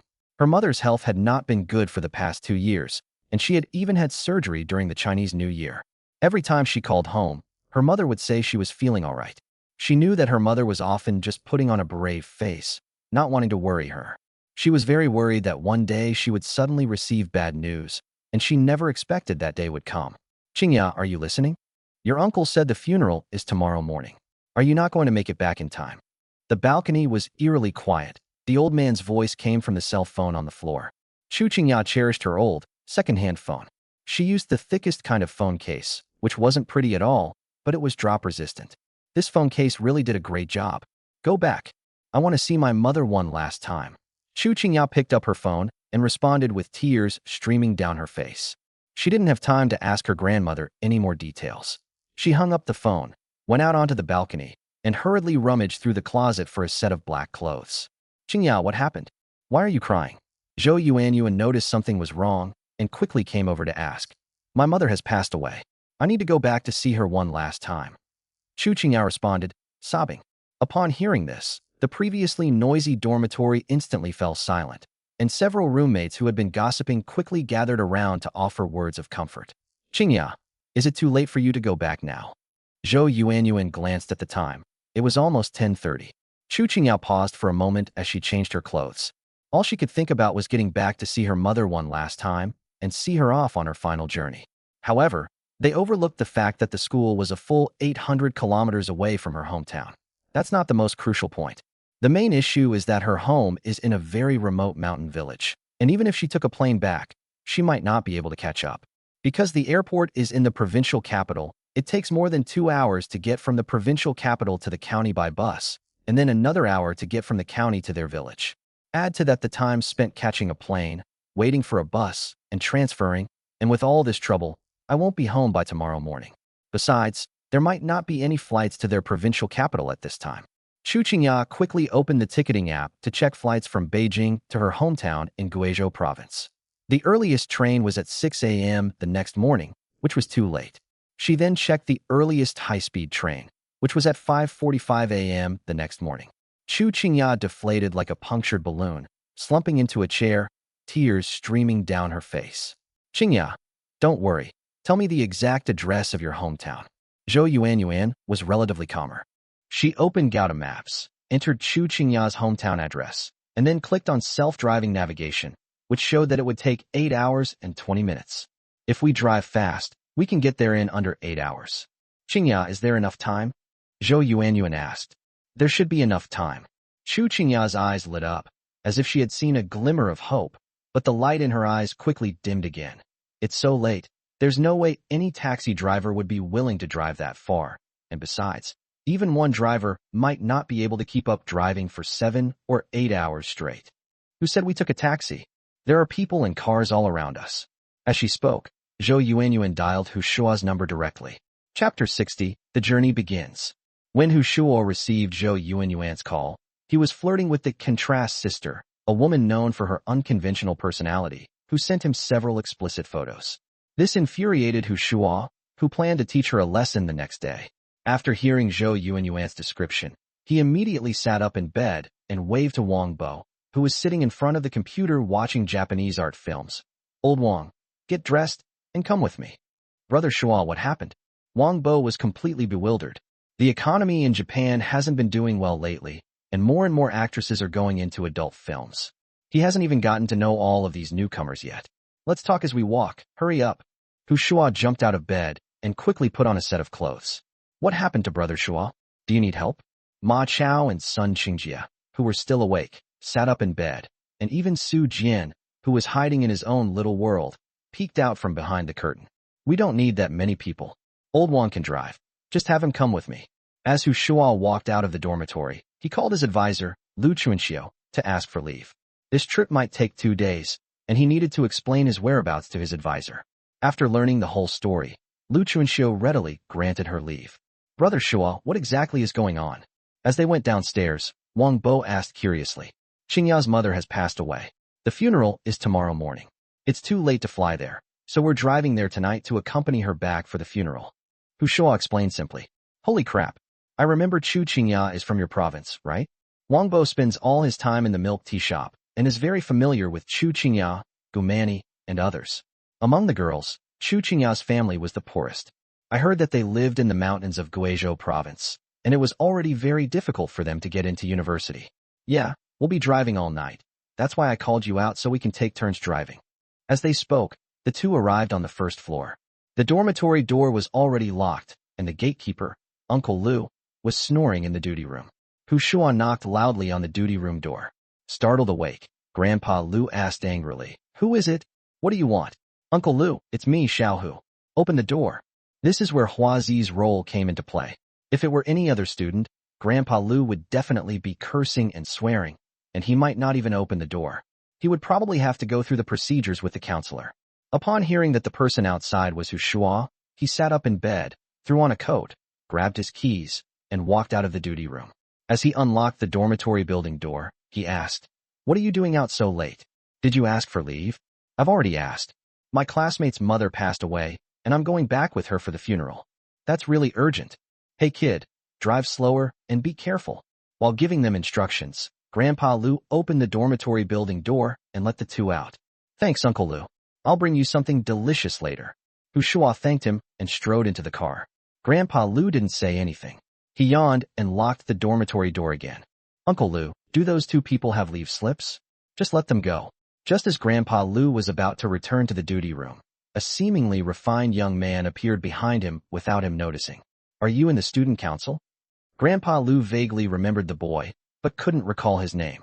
I'm the vice president of the student council and the head of the discipline department. Do those two people have leave slips or not? Lu Kai's dormitory was on the second floor. Coincidentally, he was on the phone at the end of the corridor when Shuo and Wang Bo came downstairs. Seeing the two of them leave the dormitory so brazenly, he thought he could annoy Shuo again, so he quickly came up to ask, Where can I get a sick leave slip this late at night? But they said I've already asked for leave. Grandpa Lu didn't bother to say anything more to Lu Kai, so he just gave a perfunctory reply and went back to the duty room. Lu Kai went to other dormitories and called 2 people from the discipline department, then went straight to the 6th floor to check the dormitories. His goal was clear. He wanted to record Shuo as absent from school. Last time Shuo was caught skipping his dorm and was bailed out. He didn't believe someone would bail him out every time. Downstairs in the girls' dormitory, Zhou Yuan and Chu Qingya had been waiting for a while, along with the dormitory supervisor. After learning about Chu Qingya's situation, the dormitory supervisor kindly gave her a few apples and 40 eggs to eat on her way. Get in the car. The Maybach stopped in front of the 2 men, and Shuo rolled down the window. Hey kid, drive carefully. Even if you're in a hurry, safety should always come first. The dormitory supervisor came over to give her some advice. Shuo nodded. Understood. Auntie, we will definitely arrive safely. Yes, have a safe trip. The dormitory supervisor waved goodbye and watched the Maybach drive away from the dormitory area before returning to the duty room. Inside the car, Shuo started the navigation based on the address provided by Chu Qingya, which showed that he would arrive in 8 hours and 15 minutes. The time displayed by the navigation is usually at normal speed. During this period, there is no traffic jam, and provided there are no traffic violations, the speed can definitely be maximized. Therefore, barring any unforeseen circumstances, it should take more than 7 hours to arrive. Brother Shuo, thank you for your trouble. I'll cover the expenses. Chu Qingya, who was sitting in the back row, took the initiative to express her opinion. Why bring up fees now? Do I look like I'm short of money? Shuo gripped the steering wheel, his eyes fixed on the road ahead. This wasn't about money. If it were about money, he wouldn't have been able to be persuaded at all. However, Shuo understood Chu Qingya's feelings. The girl came from a poor family and was already very self-conscious. She didn't want to cause trouble for herself and spend money at the same time. Shuo's tone was a bit harsh when he spoke, and Chu Qingya was so frightened that she dared not say anything more. She turned her head to look out the car window, and tears streamed down her face again. Chu Qingya's father went to work away from home when she was very young. At first, he would send money home, but later the frequency of sending money decreased, and in the end, he stopped sending money altogether, as if he had evaporated from the world. From then on, her mother took on the responsibility of supporting the family on her own, not only raising young Chu Qingya, but also taking care of her parents-in-law. In Chu Qingya's heart, her mother was her pillar of support, but now that pillar of support has collapsed. At this moment, Chu Qingya's feelings could no longer be described as sadness. It was a kind of utter despair. She had originally planned to work hard to earn money and bring her mother to Jinghai to live a better life. Qingya, can't you talk to your family and postpone the funeral? At this moment, Wang Bo, who was sitting in the passenger seat, asked a question. I called my uncle when I went downstairs. He said that it should not be later than 7 o'clock, which is our local custom. Chu Qingya replied, while wiping away tears from the corners of her eyes.